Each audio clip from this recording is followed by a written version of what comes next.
Hollywood Stories. This video is purely for entertainment and does not infringe on copyrights or laws. The rights to the novel and image belong to the original author. We do not claim ownership.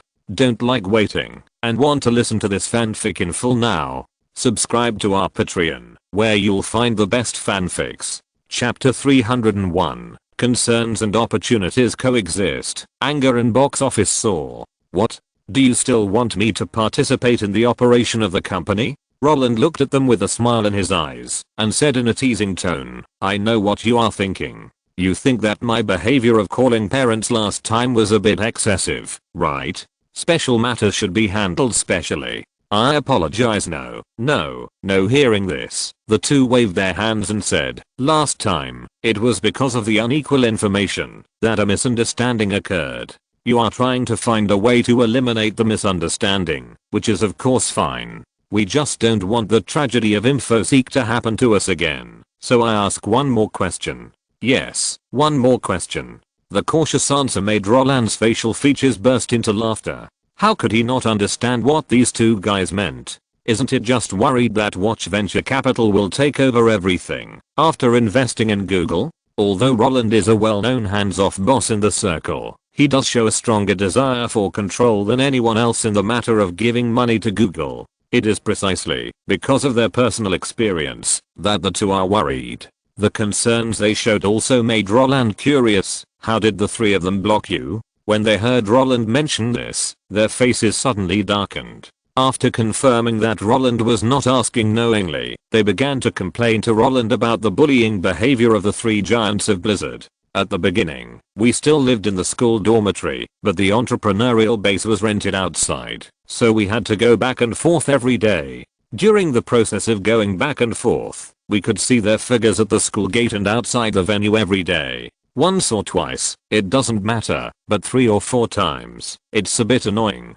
If we see them every day, no one can stand it. So, after completing the formalities at school, we moved out. In order to avoid their intrusion, we specially asked others to help us rent a house. But even so, they still found us. Since we have left school, we don't have to worry about being chased away by the school police. They just come to our door directly. Then, we don't have to set an alarm clock to wake up early. We don't have to buy breakfast ourselves. Someone will deliver lunch, and a chef will come to our door to cook dinner. As for the coffee for overtime work, they even take care of it. Although this kind of life is good, we are really scared.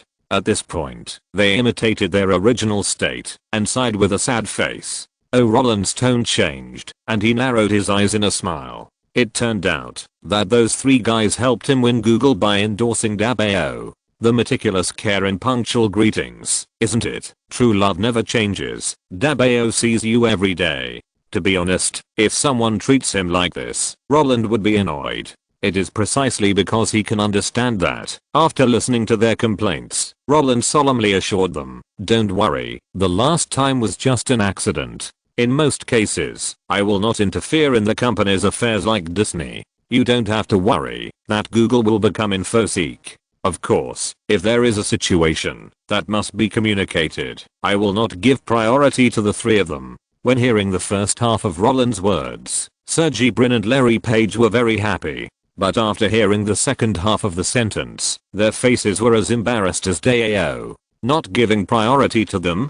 Doesn't that mean that in some cases, you will still release the pigskin bullies with shameless behavior but perfect attitude? As for what are the specific situations, isn't it up to you to decide? Oh, forget it. Life is not easy, the cat sighed. Although Roland did not experience that busy time, for Roland, the shameless and persistent spirit of the three giants of Blizzard is still worthy of encouragement. So after getting Google, he took a day off from filming and flew to Irvine to fulfill his promise to treat the three of them to dinner.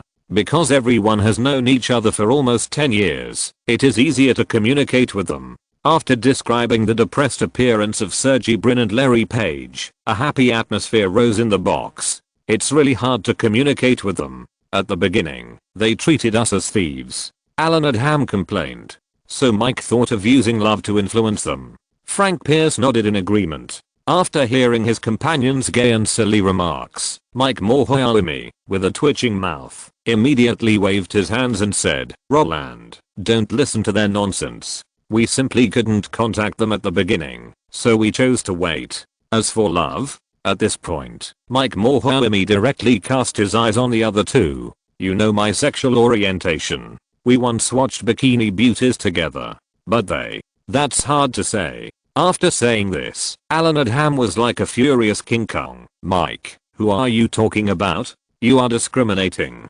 Discriminating." Frank Pierce also slammed the table. Roland was scratching his head and laughing at the situation. That was like adding fuel to the fire. He liked this kind of funny atmosphere regardless of identity. Of course, happiness is happiness, but mistakes cannot be made. After the three of them had been exposing each other's secrets for a while, Roland interrupted and said, okay, let's not talk about the topic of LGBT. This topic is very sensitive now. Let's not touch it. Although it will take more than a decade for the general environment of supporting LGBT to be politically correct, the signs of being criticized for not supporting it have already appeared. The three people who understand the key will naturally not commit suicide, and they casually changed the topic and talked about the company. In fact, after the release of Warcraft and Starcraft, Blizzard Entertainment has been on the right track. The company's profits can support the development of other masterpieces, and even the continuous acquisition of studios with excellent performances no problem. In this case, Roland no longer needs to make random suggestions, like he did when he asked Spider-Man. Because of this, except for the game projects developed by Blizzard Entertainment itself, he doesn't know anything else. Especially when the three guys told him that Blizzard Entertainment was also taking over the distribution business of other small studios. Roland's face was really surprised when he learned that DreamWorks Interactive was also doing the distribution business of DreamWorks Interactive. He blurted out words of surprise. "How come I didn't know about this? Didn't Steven tell you?" The three were also surprised. "No. What's going on?" Roland was confused. DreamWorks Interactive, founded in 1995, is a game company created by the old man. Well, it's more like a peripheral development company. Because since the company was founded, the products they have developed are either the derivative game Goosebumps, Escape of the TV series Goosebumps, or the variant game Chaos Island, the Lost World of the movie Jurassic Park 2, The Lost World. With the idea of making money, they naturally cannot lay a complete distribution channel. So, it became a matter of course to find a publisher to distribute on their behalf. In addition, those games were meant to make money, so the old man never mentioned this to Roland, let alone to Blizzard Entertainment, because Blizzard Entertainment carried his dreams. He had once extinguished his own dreams. How could he repeat the same mistake again? But last year, when he was on vacation at home, after filming Saving Private Ryan, he found that his son was playing the rubbish 007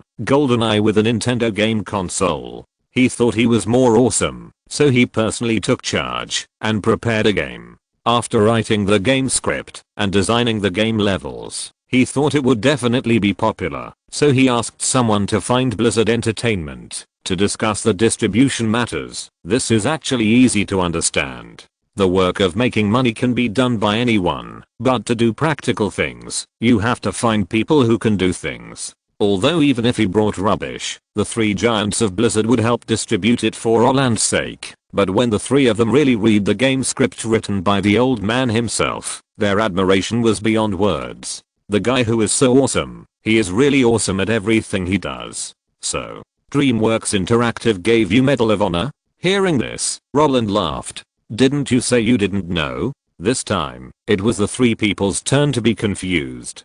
He told me before that he wanted to make a first-person shooter game, but he didn't say that he wanted us to distribute it. How could Roland not know Medal of Honor? When he was filming Captain Hook, he had already thought about the game company established by the old man. At that time, his goal was to be a team that could produce Call of Duty and Battlefield. And now, hey, this is not a free gift.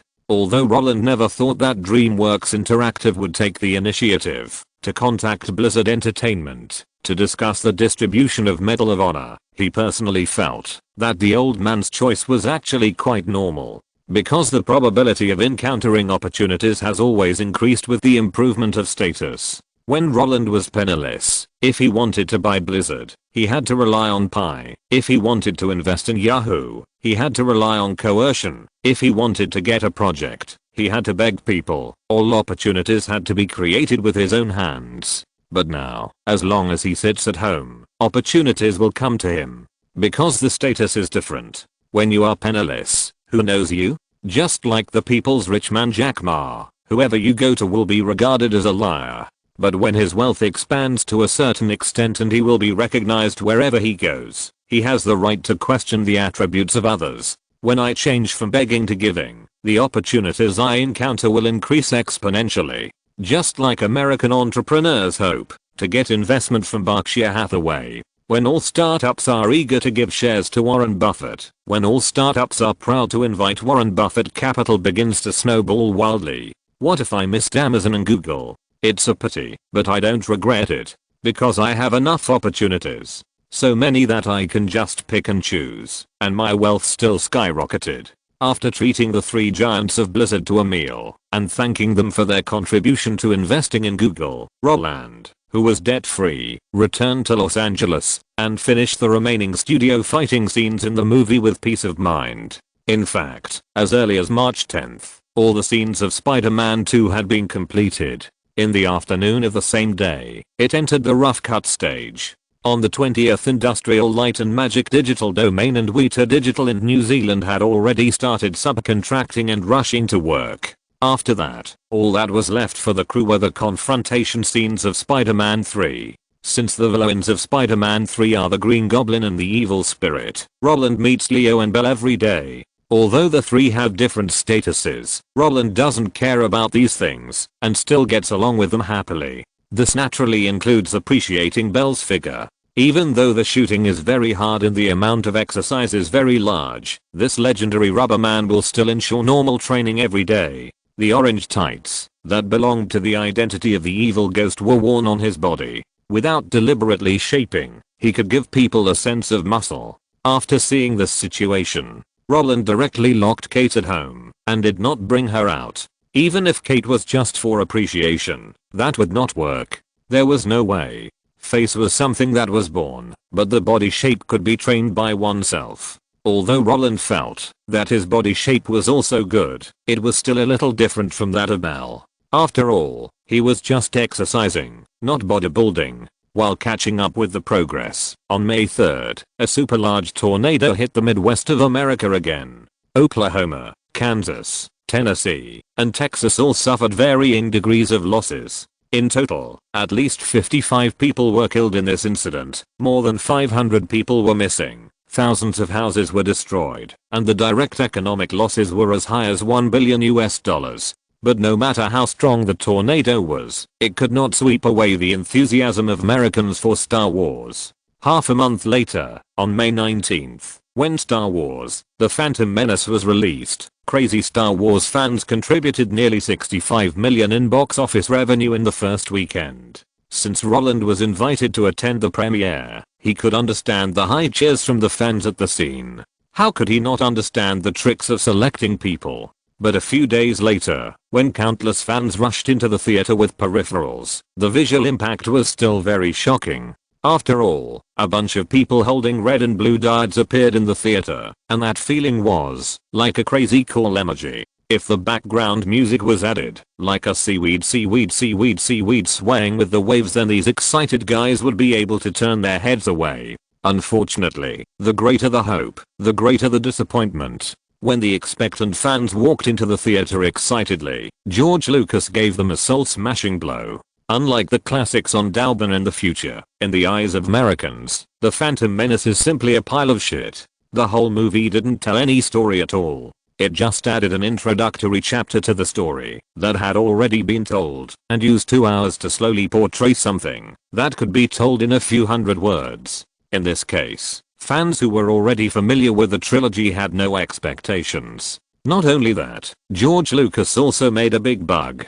You know, in the original trilogy, Obi-Wan personally told the state, when he first met Anakin, "When I first met him, your father was already a great pilot. I felt a strong power in him, so I personally trained him to become a Jedi Knight." Then Anakin appeared directly as a child in the prequel. What's this? Fans came for Anakin. They wanted to know how awesome the legendary son of prophecy was. But what George Lucas showed them was a reduced version of Anakin. It's like I read the book Once Upon a Time in Hollywood, but the author had to dig up everyone's ancestral graves. This is no longer a sheep's head selling dog meat. It's the boundlessness of water. Bah. As a result, when a bunch of people rushed into the theater holding leads, they were stunned when they saw the content of the movie. The plot was so confusing that they felt like they were sitting on pins and needles.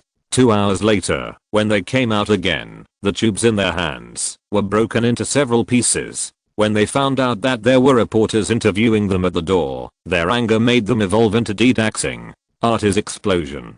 This is a rubbish movie. I came here for Darth Maul. His head is even the background of the entire poster. But except for the final showdown, Darth Maul's role is pitifully small.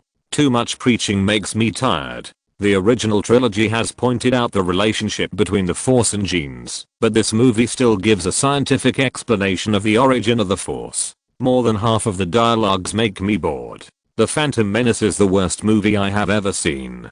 Darth Maul looks cool, but he is just a lonely shell. How many seconds did he stay on the screen? Did he say maybe 20 words? And then it was gone. The point is, apart from the dual lightsabers, I can't see any shadow of the Dark Lord.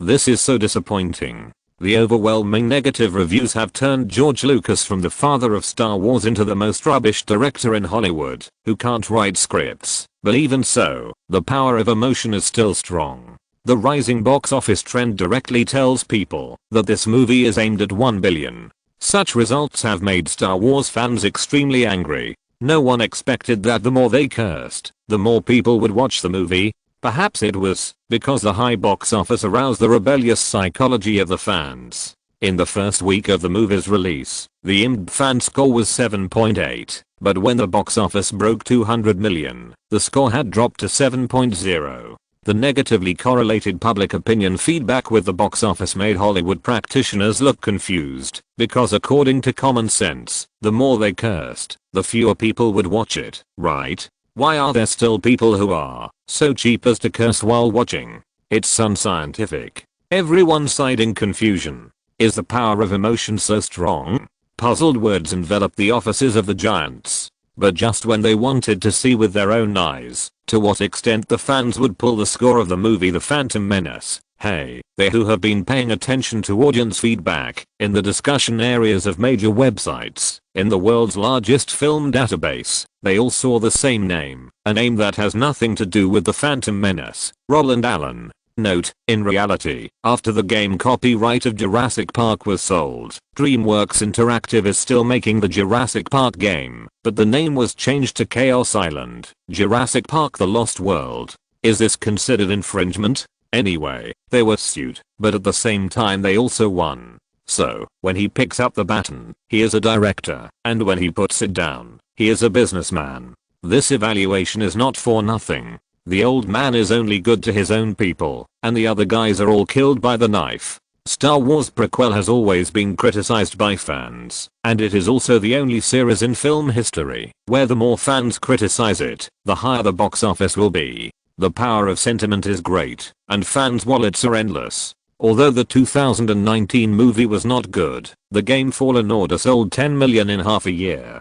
Don't think that 10 million is not a small amount. You have to know that there are only two IPs that can rank ahead of them, Batman and Spider-Man. These three are the kind that can make money, no matter how they are done. Chapter 302. The person is still there, but the heart has changed. I declare now. Roland Allen has won. Who agrees? Who disagrees? I agree. After 22 years, George Lucas has taken up the director's baton again, but he ruined my childhood. I don't believe that The Phantom Menace will become this year's box office champion, because I will go to see Spider-Man 2. I will drag my friends to see Spider-Man 2. I will let my family accompany me to see Spider-Man 2. I agree too. After Steven Spielberg intervened in the editing of A New Hope in 1977, George Lucas could have retired. He believes that using jokes, self-mockery and other childish means can attract fans. but he doesn't know that the essence of creating a movie is to write a story based on its merits. Compared with Spider-Man 1, which tells the origin of Peter Parker, The Phantom Menace is simply a boring history book. The point is, the history in it is full of prejudice. George Lucas wants to prove to the world that his ability to make movies is no worse than Steven Spielberg, but he uses actual actions to tell us how childish our ideas are. I really can't believe that The Phantom Menace belongs to the Star Wars series. Compared with Roland Allen, whose net worth has also skyrocketed because of his film career, George Lucas is so self-centered. Even if Roland Allen has become a major shareholder of Berkshire Hathaway, he can still do his job as a creator very well. And what about George Lucas? Ever since Star Wars became a huge success, he has thrown the creative work to others. And when he found that CGI technology had developed to an astonishing level, he felt that he could come out to gain fame. This kind of behavior of creating for fame and fortune is disgusting. If you let me describe my mood at the moment in one sentence, I would say, 20 years of waiting is all wishful thinking. If I could go back to the past, back to the day when The Phantom Menace was approved and started filming, I would tell myself, I would rather believe Roland Allen. Don't believe George Lucas. Because Roland Allen, who maintains his creative passion, will give people surprises every year. And George Lucas will only crush the beauty he once gave us.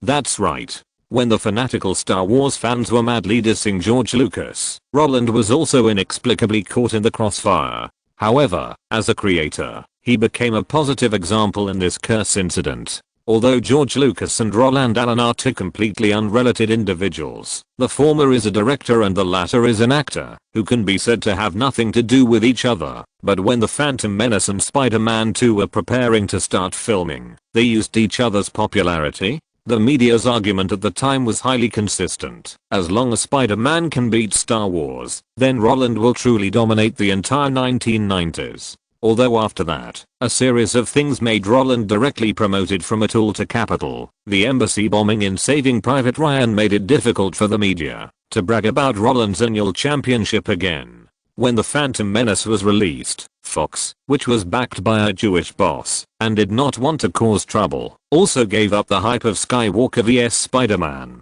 However, even after 2 years, the audience can still clearly remember the competition between the two sides. Well, this is actually bullshit. Because the only movies that can be called masterpieces this year are Star Wars and Spider-Man. You can remember them without deliberately remembering them. Because of this, after seeing that The Phantom Menace was so bad that it could still achieve excellent results, the fans who loved it deeply and criticized it fiercely started to criticize it crazily. Even though Spider-Man 2 has not been released yet. Even though no one dared to pat their chests and guarantee that Spider-Man 2 will definitely be liked by most people. But many times, criticizing and praising will not look at the results, and there is no need for reasons. As many people loved Star Wars as there are now, there are as many people who hate Lucas. It's not that the public can't accept the rubbish plot of Star Wars, but they can't accept this rubbish plot, which was written by the father of Star Wars himself.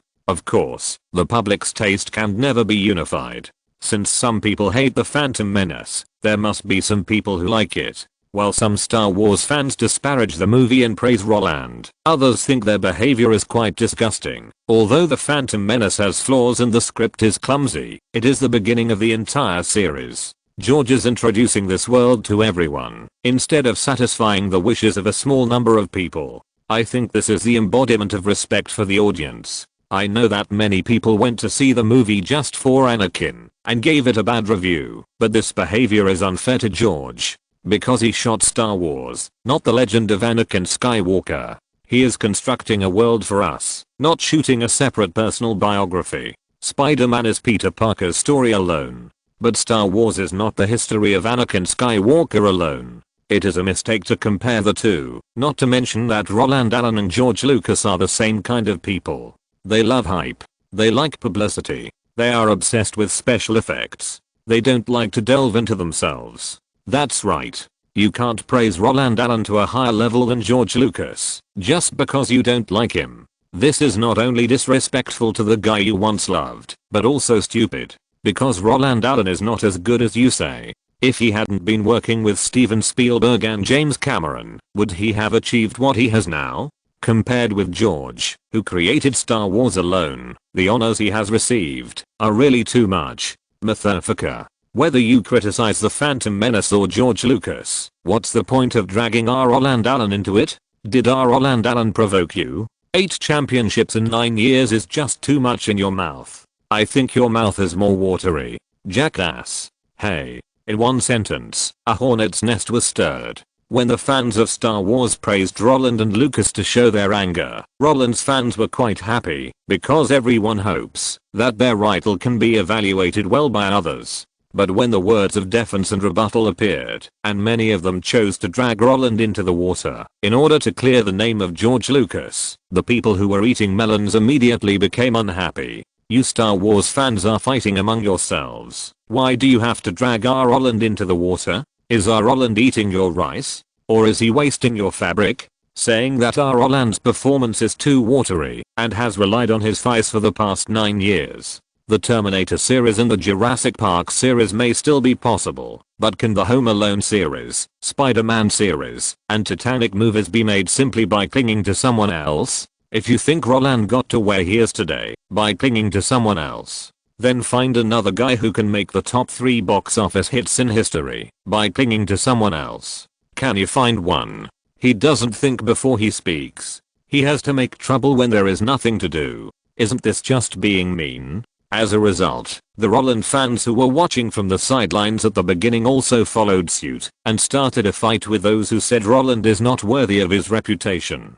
Since they entered the show midway, after understanding what happened, they took the initiative to stand on the side of the Star Wars fans who praised Roland at the beginning and help that group of guys to diss the Phantom Menace together. Moreover, the fan structure of Roland is much more complicated than that of Star Wars. The latter is basically composed of boys, but more than half of the former are fans of the Titanic and the Dog Food Party. So when these people joined the battle, the discussion forums of major websites all leaned to one side. The rating of the Phantom Menace on IMDb dropped from 7.0 to 6.7 in just 1 week. Such a strange situation made the major Hollywood film companies frown. While they were impressed by the strong fighting power of Roland fans, they also envied Roland's background. 10 movies in 10 years. It may seem like a low output, but it has won a generation of fans. Star Wars is the memory of a generation, but so is Roland Allen.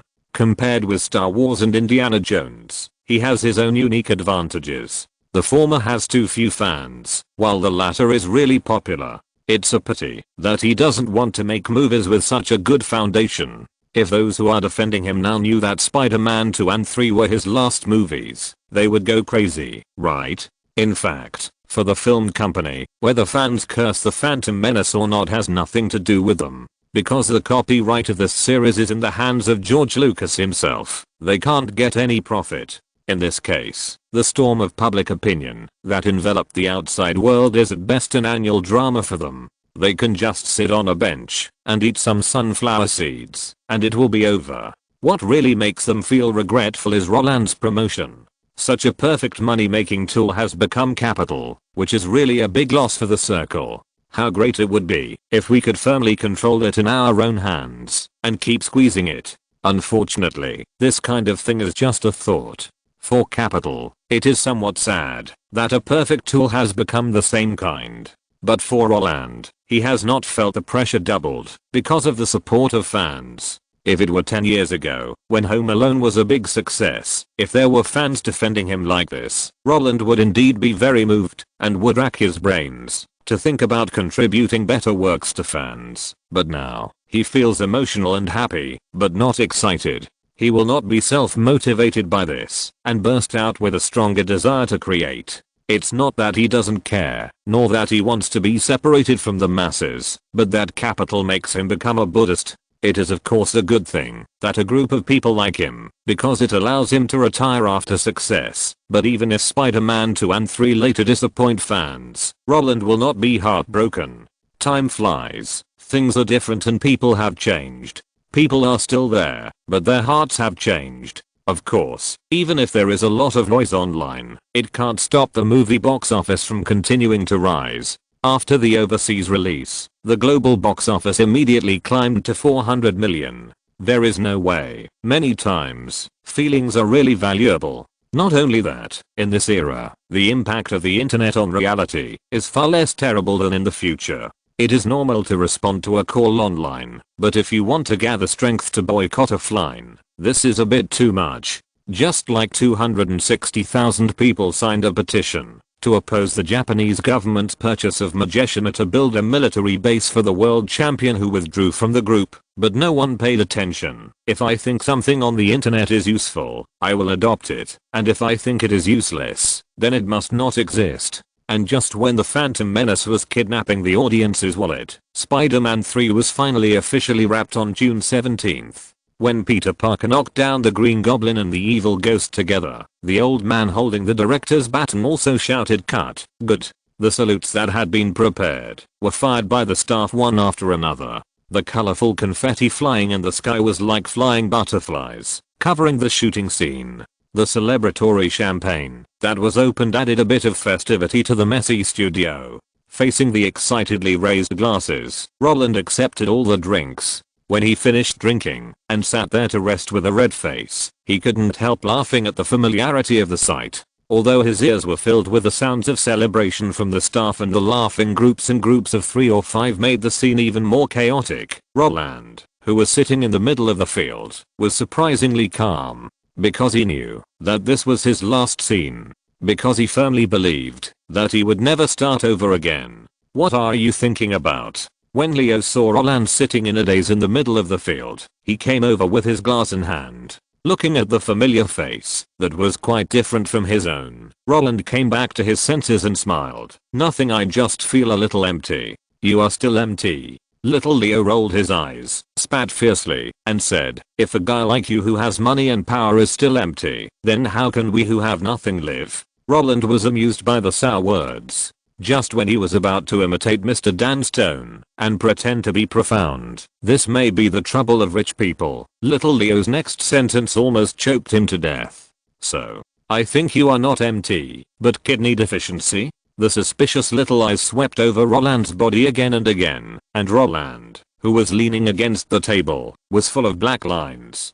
Go away. Kicking the other person's butt, Roland directly told him to get out. Not only that, he was still mumbling there. I have kidney deficiency? I have kidney deficiency? Do you think I'm that kind of person? Humph. I'm obviously thinking about how to spend my retirement life for more than 80 years. Note, A New Hope was really edited by Spielberg. There is a video on YouTube. Lucas's edited version has a lot of useless shots, and the rhythm is so slow that even special effects can't save it. Then Spielberg helped the team to re-edit A New Hope while editing Close Encounters of the Third Kind. Of course, this was not done by him alone. Martin Scorsese also gave suggestions on the editing, so George Lucas was very reluctant to let his own people shoot the next movie because that would really be unworthy of the name. Chapter 303 Fifth in the world. If there is a forum now, Roland will definitely post something like this. Starting a business at the age of 10 and retiring at the age of 20. How should I spend the rest of my life? Waiting online. Very urgent. I believe that it won't be long before someone will reply like this. Are you the legendary Hao Lang who studied anti-tumor effects of T polyphenols in the 3rd grade? Published research on the function and mechanism of C10ORF67 and the occurrence and development of colorectal cancer in the 6th grade. Can write 300 CI. 2,000 poems, 15,000 word novels in a day, and founded 3 brands. There is no way. There are too many complaints, and everyone will think this is fishing. But Roland really thinks he can retire, because on the day when Spider-Man 3 was completed, the day he officially bid farewell to his actor identity, he counted his own wealth, and realized that he can do anything now. Berkshire Hathaway stock closed at 68,900 per share that day. He holds a total of 20,000 shares, which is 1.378 billion. Microsoft's stock price has been soaring since entering 1999. Currently, the stock price is $45 per share, and he holds 10.48 million shares, with a total value of $470 million. In the second year after Jobs returned to Apple, Apple turned a profit. Although the current market value has only increased from 2 billion to 3 billion, Roland holds 17.2% of the shares. With this calculation, his property is 512 million. Add to that the child he just invested in Google, which cannot be liquidated. The paper value of the stocks of major companies alone can bring Roland nearly 2.7 billion in wealth. Of course, this is not the point. The point is that under the leadership of Jeff Bezos, Amazon's stock price is infinitely close to 30 billion, and Roland holds 18.35% of the shares. Doing a simple multiplication calculation, we can know that Roland's Amazon stock is worth 5.5 billion, and 55 plus 27. Here is already 8.2 billion. That's right, a total of less than 10 people in the Watchman Venture Capital contributed 8.2 billion to Roland's wealth. However, for Roland, the 8.2 billion is just a nice looking number, without any real wealth meaning. Because he will not be stupid enough to clear his positions, these stocks will not turn into cash. Jeff Bezos's common practice of cashing out at high prices, buying at low prices, and cutting the leaks of shareholders is actually very troublesome for Roland, because the shares he holds are all over the 5% red line. So if he wants to cash out, he must first report to the secretary before he can reduce his holdings. Although he does not have to do these things, there are too many companies that can cash out. If he does these things every day, David, the chairman of Watch Ventures, will not go home, and he will just live in the secretary. If David hadn't written a diary properly, the content of the diary would be like this. Monday, today, is a day full of hope. I explained to the secretary why the company wanted to reduce its holdings in Apple. Tuesday, today, is another day full of hope. I explained to the secretary why the company wanted to reduce its holdings in Gillette. Wednesday, today, is still a day full of hope. I explained to the secretary why the company wanted to reduce its holdings in Amazon. If Roland dares to cash out like this, let alone whether the secretary and the eyes will investigate him, David alone can twist his head off. So, don't look at the 8.2 billion here, there may be more in the future, but for Roland, these things are all waste paper with special codes. He feels uncomfortable using them to wipe his butt after taking a shit. Since these things are all paper wealth, Roland will really throw them away after reading them, because compared with these things, Yahoo, which has already started to sell its holdings crazily, is his current largest source of cash. Since he reduced his holdings in Yahoo in 1997, the maximum reduction frequency of 2% every 3 months has allowed him to cash out more than 4 billion in cash. Even if 2.8 billion of it was used to exchange for Marvel, the money left in his hands would still be more than 1.2 billion. Although the value of Roland's successive reductions was basically a clearance sale at 60% to 70% off compared to the current high stock price of nearly 100 yuan, the inflow of real money is much more real than having it in your hands. And if you count the more than 4 billion that has been taken out from Yahoo, and the more than 7 billion that can be taken out, Roland's net worth has actually already reached 20 billion. If you add in RNK, which has a good prospect, a valuation of 5 billion, and holds 38% of the shares, as well as Warcraft Films, which holds a lot of copyrights, and Blizzard Entertainment, which has many hits, but has no plans to go public, there are only 4 guys who can rank ahead of Roland. The fourth is Paul Allen, the co-founder of Microsoft, whose net worth exceeds 30 billion. The third is Warren Buffett, chairman of Berkshire Hathaway, who has just a little more than Paul Allen. The second one is Larry Ellison, the founder of Oracle, who ranks above them with a net worth of over 50 billion. The first one is Bill Gates, who had 90 billion as early as 1999. This special code is really shocking. A year ago, when Titanic was a big hit, Roland only knew that his net worth had steadily exceeded 5 billion, but after only more than 300 days, there were only 4 guys who were richer than him. And people like Saudi Prince Assad, Aldi founder Albrecht, Robertson Walton, the rich second generation born in Walmart, Japanese gambling king Masayoshi Son, and Dell founder Michael Dell, now have to eat dust behind him. If his net worth was put on the surface, it would be the 5th in the world. Can I rank 5th on the Forbes Global Rich list? If I still work for myself, wouldn't I be crazy? The internet is really good for people Although Roland's wealth will definitely be discounted when the internet bubble comes, this shrinkage is more symbolic than practical for him because he has the right to speak, so there is no need to sell stocks at a high point for a little money. It is easy to clear the warehouse, but it is even more difficult to get it back. And he will not use financial instruments to short in order to keep these wealth. Not only because the amount is huge and cannot be explained, but also because it is unnecessary. These wealth have become numbers in Roland's eyes, and they are numbers that will continue to expand. So you really choose to retire? While Roland was counting the wealth he had earned from his 10 years of hard work, Kate, who was sitting opposite him, kept looking at him with one hand on her chin. Perhaps it was because of the sudden increase in wealth, but it might also be because Roland became handsome again. So during the busy process, Kate, who had been staring at him, not only did not feel bored, but smiled slightly. Roland, who looked up at the sound, clearly caught the silly and happy behavior.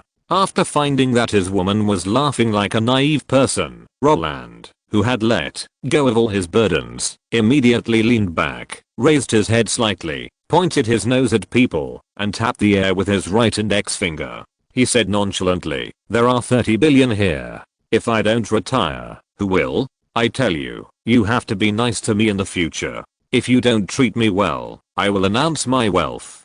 By then, the women who want to get close to me can fill up the entire Pacific Ocean." Geese, geese, geese. Kate giggled at her behavior, which was like that of a fool in a landlord's house. She leaned sideways and held her head like a husky and mocked Roland's soul. Although he felt that his acting was a bit silly, Roland, who wanted to establish his status in the family, still kept a straight face when facing Kate's ridicule and said, "Don't laugh. Be serious. I'm serious with you. No joke. If you dare to treat me badly, I'll be a bridegroom every day.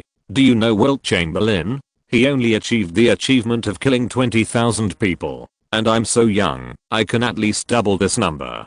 Pa pa pa. As if to add some momentum to his words, Roland slammed the table loudly. But when the crisp clapping sound, like the sound blade of the six-fingered demon, enveloped Kate, who was already leaning back in her seat and was so happy that she couldn't breathe, tears had already flowed out. While pulling out a tissue and wiping her cheek, she also responded in a hoarse voice, "Roland, you don't have to announce your net worth. You can still be a groom every day. Just know it." Roland smiled. He felt that Kate's vision was still so great. But before he could continue to strike while the iron was hot and ask Kate to be more obedient in the future and not twist, pinch, hit, and grab him for no reason, Kate took the lead and said, "But double the number of 20,000. I think you can't do it, even if you count your next life." "Ha. Are you questioning my ability?" Roland's smile just now disappeared. His eyes were glaring. He wanted to know what else this dead woman could say. Such an exaggerated behavior made Kate, who was amused again, blow her nose. After dealing with the physiological reaction, she brushed her messy hair behind her ears and continued, "Don't pretend you will never be a playboy. Compared with Paul Allen, the guy who stays in the flower bush, you are more like Bill Gates and Warren Buffett." Although Kate didn't make it clear, Roland already understood her thoughts. When he took the initiative to form R&K, he had already touched the true meaning of capital. The so-called true meaning is that all actions are for the expansion of capital. Capitalists will not do things that go against the development of capital. Temporary physiological comfort will have a lot of hidden dangers, which may damage the foundation of capitalists. Just like Summer Edson was unwilling to take the oath at the wedding. Just like Warren Buffett treated his wife in a long-term way. Although after Kate and Roland split R&K in half, Roland's 38% stake was only 1.9 billion, and this 1.9 billion was not worth mentioning compared to his other industries. But this does not mean that Roland will give up. Not only that, Roland also wants to make this brand with a good starting point bigger and stronger. In this way, he will want to control his zipper more than Kate. This is capital. Hey, why are you speaking so clearly? This is boring. Although Roland didn't care about these things, he still felt bored. I'm the 5th richest man in the world, but I'm still ridiculed by my wife at home. Hey, this life is so boring. but when he waved his hands and sulked his face, showing his dissatisfaction, Kate stood up and touched behind him. Leaning forward, his hands hanging down, rubbing his ears, he asked softly, "Then how about this?" Before he finished speaking, before Roland could figure out the situation, the buzzing words had already entered his ears. 30 billion in 10 years. You are the most powerful man I have ever seen in my life. I know I did something wrong. Before you can punish me, but don't take it to heart. Don't leave me. I promise I will listen to you obediently in the future. Why don't you respond to me? Are you angry with me? Don't you like to see me in a maid outfit? The most I will wear it every day in the future for you to see. Master the pearly teeth bit the earlobe. Boom. Roland exploded. He turned the seat, grabbed the waist, lifted it onto his shoulder, and kicked the door out. Kate, who was lying on Roland, smiled at his eager reaction. She hugged the man's body and pressed her cheek against his waist. She has always been a smart woman, knowing what it means to always be restless when you can't get it. Even if she was kidnapped by capital and could do it without fear, she would not act recklessly, because she understood that capital could only help her lock people up, and the color of life had to be painted by themselves. Even though Roland kept saying that he was going to enjoy life, he was still woken up by his biological clock at 6 o'clock the next morning. He habitually covered Kate with a blanket, then went into the gym and spent the familiar 45 minutes on the treadmill, then returned to the room and woke up the guy who was already awake but couldn't get up. "Didn't you say you were going to retire?"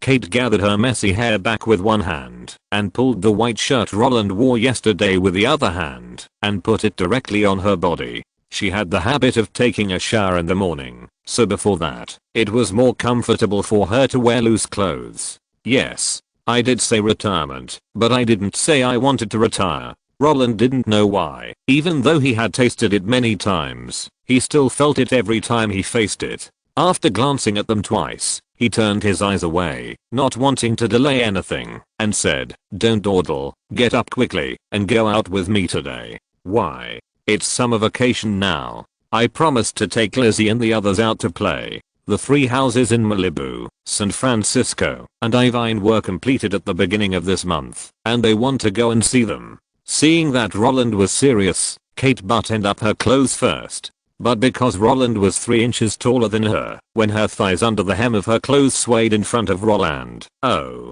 it's so difficult." Roland spat inwardly and simply got up and walked to the bathroom. "Isn't it the same to see the house any day? Isn't it the same to go out with you any day?" Kate said with a smile. "These two things can't be confused." Roland rolled his eyes as he leaned against the door of the bathroom. "Why not?" Kate threw the bath towel to him. "You are taking them to see our new home, right?" Roland asked. "Yeah." Kate nodded with a smile and took advantage of the space Roland left for her to go into the bathroom. "But I'm taking you to be someone else's father." Roland stopped pretending and slapped her. "Do you think this is the same? If you're listening to this novel on a channel other than Fanfic World, it means they downloaded and uploaded it without effort. We cordially invite you to visit our channel, Mundo Fanfic Novelos. There you'll find the original version of this story and you can explore many other novels of various genres. We're waiting for you to immerse yourself in a world of incredible novels. Chapter 304, New Identity, New Experience. Friday, June 18th, 1999. When the first rays of sunlight spread across the land, quietly unveiled the veil of darkness, and gently awakened all things that had been sleeping all night, the deserted streets and alleys gradually became popular. Burger King, McDonald's, and KFC, which are open 24 hours a day, all opened their glass doors to facilitate customers to come in and out. Not only that, they also skillfully replaced the signs of temporary suspension of business at the quick pickup counters. When young people in work clothes packed food according to customers' requirements, collected money with one hand, and delivered food with the other, and then showed a mechanical smile, saying thank you for your patronage and welcome to bid farewell to the old and welcome the new, the whole city, like a precision instrument, started to operate in an orderly manner with the support of the masses who work hard for their livelihoods. The earth will continue to rotate without anyone, but the society will collapse without people.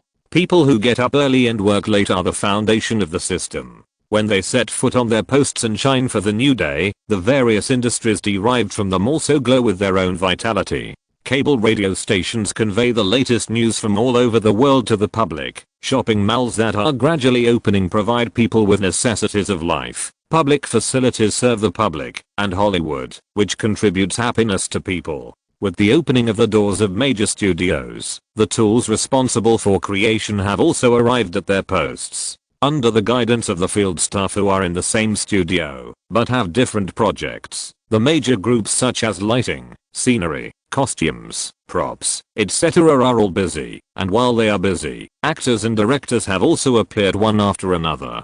But what is different from the past is that during the shooting of major projects on weekdays, the crew's chief butler, the production director, is in charge of the overall situation. But now, when the production directors in charge of shooting, finance, and venues have all arrived, the producer who controls the overall situation has also appeared. The most typical example is Universal Studios. In the project group of Erin Brockovich, directed by Steven Soderbergh, and starring Julia Roberts, Albert Finney and Aaron Eckhart, as the main creative team arrived, the film's producer Danny DeVito also smiled and showed up. Although he is only 5 feet tall, the guys around him will not judge him by his appearance, because he is a classmate of Michael Douglas, a gold medal supporting actor in Hollywood, a good friend of Woody Allen and Tim Burton, and a member of the Jewish gang. As he appeared, Steven Soderbergh, who had previously worked with him in Out of Sight, came up to greet him, and walked around the crew with him. Wherever he went, the heads of various classifications would come to report at the right time. In addition, on the other side of Universal Studios, a similar situation occurred in the crew of A Woman and 4 Men. When the leading actors of the film, Christine Thomas, Sean Penn and Anne Bancroft, were communicating with director Philip Haas about today's shooting plan, producer Sidney Pollack, wearing round frame glasses, accompanied by co-producer Arnold Milchan, randomly checked the completion of the work of various departments on the set. When they found that the work of some departments was not done well, they naturally blurted out the order to rectify it immediately. Although the attitude was not bad, the tone was very tough. Such a situation also made the staff of Universal Studios a little puzzled. What day is today? Usually these producers don't come to visit the crew at all. In the security monitoring room of the studio, a fat white man who had just started working for a short time muttered in confusion, "I don't know. The status of these groups today is very abnormal." After hearing his companion's words, the thin young man took over the conversation. The crews of Erin Brockovich and A Woman and 4 Men are still in normal condition. Although producers Danny DeVito and Sidney Pollack are on the crew, the two groups did not stop working because of their presence. But it's different on Oh Brother, Oh Brother. At this point, the skinny finger pointed to the surveillance screen in front of him. Look, the starring actors of Oh Brother, George Clooney, John Turturro, and Tim Nelson are filming under the leadership of producer and director Joel Coen, while Joel Coen's brother Ethan Coen is inspecting the facilities and the crew. Before, this would have been impossible. The Coen brothers only care about creation. How could they keep an eye on other miscellaneous projects? There are too many production directors doing miscellaneous work, and they don't have to worry about trivial matters. But today, he put down the filming and personally checked every link. It's so abnormal, something big must have happened. Did you hear any rumors? The fat man turned his head and glanced at the thin man and asked curiously, "You and I are in the same class. If you don't know, what should I know?" The thin bamboo pole shrugged and said, "I'm just guessing. Do you understand? Hey." Hearing this, the fat man rolled his eyes and leaned back in his chair again. "I thought you knew something." Such behavior made the thin bamboo pole raise his eyebrows. "Why are you like this?" Fatty didn't bother to pay attention to his companion's accusation. The small green bean-like eyes moved back to the monitor and cast a curious look at the colorful screen. Under his gaze, the project teams of other factories also arrived one after another, and like the 3 major crews, those small cost project teams and TV drama project teams were also frantically checking for deficiencies. That hard-working state was like a candidate who was about to go to the battlefield, afraid that he would not bring his admission ticket and ID card, and even afraid that the black fountain pen would turn blue. While they were checking, time was passing by. When the clock hand quietly moved to 8:30, a low-key black book also quietly drove into the studio. When the blonde lady in a red shirt got out of the car, the fat man who was watching the surveillance suddenly shouted, "Wow. Isn't this Stassi Schneider? Why is she here? Did those people check themselves first because they knew she was coming?" Stassi Schneider, who graduated from California State University and got a law degree, became Jerry Bruckheimer's secretary soon after. In 1992, she jumped from the other studio to Sony and became the content executive of Sony Columbia TriStar Pictures. After working at Sony for 7 years, she came to Universal at the beginning of this year and was promoted to president of the film company. Although she is a new official and in a high position, it is instinctive for the guys watching the surveillance to call out. After all, they eat this bowl of rice. Just like security guards, if they don't recognize people, then the fun is great. However, after hearing his companion's surprised words, the thin man, who was already dissatisfied with the fat man's attitude, started to provoke him. "Aren't you talking nonsense?" Although Stassi Schneider is the president of a film company, she still has a certain gap compared to those big names. If she came alone, Sean Penn, Julia Roberts, and the Coen brothers who are filming on the scene would be able to deal with her. Sidney Pollack and Danny DeVito would not show up because of her. Perhaps it was because the thin man's words were full of sarcasm, but it was also possible that he really knew a lot. So after hearing such an analysis, the fat man, who had previously felt that the thin man's colleague could not bring him inside information, immediately ignored the previous unpleasantness and asked, "Then you mean Stassi Schneider, the president, is just a pathfinder?" "I didn't say that." Seeing that fatty asked him for advice again, the thin man's mouth curled up. But, according to the status division in the circle, her position really can't allow big shot like Sidney Pollack to come to the scene in person. The words full of class discrimination made the fat man very interested. He took out a pack of cigarettes from his pocket and was about to take out a cigarette to light it for him, but the next second, the sound of cough cough cough made him wake up. "This is the monitoring room. There is a smoke alarm. If you don't want to do this, just write a resignation report and don't drag me into it." Although he was spit back by the thin man, the fat man didn't care. Instead, he took the initiative to get up and make 2 cups of coffee and send them to the other party. "Brother, you came earlier than me and know more than me. Tell me." Such an attitude made the thin bamboo pole very satisfied. Although he knew that after he satisfied the fat man's curiosity, this guy would throw a stinky face like before, but that didn't matter at all, right?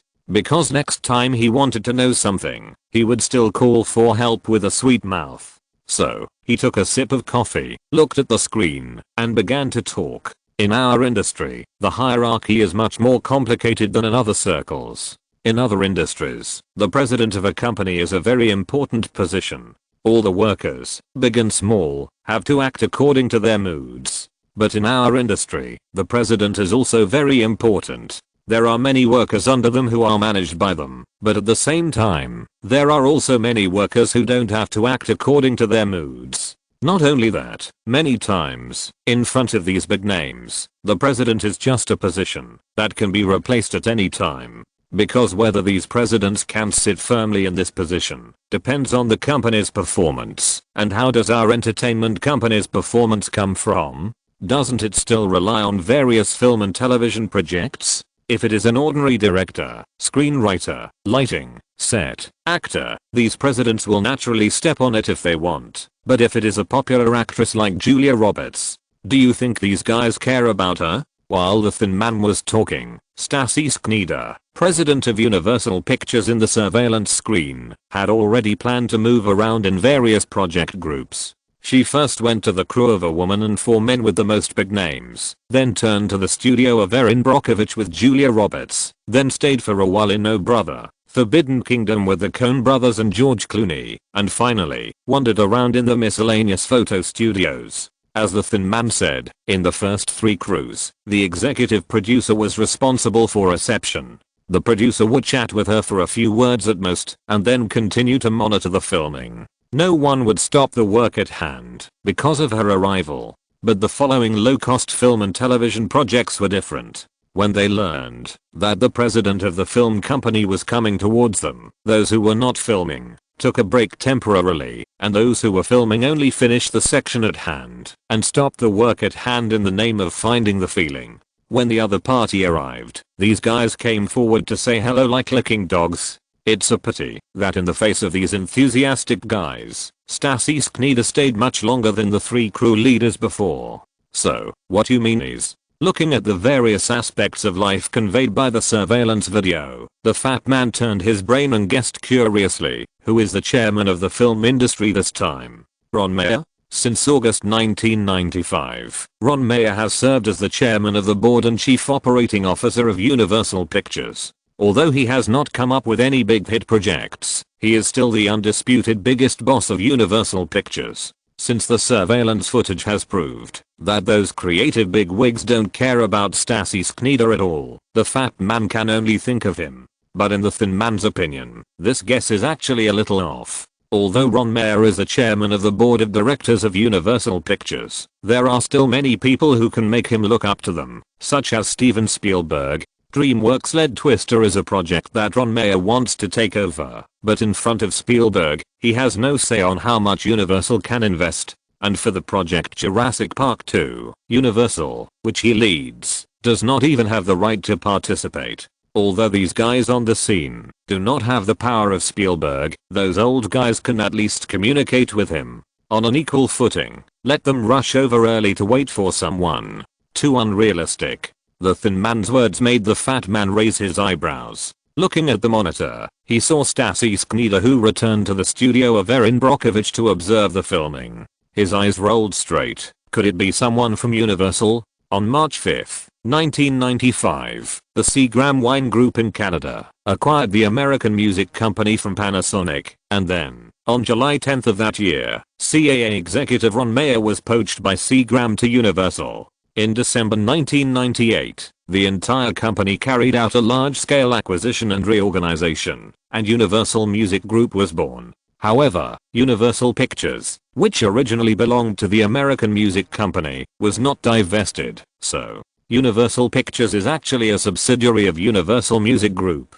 Although in Hollywood, when people mention Universal, they specifically refer to Universal Pictures, but if they emphasize Universal Company, they are talking about the father of Universal Pictures, Universal Music Group. There is no way, as a subsidiary that does not make money, Universal Pictures is just a stinky little brother. The fat man's analysis made the thin man very satisfied. I also think it might be someone from Universal. Although there has always been a saying in our circle that people who make movies look down on people who make TV. People who make TV look down on people who sing. People who sing look down on people who make commercials. And people who make commercials look down on people who walk on the catwalk. Music companies have always made more money than film companies. Although these big names will not pay attention to the executives of the film companies, they will not be too stingy in front of the real sponsors. In addition, Universal Music is the parent company of Universal Pictures. So, if those executives really come today, it will be more beneficial than harmful to these guys to have a good relationship with them. Such an analysis made the fat man agree deeply. Although the topic they talked about had nothing to do with them, it was a pleasure for them to see those guys who were usually high and mighty being humble to others. Usually, the people they dealt with the most were the production directors of each film area. When something is lost, they check the surveillance camera. When there is a scandal, they delete the records. When someone secretly takes a photo, they look for the real culprit. Whenever something bad happens, they are always the first to be called in for questioning. Of course, if it is a simple questioning, it is nothing. The point is that those people's arrogant attitude makes them feel like a prisoner being interrogated. The subsequent request to keep silent made them feel humiliated. You guys made a lot of trouble, and you ask us to keep silent? You are nothing. You don't even pay for keeping silent. If it weren't for the good salary of this job, they would have quit long ago. But even if the salary is good, it can't resist people's greed. In the past, they could only obey orders when faced with oppression, but now, although they are hiding behind the surveillance camera and punching hard, as long as they can see those decent guys bending over and smiling apologetically, this is already a sure win. Look, aren't you also a dog? drinking coffee and humming songs, watching those big guys sitting patiently for a long time in the studio under the sun, blowing the air conditioner. They were so happy, and when the time quietly came to 9 o'clock, Ron Mayer also appeared. As they guessed, Ron Mayer, who had a higher status, only walked around the three important film crews, and then gathered with the producers in the cooler rest area to chat. Isn't it obvious that he is waiting for someone? It was not until about 9:30 that a grey-haired old man appeared in a car. When the black leather shoes stepped on the hot ground and the neatly ironed formal clothes were meticulously stretched on the body, even if there was no feeling of going out, even if there were two screens between them, the fat and thin monks could still feel that there was a heat wave that wrapped themselves up fiercely. With his appearance, all the people who had received the news and arrived at the scene to wait surrounded him. Ron Mayer was the first to shake hands and hug him, followed by famous directors such as Sidney Pollack. After they finished greeting each other, it was the turn of Stassi Skneder and some celebrities in the circle to greet him. Who is this guy? The fat man shuddered and almost smashed the cup in his hand. Isn't he hot? Although this question was very naive, the thin man didn't care, because at this moment, his facial features were about to burst out of his cheeks. Fuck. Isn't this Frank Biondi? Looking at the old man on the screen, the thin man exclaimed. But the fat man was still confused after hearing the name. Frank Biondi? Who is he? Don't you know? The thin man turned his head quickly, glanced at his colleague in confusion, and then turned his gaze back in the shortest time. Frank Biondi turned out to be the CEO of Viacom. In 1996, he was poached from Viacom to Universal by our big boss Edgar Bronfman Jr., and now he is the chairman of the board and CEO of Universal. Don't even mention Universal Pictures. Even in Universal Music, he is the biggest. Because he reports directly to Edgar Bronfman Jr. Edgar Bronfman Jr. is a stupid rich second generation who controls Seagram and can sell DuPont's shares worth $12 billion for $9 billion. But even if he is stupid, he is not comparable to the fat and thin monk. So when the fat man learned that the old man in front of him could actually represent the will of the group's biggest boss, he, who was still watching the excitement, became excited. Not only that, he also fantasized and asked, does this mean that the head office wants to vigorously develop Universal Pictures? Last year, the head office spent $10.6 billion to buy Polygram, making Universal Music the world's largest record company. So this year, do they also want to make some big moves for Universal Pictures? The Mummy we launched this year has a box office of $400 million. The Notting Hill we released also has more than $300 million. Do they think that the film company has good results and has the potential to become big, so they came to the set to take a look? And if they are willing to inject funds, doesn't it mean that our treatment also has a lot of room for improvement? The words that sounded like a dream made the thin man look confused. The big boss just came down to inspect, and you are thinking about getting a promotion and a raise? Brother, you are probably not awake yet. But just when he wanted to rant a few words and let the fat man stuff the shitty thoughts back into his head, the change of the characters in the surveillance video made him swallow the words that were on the tip of his tongue again. Because after all the guys from Ron Mayer greeted Frank Biondi, they had no intention of entering the studio to inspect, but stood there directly. They stopped and looked up, as if they were waiting for someone. This situation made the thin man frown, because in his opinion, the only person in the entire group who could be welcomed by Frank Biondi like this was the big boss of the group company, the current chairman of Seagram, Edgar Bronfman Jr., the father of the group. That's right, in his eyes, Edgar Bronfman Jr. was not worthy of being welcomed by Frank Biondi like this. Because Frank Biondi used to hang out with Summer Edstone.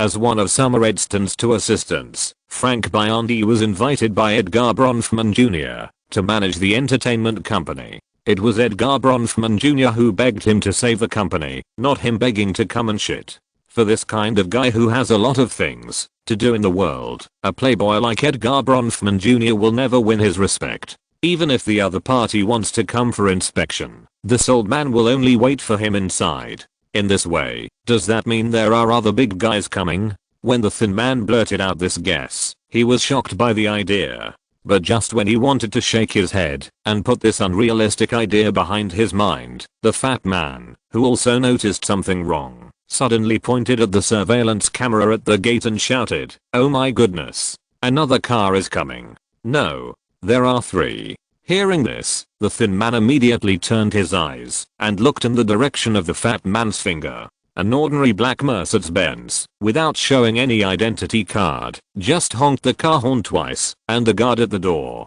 pulled up the railing and waved to let it go. As it entered, the other 2 cars following behind also entered directly without any intention of explaining. This scene made the fat and thin monk widen his eyes. As the content production place of the 6 majors, unless it is someone familiar with them, how can they get admission by just swiping the license plate? But if it is their own people, could it be that several other companies want to acquire Universal? Or does Universal want to acquire other film companies? Apart from these 2 reasons, the thin man can't think of any other explanation.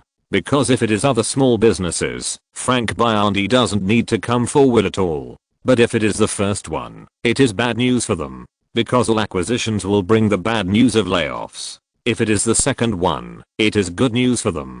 Because all acquisitions will bring the decision of salary increase. It is precisely because they feel that their future lives have been dominated by the 3 Mercedes-Benzes, so after seeing the figure of the car, they widened their eyes and tried hard to capture the unknown movement. And when the car stopped steadily in front of the group headed by Frank Biondi, the fat and thin monk's breathing had stagnated. At this moment, they kept repeating MGM, MGM, MGM. In their hearts because except for MGM, Warner, Disney, Fox, Paramount, and Sony are not affordable for Universal to acquire. However, just when their heartbeats accelerated, and they were looking forward to the good life, the young man who got off the car made them stunned on the spot. It was not because he was too young, but because he was dressed too casually. Flowered shirt, beach pants, flip-flops, and a frog eyeglasses on his nose. Compared with those social elites in suits and leather shoes, he was just here to make people laugh. Not only that, after getting off the car, facing those old men and women who were obviously waiting for him, he just nodded and greeted them, and then ran to the other side and opened the car door for them. This scene made the fat and thin monks confused. Which rich second generation is this? Why is he so arrogant? But when the young man opened the car door and led the young woman who was also dressed casually out of the car, the uncovered face made the fat and thin monk in the monitoring room jump up. Fuck. Isn't this Kate Winslet? That man can be so close to her? That means he is Roland Allen. Oh my god. So many people have been waiting since 8 in the morning. The bigwigs of the film company and the music group are all here, but they are waiting for Roland Allen. This. What is going on? Chapter 305. The Connection and the Troublemaker. Oh Roland. When the fat and thin monk shouted in surprise at Roland's appearance, the white-haired Frank Biondi had already greeted him enthusiastically. Nice to meet you. At the same time, he glanced at his watch with the speed of jingle bells, and then laughed and said, "You are 10 minutes earlier than the agreed time. This is the advantage of living close," Roland replied with a smile. "It takes less than 10 minutes to drive from Sherman Oaks." Facing the arms that were opened actively, Roland gave a hug very politely, but to be honest, he really didn't know who this old man was. But it didn't matter that he didn't know him. After touching and separating, Kate, who took the initiative to reach out to the old man, gave her man a reminder. "Mr. Biondi, I heard about your deeds from Uncle Kenneth a long time ago. In the 2 cases of Viacom's acquisition of Paramount and CBS, you are the great hero who implicated all parties. Uncle Kenneth also often said that if Viacom had acquired CBS 2 years earlier, his die again would not have landed on NBC." How could the old man, who is a shrewd man, not hear the meaning of Kate's words? Facing the flattery with a big laugh and a friendly handshake, he also introduced himself and said, "Wow, thank you. Those were all a few years ago. Since I joined Universal in 1996, it has been a long time since anyone helped me reminisce about the past. Let's not talk about the past. Life is always about looking forward at this point." He suddenly slapped his forehead and said in a tone of sudden enlightenment, "Oh, when people get older, their memory is a little bad. Today you are here to discuss the project with Ron. What's the point of an old man like me blocking the door?" Ron at his shout, Ron Mayer, who had been acting as a background wall behind him, immediately appeared. Not only that, Stassi Sknida, the president of Universal Pictures, also stepped out. The middle-aged man wearing round-framed black glasses leaned forward and nodded, his face full of smiles, almost squeezing his features together. "Roland, Kate, hello, we meet again." After a simple greeting, he went straight to the point and explained, "The content of our previous communication was, try to finalize the X-Men project today, but after learning that you would come to the site to personally check it, the chairman, who happened to be in Los Angeles to handle film and television affairs, decided to come and see. Because your movies are always a big hit, so we also want to learn advanced experience." As soon as Ron Mayer finished speaking, the old man smiled. "Yes, learning, pure learning, just in time." "Oh, is that so?" With such a style, Roland instantly guessed the cause and effect. "I thought you were here to check the accounts." Roland complained lightly, after Sony had an accounting problem. "How is that possible? The X-Men project was jointly invested by our two companies, and there can't be any problems with the accounts." The old man, who got the meaning of Roland's words, shook his head repeatedly. While he denied it, Roland also laughed and shook hands with the CEO and president of Universal Pictures. After hugging, he turned around and greeted old acquaintances such as Sidney Pollack and Julia Roberts, whose foreheads were already sweating. "Sidney, long time no see, long time no see." "Roland, Danny, hello, hello." "Roland, Julia, you. Oh, don't tell me, why are you beautiful again? Your fiancé is watching from behind." Hahaha. The joking words made everyone around laugh. Although he became the object of ridicule, Roland was not angry, but very happy.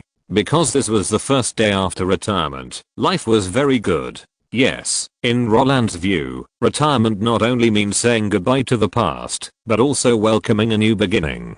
After retirement, he will have more time to do what he wants to do. For example, he can now pick up the guns that he learned before, but forgot about it. He can now continue to try skydiving that he played before, but didn't have time to try. He can now try to get a pilot's license that guys like Harrison Ford and John Travolta have. In addition, the complaints he made when watching GoldenEye with James Olsen before can now be put into action. So, when Roland received a report from Kevin Feige that the X-Men crew had been formed and was preparing to invite actors to audition according to the discussion list, Roland, who was very interested in this, naturally came to watch, touch, close. On the day he made the decision, Ron Mayer, who heard the news, also sent a message through Kevin Feige, saying that Universal Pictures was optimistic about the entire project, and at the same time, showed his willingness to communicate with Roland face to face.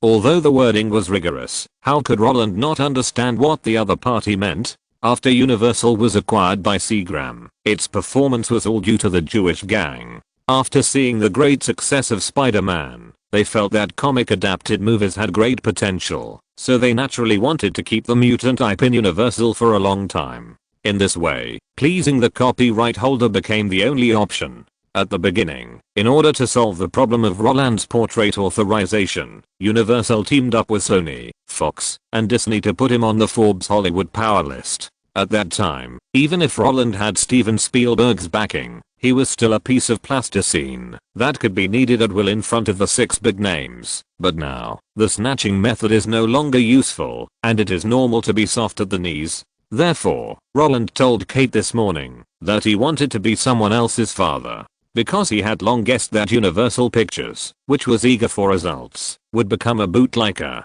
Shouldn't such a happy thing be shared with his wife? Roland was unwilling to expose his wealth in front of the public, but that didn't mean he didn't like to show off. Although such childish things might be disliked by Kate, but he was happy at the moment. Wasn't that enough? As for the appearance of Frank Biondi, the biggest boss of Universal Group, this was really beyond Roland's expectations. But if you think about it simply, it is actually reasonable. It doesn't matter if outsiders don't know Roland's identity, and it's understandable that the tools can't figure out Roland's depth. But if the big guys in the circle can't find out Roland's background, then they won't mix. Maybe at the beginning, they really thought that Overwatch Ventures was David Olsens' industry, but since Roland took the initiative to participate in the Berkshire Hathaway shareholders meeting, these statements to the public are bullshit in their eyes. Forbes may not be able to figure out Roland's wealth, Because Forbes' main source of information is actually the proactive reports of other media. But how could they, who are closely connected with the media, not know how much Roland has hidden? When he went to Seattle, Roland's favorite place to visit was Jeff Bezos and Bill Gates' homes. When he went to San Francisco, Roland rushed into Apple as soon as he got off the plane. When filming in New York, Roland lived in Ronald Perelman's house. Roland has been to Carl Icahn's villa. Roland's fiancée Kate and David Shaw's girlfriend dressed up and went shopping in New York, which was actively covered up by reporters. Not to mention, in order to invest in Google, Roland is still calling people all over the world. In this case, as long as these guys are not crazy, they can guess that David Olsen is just a shield. In March this year, the behavior of investing in Gillette and tinkering with Black Hawk Down was clearly captured by the real bosses in the eyes of these people. When they found out that Roland had inexplicably connected with the warmongers, the day when Roland got rid of his tool status, that was the day they came to make friends. Since you don't want to act anymore, then we won't pretend. No matter if you are the spokesperson of the warmongers or the rich man in the investment field, we can be good friends. Because the former is definitely not to be messed with, and the latter. After a simple calculation of Roland's net worth, they suddenly found that Roland had more cash in his hands than most listed companies. RBQ. RBQ. Because of this, after learning that Roland was coming to Universal, Frank Biondi appeared. He represents not only Universal Pictures, but also Universal Music, and himself. Compared with the sand sculpture rich second generation who rely on selling DuPont shares to nourish entertainment companies, investors who can chat and laugh with Warren Buffett and make friends with Carl Icahn have more prospects. As the chairman of Universal Music, he certainly knew that, although Universal Music looked glamorous, after acquiring Polygram, the $9 billion cash in the hands of the second generation rich sand sculpture had reached the bottom. If he couldn't find a source of funds, then the only way out was to sell himself. In this case, as the chairman, he naturally had to find a way out for himself first. Although this does not mean that he has identified Roland, it is always good to know more people. Of course, he did this, then Forbes. Before, because the media group was covering it up, Forbes had never reported Roland. Now those war profiteers who don't understand the situation are watching on the sidelines. Even if Forbes is a cat with 9 lives, they won't report it. Look at those who are related to selling arms, which one has been reported. David Olsen is frantically reducing his holdings in Yahoo. Oh. Then his net worth is falling. Why?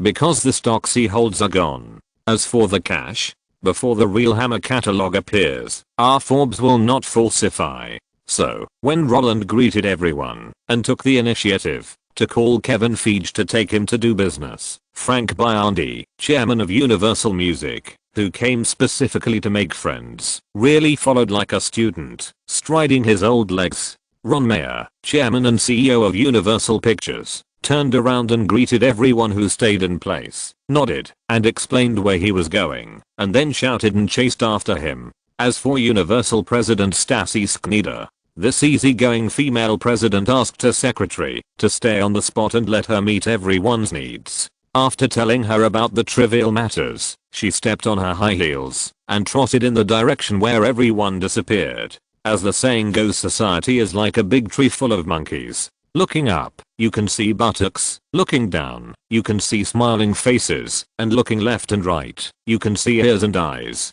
But this sentence is actually not appropriate. Because in the process of monkeys climbing trees, they will change against common sense and human nature. All qualified social elites will learn to compromise their nature in the process of climbing trees. What's more, they will also transform their nature.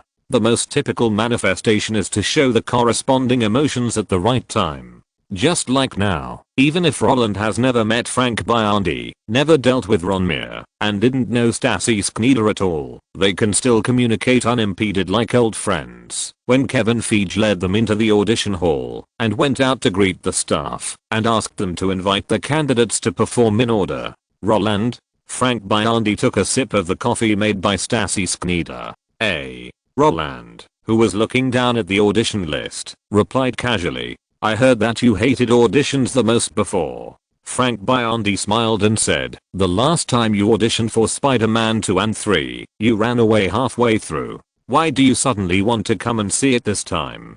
Since Frank Biondi dared to come, he must have found out about Roland's preferences. Facing his inquiry, Roland, unsurprisingly, lied. "I hate auditions, because I have auditioned hundreds of times for a play, but if I can act as an audition examiner and give others difficult questions, I'm still willing to do it." Audition hundreds of times for a play? How could Frank Biondi believe such nonsense? Everyone in the circle knows that Roland's debut masterpiece Home Alone was obtained by connections. Later, he used nepotism to block the way for other competitors. But even if he felt that Roland was fooling around, he didn't mean to expose it, but continued, "Oh, is that so? I thought you liked Marvel, so after the casting of X-Men entered the stage, you came to the scene to control the overall situation. After all, on the Lord of the Rings side, you seem to have thrown all the work to Peter Jackson.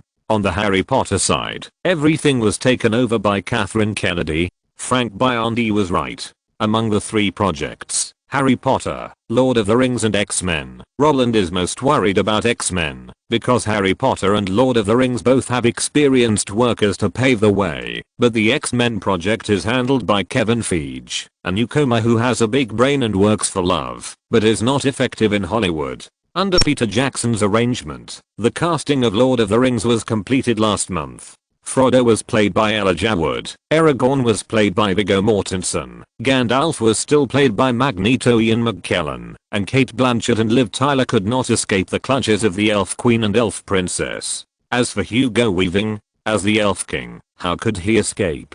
With the list of leading actors being almost the same, Roland was of course deeply relieved. At the same time, there was good news for Harry Potter. Daniel Radcliffe was included in Kathleen Kennedy's casting list. His selection is actually a very understandable thing, because his father is an agent in the circle, and his mother works at the BBC. Of course, the relationship between parents is not the point, because their existence cannot make Daniel Radcliffe ascend to the sky in one step, but the ethnicity of Daniel Radcliffe's mother has helped him a lot. Daniel Radcliffe's mother is Jewish. According to the theory of bloodline, Daniel Radcliffe is also Jewish. That's right, in Roland's previous life, J.K. Rowling, the undisguised racist, forced all actors to be selected from the UK when selling the filming rights. Although the conditions were relaxed later, that was just to select Ireland.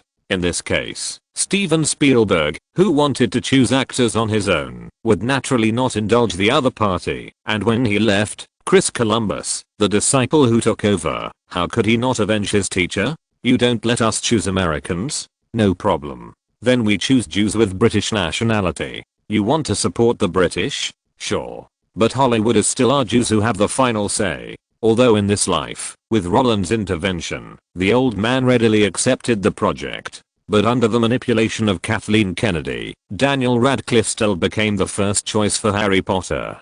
Because choosing him can not only maintain the old man's face, but also let everyone who wants to get into Hollywood know. In Hollywood, contracts are far less effective than the will of us Jews. This kind of competition is of course a good thing for Roland. Isn't J.K. Rowling just a novelist? How can she understand Harry Potter? As an author who was expelled from the author's membership by readers, her will is far less important than the will of the old man. Not to mention, the old man's children all call him uncle.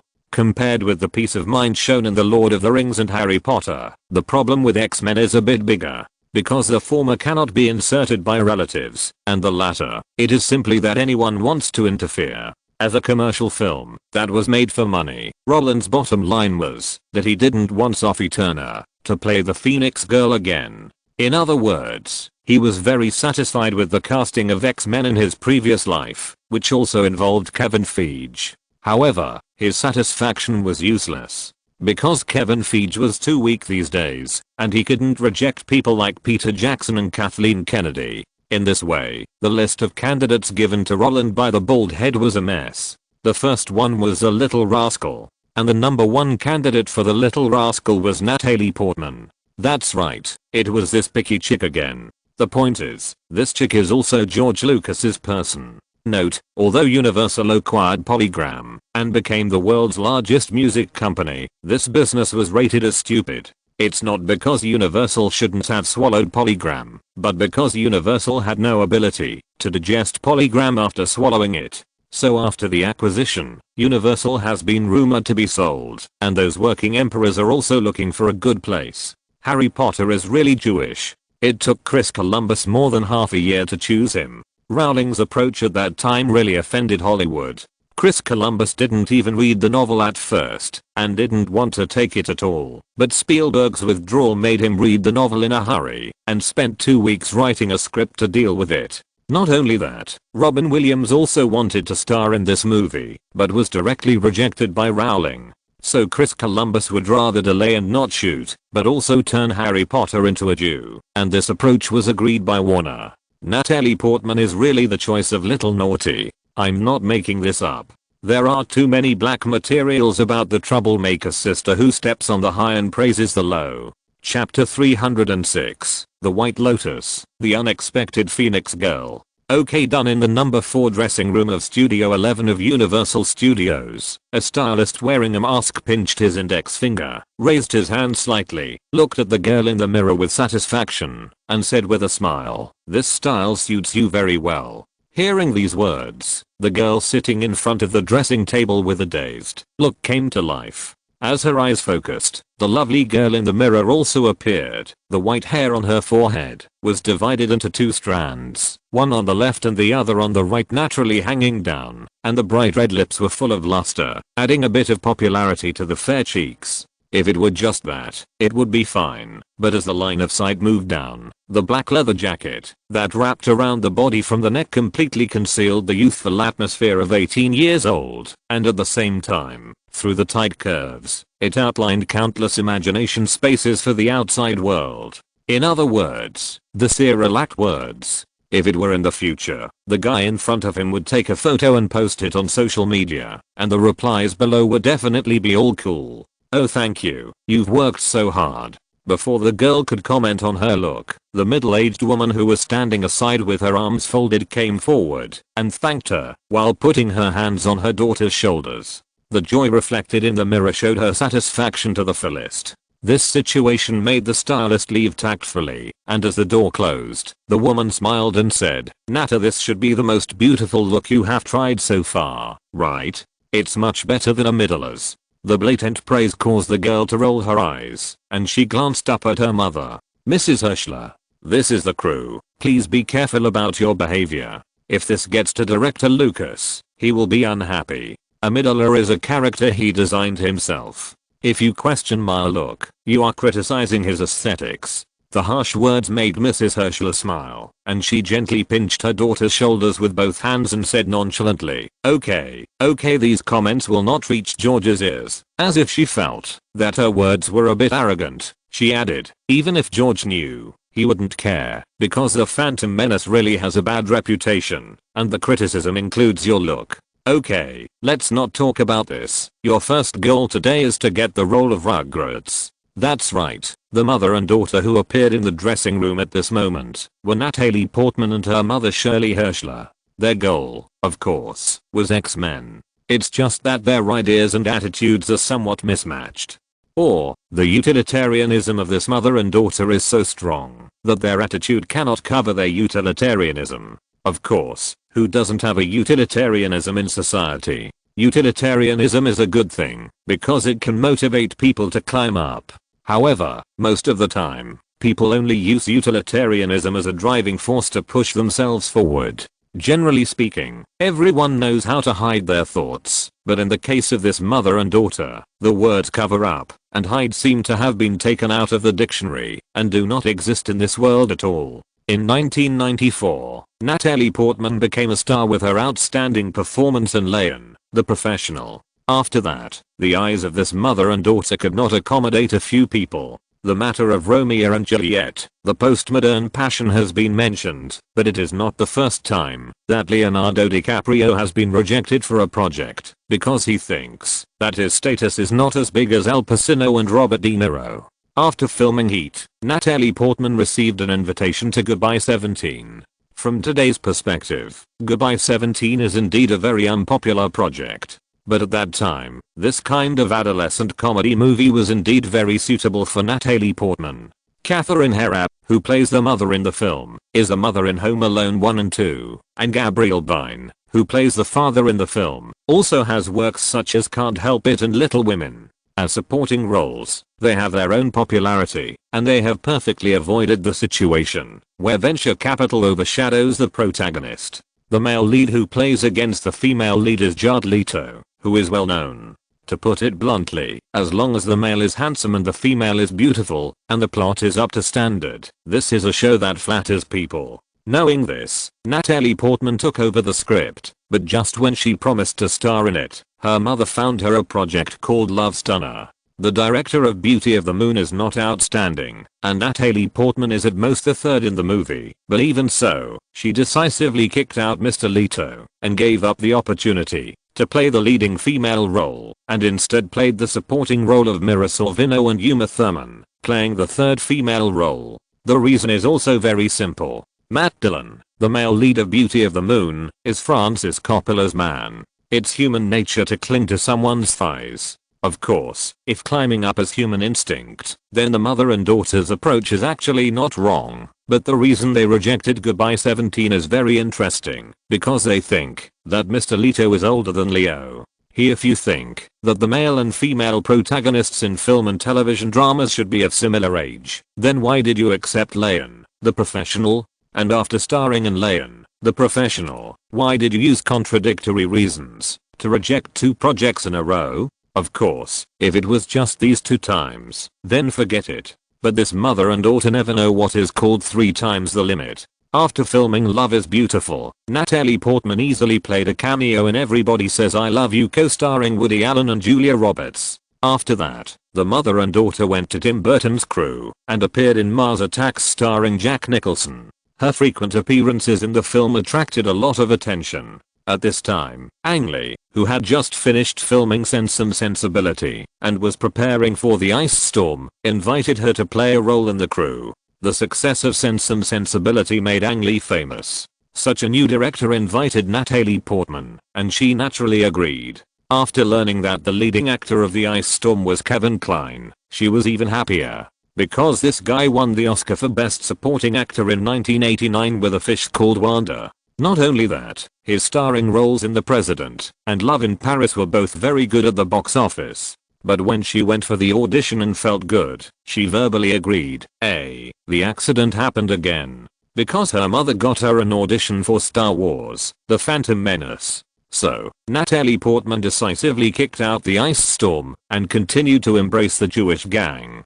To be honest, if The Ice Storm and Star Wars were put together, anyone would choose the latter. Trying your best to climb up is not a mistake in itself, but a human instinct. But Natalie Portman said that the sexual liberation in the script made her feel betrayed. Excuse me? You couldn't accept The Ice Storm in 1996, but you could accept Intimate in 2003. You can't accept the plot of Cheating, but you can accept the love triangle of strippers? Good. If you think the scale of Intimate is not as big as The Ice Storm, then what about Black Swan? Let's not talk about how the Black Swan project came about. Just the scale issue alone can beat The Ice Storm by a dozen streets, right? But the question is, how can the scale be compared with the Oscars? Hey, old double standards. If you think Romeo and Juliet, a postmodern passion, is not as attractive as Heat, can't you just say you don't have time? If you think 17 Years Old can't beat Love is War, can't you just say it's not suitable? If you think Star Wars can beat The Ice Storm, can't you just say the schedules don't match? Why bother to find all those excuses? Who in Hollywood hasn't been two-faced? Who in Hollywood doesn't hang around to find a good person?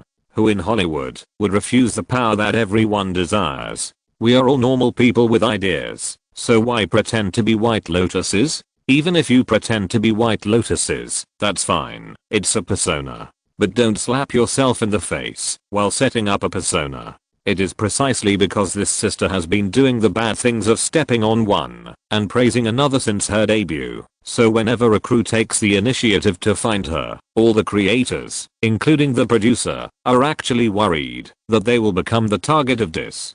But how could Kevin Feige, a novice, know about this kind of thing? So, the invitation was sent out. In Roland's previous life, Natalie Portman did accept X-Men, and as usual, she looked at the cast first and then made a decision. But after The Phantom Menace was a big hit at the box office, but received mixed reviews, she, who cherished her feathers, treated each of her works more cautiously. When she found that the cast of X-Men was too bad, she refused to act again and turned to Fox, starring in Sweetheart. Not only that, she also brought in Ashley Judd, whom she met in Heat, and Joan Cusack, who was nominated for the Best Supporting Actress Oscar twice in 1989 and 1998, to play supporting roles for her. Although this lineup is not very good, it is still good compared with X-Men starring newcomers like Hugh Jackman. Of course, Roland's situation in his previous life can only be used as a reference. With his intervention, how could the mother and daughter who have been relying on their thighs to get to the top miss this great opportunity? With the reputation of The Phantom Menace continuing to be poor, and the second part being prepared, but not knowing when it can be filmed, they have always been prepared for both hands and of course want to find a new commercial series to act as a talisman. At this time, X-Men that invited her to participate naturally became a high-quality spare tire in the eyes of the mother and daughter. This is a comic adaptation series created by Roland Allen. Marvel has been crushed by DC for so many years, but as soon as Roland took over, it was like a serf singing a song. Spider-Man ranks third in the box office history. Who would have dared to think about it before? With such a result in front, it is difficult for them to give up. As for what Roland will not star in X-Men, so the performance of X-Men may not be better than Spider-Man. They are even less worried about this, because Marvel has been acquired by Roland. The nearly $3 billion acquisition perfectly illustrates Roland's determination to make this series a success. Of course, the Hustlers will believe in the quality of X-Men because of Roland's existence, but this does not mean that Natalie Portman likes the current lineup of X-Men. Looking at herself in the mirror, the girl, who is 1 year younger than Roland, suddenly asked, "Mom, is Dow Gray Scott here today?"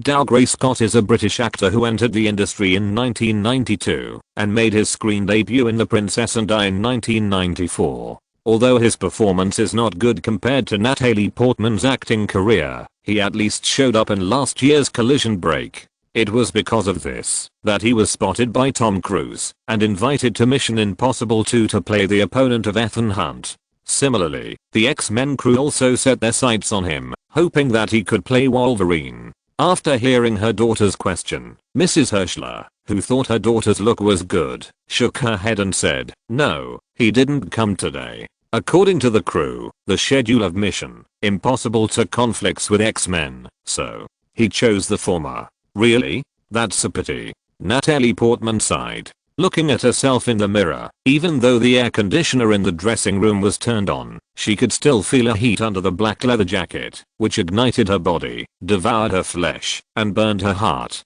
Because she knew that, if Dow Gray Scott didn't come, then Wolverine would probably belong to Hugh Jackman. And Hugh Jackman, how could he possibly carry the box office? What about the others? What's the situation of the others now? Natalie Portman continued to ask, who are the candidates for Storm? Storm. The most likely candidates for Storm are Jada Smith and Halle Berry. As if she saw her daughter's anxiety, but more like she guessed her daughter's thoughts. Mrs. Hirschler patted her daughter on the shoulder without stopping, and said all the information she had heard before, and the most likely candidates for Phoenix are Famke Janssen and Charlize Theron. In addition, Professor X and Magneto have actually been confirmed. Patrick Stewart agreed to play Professor X, and Magneto will be played by Ian McKellen. What? After hearing her mother's words, Natalie Portman's face suddenly fell. Unreserved words came out of her mouth. Jada Smith and Halle Berry are the two most likely to be elected Storm? Oh my god.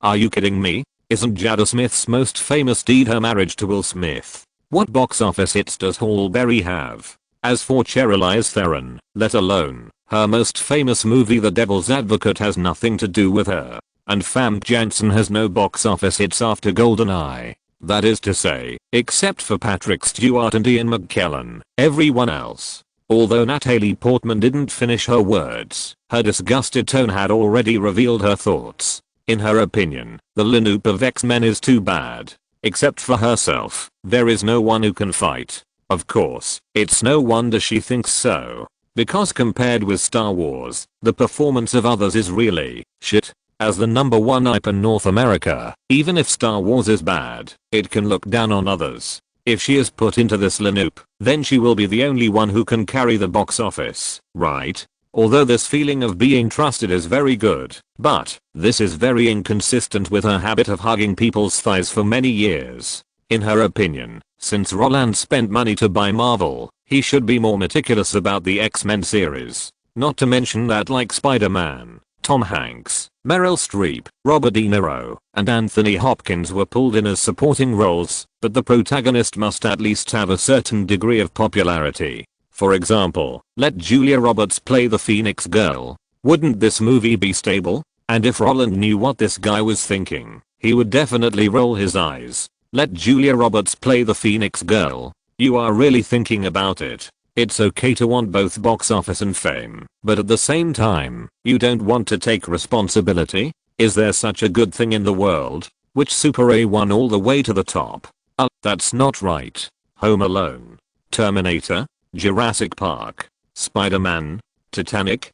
Cough cough cough. Fortunately, Roland didn't know Natalie Portman's idea, otherwise, he would definitely be shocked by the other party's idea of inviting Julia Roberts to play Phoenix Girl. Of course, while Natalie Portman was complaining about this and that, Roland, who was hiding in the audition room as a boss, had actually interviewed more than a dozen people. Since the candidate for the role of Little Rugrats was the one with the most candidates, Roland put him at the end. In this way, the roles that the candidates had less were quickly confirmed. James Marsden turned down The Twilight Zone to play Cyclops, so of course he got this role. Although Roland didn't like Halle Berry very much, she was still much better than Will Smith's wife. As for the bald professor and the Malay wizard Magneto, they were basically just passing scenes. To put it bluntly, Roland couldn't remember the other characters except for the main ones. So apart from these guys, Roland was mostly sitting there pretending to be cool. Fold your arms, lean back, and leave a gap between your waist and the back of the chair.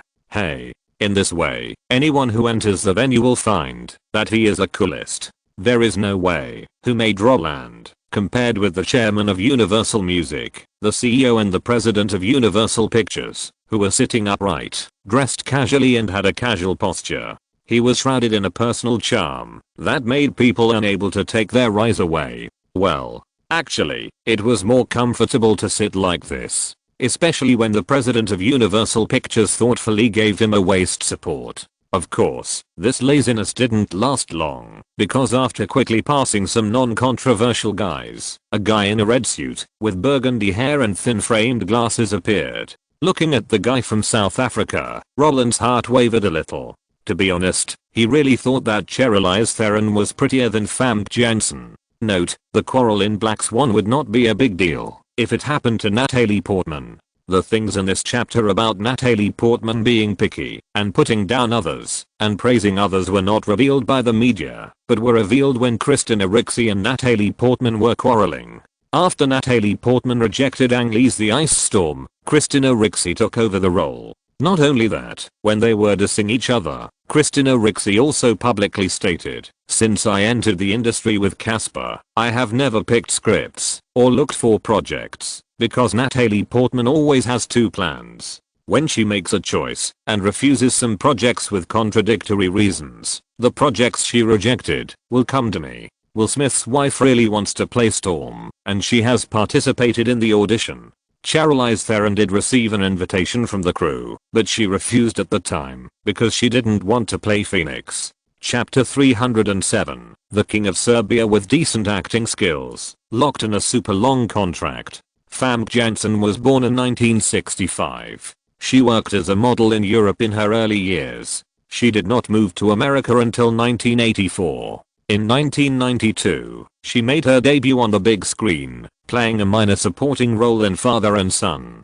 Due to her outstanding appearance, she starred in Actual the following year and became the heroine of the film series Sunset 4, Ashes to Ashes in the third year. In the fourth year, she was directly promoted to a Bond girl. Although the role of a Bond girl is just a vase, isn't it a proof of her good looks to be chosen? This is a kind of recognition. But compared with Charlize Theron, who is also a model, her looks are still a certain distance away. Let's not talk about the queen who looked at people with her nose in Snow White and the Huntsman. Let's take the guy in front of Roland now. Charlize Theron, who is now 24 years old and has not yet reached her full form, is still more beautiful than Famke Janssen. Even though her face is still full of collagen, she doesn't have the diamond face that is common among European and American stars more than a decade later. Instead, she has an oval face that is more oriental. However, her delicate facial features can still make her big face more three-dimensional. Coupled with her emerald green pupils, slender but not thick eyebrows, and full and upturned lips, it would be strange if Harvey Weinstein didn't want to sleep with her. Of course, although she is beautiful, her current temperament is still mostly sweet. In other words, if Charlize Theron in front of us didn't have that 5'10" height, she would give people the feeling of Meg Ryan, the sweet girl who can fall in love with Tom Hanks anytime and anywhere, rather than a war machine with a bus cut to compete with Tom Hardy in the Doomsday World to see who is more manly. But even if her height can cover up her cuteness, it will also bring a certain sense of disobedience at the same time, because women who can be sweet or only exist in novels. Most of the time, an actor's style follows the collagen on her face. When she is young and has full collagen, the sweet style is the best choice. As she ages, the collagen disappears, the protruding bone is revealed, and the angular face comes out, and the cold and noble royal sister's way will naturally follow. So, those guys who keep doing medical beauty, eager to keep their girlish feeling, but keep complaining that they have no roles to play and the audience is too harsh, are all their own faults. If you don't follow the path set by God, then aren't you just arguing with yourself? Of course, it doesn't mean that actors have to follow the laws of nature, but how many of them can go against the grain and still succeed? The only one who can play the queen with a face full of collagen is Gong Li. Other actors, which one didn't have a face first and then take the role? The big devil Cate Blanchett also took on projects that rely on her face, such as Parks and Bordertown, when her collagen was full, and after losing weight, in Elizabeth, she had a strong aura. The rebellious Angelina Jolie appeared in Terminator in 1993 with a round face. At that time, she was just a rebellious little girl, until she got angry and became as thin as a ghost, and then she took the path of a queen. As for Kate Winslet, thinking of this, Roland turned his head and looked at his woman. She is actually also a typical example of aura transformation. When she was young, she was a representative of plumpness. After getting older, she insisted on exercising to maintain her body shape and ran all the way on the road of a queen. Although Divergent is really a terrible movie, to be honest, Roland actually thinks that the older Kate is really better looking than when she was young, after abandoning her oval face. While Roland was staring at his wife and thinking about it, Kate, who found her man's abnormal behavior, turned her body and leaned over unscrupulously and teased in an inaudible voice, "Why don't you watch it? Are you worried that I will deal with you when I go back?" Such words made Roland, who was feeling that appearance is more important than acting skills, chuckled, raised his right arm, and put it on the back of Kate's chair, and his fingers chased the other's hair. He didn't mean to answer directly at all, but asked casually, "Do you think the role of Phoenix Girl is suitable for her?" The serious questioning made Kate put away her joking thoughts, and her scrutinizing eyes fell on the red figure in the center of the venue. Since the audition was led by Kevin Feige, even if Roland sat there and thought divergently, the scene could still run in an orderly manner. At this moment, Charlize Theron, who had already introduced herself, was showing herself with passion and emotion. The clip she performed was the scene at the beginning of the movie when Jane Grey was questioned by members of Congress in Washington. Although there was no scenery and the podium for the speech was simply a table, she was not disturbed by the harsh environment on the scene and still recited the lines calmly. "Ladies and gentlemen, mankind is now facing another stage of evolution." While speaking, her eyes also flew away, slowly sweeping across the judges on the jury, seemingly capturing everyone's expression and peeking into everyone's heart. But in fact, the wandering eyes just swept by without any focus at all. Gene mutations often occur during adolescence, triggered by emotional fluctuations. But just as she was slowly explaining her research results, the assistant director who was acting with her suddenly jumped out and interrupted her narration according to the requirements of the script. "Thank you, Miss Gray, for your educational speech. But you have deviated from the theme of our meeting, which is, are mutants dangerous?" The assistant director was actually at a loss to perform a scene, so his words were really straightforward. But facing this unprofessional cooperation, Charlize Theron in the center of the venue was not disturbed too much. The corners of her mouth were slightly raised, as if showing disdain, and the next second, she lowered her eyes when she realized her behavior was inappropriate. Judging from her appearance, she seemed to be browsing the information prepared in advance, trying to find a more accurate answer, but when she looked up again, the confidence that came to her showed her arrogance to the fullest. "It's not appropriate for you to ask this question." Charlize Theron directly skipped the honorific of Mr. Congressman. "Some people get into car accidents when driving." Ben raised his hand slightly on the podium, trying to put pressure on them with his actions. "So there are driver's licenses." The assistant director who was rehearsing the words quickly added. "But there is no license for survival." Facing such an answer, Charlize Theron in the center of the stage laughed directly, shaking her head with sarcasm. "In fact, once the mutants reveal their identities, it will definitely cause panic among people and create countless hostilities. When hostility appears, a large number of violent conflicts will no longer be a probability on paper." At this point, it seemed that she wanted to give those congressmen who were not present at the scene time to think, but it seemed more like she wanted to make her next words more oppressive, so the girl behind the podium stopped for a few seconds. Then, she continued, "So, in order to avoid hostility towards mutants and to avoid direct conflict between the public and mutants, I call for the cancellation of mutant registration." Just like before she finished explaining her thoughts, the assistant director interrupted her according to the script and raised his voice, asking, "Exposing your identity? Why do you use such a word? Why do mutants hide? They are not hiding." The sudden words made the girl shake her head instinctively. Unfortunately, her denial had no effect. The assistant director said, "I know where they are hiding. This is a list of mutants in the United States. It records a girl who can walk through walls. Although we have not collected more criminal records so far, what if she sneaks into a bank vault one day? Or, accidentally breaks into the White House? More likely, suddenly appears in the home of someone present?" Such words made the girl in the center of the stage frown. She opened her mouth slightly, wanting to refute, but before she could make a sound, the assistant director who was acting with her had already sped up his speech and continued to question loudly. "I also heard that mutants can sense and control human thoughts. Deprive us of the will to be free." This accusation made the girl take a deep breath, and she glared at the other party with a deep gaze, pursed her bright red lips, and said with a forced smile, "Mr. Congressman." Unfortunately, she still didn't get the chance to speak. When she opened her mouth and wanted to defend herself, the assistant director's voice rose again, forcibly suppressing her voice. "So, we have the right to decide whether our children need a mutant teacher or classmate, or stay away from them." Repeated oppression made the girl behind the podium very annoyed. The speculation of assumptions and groundless accusations that had never happened made her extremely angry. She tore off the decorative glasses and threw them on the table without hesitation.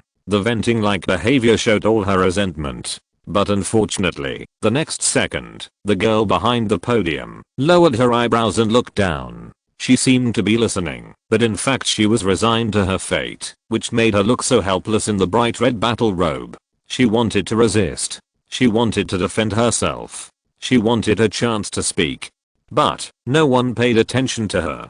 The 2-minute play started with Charlize Theron's confidence and ended with her silence. After watching her performance, all the judges lowered their heads and wrote down their opinions on the notes. Kate, on the other hand, tilted her head towards her man and said, "If it were according to Steven's standards, her shot just now would basically pass." "What do you mean?" Roland asked with interest. "It's just a commercial film. 70 points is enough." Kate shrugged, leaning towards Roland and whispering, "This scene is mainly about Jane Grey going to Congress. to attend a questioning session. From the beginning, she was full of confidence and talked eloquently, to suppressing the whole audience, and then to the congressman's counterattack. Although it was only 2 minutes, her mental journey had 3 stages. At first, she believed that humans would be convinced by her, but in the end, she found that humans were not willing to listen to her explanation at all. In this case, she only needed to show confidence and helplessness, or intellectuality and frustration, or pride and decadence.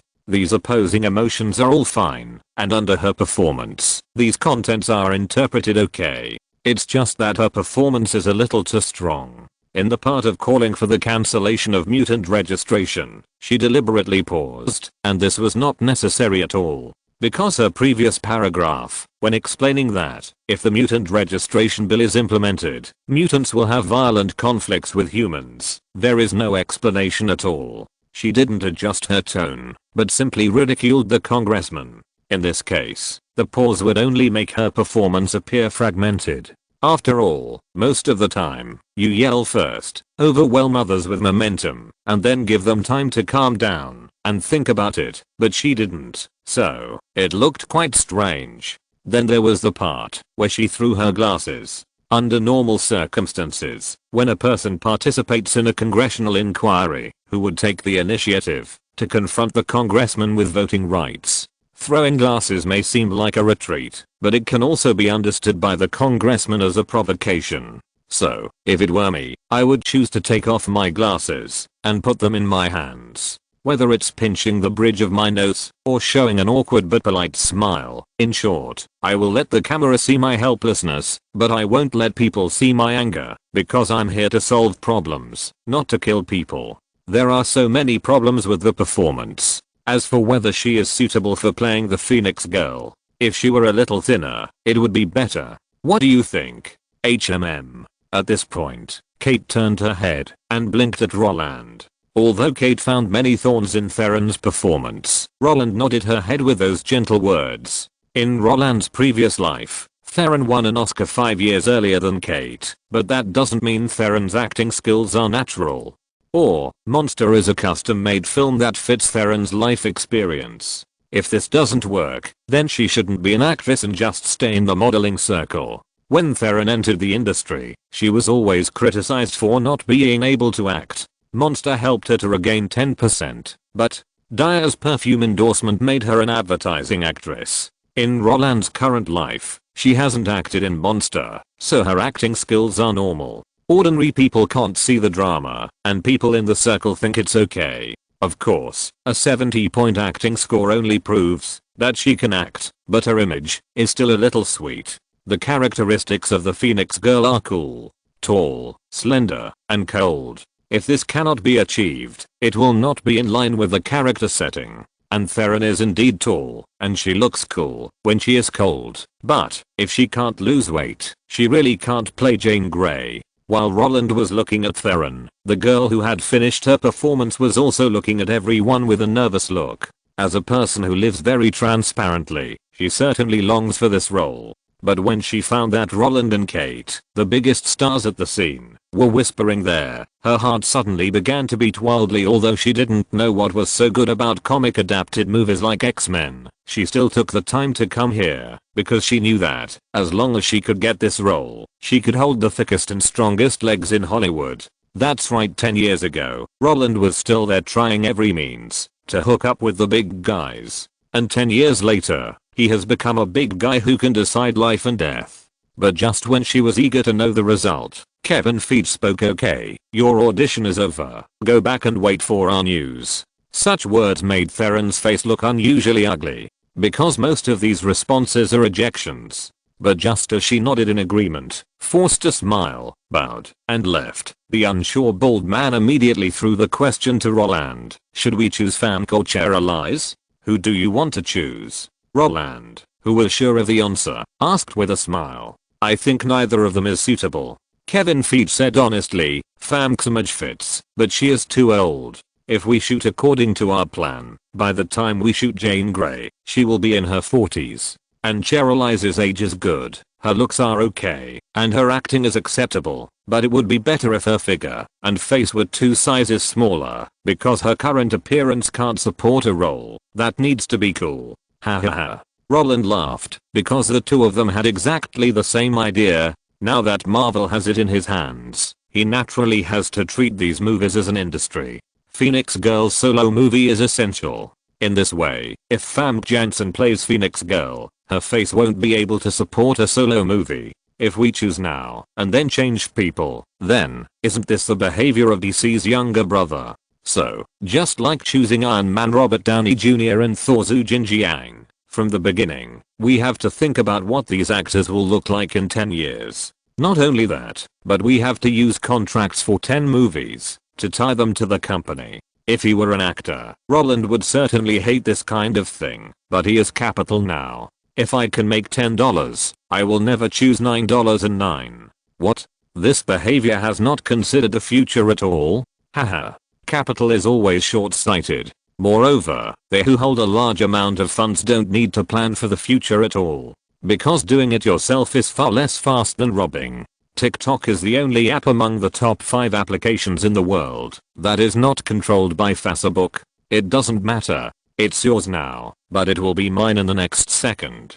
Copying? Sorry, compared with robbing, the copying of Tencent has always been the behavior of a younger brother. Because of this, when Roland saw Theron appear, he already had an idea in his mind and asked, when will the filming start? Probably November or December this year, or January or February next year. Kevin Feige said, we can confirm the people today, but we still need to communicate about the scenery, props, and special effects. Okay, then you can have someone contact Cheryl and tell her that, if she can lose weight in 2 months, she will get a package contract for 10 movies, including 3 or more Jane Grey independent movies. Roland heard this, and made a decision. The first movie will be paid $500,000, and the subsequent pay will depend on the performance of the previous work. If the performance is poor, then continue to maintain it. If the performance is good, then increase it, and the upper limit of each increase is $500,000. Roland has memories of his previous life. He knows that after Theron loses weight, she can be cool. In this case, why choose Famke Janssen? Isn't the Queen of Theron attractive? As for the 10 film contract, the upper limit of each increase is only $500,000. Even if she shoots the 10th film, her salary is only $4.5 million. It's pure exploitation. After hearing Roland's decision, the 3 people from Universal were surprised. No one thought Roland would be so ruthless. 10 movies at the first word. The total salary is only $25 million. This is simply exploitation. Kevin Feige, who also thought Roland was ruthless, was even more surprised. Although he didn't know why his boss was more confident than himself. But, isn't this a good thing? So, he didn't think about this issue anymore, but nodded and agreed. Okay. Not only that, the next second, he asked a supplementary question. If she doesn't want to, should we give up? Don't want to? This topic made Roland shake his head again and again. If she doesn't want to, then you can leave her alone for a week or 2. Then go find her. When the time comes, you can tell her that we can provide her with another film contract other than Marvel. A contract with Warcraft Films. A contract for an Oscar-winning movie. I will be the producer.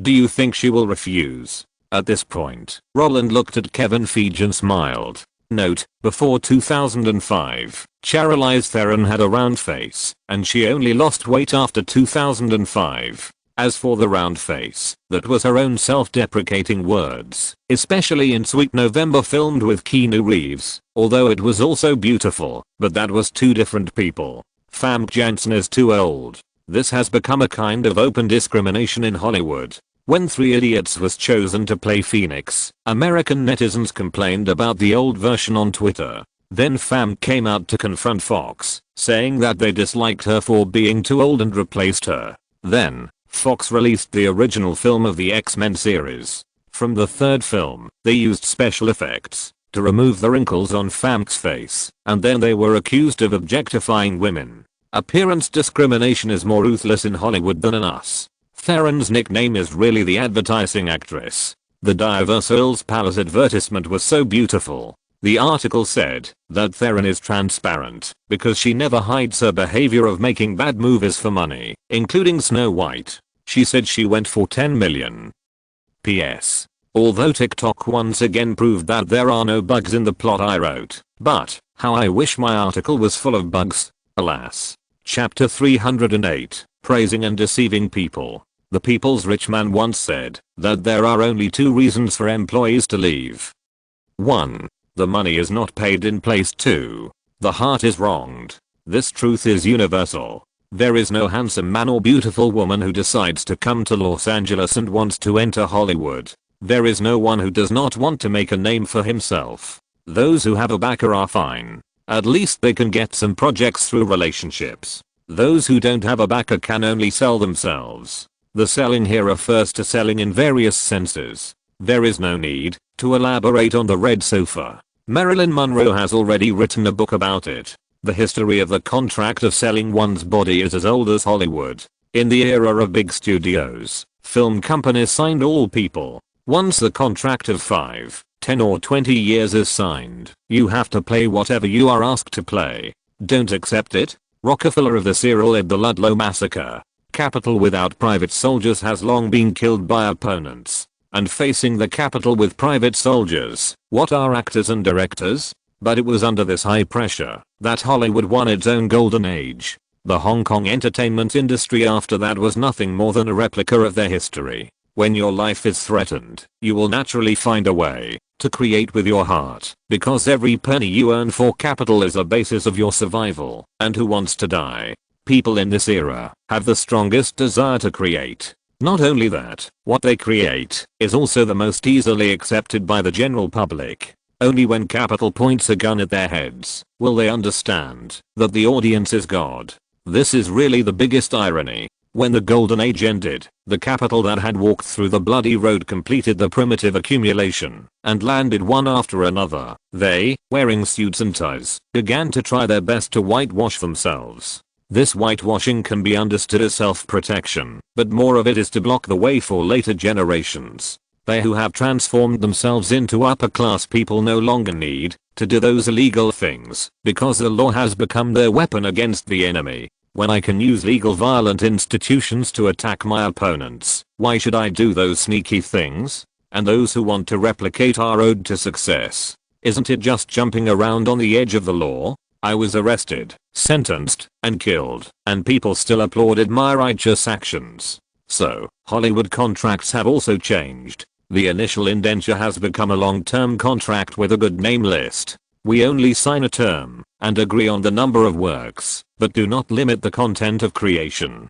Just like the 20-year contract signed by Steven Spielberg and Universal. In the next 20 years, you have to make 10 movies for us at Universal. As for the type, we don't care. Not only that, when we lose interest in the project you submitted, you can also look for other investments. We don't limit your creative desire. So, wild fantasies appeared. Unlike the dramas that filled the streets during the golden age of Hollywood, science fiction came on the stage. The predecessors could not create these works. Is it because their vision was not enough? It is true that vision can indeed limit creation, but more importantly, it is because they are not worthy of fantasy. With the release of contracts, the wealth of various people has skyrocketed. Coupled with the continuous improvement of the agent system, fleecing the capitalists has become the first choice of those tool people. However, even so, after entering the 21st century, Marvel can still sign a contract with actors. The reason is that the success seen by people is the ideal after weaving. Tom Cruise's luck exploded, and he became famous in Top Gun. Without his father, could he have eaten the rice of recruitment advertisements? Tom Hanks's face was disliked by various producers, and then he hibernated to learn, and finally won the Mermaid with his superb acting skills.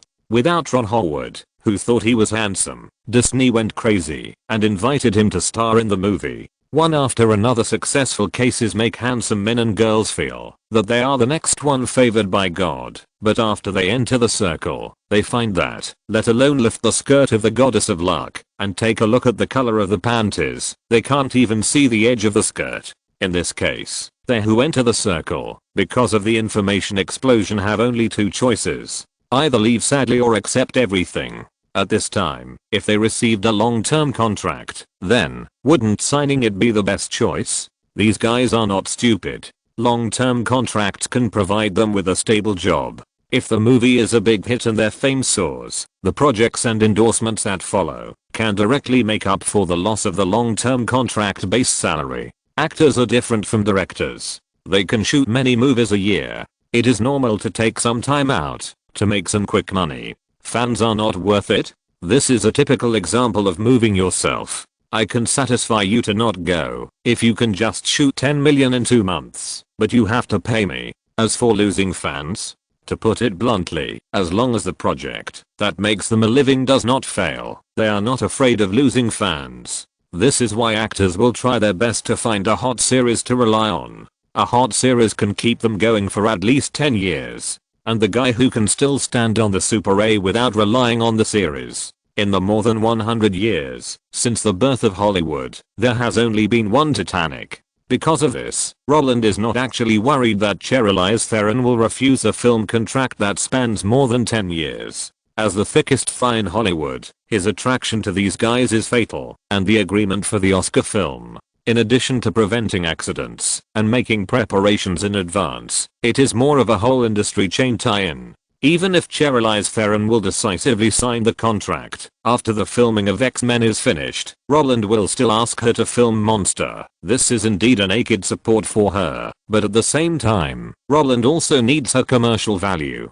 As a guy who can be called an advertising actress just by her face, how could R&K ignore her? As a guy who owns the game industry, how could X-Men not be developed into a game? Made into a toy? Image rights. Image rights. Image rights. Important things are said 3 times. Support you because the return brought by your face is far greater than my efforts. As for other things, why should I talk about other things with a tool? Of course, this kind of exploitation only exists in a group without voice, power, or background. When facing Charlize Theron, Roland, who wanted to exploit her, could naturally let his subordinates pass on the contract quietly. But when facing Natalie Portman, Roland, who didn't want her to play a little rascal at all, immediately tore off his coldness. After watching her performance, he took the initiative to hug her, and not only that, he also invited her to sit down and talk. Nata, we meet again. The last time was in England.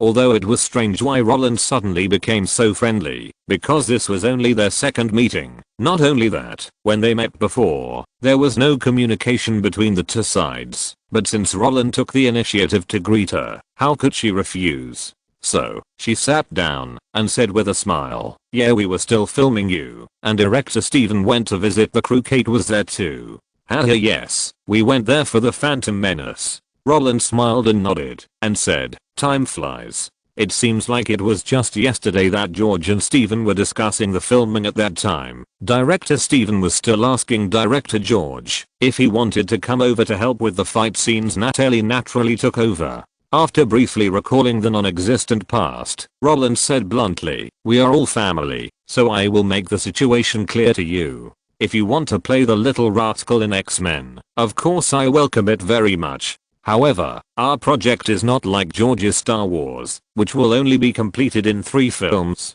As you know, as early as 1993, Steven helped me buy back all the Marvel copyrights on the market, and now Marvel is in my hands. With a complete worldview, our film plan is very large. The 3 films in the X-Men team series are. The song is just the beginning of the whole story. If the results are good, we will continue to shoot it like a TV series. So, there will be a problem. If you want to take on the role of Rugrats, you may continue to play her in the next 5 to 10 years. Since Rugrats' abilities in the comics cannot be shown through obvious special effects, and she cannot fight with Wolverine and Beast, so it is more likely that this character will be a background board for a long time. Unless she is really popular, it will be difficult for us to make a special solo movie for her. So, I hope you can think it over carefully. That's right. Unlike the situation of directly using the contract to hit Charlize Theron, Roland's methods are more gentle when dealing with Natalie Portman, because giving benefits to the former can solve all problems, and digging pits for the latter can avoid a lot of trouble.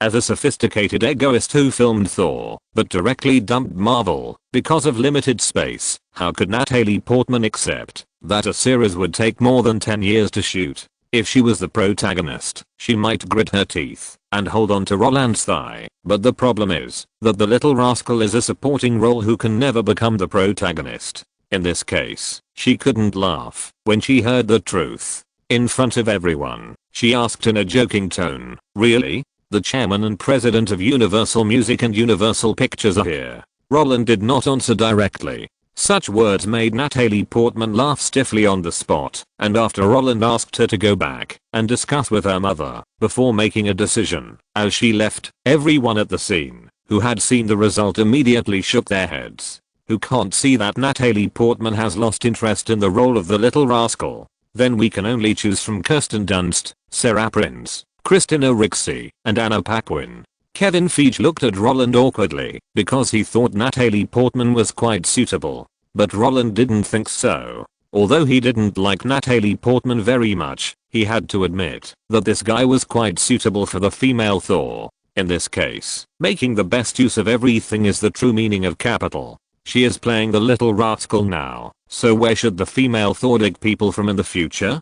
Therefore, even if he was satisfied, Roland still said righteously, "We can't cheat anyone, but we can't cheat our own people." After all, Natalie calls George uncle, so we have to make it clear to her. As for which little rascal to choose, you can decide for yourself. Anyway, I have 3 requirements: fit with the role, young, willing to sign a long contract for 10 films. After finalizing the main candidates and instructing Kevin Feige to sign a contract with those new actors, Roland threw all the rest of the work to the other party. It would be stupid not to use the tool people. At noon, Frank Biondi, chairman of Universal Music, specially invited him to have a meal. Although the two did not discuss any cooperation during the meal, and did not even raise any intention, the old man still had a smiling attitude, saying that he was just here to learn. However, when he asked Roland why the 10-year plan for X-Men was so different from the trilogy that Warcraft films submitted to Universal, Roland guessed what he meant, and smiled knowingly after lunch.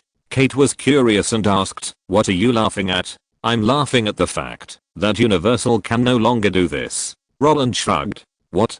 Didn't they just acquire Polygram?" Kate frowned. "That's right, they acquired Polygram, but this deal can't reverse Universal Pictures' loss-making decline." Roland opened the car door for Kate. Since Steven left Universal, Universal's performance has been getting worse year by year. In this situation, Panasonic sold Universal to Seagram, but when Seagram took over, the Waterworld project caused them to suffer a big setback and cost Panasonic a lot of money. After that, they have been losing money all these years. Although they acquired Polygram, Polygram can't make their financial statements look better. If they can't solve the problem of Universal Pictures' continuous losses, then selling the company is the only option. So he came to see if you want to buy it? Kate asked with a frown, but the next second, she shook her head and said, "Shouldn't it be? Even if they knew you were rich, they wouldn't think of selling the company to you. After all, your current industry is all concentrated in the internet." Oh. Hearing Kate say this, Roland was happy. "I didn't expect you to think so highly of your husband, but you're right, they can't sell it to me. At most they'll see if they can find some high quality projects from me, and then use them as bargaining chips to sell the company at a better price." That's right. Frank Biondi's strange behavior reminded Roland of Universal's previous life's sassy operation, Crazy Project Establishment. The year after Seagram led Universal Music to acquire Polygram, he sold the entire company to Vivendi due to financial problems. In order to raise the company's price, they did one thing, that is, to invite big names and write blank checks. Universal Pictures' financial statements are not good. It doesn't matter. Our next project is good. Throughout 2001, we had A Beautiful Mind directed by Ron Howard, starring Russell Crowe and Jennifer Connelly. Spy Game starring Robert Redford and Brad Pitt. Hannibal starring Anthony Hopkins and Julianne Moore. Jurassic Park 3 starring Sam Neill. Bridget Jones's Diary starring Renee Zellweger. The Mummy 2 starring Rachel Weisz. And the new series Fast and Furious sponsored by countless car companies and ready to be developed. You see, our company's financial report does have problems, but the problem with the financial report is because we have too many new projects. So, you can't lower the price because of the problem with the financial report, right? Vivendi saw it and thought, hey, it does make sense. So they didn't bother too much in the negotiations and directly acquired the Seagram Group. Then, after they swallowed up the Seagram Group and sent people to take over Universal, they found out that this was a huge abyss. It's not that the project is not good. It's not that the plan is all fake. But Seagram didn't invest in it at all. Once the project was established and the startup funds were given, Seagram didn't care about it anymore. When all the people from Vivendi were in place, they learned that they had to pay for all the projects themselves.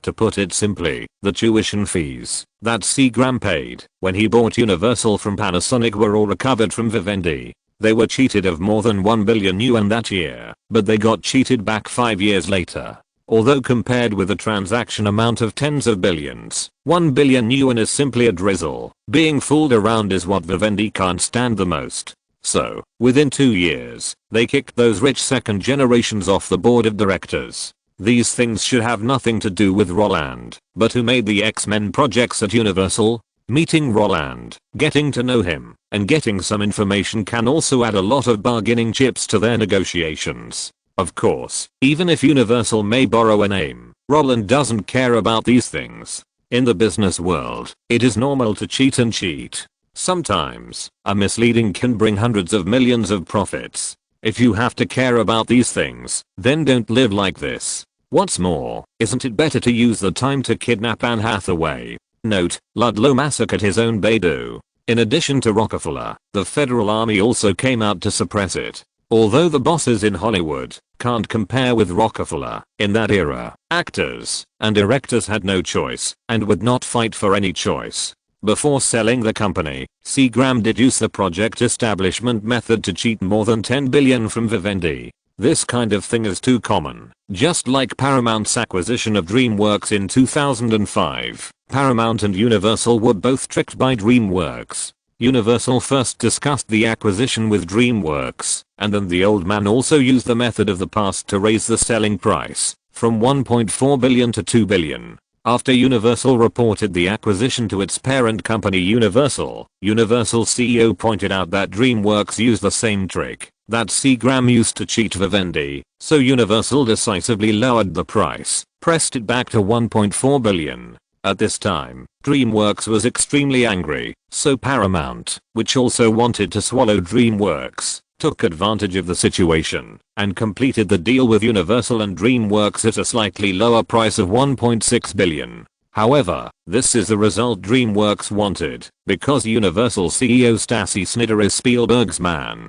After he found out that Universal wanted to check the accounts for the acquisition and the value of 2 billion could not be made, he deliberately pointed out that DreamWorks' asking price was too high. At this time, Paramount, who felt that it had a chance, wanted to rush to acquire it, so it signed the contract directly. Although it was only 200 million more, the extra 200 million went directly into Spielberg's pocket, and after Stassi Snider finished this job, she also left Universal and went directly to DreamWorks.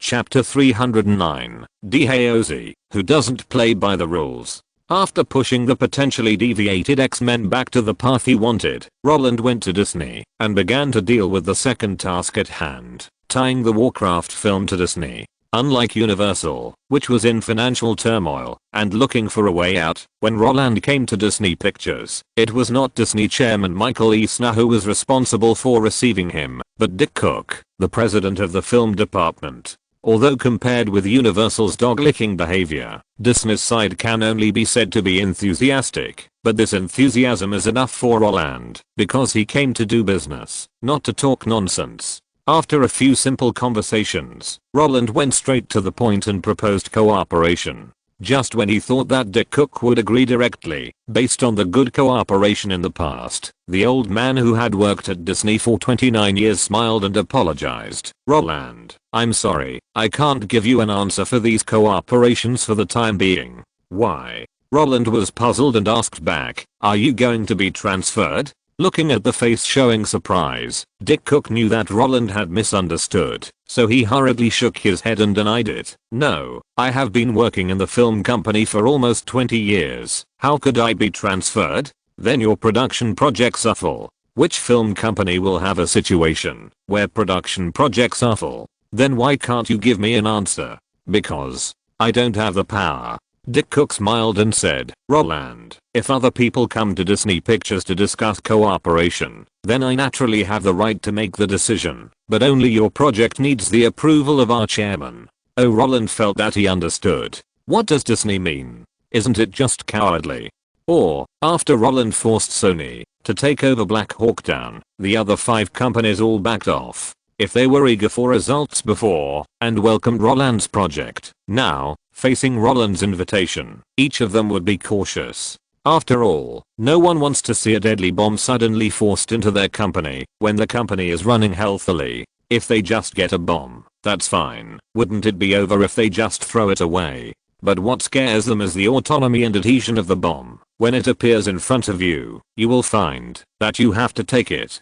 So, they, who are heavy-handed externally and submissive internally, raised Roland's danger level to the highest. There is no way. As representatives of convincing people with reason, they know better than anyone that fists are more effective than mouths at any time. Therefore, Roland can understand their current attitude. There is no fool among the guys who can control hundreds of millions of assets. Just like Panasonic was cheated by its previous owner, who then cheated Seagram, and Seagram was cheated by Panasonic, who then cheated Vivendi. Maybe some guy's behavior looks really stupid, but if you really think those guys are stupid, then you are really stupid.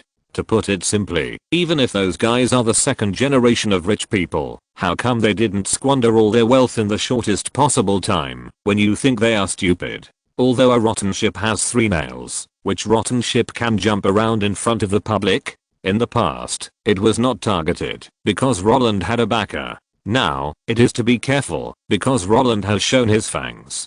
Because of this, with Roland's departure, the grey-haired Dick Cook did not hesitate to directly call up the surveillance in the office, packed up his things, and went to the headquarters and told Roland all about the project invitation and intention. The performance of the lovers was good, so he wants to continue to cooperate with us and remake the old movies. The first thing Michael Eisner saw was the Olsen sisters project, but what confused him was that Disney invested in Castle in 1977. Is there any need to remake it? It can make money? What is Castle about? Michael Eisner had no memory at all and looked at Dick Cook in confusion. Hearing this, Dick Cook, who also had no idea what Outlander was about, made his own brief description based on the old materials he read on the way here. Outlander is about a legendary castle that hides wealth that rivals a country. Countless people want to get it, but the castle is the private property of a countess, and it is difficult for people to enter. One day, a profiteer suddenly learned that the countess's granddaughter had been lost a long time ago, so he had an idea and asked his granddaughter to dress up as the countess's granddaughter, sneak into the castle, seize the property, and then a series of stories happened. From the initial deception to the happy ending. It's a traditional comedy, a Disney-style comedy. After this explanation, Michael Eisner blinked his eyes. Is it role-playing again? Isn't it the same as The Perfect Match? The Perfect Match is about sister swapping, and this is just being yourself, isn't it? Isn't it too cliché? Although he is the chairman of the Disney Group, Michael Eisner's words are merciless. In fact, most of the time, these people know that the movies they made are bad, but even so, they will still push the movies for release. This is not to deliberately pollute the eyes of the audience, but if the movie is not released, it will definitely lose money. But if it is released, at least some of the investment can be recovered. Everything is about money. It is not easy for subordinates to comment on the words of the big boss, and it is even more difficult for management to slander the company's old movies. So after Michael Eisner finished speaking, Dick Cook decisively brought up Roland's proposal.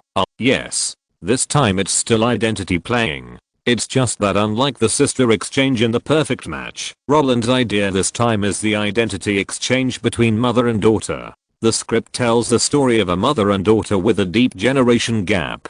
The mother thinks that the boy the girl likes is not good, and the daughter thinks that the man the mother is dating now is not good. Because everyone dislikes the other, they often quarrel with each other. Contradiction. Because of an unexpected opportunity, the two exchanged bodies. The mother became the daughter, and the daughter became the mother. After discovering this, the two immediately did things according to their own preferences. The mother who became the daughter chose to break up with the boy, while the daughter who became the mother spent her mother's money wantonly to do things that she could not do before. Unfortunately, they did not gain happiness from life by following their own wishes, and in the days of exchanging identities, they understood each other's difficulties. The daughter who became the mother discovered the highlights of her future stepfather, and the mother who became the daughter also discovered the advantages of her daughter's boyfriend. So, when they accepted each other and recognized each other, their identities were exchanged back. Isn't this the mother-daughter version of Face/Off? After hearing about the identity exchange, Michael Eisner instantly remembered the movie Face/Off, co-produced by Wubage, the director of Mission Impossible 2, and Nicolas Cage. In the movie Face/Off, the gangster played by Nicolas Cage and the policeman played by John Travolta exchanged identities. The Mission Impossible scene made director Wubage win the favor of Tom Cruise. It is precisely because of the good conception and exciting scenes that various film companies have received many scripts of identity exchange in recent years. So, after mentioning this obvious sign, Michael Eisner immediately understood that Freaky Friday that Roland wanted the Olsen sisters to shoot was a re-innovation movie that drew on the successful experience of predecessors. This family-friendly comedy style is exactly the same as Disney's concept. If this can make things happen, then Roland is really awesome. So, he is indeed here to seek cooperation? Although it was a question, Michael Eisner's face was already determined. I think that a movie starring the Olsen sisters is most likely a normal cooperation. Dick Cook answered cautiously. Besides that, what else is he talking about? Michael Eisner put the project list in front of him aside. In addition to the Olsen sisters project, he also said that, if there is a chance, he hopes that Warcraft Films can jointly develop more entertainment movies with us in the future. Dick Cook released the recording of the previous conversation. Since he wanted to kidnap Disney, Roland would not hide it. What's more, it is a common phenomenon in the circle for small companies to make films for large companies. For example, the Kennedy/Mars Hall Film Production Company, which was tinkered with by Spielberg's producer Kathleen Kennedy and her husband, was originally under the name of Paramount. They cooperated with Paramount to shoot, and finally the film was distributed by Paramount. For example, Tom Hanks, who immigrated to Greece with his wife, signed a cooperation agreement with Warner from the beginning with the Playtone production company he founded. The project has not started yet, and the profit distribution has been discussed first. Because of this, Roland directly stated that Warcraft Films can produce projects for Disney and accept Disney's outsourcing. If it were someone else to talk, Disney would think it was a normal business, but when Roland talked, they thought there was something fishy. The reason is simple. It's because Roland holds the shares of Sony's joint distribution company. Why should small companies depend on big companies? Isn't it just to show loyalty, get channels, and make profits? But once those companies have the channels, they will decisively kick the big companies away. No one wants to live under someone else's roof. According to common sense, after Sony swallowed Black Hawk Down, knowing that Roland is awesome, they would not try to take back Roland's shares. In this case, if Roland wants to make a movie, why should he cooperate with others? Why not use your own channels and find another way? Isn't this just taking off your pants to fart, a superfluous move? As capital, unless there is really no other way, who is willing to share profits with others? I wish all my colleagues were dead. Cooperation? You big head ghost. Didn't he tell us the reason? Michael Eisner simply listened to the recording, then turned off the machine, and asked Dick Cook directly. He has the channels. Why does he want to cooperate with us? Yes. Dick Cook nodded. Roland had naturally explained this question. He said that Warcraft Pictures will get involved in the category of youth family comedy next. In this regard, our Disney distribution experience is unmatched. As for why they want to get involved in youth family comedy, that is also related to brand strategy. He believes that youth urban films are easier to place advertisements. After saying this, Michael Eisner nodded. Because this reason is very reasonable. Who in the circle doesn't know that Roland is tinkering with his own brand now? In this case, if there are publicity resources, it would be a waste. In order to promote its own products, the film company that had been idle for many years was picked up by Roland again. This is indeed a statement that the public can believe. In order to make the advertisement more popular, Roland chose to cooperate with Disney, which has rich experience in deceiving children.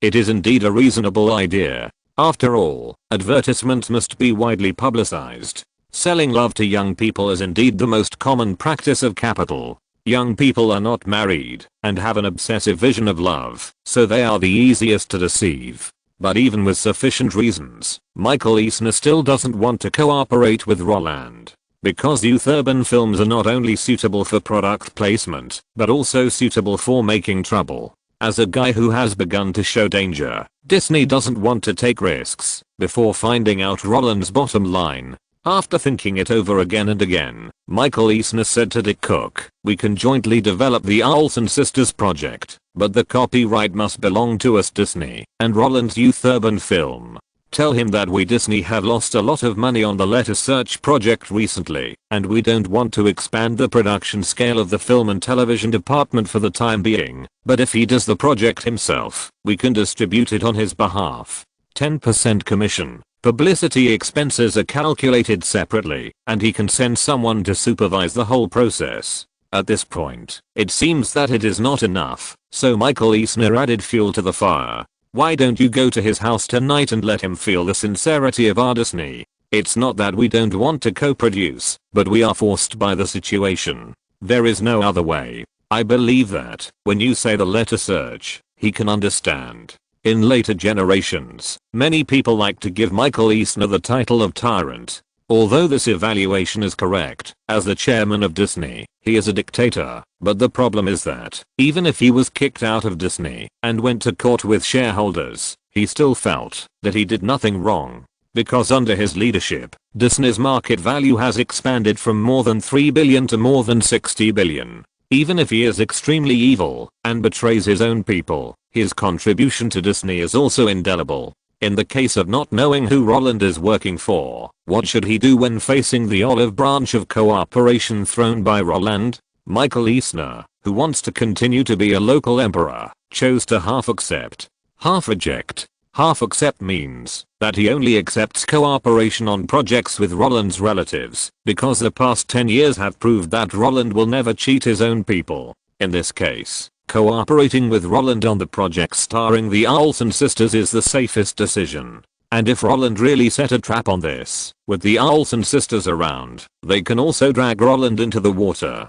This can be regarded as self-protection that can be seen with the naked eye. Semi-rejection, of course, refers to the rejection of all project cooperation that is not with the Olsen sisters. If Roland continues to do it after the film is released, Disney can of course evaluate the risk based on the film. If the risk is zero, then of course they are willing to distribute it. But if the risk is visible to the naked eye, then sorry, in the absence of an investment contract, we can refuse to distribute your film.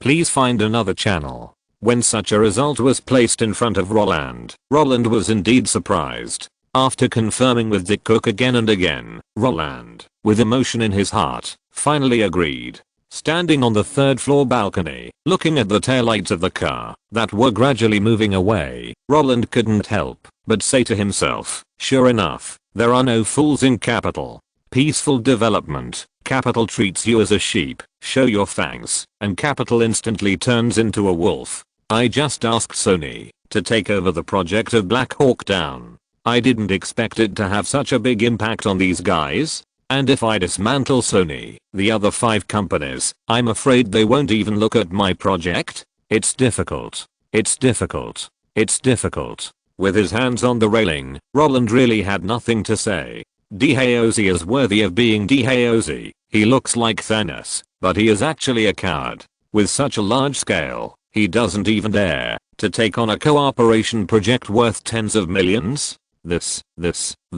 Hey.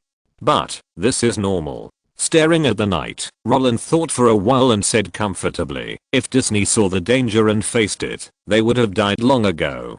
Besides, their refusal has little impact on me. I didn't want to do anything to Disney, but I wanted to make Warcraft films a parasite on Disney. In this case, after tasting the sweetness once, twice or 3 times, Disney's vigilance may decrease. Now they think I may be hostile. What about after making money continuously? Even if I know there may be danger, after tasting the real benefits, the choice will become extremely difficult. In this case, the most important thing I should do now is to find Anne Hathaway, set up a group, to shoot the Princess Diaries. Thinking of this, Roland felt that, even if Disney didn't play by the rules, it would still be a big problem.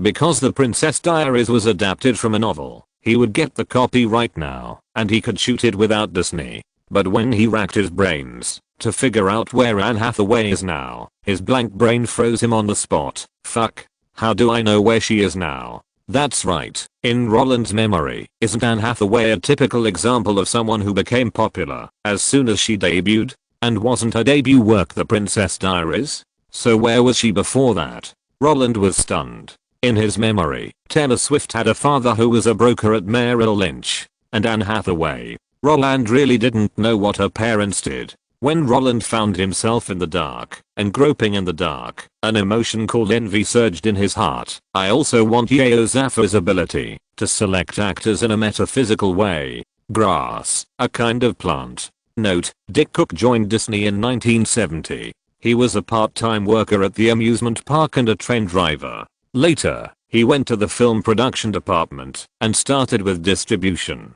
In 2002, he was in charge of the entire Disney film department, including the group's self-produced projects and the group's subcontracted projects. He was in charge of production, distribution, marketing, and everything related to movies. Although Michael Eisner was a tyrant, he was still very cautious. He was conceited but not arrogant. This can be seen from the fact that he emptied Disney, but the shareholders could not send him to prison.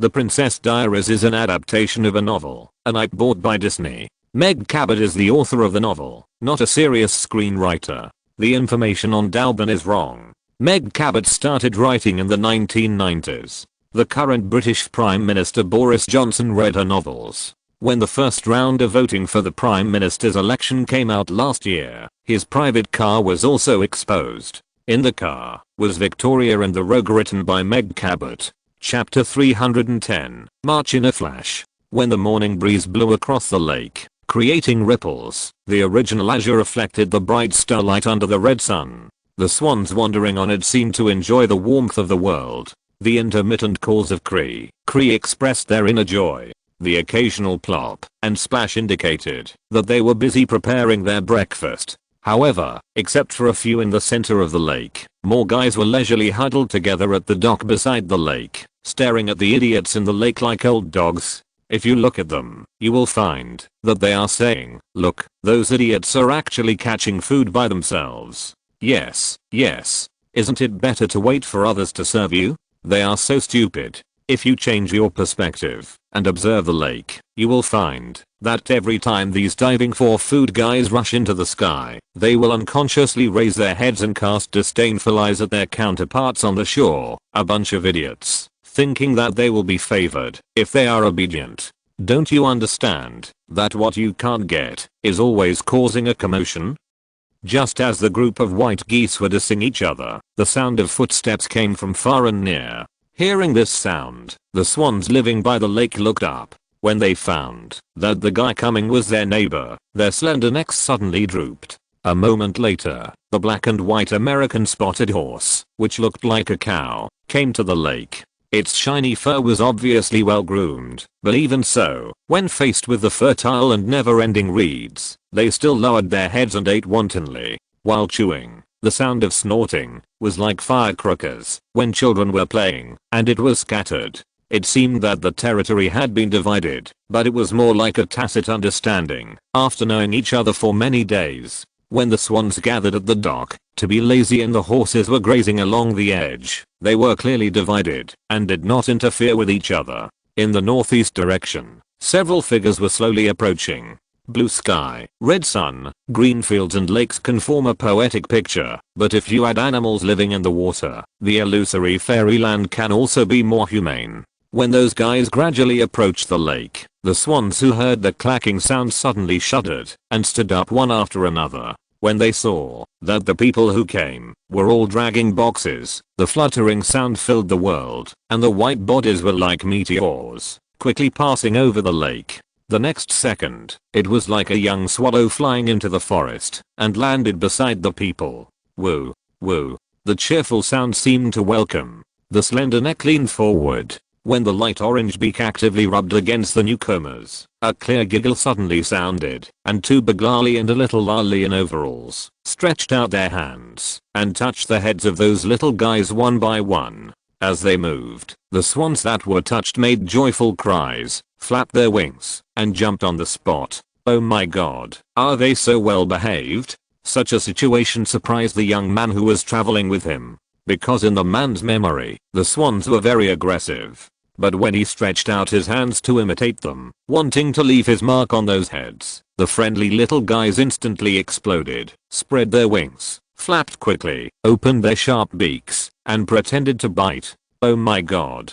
Seeing this, the man decisively stopped and instinctively fled. But the big white geese did not give up, and continued to chase. The sudden change made the three lolly confused on the spot, but when they saw a large number of small ones playing an unfair game of eagle catching chicken, they laughed instinctively. Not only that, they also shouted, Roland, don't run. The more you run, the more they will chase you, because they think this is their territory. Roland, who was avoiding the pecking of the swans, was embarrassed by the behavior of talking without any pain. While dodging, he also shouted, I cannot run.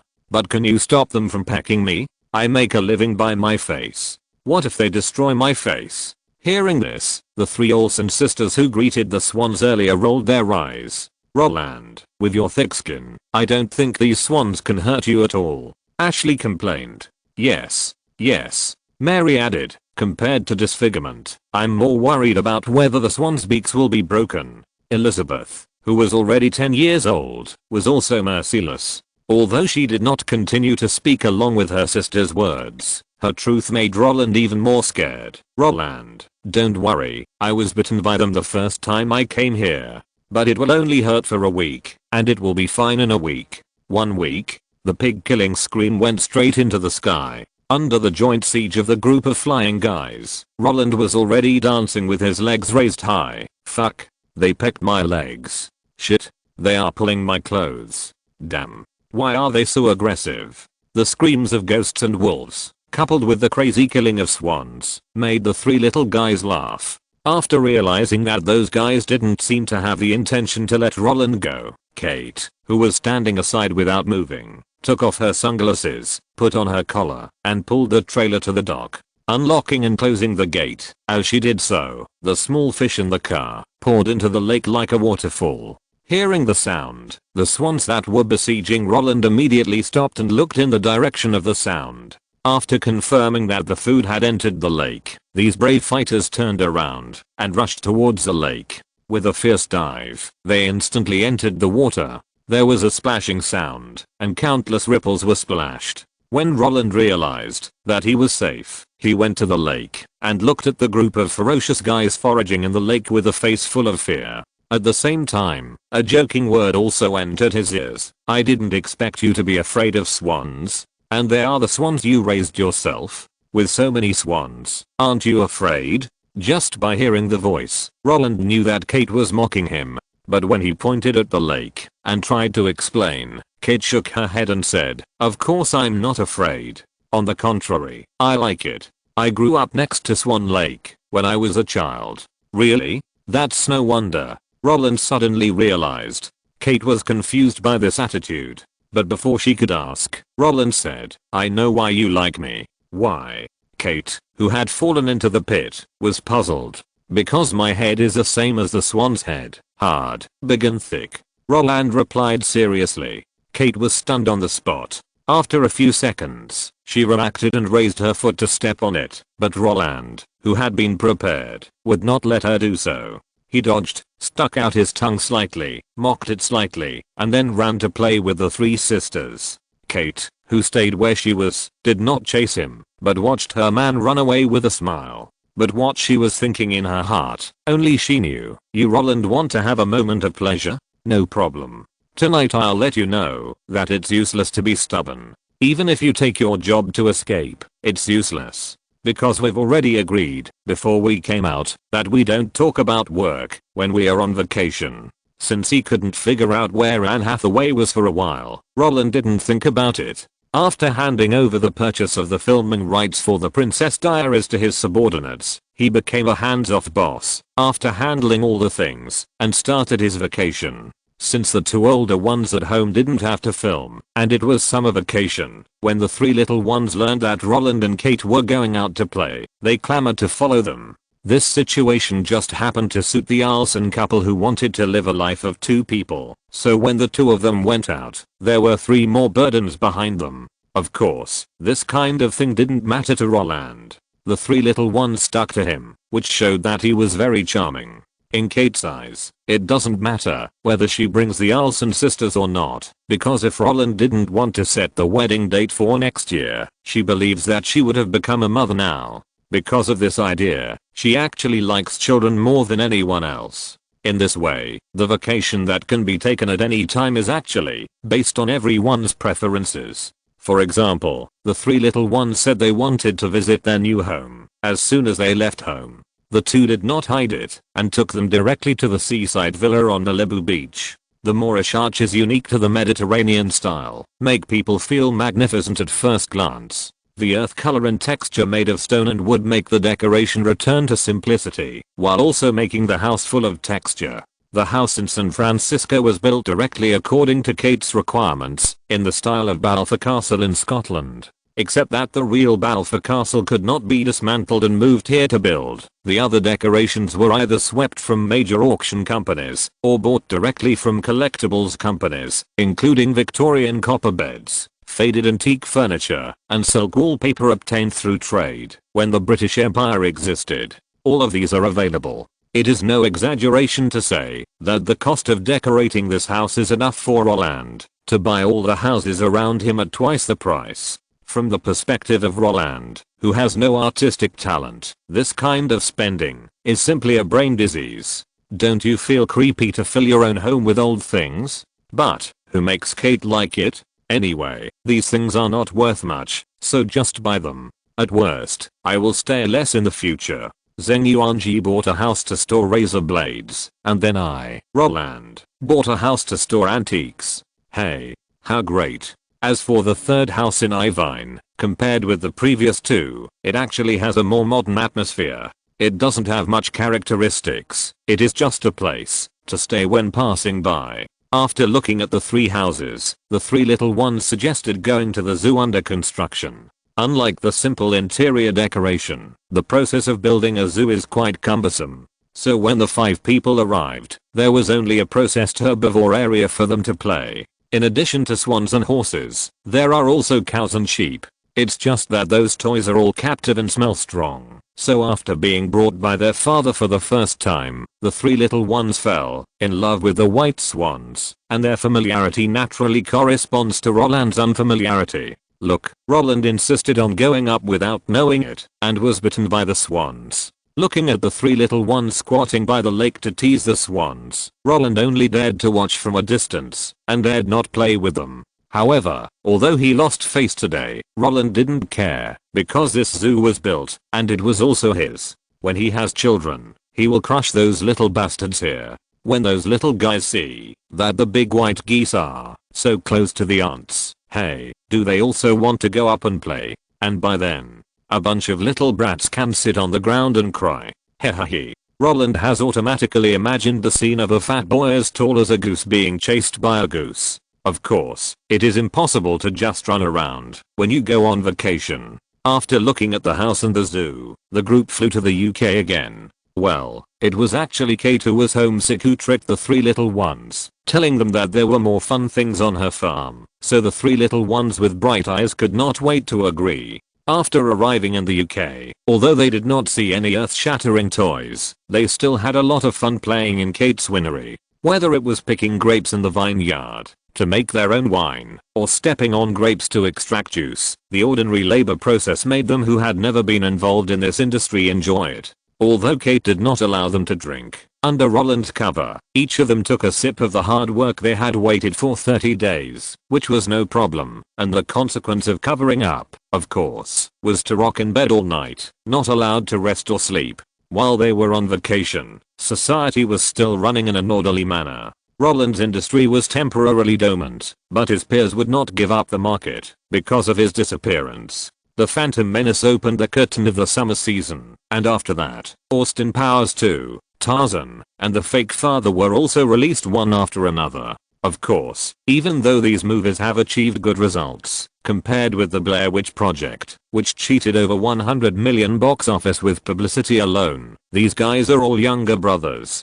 The Blair Witch Project once again made the Hollywood industry realize the importance of the internet. But unfortunately, just when people were wondering whether excellent publicity was really enough to make people ignore the content, The Sixth Sense, which was released on August 6th, gave them a wake-up call. Compared with the publicity of the Blair Witch Project, the publicity of The Sixth Sense was simply extremely lame. But even so, with the unsatisfactory box office in the first weekend, they still relied on amazing word of mouth to increase the box office. If the industry still felt that they could learn from this advanced deception experience when Blair Witch was released, then after The Sixth Sense became a huge success, while learning the advanced experience of internet promotion, making the content more powerful became the focus of everyone's research. As for Roland, the research of these insiders is basically useless. Because there are channels such as Google, Apple, and Amazon, any experience in content promotion is not important. Isn't it enough to just use the channels to push it? Do I need to do so many tricks? Of course, Roland can be indifferent to the box office market in the summer season, but he will not be indifferent to natural disasters. On August 22nd, Corpus Christi in southern Texas was hit by Hurricane Brett, which was the largest hurricane Texas had encountered in the past 20 years, with wind speeds of up to 142 miles per hour. It was precisely because the power of the hurricane had been predicted as early as the 18th. So on the evening of the 22nd, before the hurricane landed, the 300,000 residents of Corpus Christi had already evacuated in advance under the official organization. Although the hurricane did not cause any casualties, the damage to public facilities was visible to the naked eye. So, after learning the news, Roland, who was still playing in Europe, asked David to donate $5 million to Texas in the name of himself, and Kate to support the people in the disaster-stricken areas to rebuild their homes as soon as possible. Although $5 million is not a small amount, compared with the $2 million Roland donated before, this number has increased by 1.5 times. Not only that, after publicly donating and supporting Texas, the current chairman of Gillard also called to express his gratitude. The old man is not a Texan and has nothing to do with Texas, but the guy he supports to participate in the election of the next president is now the governor of Texas. Even if $5 million is just a drizzle for these guys, attitude is the most important. Donating without expressing your attitude is a hint, and donating and expressing your attitude is support. Although there are deep forces behind the governor of Texas, allies are never too few. Not to mention that Roland can also influence the media group.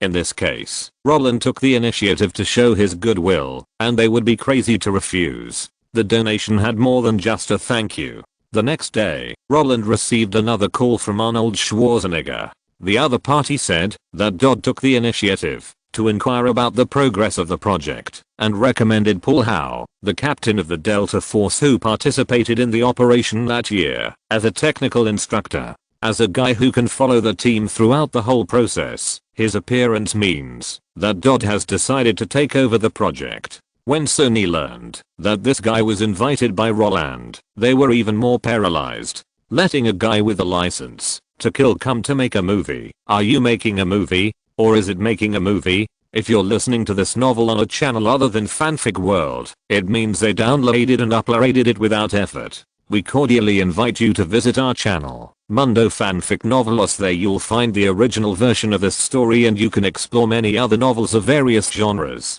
We're waiting for you to immerse yourself in a world of incredible novels. Chapter 311, Deviation from Principles Film Festival. After Hurricane Brett, the three little ones took the private plane borrowed by Roland and returned to Los Angeles. In 3 months, Disney, which wanted to make money, put together the project of Freaky Friday. Although there is still some time before the shooting, the actors read the script in advance, analyze the roles, and find the feeling, which is also something that the producers are happy to see.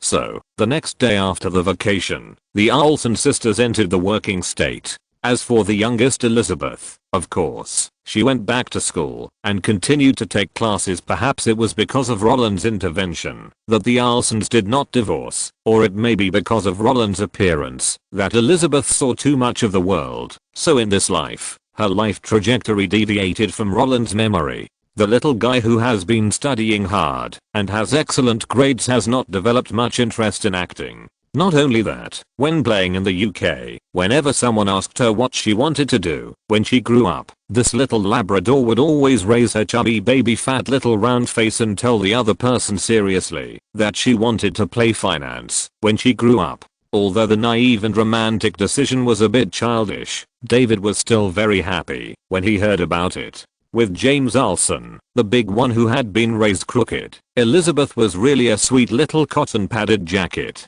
As for Roland, if Elizabeth really didn't set foot in Hollywood, it would be a loss, because she played the Scarlet Witch really well, but this loss was actually harmless to Roland. If it was an outsider, Roland would definitely think of ways to coax and exploit her, but when it came to this little girl who he had watched grow up, she could do whatever she wanted, and if she didn't want to act, she didn't act. Who told him to like it in his previous life? Since the three of them returned home alone on a private plane, their departure did not affect Roland's itinerary at all. While saying goodbye to the three little Labradors, Roland and Kate, who stayed in the UK, also welcomed Kathleen Kennedy. After the great success of The Sixth Sense, the film's producer Kathleen Kennedy felt that the heavy stone in her chest had finally fallen.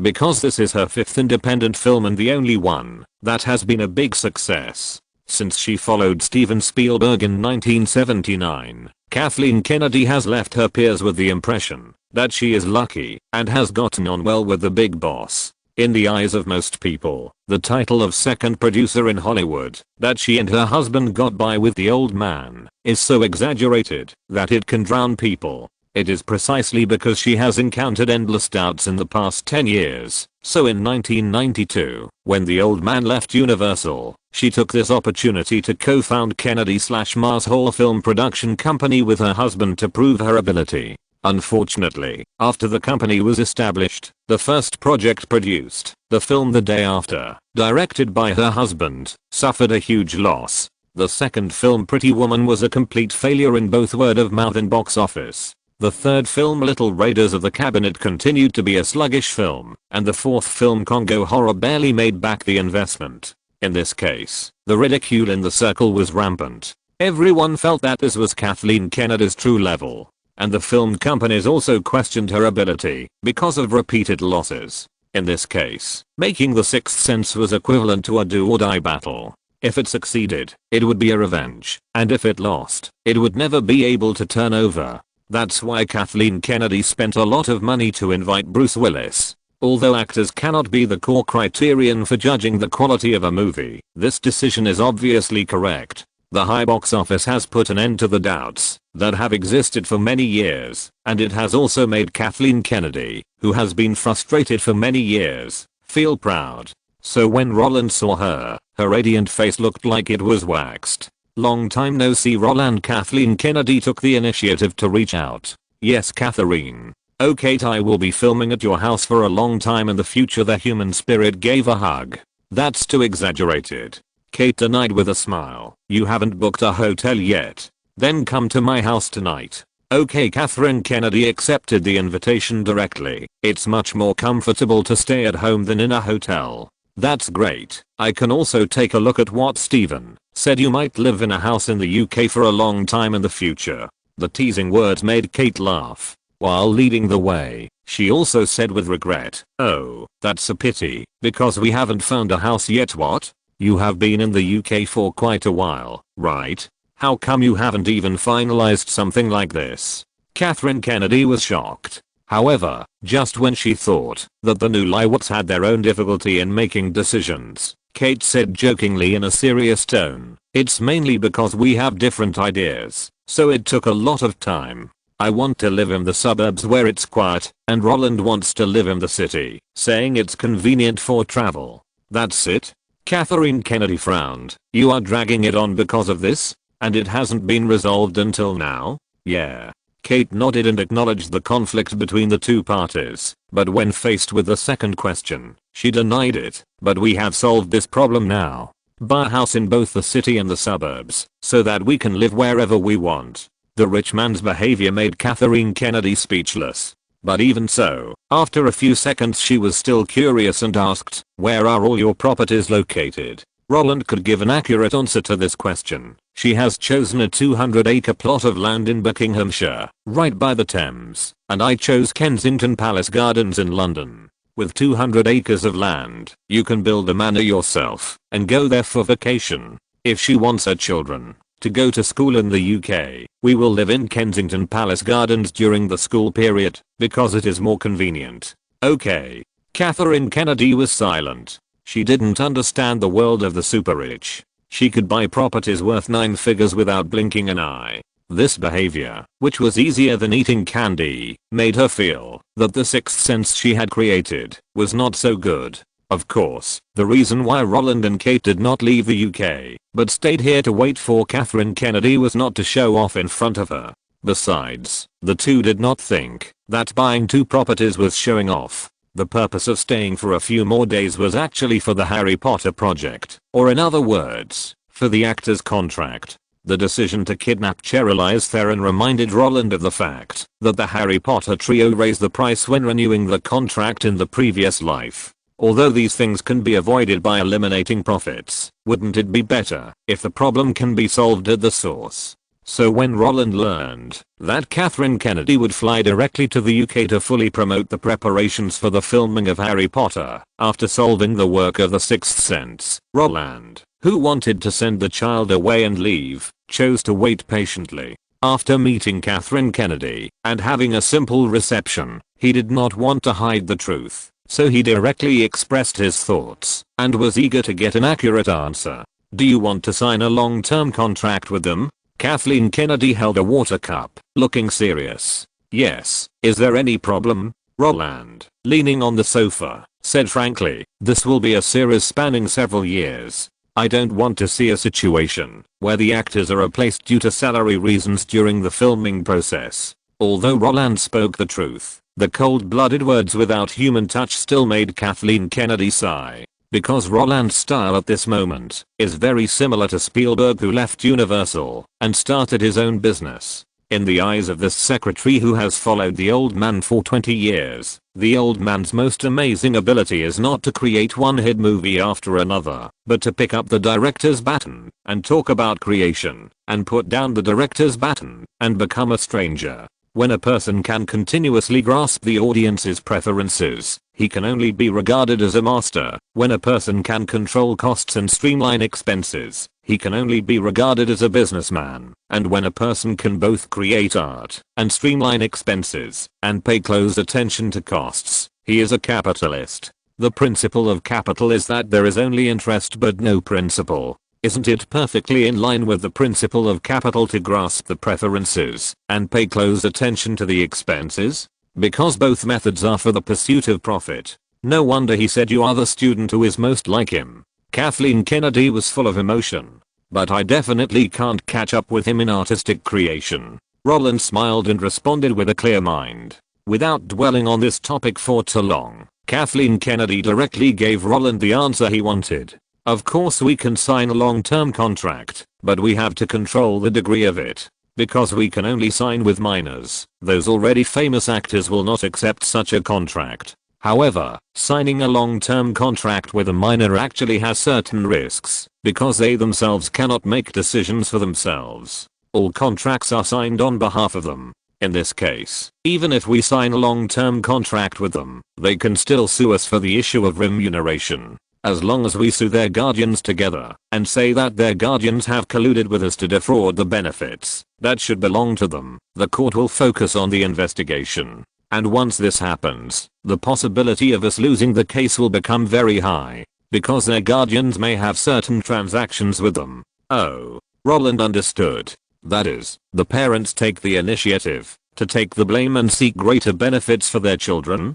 Yes. Kathleen Kennedy nodded. Is there a way to solve it? Roland asked. Yes. How to solve it? First of all, the pay cannot be too low. If the price of each film is $500,000, we will definitely lose the case. Secondly, our Harry Potter crew needs to bring greater benefits to the local area like the Lord of the Rings crew. It is actually very simple to lower the price. Just don't give people a reason to win the case. And how to block the reason for winning the case? Of course, it is to save the face of the judge. Save the local interests. The so-called face of the judge is naturally not to make those contracts that insult people's IQ before J.K. Rowling has finished writing the book. You have made 8 film contracts, each of which is $500,000. Isn't this the most obvious flaw in the criticism? If you agree on 3 to 5 film contracts in the contract first, and add a subsequent participation clause, and appropriately raise the pay, then after reading it, the judge can at least understand that this is indeed a low-price contract made by the producer in advance to reduce costs, rather than an exploitative contract planned from the beginning. As for the local interests, it is naturally to help the filming location to generate income. Leave some crew photos at the filming location, donate some costumes and props for filming, and then write some shooting highlights and behind the scenes stories in the name of the crew, so that the locals can turn it into a tourist attraction. That's enough. As long as the local government can earn a steady stream of tourism income from the filming location, they will also help to testify in the event of an accident, indicating that this is indeed not exploitation, but a legal contract agreed in advance, and during the filming process, the crew actively cooperates with the inspection, legally employs people, and complies with regulations. There is no problem. Of course, these 2 points are simple to say, but it is very troublesome to run. However, with the old hand of Catherine Kennedy, Roland is still very relieved. After entrusting the contract to Catherine Kennedy, Roland and Kate finally left the UK and headed east.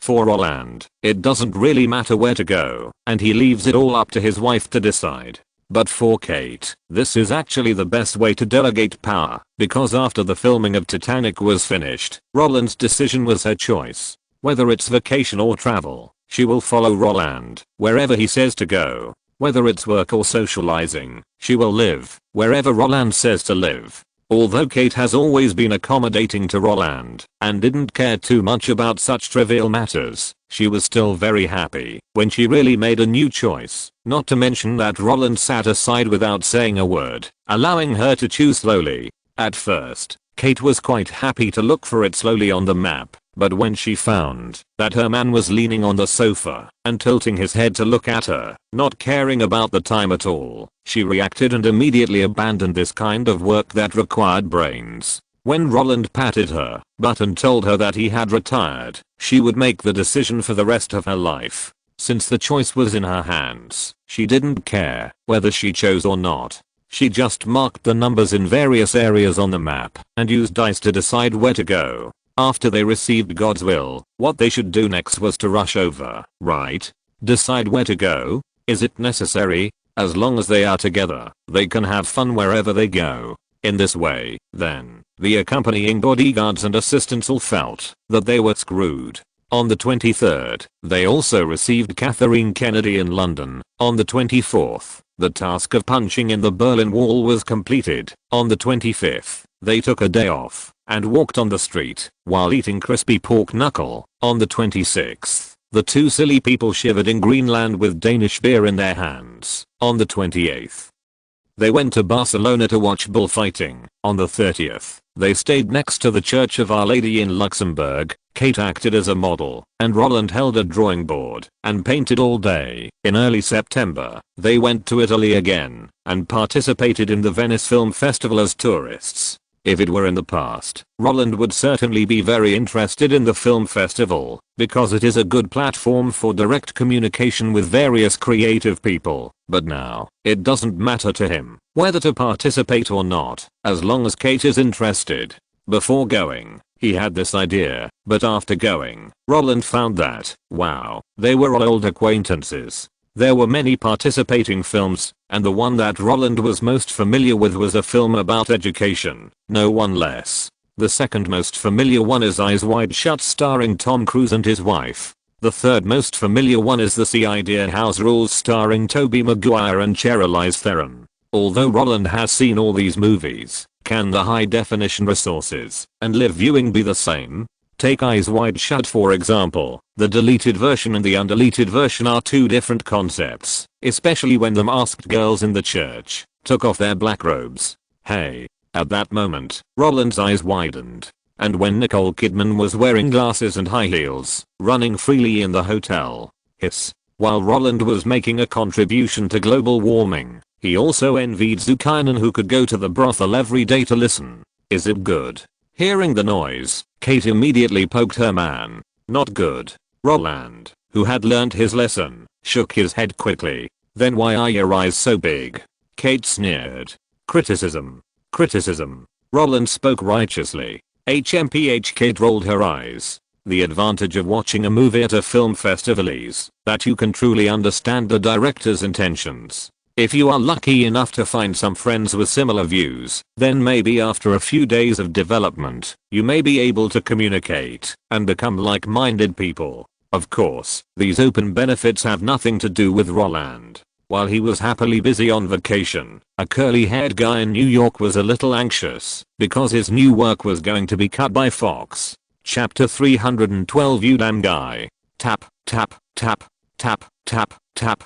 East Brunswick, New Jersey. On the second floor of an unremarkable house, a young man with curly hair was lying at the table, looking at the windowsill with a dazed look. On his left, there were layers of paper documents stacked up horizontally and vertically. On his right, Newton, who never stopped, was explaining the truth. His bloodshot eyes and tired face made his dark oily hair look more like a bird's nest.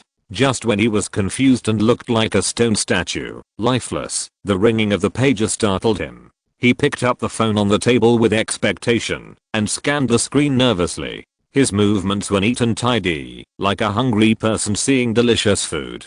But when he saw the caller ID clearly, his upright body collapsed like a deflated ball. He leaned back and sighed. He pressed the answer button and put the phone to his ear. The forced joy was incompatible with the current atmosphere. But even so, he still spoke easily and took the initiative to greet the other party. Hi Jess, a crisp female voice came from the other end of the phone. I called you suddenly, did I disturb you? No.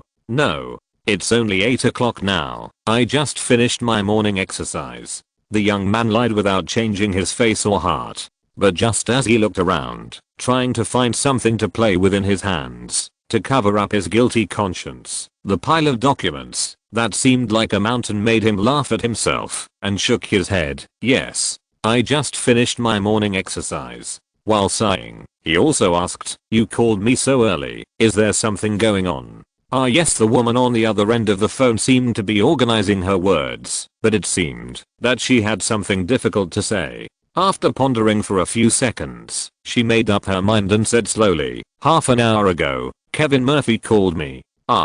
When he heard the name, the self-mockery on the young man's face disappeared instantly. The woman continued, then, 15 minutes ago, Pam Visser also called me. What? The young man seemed to have guessed something, and he straightened up suddenly from his chair. Such a movement made the young woman sigh, and without keeping it a secret, she took the initiative to tell the news she had received. Kevin and Pam both told me that the vacation is over and asked us to return to the group this week. It seemed that she wanted to put the greatest pressure on the other party, but she was more like a firm supporter of the belief that a short pain is worse than a long pain. So when the young woman threw out this result, the process also followed. Because our show has average ratings, Fox feels that there is no need to continue filming, so they want to cut our project. But at the insistence of Kevin and Pam, Fox agreed to let us finish the rest of the filming within 2 months.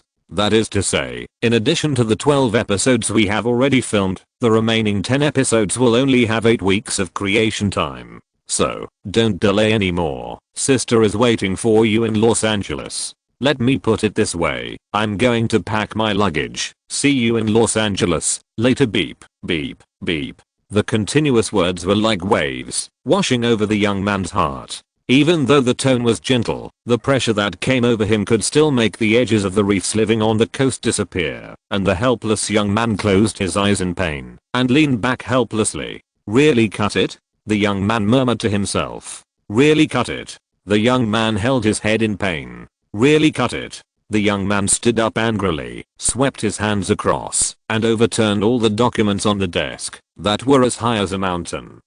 The roar of venting went straight to the sky, and the irritable hands hit the table directly. While he was pounding the table to vent, the documents he pushed to the ground also lay quietly beside his feet. Because his actions were too intense, the black cover had been opened. If you peek at the text on it, you will find that the footers of these documents are all marked with the same name. Get real. Pam. And Kevin had the audacity to let you make this call. On the other side, when the young woman put down her phone and shrugged and shook her head helplessly, the beautiful middle-aged woman who was squatting beside and packing her daughter's luggage spoke directly and complained, "You're just an actor. But they asked you to do the work of a producer. This is unreasonable. But you answered it anyway. How old are you? Can't you learn to say no, Mom?" Hearing her mother's caring sermon, the girl shouted and retorted, "Didn't you teach me all this? You told me to treat everyone kindly after entering the industry, because you never know he who is behind them. I taught you?" Upon hearing this, the beautiful middle-aged woman stopped what she was doing, looked up and glared at her daughter, and said, "Then did I ask you to be nice to everyone? Did I ask you to do everything according to their requirements?" Today Pam and Kevin didn't want to communicate with Jess, who has a bad temper, so they asked you to help tell him to join the team, and you did it. Then tomorrow they drag out the red sofa for you to crawl on. Will you take off your clothes and lie on it? HMM.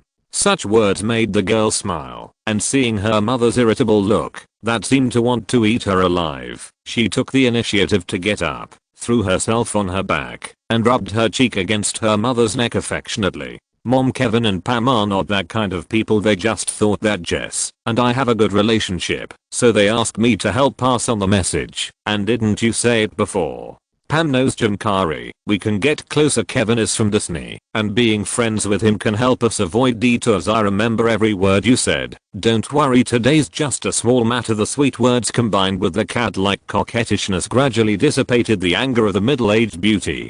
She raised her hand and patted her daughter in annoyance. Seeing that she was unwilling to let go, the beautiful middle-aged woman let her do as she pleased, and let her lie on her back. She then said, "It is indeed a small matter, to help pass the message, but what is the situation between you and Jess? He is only 16 years old. Please don't make a mistake, okay? When you told me that you wanted to act, I made it clear to you that the profession of an actor is very hard. Those who are not famous desire to become famous, and those who are famous desire to climb to the top. After you become famous, you will be surrounded by people. They will spy on your life, your work, and everything about you. They will make you feel that you are living under countless pairs of eyes, and you will never be able to enjoy the quiet life of a normal person. In this case, you are no longer yourself, because your life and work will be unprecedentedly separated. Because of work, you need to show your beauty to the public, but because of life, you can't guarantee beauty all the time. You can't be yourself, you can only be the self that the public wants to see. At that time, you told me that you could endure it all. What about now? Don't you like Jess? Although I won't interfere with your private life, there is one thing I want to make clear to you first. Actors who have just entered the industry are not worthy of having feelings. A relationship at this time will only hinder your career. The earnest attitude made the girl lying on her mother laugh and cry. Her body softened, and she rolled directly onto the sofa, her hands on the pillow, looking up at her mother. "Mom, I really have nothing to do with Jess. Do you think I believe it?" the middle-aged beautiful woman asked back. "Ms. Macaulay, Jess Eisenberg is really not my type." The girl pouted. The beautiful middle-aged woman rolled her eyes and gave a fatal blow. Ms. Hathaway, but he is Jewish. When the girl heard the word Jew, she seemed to be hit on the head by a huge hammer and was stunned on the spot. After staring at her mother for a long time, the girl shook her head with a smile. That's right, the guy who was furious because the project was cut was Jesse Eisenberg, who later starred in Now You See Me, and the girl who conveyed the news to him was Anne Hathaway, Catwoman in the Nolan version of Batman. As for the project to be discussed, it was Fox's TV series, What Dreams May Come. What Dreams May Come is a youth comedy, and its purpose is to help Fox TV develop the youth market. For this reason, when selecting actors, Fox naturally focuses on people of the right age. In this way, Jesse Eisenberg, who started learning acting in junior high school and performed on the Broadway stage in 1996, became the target of Fox's investigation, and Anne Hathaway, who studied at the American Academy of Dramatic Arts in 1993, was also selected by it. Well, this selection is actually full of water. Unlike Jesse Eisenberg, who has 3 years of performance experience, Anne Hathaway only performed in Carnegie Hall for 3 days before getting the invitation, and the reason why she was successfully selected was purely because her mother helped her. John Turney, the star of What Dreams May Come, is from Broadway, and Anne Hathaway's mother is a well-known Broadway actor. The two knew each other as early as 1985, and her mother helped him find a job. So, when there is a project to fill in, isn't it natural to help? It is precisely because Anne Hathaway has a Broadway background that, after joining the crew, she got very close to Jesse Eisenberg, who also came from Broadway, so that everyone in the crew mistakenly thought that they were in love. In this way, when the project had problems and was about to be cut by Fox, the guys who didn't want to deal with Jesse Eisenberg's bad temper naturally thought of asking Anne Hathaway to help pass on the news. In the eyes of the crew members, this was just an ordinary help, but in the eyes of Anne Hathaway's mother, this was an ominous sign that hindered her daughter's promotion. She has been in the entertainment industry for more than 20 years and knows that an actress is most afraid of scandals as soon as she debuts. Before there are no works to rely on, rich emotional experiences will make film producers stay away. If her daughter didn't mix in this industry, she wouldn't bother to talk to anyone, or how many times, but it was precisely because her daughter had to rush into this industry that she was worried about it, worried about her future, worried about her emotions, and worried about her life. But in Anne Hathaway's opinion, her mother's worry was completely unnecessary, because she was really not interested in Jesse Eisenberg. However, her mother's Jewish identity reminded her who was the boss in the circle she was in, who would be treated preferentially, who was more likely to succeed. Because of this, Anne Hathaway, who was lying on the sofa, suddenly asked, "Mom, HMM?" The middle-aged beautiful woman who was helping her daughter to put clothes together again did not raise her head and spoke with her nose. "Who do you think has a better chance of becoming famous, Jess or me?" The young girl who had the answer in her mind asked what was in her mind. However, the middle-aged beautiful woman shook her head and said, "I don't know." "Why? Isn't he Jewish? Don't they have the final say in Hollywood?" The young girl was a little surprised. Such words made the middle-aged beautiful woman laugh. "You are indeed right, but there are also divisions among the Jews. The Jews are not united.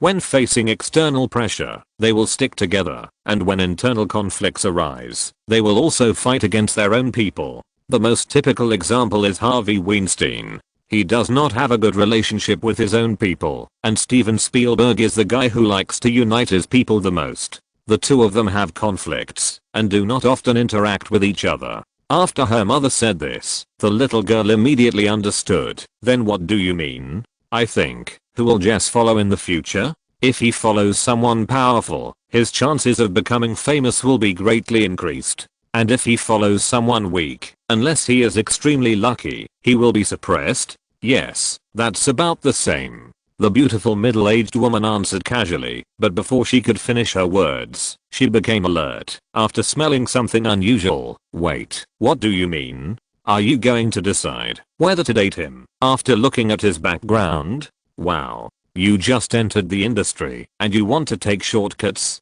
The beautiful middle-aged woman was very angry. Back then, in order to prevent her daughter from entering the entertainment industry, she took the initiative to give up the Broadway stage. And now, her daughter who has entered the industry wants to try to take crooked paths before her first work is finished. This, I'll beat her to death. The sudden rise of the voice and the ferocious face made the little girl shudder. Seeing that her mother was about to take off her shoes and hit her, she quickly raised her hands and held her head, curled up, and explained excitedly, "No, no, no, Mom, listen to me. I'm really just asking casually. You also know that his father is a university professor. His mother is a medical school teacher. The elders in his family are not in the entertainment industry at all. That's why he cares so much about the project Get Real. And now, Fox wants to cut this project, and the saddest one is of course him. Because even if the project is cut, I still have you, and he has to find a project by himself. So I want to know, for a guy like him, is there only one way to go, which is to stick to his own people?" The unreserved words made the middle-aged beautiful woman breathe a sigh of relief. Looking at her daughter who was like a quail, she put down her shoes and asked, "Is it really like this?" "Yeah." The muffled words came from the bull. "Okay, get up." The middle-aged beautiful woman believed her daughter's words and said, "Don't even mention getting support from your own clan. In Hollywood, as long as there are big names willing to take you with you, that's the fastest way to get promoted. Look at Natalie Portman, she can become popular with just one movie. And Drew Barrymore, after so many years of hard work, she can still get the script for Charlie's Angels this year." The most typical example is Kate Winslet, right? I heard that her aunt asked Arnold Schwarzenegger to go to James Cameron to help her tear up Titanic. That's Titanic. A movie made her a winner in life. The first in the box office in film history. Best actress at the Oscars. Oh my god. This is something that old girls dare not even think about. The sour words made the little girl blink her eyes. She has heard her mother complain about the story of the winner in life many times. In fact, she always felt that her mother was just saying sour grapes because she couldn't eat them. What's wrong with being the first in the box office in film history and the best actress at the Oscars? Kate and Roland's love is the most worth talking about. Of course, Anne Hathaway will not be a nitpicker on this issue. After her mother finished speaking, she continued, "Aren't most of the examples you mentioned related to Jews? Natalie Portman has George Lucas as her backer, Drew Barrymore has Steven Spielberg as her backer, and only Kate Winslet is from the British gang. From this point of view, Kate Winslet is the weakest." "Who told you that?" The middle-aged beauty rolled her eyes at her daughter and said, "Among these three people, Kate Winslet is the strongest." Huh. The little girl was confused. "Why?" "Because of her man," the middle-aged beautiful woman said as a matter of course. "Her fiancé is Roland Allen." "What? Isn't Roland Allen an actor? Hasn't he used all the money he earned in recent years to buy Berkshire Hathaway stocks?" The young girl frowned and said, "And George Lucas has Lucasfilm, and Steven Spielberg has Amblin Entertainment and DreamWorks." The surprised words made the middle-aged beautiful woman snort. "It's just that the media doesn't report his news." At this point, she waved her hands, too lazy to explain to her daughter. Such behavior made the young girl very uncomfortable. The behavior of half speaking is like a kitten sticking to your body and stepping on your milk. As a result, when you are halfway through stepping on it, it leaves. The kind of desire that can't stop will make you have an urge to grab it and suck it hard. Seeing that her mother was packing her luggage and seemed to be silent, the girl immediately climbed up from the sofa, rubbing her mother's lips like a piece of taffy, and said, "My dear mother, tell me. It's not a secret. Don't hide it from me. Didn't Kate and Roland fall in love and get married? What else is there? Roland's greatest achievement is 9 championships in 10 years, right? I've never heard of anything else. Tell me, tell me, tell me, Mom." The girl at this moment was like a Shiba Inu, pestering her owner for food. After being annoyed by her daughter, the beautiful middle-aged woman, who actually knew only a little about the matter, could only say, "Enough, enough. I'll just say one thing. On the surface, Roland Allen is just an actor, but in fact, he is more powerful than George Lucas and Steven Spielberg combined. This power not only refers to wealth, but also power." The young girl looked incredulous. "Why? No reason." The beautiful middle-aged woman waved her hands impatiently and said, "Anyway, you only need to know one thing. There is no project in Hollywood now that he can't get, only projects that he wants to take or not. This includes George Lucas and Steven Spielberg's projects. And if he wants to sign someone." At this point, the middle-aged beautiful woman paused, so the young girl couldn't wait to ask, "Then what? How?" The persistent questioning made the middle-aged beautiful woman helpless. She glared at her daughter and said, "If he wants to sign someone, then signing the contract directly is the best choice. No matter what project, no matter how demanding the contract is, as long as you sign it, you will definitely become A-list." The words of confidence made the young girl even more difficult to understand, but just when she wanted to use the spirit of breaking the casserole to get to the bottom of it and continue to ask, the dingling cell phone rang suddenly. The conversation paused and went to find the sound. This action made the middle-aged beautiful woman relieved. However, before she could rejoice for a while, because of her daughter's departure, the young girl who had just walked out to answer the phone came back with her mobile phone in her hand. Not only that, while covering the receiver with one hand, she also kicked her mother with her foot. "Why did you kick me?" The middle-aged beautiful woman was very confused. "Someone is looking for me." The young girl said the truth. "I'll look for you." Hearing this, the beautiful middle-aged woman almost couldn't breathe. She suddenly felt that her daughter was a little stupid. "You answer it. Why are you covering the receiver?" "Mainly because I only heard his name, but I don't know him." Oh, the young girl showed her innocence. "He said he was John Landor, the producer of Titanic, and he looked for me because he had a project and wanted me to try it." "Wow. Really? Then tell him quickly, when are we free?" The beautiful middle-aged woman was anxious. If it wasn't the wrong time, she would pick up her slippers and beat her daughter again. "John Landor. He's James Cameron's exclusive producer. Such a good opportunity is in front of you. Why are you standing there like an idiot? Agree immediately." As for the la, who would pretend to be a big guy like John Landor? As soon as they meet, their identities can be verified. However, the more excited the middle-aged woman was, the more scared the young girl was. Seeing that her mother's eyes were about to burst into flames, she quickly pursed her lips and said the following words all at once. "But he also said that the project on hand was Roland Allen's.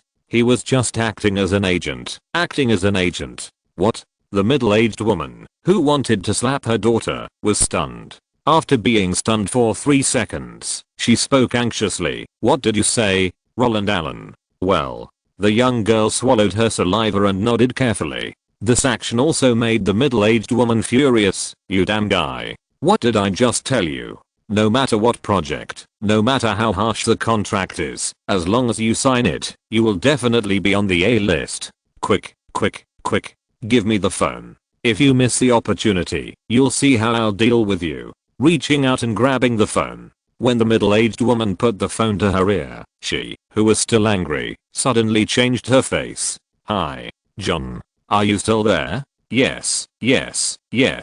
I'm Anna's mom. I'm so sorry I was downstairs just now, and I'm quite far away from her. I want to invite Annie to try out a project, or the leading actress." No problem. We are just going back to Los Angeles today." "Oh, okay. I'll call you when I get there." "Excuse me, this project is Roland Allen's Warcraft film and television, fully invested." "Oh, okay, hehe, I'll be there on time, don't worry." The ecstatic behavior made the little girl next to her widen her eyes, because this was the happiest mother she had ever seen in her life. Although her mother had never made a movie, she had won a Tony Award for a Broadway play she starred at. But even so, she was not so happy on the day she won the award. "Why is my mother so happy?" The little girl was a little puzzled. What puzzled her even more was, does Roland Allen really have such great magic? The curious girl turned her head and looked at the poster she had posted in her room. It was a poster of Titanic.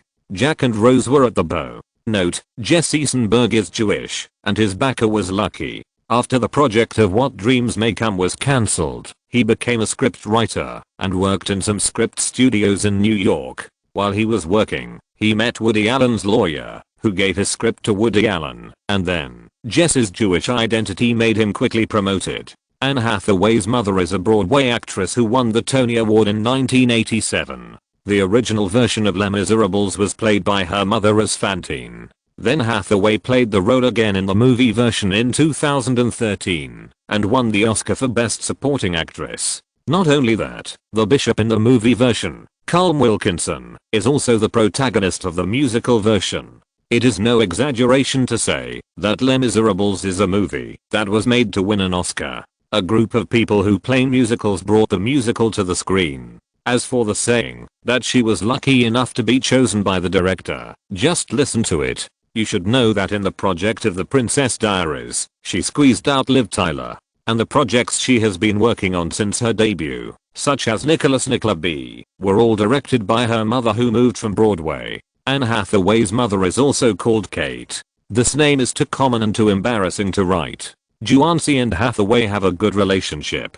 Hathaway recommended Juancy to play in Justice League. Chapter 313 Animation Studio. When Roland found that he couldn't figure out Anne Hathaway's life story, he entrusted the job of finding someone to someone else. At first, Roland hoped that old man Steven Spielberg would help him find someone, but when he saw that the old man just wanted to stay at home to take care of the kids and left all the work on hand to Kathleen Kennedy, who was preparing for Harry Potter there, this complicated blame shifting made Roland choose to give up.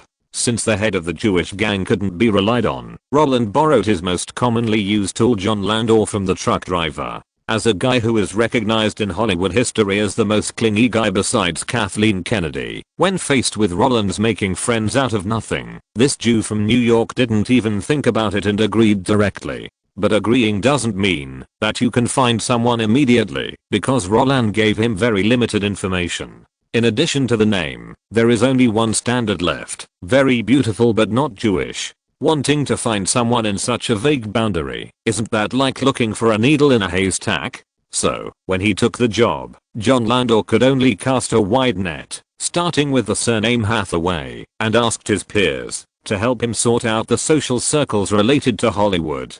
After all, when Roland mentioned the girl, he said she might be the child of someone in the circle. However, John Landau spent a month searching by surname, but he didn't find any clues. Although there are many people in the circle with the surname Hathaway, most of them are staff in the sound effects, makeup, costume and other logistics departments. The only people who are related to producers, directors, and actors are Noah Hathaway, who debuted in 1984, and is related to the Jewish gang, or Henry Hathaway, who has passed away and experienced the golden age of Hollywood, and has a long-term cooperation with Gary Cooper.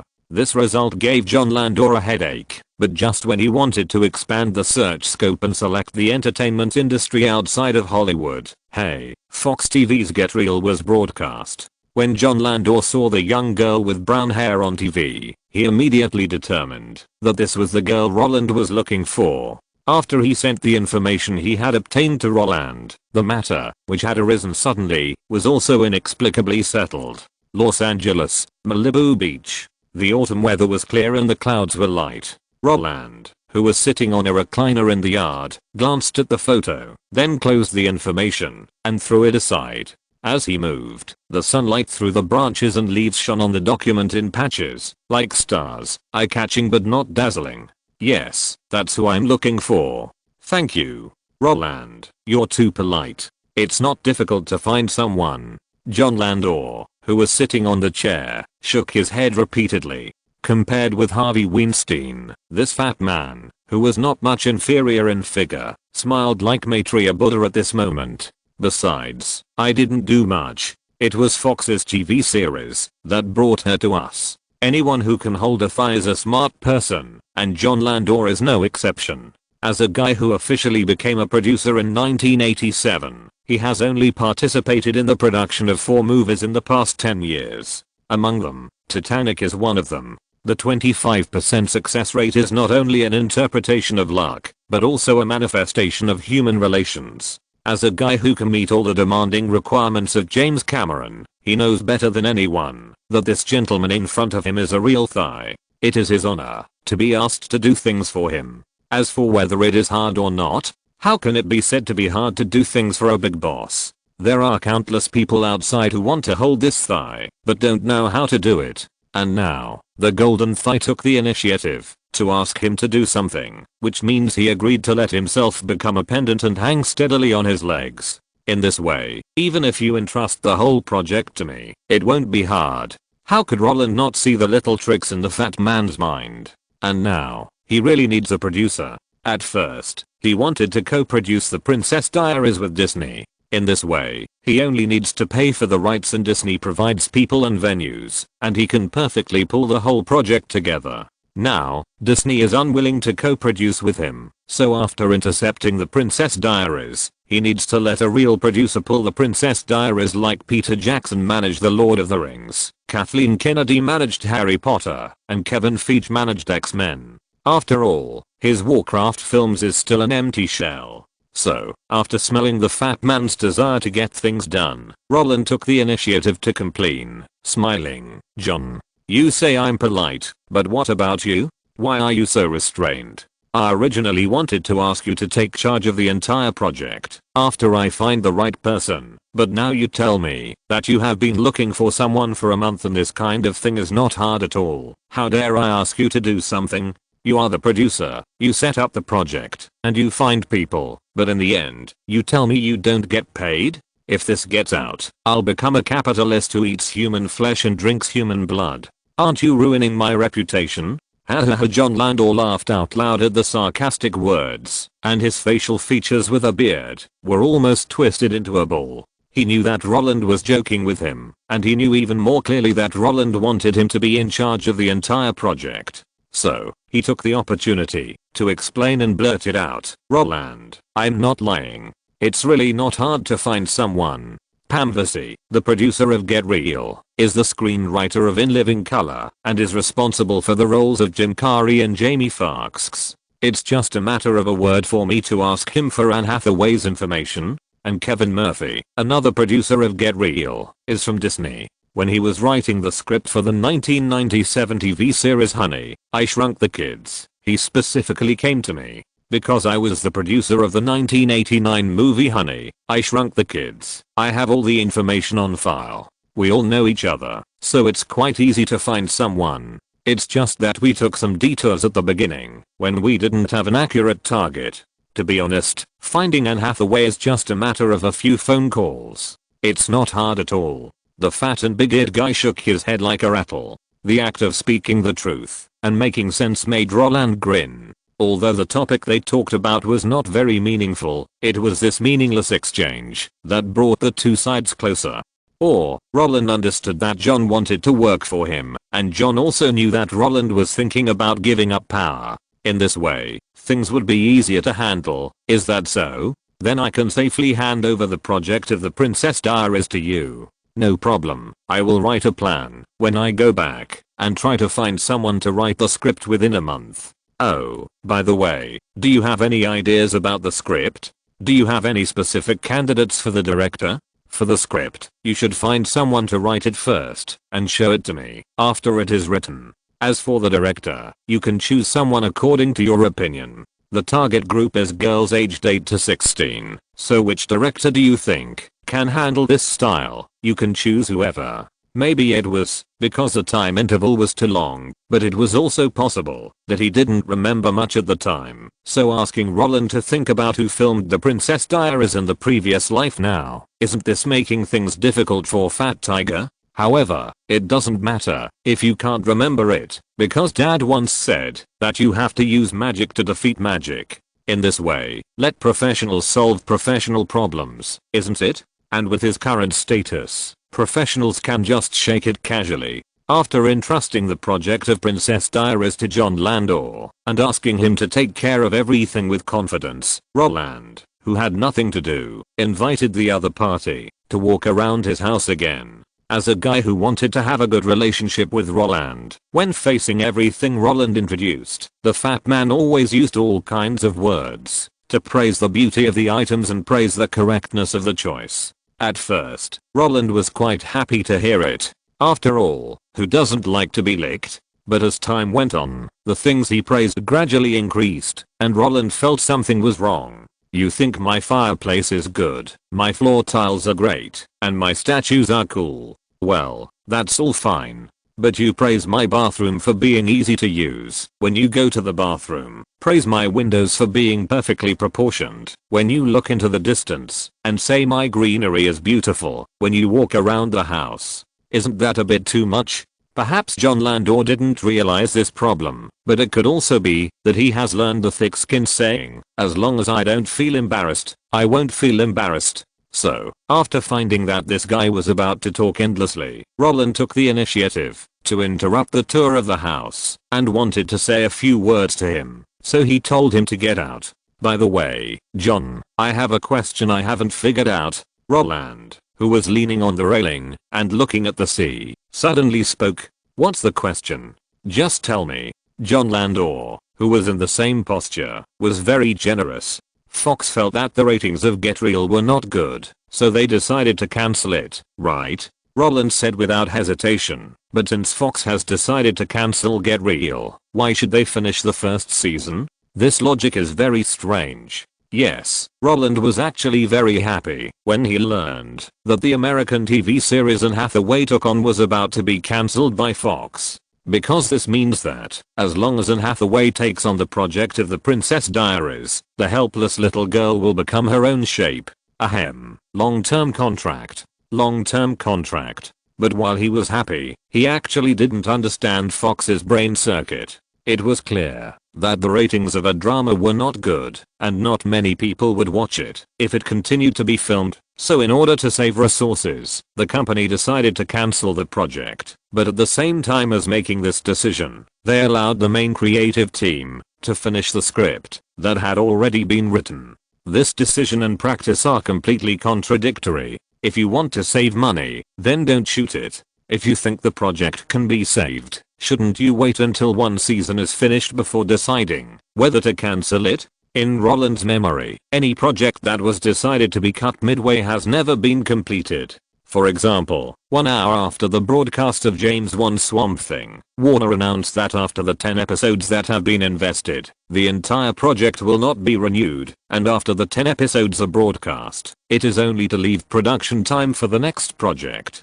This is the proper way to cut a show. But now, Get Real was cut casually, and it was still filmed after being cut. This is unreasonable. Of course, Roland doesn't really care about the outcome of the whole thing. He just wants John Landor to think that he is very curious about this matter, so that he can investigate it and leave his home quickly. However, just when Roland thought that everything would proceed quietly according to the steps he had imagined, the fat man who also liked to meddle in other people's affairs gave the answer immediately. Oh, you ask about this? I just happen to know. I also thought that Fox's behavior of cutting projects was too strange, so I asked them. They told me that the ratings of the show Get Real are not so bad that they have to be cut immediately. If we go back 2 or 3 years, Get Real had every chance to shoot a second season, but unfortunately, who made them unlucky? Fox's operations had huge problems, and they needed to save money in all aspects.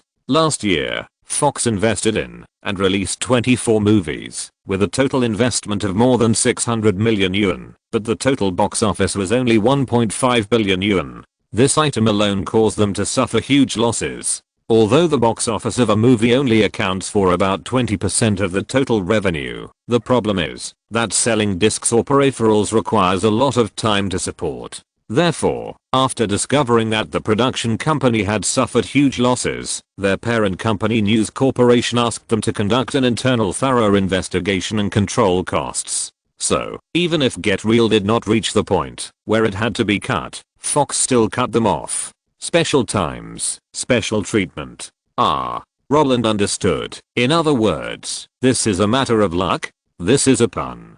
It not only complained about Anne Hathaway's bad luck, but also complained about his own bad luck. How could this guy know the situation? This is really a dog, and he asked it directly. Yes, it's a matter of luck. John Landor didn't notice Roland's abnormality. Instead, He felt that his new thigh was very interested in these things, so he continued to exaggerate and said, the huge losses in the live action film business are not bad, and the TV series production department's elimination of projects is not bad.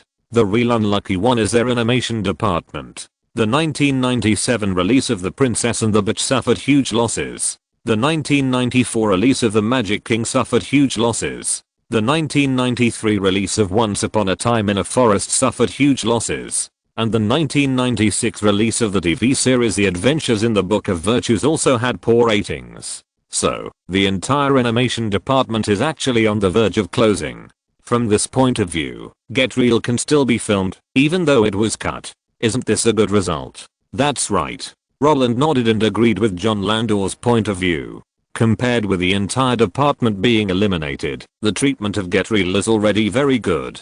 Although such words are very cruel to the creators, they are the greatest kindness to capital. I took the pressure to make you finish this season. It's fine if you don't feel grateful to me, but you're dissing me behind my back. Are you human? As for Fox's animation department, in Roland's impression, Fox doesn't have its own animation department at all, and all projects are outsourced. In this regard, they only distribute but don't produce, and if you trace the root cause, it's probably because of the losses in recent years. But then again, in the field of animation, there is only one company that is awesome. Disney is forever, Pixar is eternal. Other companies may have hits, but they can't last long. When will their animation department be closed? Since he was talking about his unknown field, Roland didn't mind saying one more word. After this doubt was resolved, he asked John Landor to get out. John Landor, who had long been gossiping about this, answered his question decisively. I heard from the people at Fox that, if nothing unexpected happens, Frozen Planet will be the last chance for Fox's animation department to prove itself. If it fails, they will completely close the animation department. Ah. Frozen Planet? Hearing this, Roland's eyes were blurred. What movie is this? Why don't I have any impression of it? Its southern name is Titan AE. John Landor, who saw Roland's confusion, hurriedly explained. Ah. So it's this movie. Roland reacted. He had seen Titan AE, which is a very old-fashioned movie. The protagonist is an ordinary little man. Because of an accident, he embarked on the road to defend the world, fought against the alien boss, saved the Earth, and saved mankind. Although the plot is not good, its pictures are really good, and almost every frame can be used as wallpaper. Unfortunately, no matter how perfect the picture is, it can't cover up the plot's emptiness. In other words, unless it is a revolutionary change like Avatar, no matter how good the picture is, it can't cover up the flaws of the plot, but will magnify them without limit. If Fox's animation department died on this movie, Roland would understand. Because the box office of this movie is very poor, not even half of the investment has been achieved. But Fox's business situation has nothing to do with me, so I'll just listen to this kind of thing. Roland nodded and said, it's better for Fox not to make animation. It's too difficult to make animation now. Be a good distributor. Anyway, there are global distribution channels, so you won't lose money anyway. Yes, Fox thinks so too. John Landor took over the conversation and said with emotion, they have found several animation companies and want to discuss long-term distribution with them. Just like Disney and Pixar, it saves money and effort. Isn't capital like this? Roland smiled. The whole person leaned on the balcony handrail and complained, make the most money at the lowest cost. This topic made John Landor not know how to answer, because the person next to him is also a capitalist. Without hearing any movement, Roland guessed the fat man's idea. Okay, let's stop here today. As soon as the order to expel came out, John Landor hurriedly nodded his head like a pile driver. Okay, then I'll leave first. I'll come to you after I finish writing the project proposal. Okay. Roland nodded, got up and sent the fat man out. However, just as the fat man got into the cab and was about to drive away, Roland, who was looking at the guy in the car, suddenly asked again, by the way, you just said that Fox has found an animation company? Yes. Any questions? John Landor held the steering wheel with both hands and asked in confusion. No, I just want to ask, when Disney could only find Pixar, who did Fox look for? Ah. This question? This question is too simple. John Landor shrugged, and as he moved, the seatbelt tied in front of him also cut his body in two. Fox didn't look for it at all, because their long-term special effects company is preparing to get involved in the animation business. It's the same as Pixar. Pixar used to do special effects. In order to sell computers, Steve Jobs asked them to make animations to show the performance of their own computers. People in our industry are more or less superstitious, so when Fox learned that the special effects company that had been making movies for them for a long time was preparing to try the animation business, they set their sights on this company. I heard that this company seems to be called Blue Sky Studios? What? Roland, who was hugging his hands, had countless exclamation marks on his head. Tell me again, what's the name of that studio? Roland's eyes widened, and his voice became much higher. Blue Sky Studios. John Landor was a little surprised. What's wrong? What's wrong? Roland didn't answer, because this question was a big deal. He knew Blue Sky Studios. He knew Blue Sky Studios' flagship product, Ice Age. This is the lifeblood of Fox. It is one of the few profitable series of Fox. Note, James Cameron's exclusive producer John Landor is also a member of the Jewish gang, from George Lucas' side. In 1989, John Landor became the producer of Honey, I Shrunk the Kids, and the director of this project, Joe Johnston, was a disciple of George Lucas. He did the visual effects for Star Wars and Indiana Jones. After Indiana Jones 2, George Lucas wrote him a letter of recommendation and asked him to study at the film department of the University of Southern California. After graduation, he has been making movies for the Jewish gang. He took over the projects such as Jumanji and Jurassic Park 3. In the late 20th century and early 21st century, none of the 6 major Hollywood studios could operate normally. Sony was in a bad state due to the trade war. Disney failed to enter the internet. Universal was ruined by the second generation. Paramount, which belonged to Viacom, watched its parent company being protested and investigated for acquisition and expansion, and finally split up after 5 years. Warner was studying the internet and had no intention of managing entertainment. As for Fox, the losses in entertainment were so great that they cut projects and closed departments. The Fox animation department was kicked out directly because it could not see the hope of profit for many years. Chapter 314. No Business is Hard to Do 3.0. Blue Sky Studios was founded in 1987. At the beginning, it only produced titles and CGI special effects for some movies and entertainment programs. It was not until the birth of Terminator 2 that they discovered that the combination of live-action movies and CGI could bring such a perfect visual experience to the audience. Therefore, they, who mastered the core technology, thought about developing this business. After more than 3 years of research and thinking, they formed a complete production team and undertook the visual effects production of Alien 4, obtained the virtual scene modeling of Titanic subcontracted by Industrial Light and Magic and Digital Domain, and took over the production order of the talking penguin that Edward Norton met in meditation in Fight Club. Unfortunately, advanced technology cannot bring them great fame and wealth to match. Most of the orders they received were subcontracts from Industrial Light and Magic and Digital Domain. Even if a film company placed an order for them separately, the commission they could negotiate was only 1/10 of that of Industrial Light and Magic and Digital Domain. There is no way. Who made them not famous? Just like being bad at esports is the original sin in the special effects industry. If you are unknown, you deserve to die. This is actually a very easy thing to understand. What is the purpose of film companies placing orders to special effects companies and asking them to produce CGI visual effects according to their own ideas? Isn't it to make money? Industrial Light and Magic created Jurassic Park and Digital Domain created Titanic.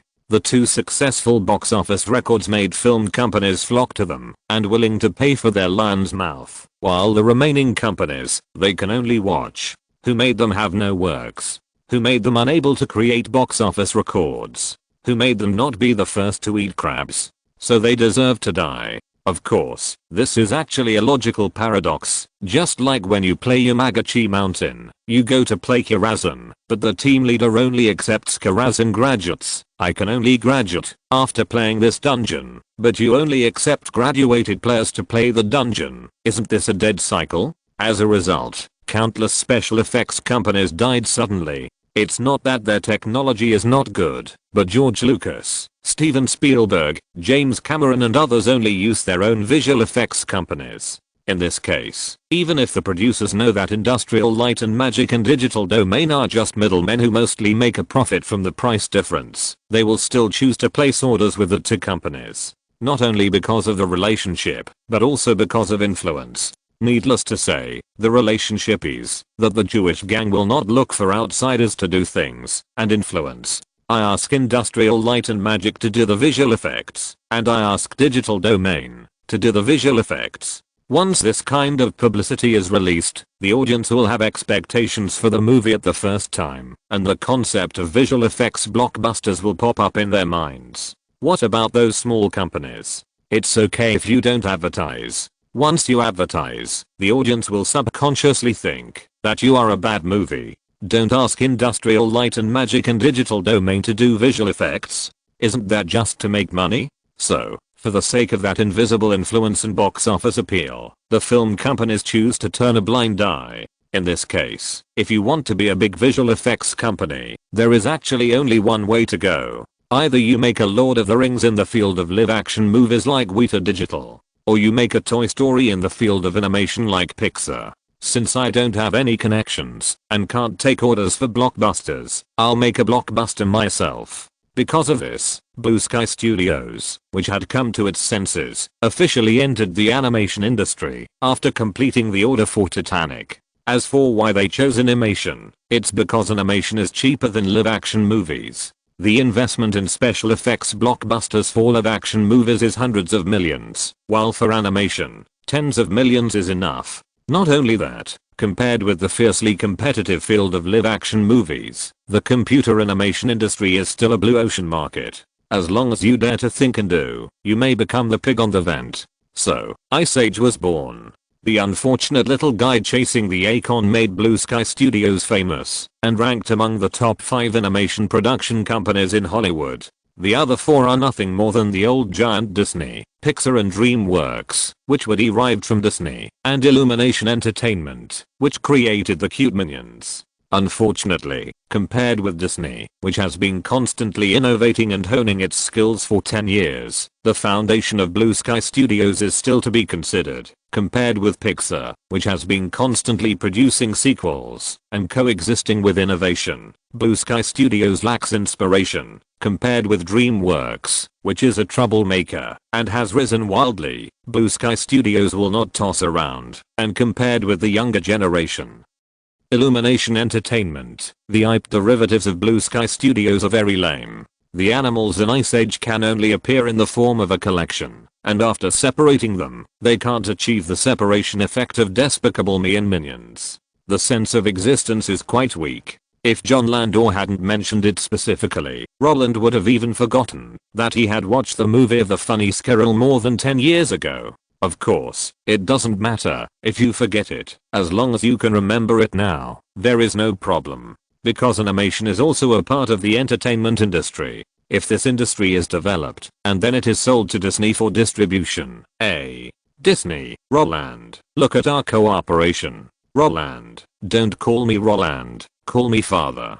Disney, okay, Dad.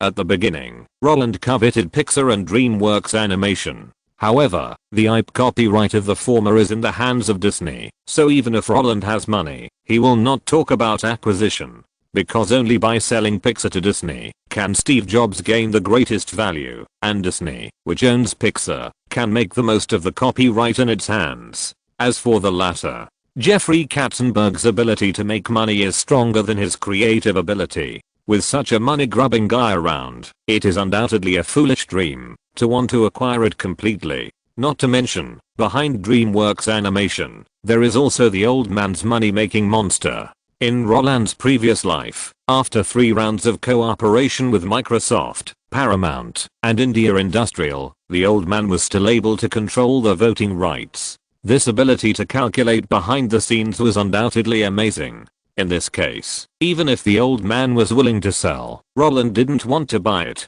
Acquiring without a say is like using a public car for private use, and then using this private car to run a public daddy. The green grassland above my head. No way. No way. In this way, when Pixar can't be bought, DreamWorks Animation doesn't want to buy, and Illumination Entertainment has not been born, there are actually only 2 ways to get involved in the animation industry. 1. Wait for Blizzard Studios to wake up and work hard on CG and use their feet to dig out the strange properties of the game. 2. Acquire. The effect of the first method is unknown, but the second method, isn't it right in front of us? When Roland learned that Blue Sky Studios was now ownerless, he couldn't help but want to acquire it with his spare money. But when he asked, wanting to get more information from John Landor, the fat man was stunned.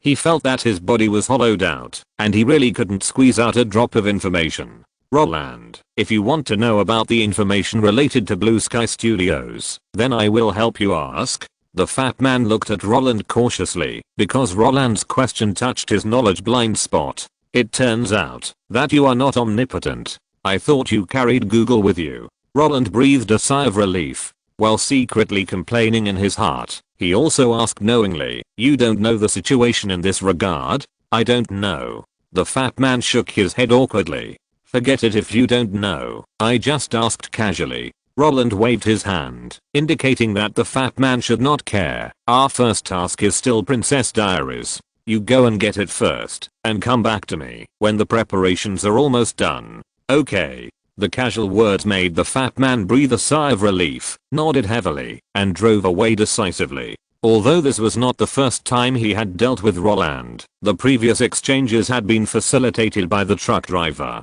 In the fat man's opinion, Roland could laugh and joke with the truck driver because the 2 sides had a 10-year friendship. If it were a stranger, there would definitely be a gap, and adaptation was necessary. But after chatting with Roland for a while today, he found that Roland's temper did not seem to be as bad as he imagined. Although he often asked some strange questions, in general, he did not put on airs. Looking at the straight lane, the fat man pursed his lips and made his own summary of Roland's behavior just now. He has a curiosity that matches his age. He has the affinity brought by a good family background. Although he became famous at a young age, he was not blinded by the flattery, and he is only 20 years old, and he can achieve such an achievement. It's really terrible. By the way, the most important thing is that he is handsome. If Roland heard the fat man's evaluation, he would definitely laugh like a pig.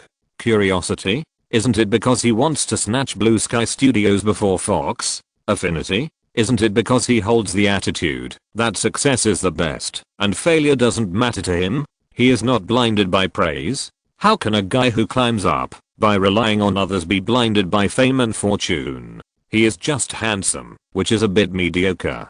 Today is a good day. Everything you want can be achieved tomorrow is a good day, and time can't wait. After sending the fat man away, Roland, who is in a good mood, hums a little song and goes back to the house. For him, the news that Blue Sky Studios has no owner is more exciting than finding Anne Hathaway. After all, the purpose of his filming Princess Diaries is not only to implant his own brand advertisements in the movie, but more importantly, he wants to make Warcraft Films a happy club that can make Disney happy. In this way, a studio that can create a project to enter the theme park naturally represents more interests than live-action movies. Of course, Blue Sky Studios is good. As an adult, Roland naturally wants it all. But in the case of not knowing the other party, asking someone for information has become the first choice. Roland wanted to know everything about Blue Sky Studios, and then try to find loopholes, and wait for an opportunity to acquire it. And the only one who could do all this was obviously the old man who could compete with the big six. So, 3 minutes later, the old man who was traveling in South America with his family received a call from Roland. Blue Sky Studios? What do you want its information for? The old man was very confused. It seems that the old man knows about this studio, otherwise he should have asked me what Blue Sky Studios is. Roland muttered in his heart, but he told the truth. I'm curious. John Landau told me that Fox is going to withdraw its own animation department and sign a long-term distribution contract with Blue Sky Studios, but I have never heard of Blue Sky Studios, so I want to learn about it. That's it? Such an explanation made the old man speechless. I thought you wanted to do something. It turns out you are just curious. What else? I'm retired and bored, Roland replied confidently, but the word retirement almost choked the old man to death. I haven't even retired yet. Rolling his eyes, he was too lazy to talk nonsense with this little guy, then go directly to Steve. What? Roland didn't understand. Steve? Which Steve? Jobs? Steve Jobs. The old man raised his voice and asked unhappily, how many other Steves do you know? Chris Wedge, the founder of Blue Sky Studios, and John Lasseter, the chief creative officer of Pixar, are good friends. Go directly to Steve and ask him to help you contact John, and the information about Blue Sky Studios will naturally be delivered to you. Fuck. Is it that simple? Are you sure? Roland felt a little unbelievable. The progress of things was so easy that he even doubted his life. When have I ever lied to you? The old man asked back, but he still explained. Chris Wedge, the founder of Blue Sky Studios, graduated in 1981 and became the chief illustrator of Disney Animation in 1982, and John Lasseter, the chief creative officer of Pixar, worked at Disney in 1979 and created Computer with Chris Wedge. In 1984, after John Lasseter's contract expired, George poached him to Lucasfilm. Later, when George sold Pixar to Steve, John became Steve's subordinate and created Toy Story. When John joined Lucasfilm, he wanted to bring his good friend Chris with him, and this action was also agreed by George, but Chris did not. He didn't want to work in California because his home was in New York, so he took time to go to Lucasfilm to observe computer graphics production, and this habit has been maintained until now. So, you call Steve now and ask him to call someone for you. That's much faster than me finding someone. Don't say you want to inquire about the situation of Blue Sky Studios. Even if you want Chris to come and meet you, it will only be in the next 2 days. After all, Chris and John are very grateful to Steve. Although Steve agreed to let Pixar make animations, his biggest idea was to sell his own computers, but after seeing their achievements, Steve also squeezed out resources when his own company was not running smoothly to let them realize their dreams. They will remember this kind of thing for the rest of their lives. That's right. The industry likes to use the word forever to describe Disney, and that has its own reasons. Because Disney supports the entire Hollywood animation industry. Disney's own creative ability is needless to say, and those companies that can compete with Disney in the future are all established by former Disney employees. Pixar's chief creative officer John Lasseter is an animation director who left Disney. DreamWorks Animation CEO Jeffrey Katzenberg is a former chairman of Disney Animation. Blue Sky Studios founder Chris Wedge is the former chief artist of Disney. In addition, none of the 6 major animation departments can be separated from Disney. Admittedly, these guys were forced to leave because of internal fighting and political disagreements in the company, but it is precisely because of this that Disney is even more terrifying. We can still live well after excluding so many talents. Are the other companies okay? They are all younger brothers. When the old man hung up the phone with the crude excuse of my daughter called me, Roland's mind was full of question marks of how can Disney be so awesome, but when he heard the busy tone, he reacted and suddenly slapped his thigh.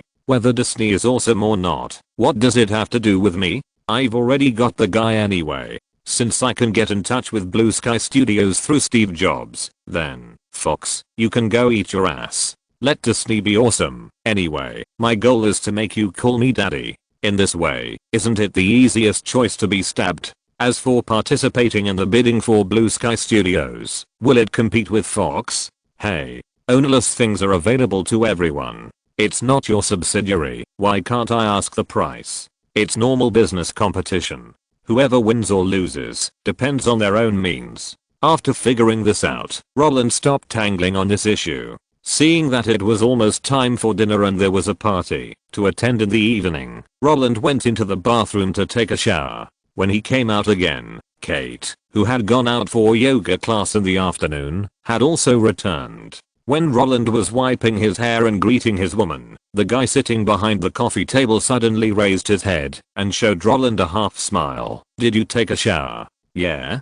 Didn't you say there was a party tonight?" Roland nodded. "Are you comfortable?" Seeing that Roland didn't respond, Kate asked again. "Comfortable? Not bad. Taking a shower on a hot day will make you feel much cooler." Roland told the truth. Hearing this, Kate spoke again, but this time her tone was a bit bitchy. "Are you much cooler?" "Yes. Is there any problem?" Roland still didn't hear anything strange, so he complained. "Before you left, John Landor came, and he just left. I talked to him for an afternoon, going in and out of the house, sometimes cold and sometimes hot, and I was almost uncomfortable." "Ah, so that's it? Then what did you talk about?" Kate's smile became even bigger. "What are you talking about?" "Of course it's about work." Roland finally realized something was wrong and turned to look at his wife. "What's wrong?" However, this time, he was answered with a sarcastic tone. "Oh, it's about work. Meow meow meow." Countless question marks appeared in Roland's head. Did this guy take the wrong medicine? Feeling strange, he looked at Kate carefully. But when his eyes turned into X-rays, sweeping up and down, all he got was his wife's smiling face. But when he sat down on the sofa, frowning and wanting to ask the reason, the black sealed file on the coffee table made him understand instantly, and he didn't know whether to laugh or cry. Well, this guy is jealous. Note, Wikipedia says that Fox acquired Blue Sky in 1997. This information is wrong. Impro records that Blue Sky's first foray into animation was Mrs. Brown Bunny in 1997. After winning the Oscar for Best Short Film, it was invited to work with Fox Animation Department to produce Frozen Planet. With the failure of Frozen Planet, Fox chose to cancel its own animation department, and Blue Sky was accepted by Fox. Because there were no works, Fox signed a 5-year contract with them only after Blue Sky made Ice Age. Not only that, Blue Sky also took Paramount's order in 1997 to do the special effects of Star Trek IX. They also did the visual effects of Crouching Tiger, Hidden Dragon, that is, the part where Ujjayalan jumped off the cliff. The Minions were not made by Universal, but by Illumination Entertainment. Their founder Chris Meledandri is the chairman of Fox Animation. After the animation department was cancelled, he was in charge of Blue Sky's projects and watched them create Ice Age. In 2007, he left Fox and founded Illumination Entertainment. Their relationship with Universal is exactly the same as that of Pixar at the beginning, Blue Sky and DreamWorks now. The big companies hold shares, but they are far from reaching the point of full control. Creativity is self-proposed long-term distribution, with cooperation restrictions, but not a subsidiary. Blue Sky founder Chris Wedge and Pixar chief creative officer John Lasseter are close friends. How good is their relationship? Chris Wedge had watched Toy Story before the preview, and John Lasseter had also watched Ice Age before the preview. Chapter 315 Roland, I have a childhood marriage. Kate is actually a very tolerant person. Or maybe it is because of her upbringing that she can accept many things that ordinary people cannot imagine. Just like Marlon Brando publicly dissed Vivien Leigh, saying that when she had a manic attack, she could not walk when she saw a man. So Vivien Leigh turned against Marlon Brando, accusing this bisexual of seducing her man, and repeatedly stated that she witnessed Marlon Brando and Laurence Olivier kissing at the wrap party of a streetcar named Desire. When the war of words broke out, and the war spread to Laurence Olivier, he, who had already divorced Vivien Leigh, issued a public statement, saying that Vivien Leigh was sick, and had betrayed him many times. He divorced her, because he was afraid that one day he might accidentally kill the other party after a rage. The accusation of her ex-husband made Vivien Leigh suffer from the criticism of thousands of people. When the public opinion was blaming her one-sidedly, she jumped out to drag her ex-husband into the water, claiming that Laurence Olivier's words were not credible, and said that he had had a secret relationship with Richard Burton. This revelation made the society explode at that time, because Richard Burton was Elizabeth Taylor's husband. Faced with such revelations, Richard Burton denied it flatly, but Elizabeth Taylor would not indulge Vivien Leigh, and directly said that jealousy made a woman crazy. If Vivian Leigh had not died soon after the quarrel, then Elizabeth Taylor and Richard Burton's 10-year marriage might have shrunk because of this. Although these revelations are the result of the parties quarreling with each other, no one knows how credible they are, let alone whether they are deliberately retaliating and spreading rumors and slandering. But children who grow up in such an environment have actually long been separated from the general public. What extramarital affairs, cold violence, fidelity, Russian roulette, these are not a problem in their eyes. Because that's what the elders do. In addition to providing the public with topics to talk about, making ordinary people extremely envious, and writing a page in the long river of time, there is no other impact at all. For this reason, whenever Roland talks nonsense in front of Kate, Kate just scolds him and never gets angry. Because she knows that liking beautiful women is a male instinct, and she herself also likes to look at handsome men. Not only that, when filming Spider-Man 2 and 3, Roland's close contact with the actress was normal for her. Although she asked Roland to pay attention to the scale every day, she didn't care about the affectionate hugs in front of the camera. If you look at it from the perspective of the general public, this kind of tolerance is simply incredible. But for her, it is just an ordinary behavior above the standard line. Close contact with partners is because of work needs. Commenting on the opposite sex behind the audition table is to bring greater profits to the company. She would not dwell on these norms in the circle, but would participate in them with her man, talking and laughing, and even cheer for her man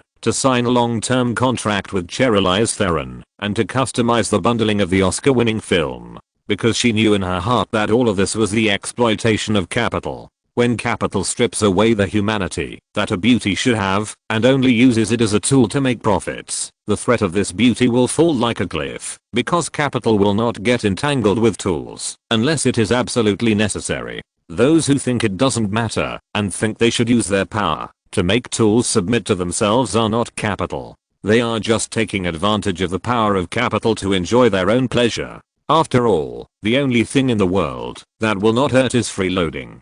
Just like Zukainen, he doesn't care who Fuxiang sleeps with, but if the little mare is ridden by someone, then. However, although their acceptance ability is out of the average level of the public, it does not mean that they have no bottom line. Roland did tell Kate that he would invest in a Disney-oriented youth comedy. Kate also read the story of The Princess Diaries and understood that it was a movie about a child's princess dream, but she didn't know that the protagonist had already been decided. Even if the protagonist was decided, it didn't matter, because those who didn't support their own people were all stupid. She would applaud serious work, but the problem is that Roland's secret behavior of supporting people is now her forbidden zone.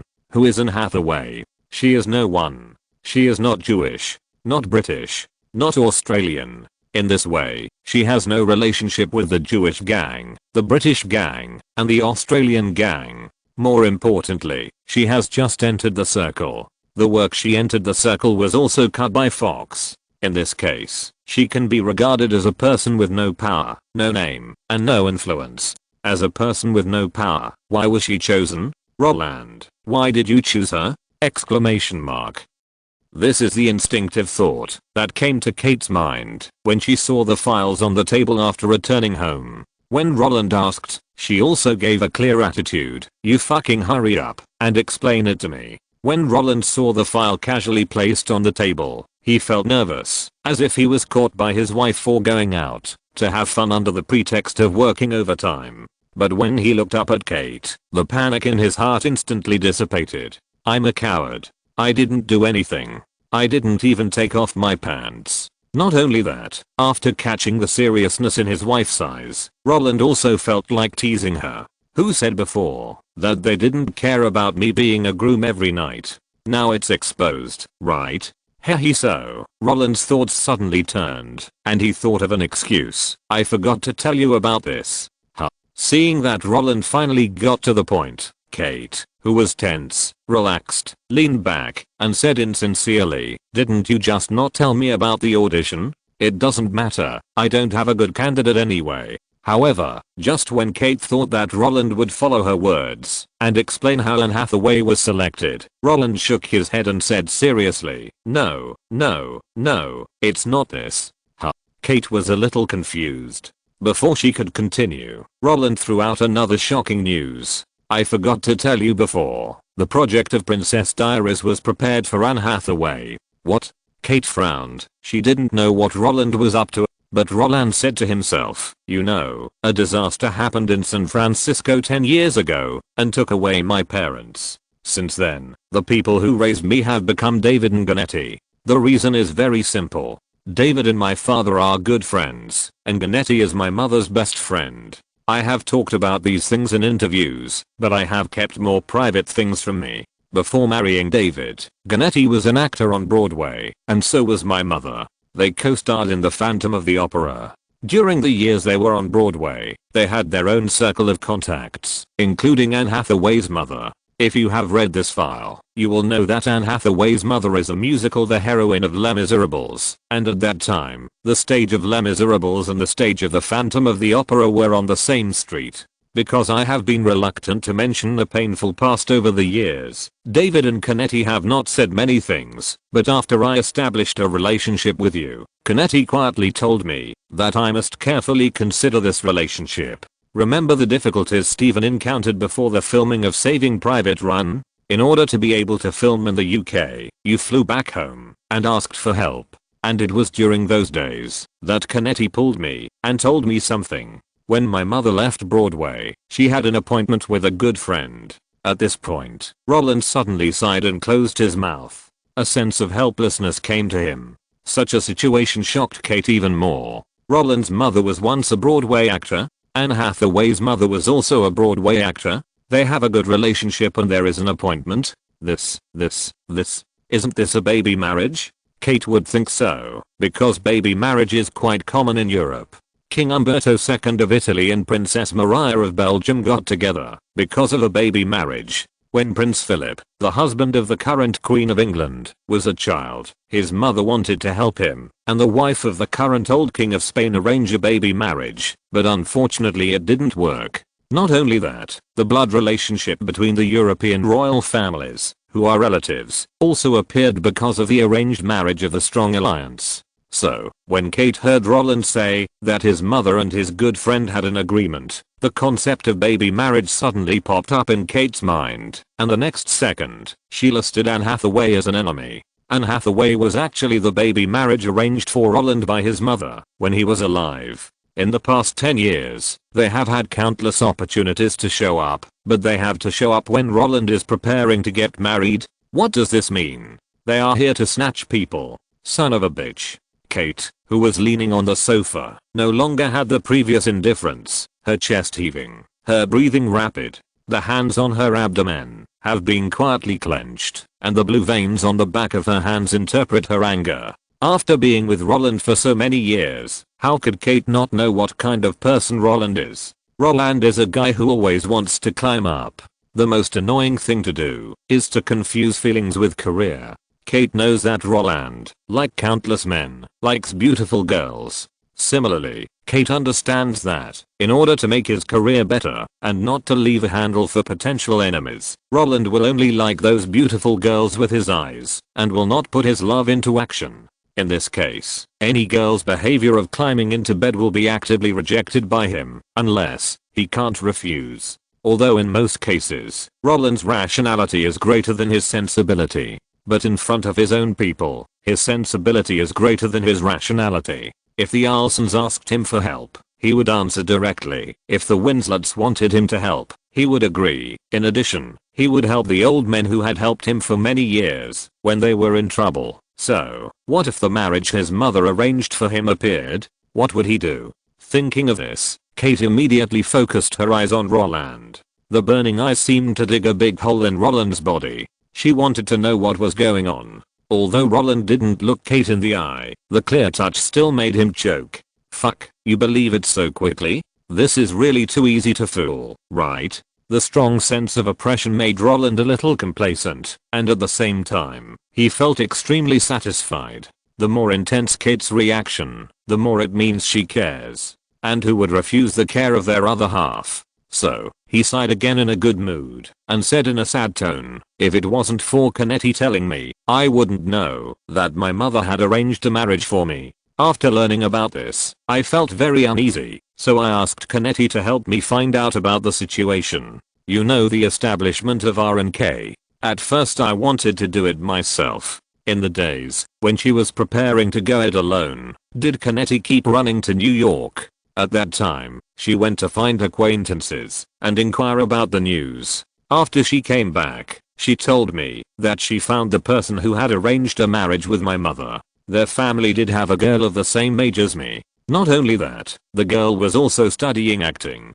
When I heard the news, I was completely confused because I didn't know how to face this matter. I was afraid that she would come to my house. But when Kennedy told me that her family didn't seem to mention this matter to the girl, I breathed a sigh of relief again, praying that they just regarded the agreement as a joke. What about now? What's the situation now? Kate finally spoke. Not only that, her tone was a little anxious. Didn't R&K happen last year? They didn't contact you last year, so why are you supporting her now? Roland laughed secretly at the inquiring words, but he still pretended to be angry on his face, accusing, isn't it because of Fox?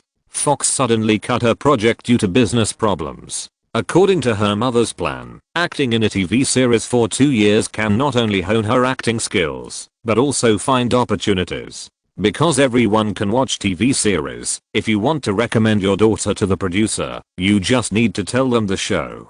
But now, all the plans are disrupted. Although her mother has a Broadway with such a deep relationship, even if the TV series was cancelled, her mother could still let her go on stage. But the problem is that with the gradual decline of drama, going on stage is a waste of time. So, they found Kennedy when they were desperate.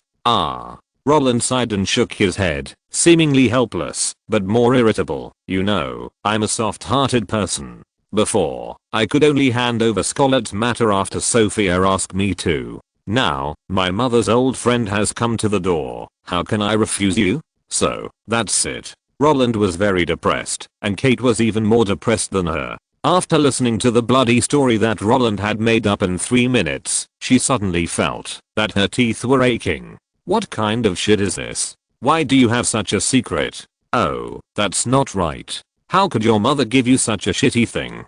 Kate became more and more angry. What era is it now? Your mother arranged a marriage for you? It's fine if it was arranged for you. That family actually gave birth to a girl who is about your age. It's fine if it was a girl. But when she just entered the entertainment industry, she suddenly encountered career problems? What kind of luck do you have? Did God have to force her to be your wife? That's great. Roland's eyes lit up. He complained quietly in his heart, wouldn't I have 2 wives in this way? As a man who doesn't like to have 3 wives and 4 concubines? What's more, Anne Hathaway is beautiful. Unfortunately, this kind of thing can only be said in the heart. If he covets the momentary pleasure of talking, he will probably be beaten to death by the angry Kate. Just when Roland was thinking about when he should tell Kate that he just wanted to tease her and the above story was purely fictional, Kate, who was getting more and more uncomfortable, suddenly stood up and walked towards the door. What are you doing? Roland was a little puzzled. Kate walked to the entrance and took out her phone from her handbag. Call Kennedy. I want to find out the situation. Fuck. For a moment, Roland felt that his head was twice as big as his head. Hey, don't fight. Roland instinctively called for a stop. Why not? Kate, who was feeling uncomfortable, asked with her eyes wide open. Because. Roland hesitated, wanting to explain, but was afraid that after explaining, he would not be able to see the sun tomorrow morning, so he chose to extend his life. Because this is what Kennedy asked me not to tell you. She's afraid that you will feel bad if she tells it. I feel bad? However, Kate did not accept his explanation. Not only that, she raised her voice angrily. She's afraid that I will feel bad if she tells it? Does it mean that this matter does not exist? If you hide it from me, the more you hide it, the bigger things will become. If I see her file today and just pretend that nothing happened, what about next time? Will I see you interacting intimately with her again? Since you think it's hard for you to refuse, then I'll help you refuse. I'm telling you, you can only be my man. No matter who comes, you can only be my man. Roland's scalp numbed when he heard the high-pitched voice declaring sovereignty. Seeing that Kate did not give him a chance to explain and directly dialed the phone, he felt his butt itchy while sitting on the sofa. After taking a look at the gate where Kate was, he greased his feet and ran away wearing only a pair of shorts. "I'm going out for dinner tonight. I'll go back and get dressed. See you later." Kate was a little confused by the inexplicable behavior. However, she just thought that Roland felt that he was caught in the middle and it was difficult for him to behave, so she tried to avoid suspicion.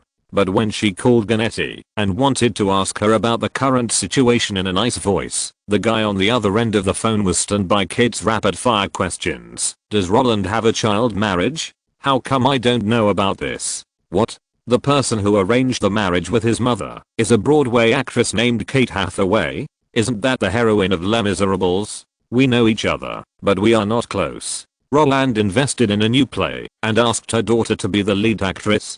"Kate, you know, career matters are all communicated by David and Roland, and I never care about them." "Yes, I suspect Roland is using the child marriage to deceive you. Roland never lies. Haha. Do you know how badly he treated James before? He instigated David to take away James' comic books and then paid for a tutor for him. I tell you, although Roland is easy to talk to, he actually likes to tease people unintentionally. James, God has eyes. Roland has finally been punished." After Ganetti swore and said that Roland really did not have a childhood marriage, Kate hung up the phone with a sneer on her face. Glancing at the living room, the lonely slipper perfectly showed the eagerness of its owner when he left. Grabbing the personal file on the coffee table, Kate walked upstairs slowly. When she found that the door of the bedroom where she usually slept was closed and even the key was missing, her tense body softened. She leaned against the door frame and showed her friendliness to the coward inside in a friendly tone. Roland opened the door quickly. "We are going to attend the dinner outside the house." She had a pretty face and a bright smile. Inside the house, she was lying on the bed, shivering. Note: Marlon Brando's Dis was written in his autobiography, which was written after Vivian Leigh's death. Chapter 316 Fox, I know everything you did. Hi Roland, you are finally here. Hello Jerry. I didn't expect to see you here. Roland, you are wrong to say that. After Jerry retired, he didn't like to run around much. Steve, hello. He's not good. Because he's going out to work soon. Oh, Dick. I didn't expect you to be here too. People often say that Malibu Beach in California is a gathering place for Hollywood stars. This is certainly true, but many people see an empty blue sea and sky after going to Malibu Beach. This is also true. As a result, many people will become curious and think about why they can't meet stars by chance. After a lot of imagination, some excuses such as stars travel in secret, it's natural that we can't see them. Stars have high incomes and real estate all over the world. Stars are busy with work and are not in Los Angeles have become reasons to cover up the regrets in their hearts. Of course, these ideas are not really a big problem. After all, the probability of a star who has a single job is lower than that of a panda getting pregnant. But in addition to this is also related to the fact that popular stars rarely live in Malibu Beach. The people who rarely live here do not mean that they are busy with work, but that they have bought a house, but do not live in it. For example, Tom Cruise did buy a house, but he rents it out all year round. The short-term rent is $110,000 a month, and the long-term rent is $75,000 a month. If you want to rent it every day for a party, you have to pay more. In addition, Dwayne Johnson, who topped the list of the world's highest paid actors in 2020 with an annual income of $87.5 million, also has a house here, but he never shows up, except when he comes here for vacation with his family. Therefore, it is undoubtedly a foolish dream to want to meet a star here. However, there are actually stars living here, but meeting each other, but not knowing each other is the best portrayal.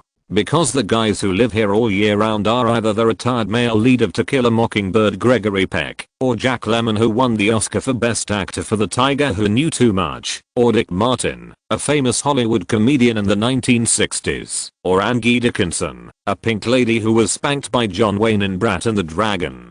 the old people who supported the golden age of Hollywood are the real owners here, and the hot fried chickens buy houses here. More to integrate into this circle and try to taste the power and resources in the hands of these old men as neighbors. Because of this, gatherings, which were commonly used to make friends in the extravagant era, have become the mainstream means of interaction between neighbors, and when Roland moved in, it became a matter of course to invite him to the party and enjoy life.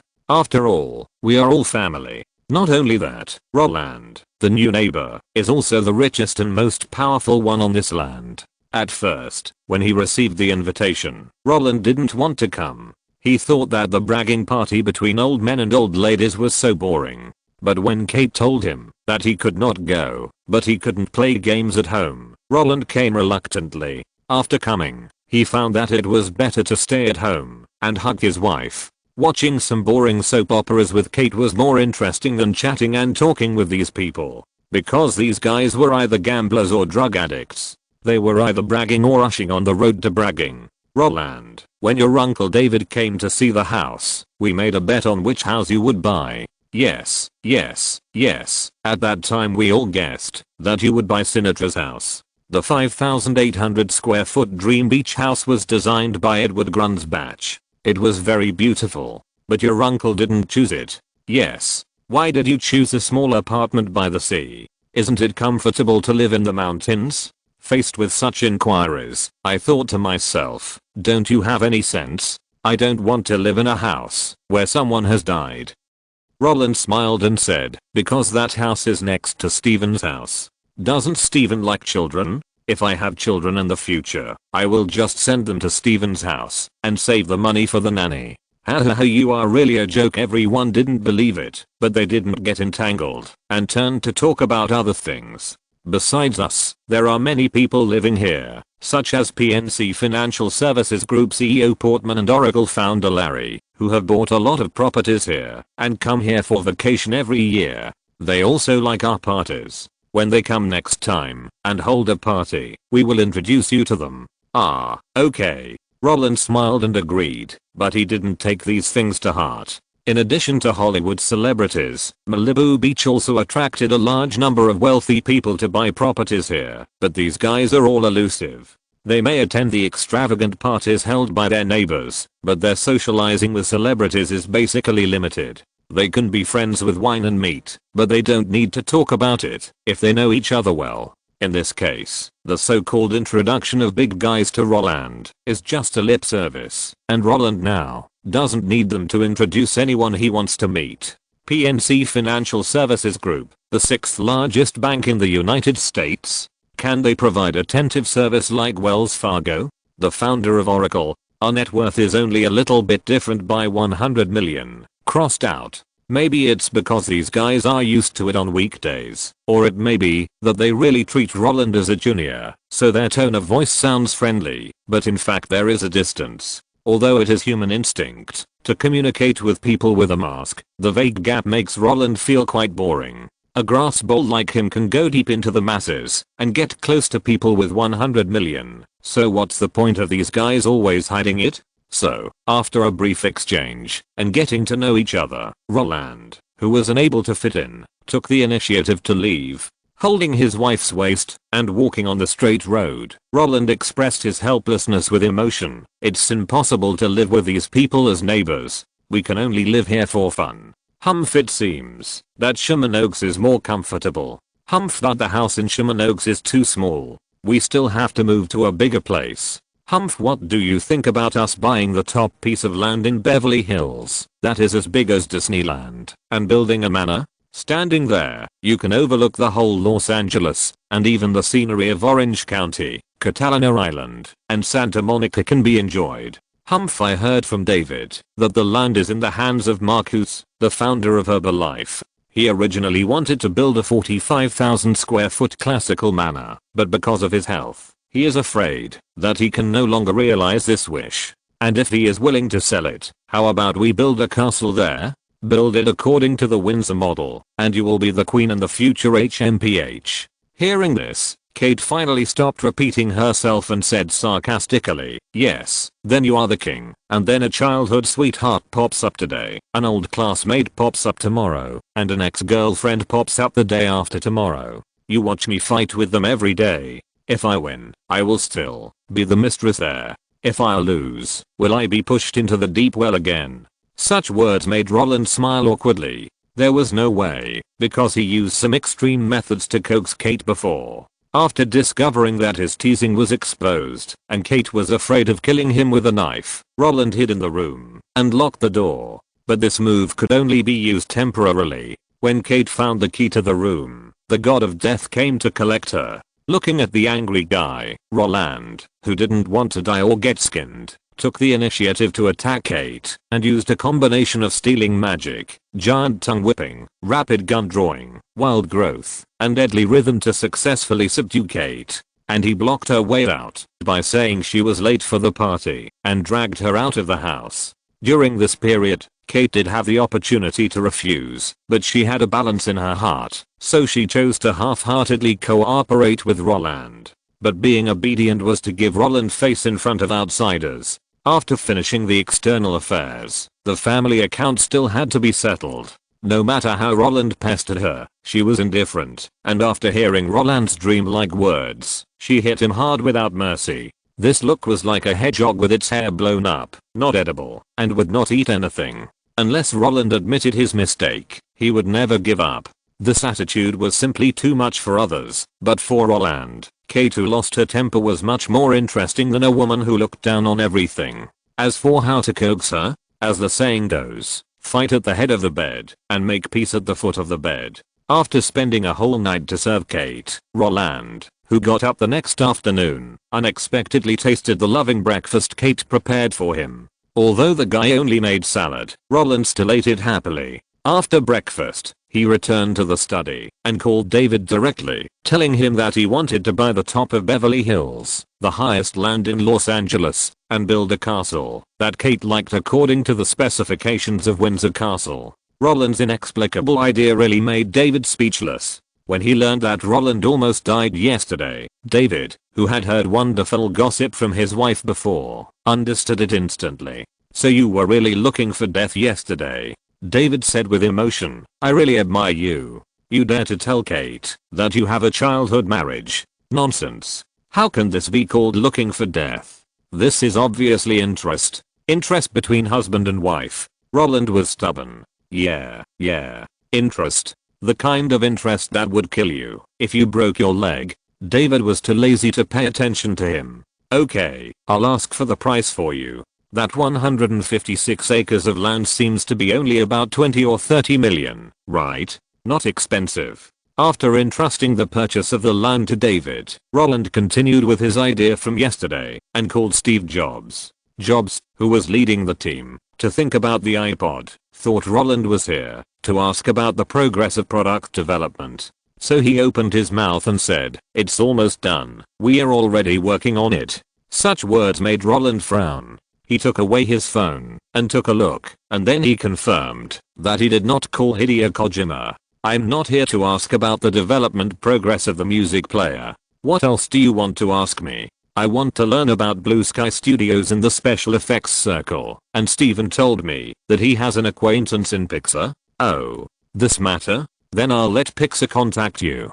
After a brief chat, Boss Joe went to help Roland call someone. About 5 minutes later, John Lasseter, the dream creator of Pixar and the contemporary Walt Disney, took the initiative to call and wanted to understand Roland's needs. When he learned that Roland intended to acquire Blue Sky Studios, the bald fat man immediately burst into infinite enthusiasm and said that he would immediately convey the news to his friend Chris Wedge and give a reply tonight at the latest, asking Roland to wait patiently. Such an answer made Roland very satisfied. What made him even more satisfied was that a person with his wealth would spend 30 minutes a day on work. This pragmatic spirit was enough to compete with the Qatari tycoon who consciously worked overtime. How can there be someone as hardworking as me in the world? Roland, who felt good about himself, went to the gym to exercise for an hour, then washed up and went to the nearby supermarket to buy some things.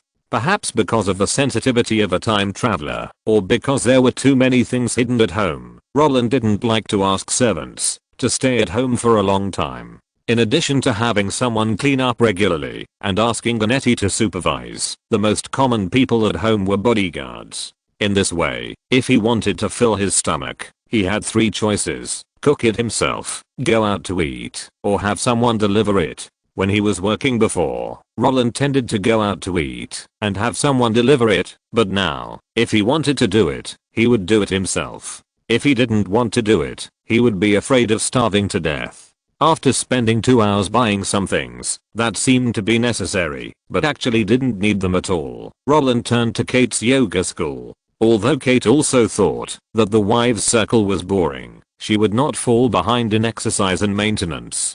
Growing up in a big divat, she naturally understood what her core competitiveness was, so she lost a lot of her charm when filming. Although Roland didn't care about these, who doesn't want his wife to be beautiful and stylish? Even if the lights are turned off, it's the same. But a beautiful woman will never make a man feel disgusted. After picking up his wife and wasting 3 hours in the kitchen, that would make ordinary people feel heartbroken. They were full and drank, then threw away the pots and pans, and went out for a walk along the backyard beach. It was not until 9 o'clock in the evening that the two went home hand in hand. When Kate went to take a shower, Roland finally received a call from John Lasseter, who said that Chris Wedge showed a strong interest in Roland's acquisition idea, but Blue Sky Studios was his hard work, and he only accepted the acquisition method of partial equity plus issuance and transfer. In other words, Chris Wedge only accepts the acquisition of Warner by New Line. Roland thought for a while and said, or, based on the case of Warner's acquisition of New Line, add the monopoly distribution clause between Disney and Pixar.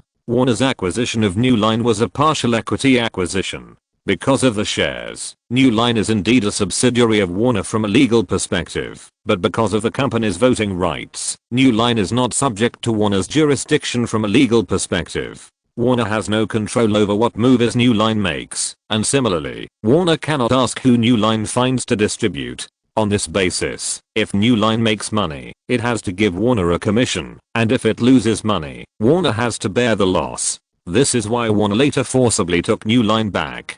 Because this acquisition model gives New Line great initiative, which is precisely what capital cannot tolerate. As for Disney and Pixar, it is a question of copyright and distribution ownership. Disney provides Pixar with funds for animation production, allowing Pixar to make animations as it pleases. However, even if Disney cannot interfere with Pixar's creation, the copyright of all movies made by Pixar with the funds given by Disney belongs to Disney, and not only that, the distribution rights are also in Disney's hands. In this way, Pixar is an independent entity in terms of creation, while Disney controls the overall situation in terms of operation. The contract proposed by Blue Sky Studios now is a combination of these two transactions. Warcraft Films will acquire part of Blue Sky Studios' equity and make it its own subsidiary, but Chris Wedge's voting rights must be greater than Warcraft Films' voting rights so that they can remain independent. In addition, Warcraft Films needs to provide funds to Blue Sky Studios so that Blue Sky Studios can create as it pleases, but the copyright and distribution rights of the works belong to Warcraft Films. In other words, in addition to creative freedom, Blue Sky Studios has made concessions in other aspects. Yes, Chris thinks he can create a work comparable to Toy Story, so he hopes to get creative freedom. John Lasseter said, if you can accept it, they can sign an acquisition intention with you first, and formally reach an acquisition agreement with your company before June next year. Roland can certainly accept such terms, or in other words, even if he, a guy who can't be a plagiarist, acquires these companies, he must let the people who know how to do the right thing, so that he will not interfere in the creation at all. But what does it mean to reach an acquisition before June next year? I have money, I don't need to wait. Roland felt strange and asked, why does it take so long? Because Blue Sky Studios now has an exclusive clause. John Lasseter explained, Roland, you know, animation is the most easily copied thing in our circle. The plagiarism cases of Warner and MGM have influenced the Oscars, so now when we animation companies cooperate with the Big Six, we will sign exclusive clauses with the Big Six. That is, From the project initiation to the official release, we cannot be acquired by any company except the cooperating company. Now Blue Sky Studios is making Frozen Planet for Fox, so they also have an exclusive clause. Before Frozen Planet is released, if you want to sell, you can only sell the company to Fox. So, even if Chris is willing to sell the company to you, you have to wait. Roland understood after hearing this, but at the same time, his eyebrows raised unnaturally. So what you mean, is that what Chris and I talked about may be known by Fox? Such words attracted a burst of laughter. Roland, this is not a question of whether Fox will know, but a question of whether Fox will definitely know, because if Chris does not tell them about the matter, even if you reach an acquisition in the future, as long as someone reports it, when you go to court, the court will rule that the acquisition is invalid. Fuck. Roland cursed in his heart. Is it so pitiful? Isn't this equivalent to playing Warcraft 3 and the enemy opens eyes at dead people? He has always liked to do things in secret, so why did he bring the acquisition to the table this time? Fox knew that he wanted to acquire Blue Sky Studios? Then this acquisition would be difficult to do. Roland narrowed his eyes. After being happy for a few days, he felt that he seemed to be happy too early. Note, Frank Sinatra was once hailed as the greatest artist of the 20th century. He had Golden Globe, Oscar, and Grammy. He died in 1998, and then his house on Malibu Beach was put up for sale. The point is that it has not been sold until now. The land at the top of Beverly Hills was sold for $1 billion last year. This year, it was discounted due to the epidemic and the current price is $650 million. When the founder of Herbalife died in 2000, the transaction price was less than $25 million. The real estate in Europe and the United States is also seriously inflated. The exclusive agreement between animation companies was in 1947. In order to compete for the Oscar, MGM, which created Tom and Jerry, produced Cat Concerto, while Warner, which created Bugs Bunny, produced Rabbit Rhapsody. The two works have the same scenes and similar plots. The key point is that Tom Cat and Bugs Bunny both played Hungarian Rhapsody No. 2, so they were immediately identified as plagiarism. Later, when Warner and MGM quarreled, people found that Rabbit Rhapsody was recorded in February 1946 and Cat Concerto was recorded in April 1946. Among them, Technicolor, which was responsible for the recording, sent MGM's materials to Warner. But 2 months is not enough to support the production of an animation, so it was not determined to be plagiarism that year, but just an accident. However, the creators of Tom and Jerry are the founders of Warner Animation. They were transferred from Warner to MGM in 1933, so Warner has always believed that it was the two traitors who did it. Although the case ultimately became a mystery, exclusive clauses to protect capital interests also emerged. Chapter 317. Dihua News Corporation. Under normal circumstances, mutual acquisitions between companies are something that requires everyone to sit down and talk slowly, but this kind of equal and friendly negotiation will bring a lot of unknowns to the entire project. Unless the existence of the acquired party is dispensable to the acquirer, my acquisition of you may make me stronger, but if I don't acquire you, I won't be weakened. Only in this case will there be true equality. In addition, any acquisition with a purpose is extremely aggressive. Before the situation is clear, the acquirer will not play cards randomly. The situation of Roland and Blue Sky Studios belongs to the latter. As a future Hollywood top 5 animation production company, Blue Sky Studios is self-evident to Roland. In this way, he certainly does not want this acquisition to be unexpected, but now, the potential buyer of Blue Sky Studios knows his plan, because of the cooperation contract. Isn't this equivalent to playing landlord and clicking on an open card? As a guy who really doesn't know what it means to win $5.78 million with only $200,000, Roland not only dares not click on the super double, but also dares not click on the open card, because he is afraid that he will be killed by others with 17 cards. But now, he has accidentally embarked on the road of gambling monsters? Fuck. Am I getting carried away? Roland had a deep doubt on himself. Should I ask things clearly before I start? The furrows of the plow occupied his forehead. After a brief review of his memories, Roland found that, since he made the Oscar deal, he seemed to be standing on the clouds. The word retirement was deeply engraved on his forehead. Not only that, he was also afraid that others would not know that he had risen from the serfs and sang. He once mentioned his impatience with his current status in front of many people, and this impatience reached its peak when he invested in Google, and after sending Sony to a dead end, it climbed to the top. After completing the capital transformation, he felt that he could travel the world with money and fate, and compared the head of the Seagram family who also held the production tools to the second generation of ancestors. He regarded those guys who worked hard to climb up the road he came from as production tools. The Princess Diaries, a project that he had never been involved in, was done as soon as he said it. If you want to buy land as big as Disneyland, buy it. While enjoying the friendliness from the outside world, he also bluntly commented on their pretentiousness. Then, it crashed.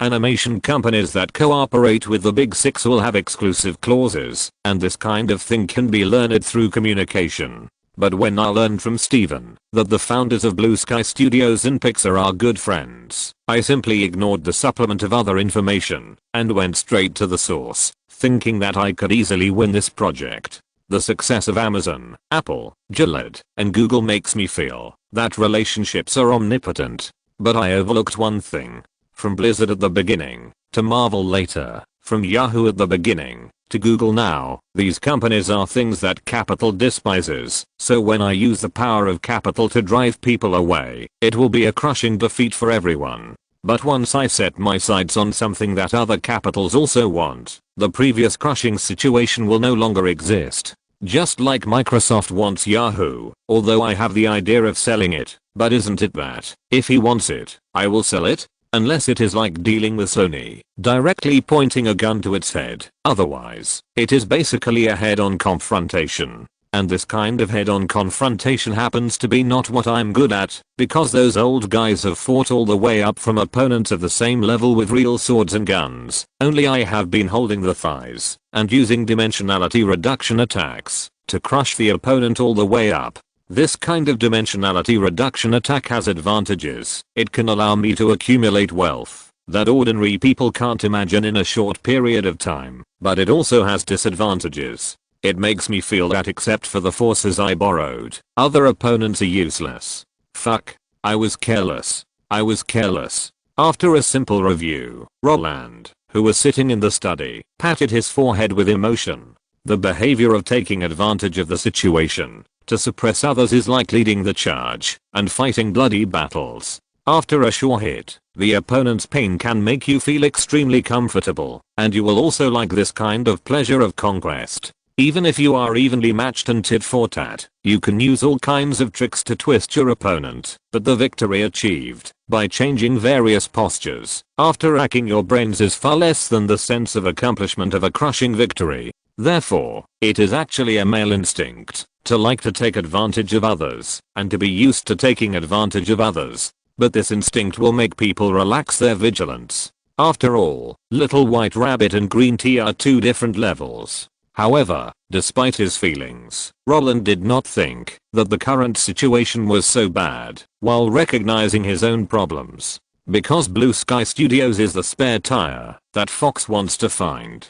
After preparing to lay off its own animation studio, the day when Blue Sky Studios completed the contract for the Frozen Planet project was the day Fox initiated the acquisition. For Fox, the acquisition of Blue Sky Studios is a bottom line choice, which will not leave any opportunity for the outside world to spy on it. Therefore, if Roland wants to take Blue Sky Studios away before Fox, he cannot communicate after Blue Sky Studios completes the contract for the Frozen Planet project. Because at that time, Fox's backup option will become a must-have item. Their desire for Blue Sky Studios will reach its peak with the withdrawal of their own animation studio. In this case, if there is competition, they will definitely fight with it. After all, no one wants their underwear to be stripped off. So, even if I'm careless, this matter has not reached the worst step. Because even Fox itself doesn't know whether to acquire Blue Sky Studios immediately. But then again, it feels bad to have the initiative in the hands of others.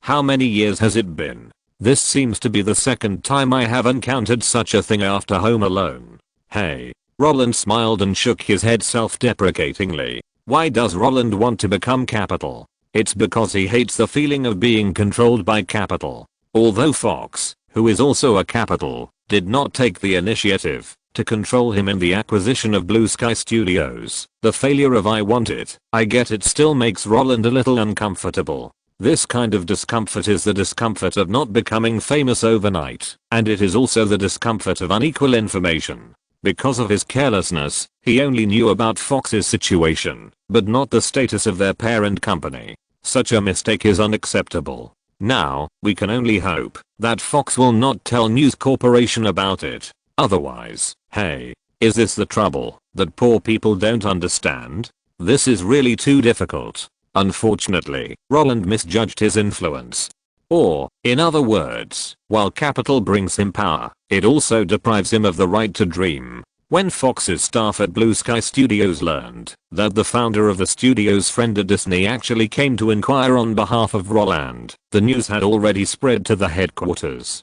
Peter Rice, president of Fox Film Entertainment, listened to the report of his subordinates. As soon as possible, Barry Diller, the controller of Fox Group, asked his subordinates to fax the content submitted by Peter Rice to the parent company. The content president of News Corporation immediately reported, at 9 o'clock that night, in front of Keith Murdoch, who had not yet left work, there was a pile of information exuding the smell of ink. Staring at the pile of documents that was almost 5 centimeters high, his whole body was shrouded in confusion. His wrinkled face was full of wrinkles, but the pupils under the lenses flashed with a shrewdness that was the opposite. After his subordinates explained the whole thing clearly, he slowly raised his head with one hand on his chin and asked in a calm tone, "You mean Roland Allen made an acquisition offer to Blue Sky Studios through Pixar?" "Yes," the content president in a well-dressed suit answered decisively. Oh, the old man nodded and asked again, "Then what does this have to do with us?"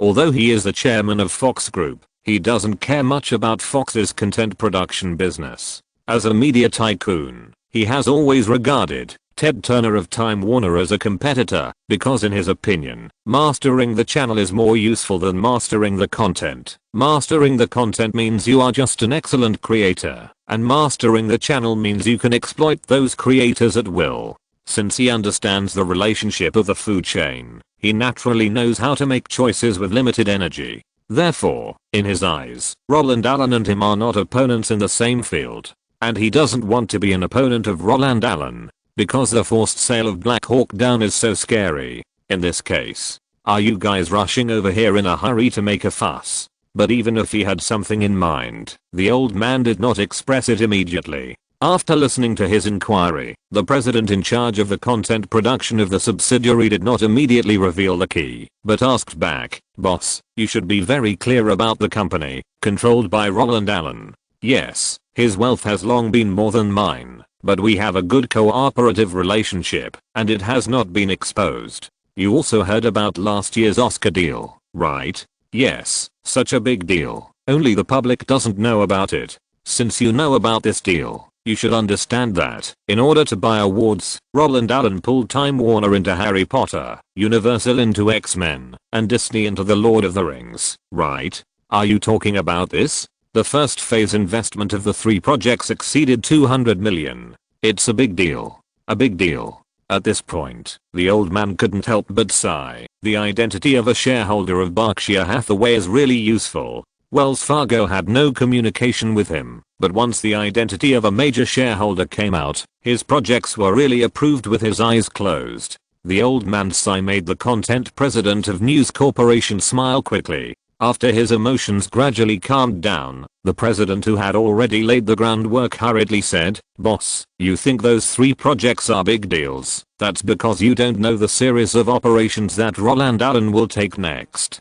After the filming of Spider-Man 3 was completed, the first thing Roland did was to take the initiative to advance the progress of the 3 projects so that they could quickly get on track. And the second thing he did was to go to Disney and discuss cooperation with them. According to our understanding, Roland Allen discussed 2 projects with Disney. The first is related to the Olsen sisters. He helped the Olsen sisters get another project from Disney. The second is related to Warcraft films. He hopes that Warcraft films can reach a long-term cooperation agreement with Disney to jointly create a real-life movie suitable for teenagers. Disney agreed to the first project, but rejected the second one. So, 2 months ago, he asked Jon Landau to get the filming rights for a project called The Princess Diaries, and look for the leading actor, wanting to shoot the movie himself. The whole process seemed to have no problems, but in the process of looking for the actress, he seemed to have only provided Jon Landau with her name, as if he had decided to let her play the role.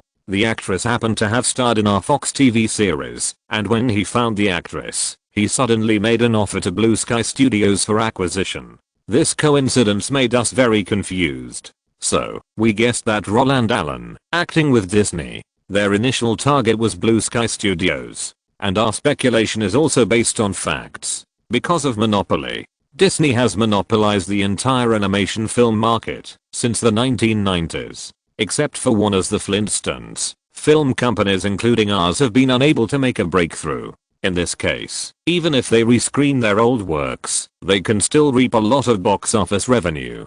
Because the audience has no choice at all, there are only those animated films on the market. So, after discovering that monopolistic behavior can make more profits without innovation, they hope to maintain this situation. In this way, striking our animation industry has become their goal. But under normal circumstances, they can't do this, because we won't let Disney monopolize the entire market. The problem is that the situation is different now. Because of the trade war, Sony was pressed down by Roland Allen. Let alone developing animated films, I don't think they dared to continue investing in this field before Black Hawk Down was released. And the financial situation of Universal's parent company Seagram has problems again, and it can't support their continued development of animated films at all. Paramount has not been in the top 5 at the box office for 4 consecutive years. Now they are betting their confidence on Tom Cruise, and Time Warner is now calling on a lot of funds to make Harry Potter with Steven Spielberg, and they don't have the energy to manage animation development.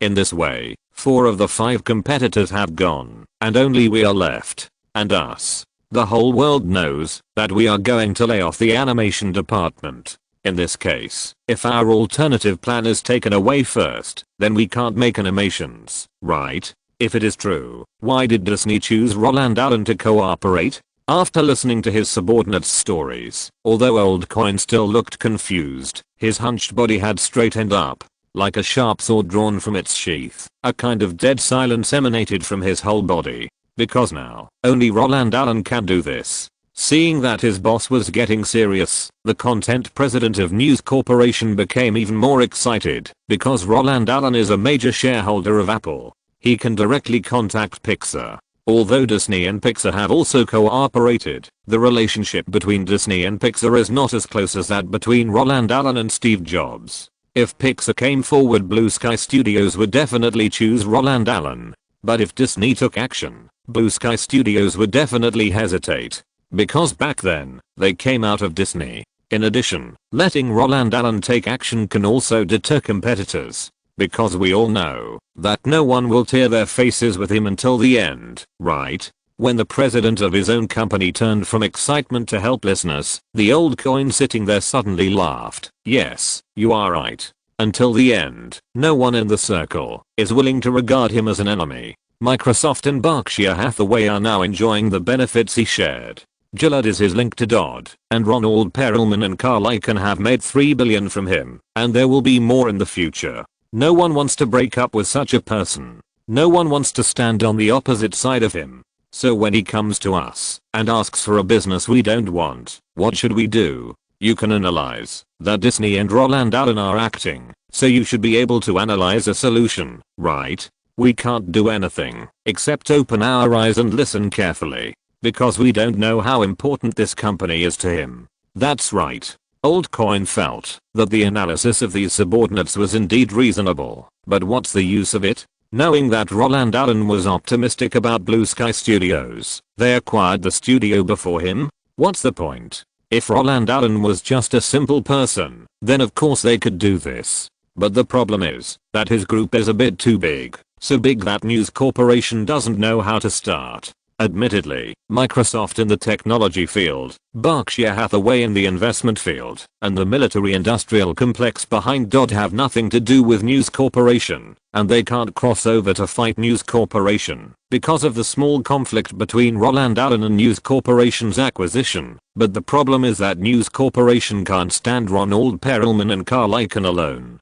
News Corporation can grow and develop thanks to the hostile takeovers of these two guys. They have made too many deals in private, and any one of them can be taken away. The life of News Corporation. In this case, if Blue Sky Studios is very important to Roland Allen, then Oldcoin believes that Roland Allen only needs to reveal a little dissatisfaction when selling Yahoo shares to them next time, and the two vampires will understand the intention very clearly, take the initiative to propose a deal, and express that they can directly blow up the share price of News Corporation. Of course, if Blue Sky Studios is a must-win project for Roland Allen, then Oldcoin believes that Roland Allen only needs to reveal his grievances to the chairman of Gillette, and the guy who received donations and support during the hurricane will dredge the Federal Communications Commission and let them review the legality of News Corporation. After all, News Corporation is still an Australian company. Their headquarters are still in Australia. As long as the Federal Communications Commission feels that their business practices in the United States are stealing the information of the American public, then this investigation can continue endlessly.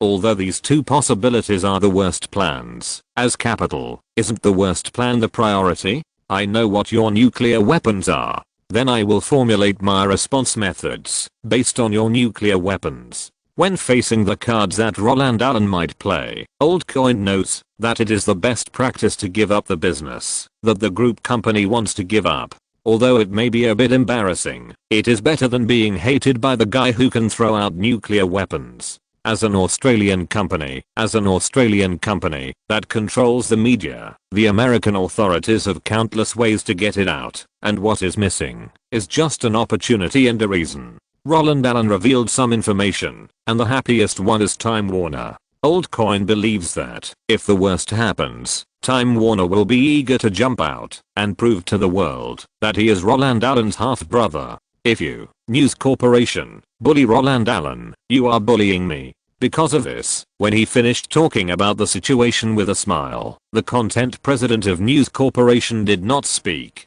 Looking at the subordinate with his eyes downcast, Oldcoin smiled and said, "Let's not worry about how to deal with this matter. Tell me first, if you were Roland Allen, why did you choose to cooperate with Disney?" I haven't had contact with Roland Allen, but I think he is a guy who doesn't want to be controlled by others. Remember what happened when Titanic started filming?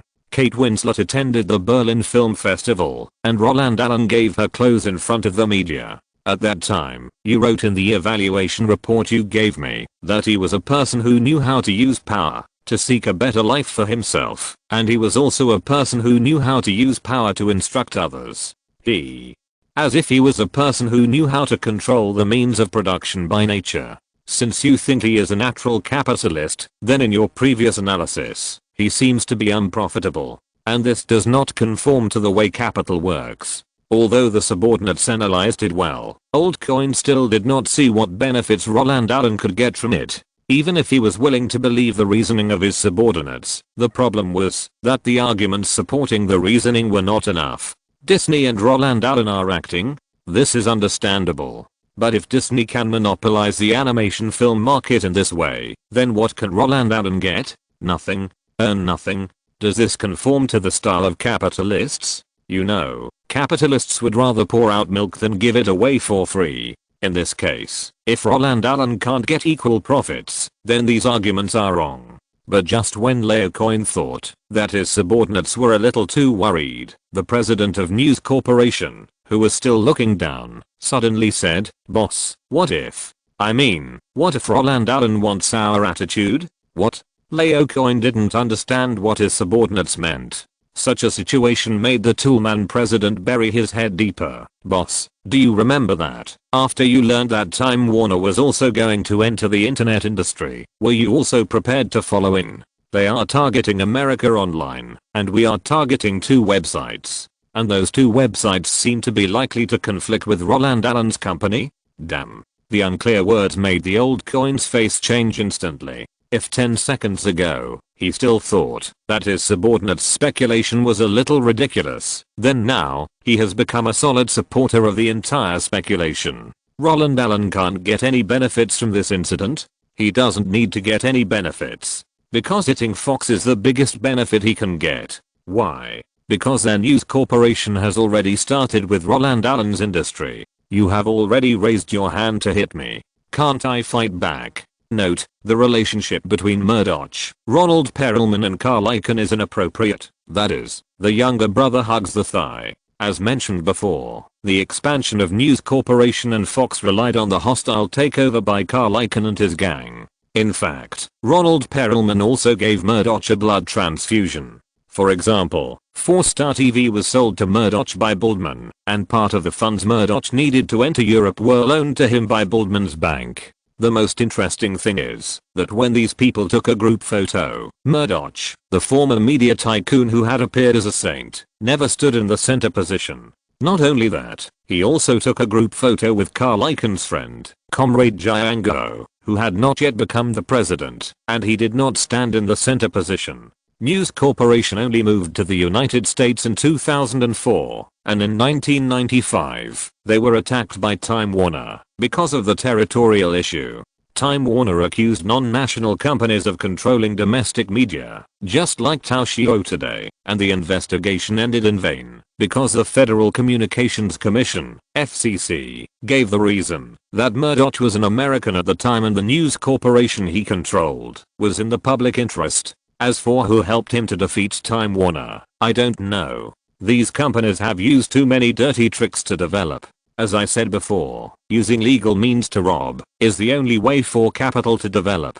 If you're listening to this novel on a channel other than Fanfic World, it means they downloaded and uploaded it without effort. We cordially invite you to visit our channel, Mundo Fanfic Novelos. There you'll find the original version of this story and you can explore many other novels of various genres. We're waiting for you to immerse yourself in a world of incredible novels. Chapter 318, Contradictory Talk. Ever since Yahoo started the internet wave and redefined operating income is the only criterion for measuring the quality of a company, telling the world that whoever has users will win the world, no one has not wanted to do the internet. At that time, every corner of the streets and alleys was filled with a series of new terms such as website, user, and visit volume. Countless entrepreneurs were able to obtain tens of millions of startup funds from investors with just their clever mouths and countless big cakes, and what they needed to do was to burn the money in the shortest time. If you gain considerable traffic in the process, then rounds A, B, C, and even listing are no longer a dream. People at that time didn't care whether the company was profitable or not, because their old model Yahoo only accepted advertisements after it became big. The wild growth environment gave birth to countless internet companies and created countless millionaires, tens of millions, and even billionaires. These lucky people in the eyes of ordinary people are nothing more than grown-up wild leaks for capital. Compared with capital, guys who start from scratch are simply synonymous with being nameless and powerless. Are you doing well? Then I will acquire you. Isn't that enough? In this way, Disney took the lead and set an example by acquiring Soho and Oi. Instead of being the world's #1 search engine, they copied portals mechanically. As a result, the company was ruined in 2 years. This situation reminded those who came later.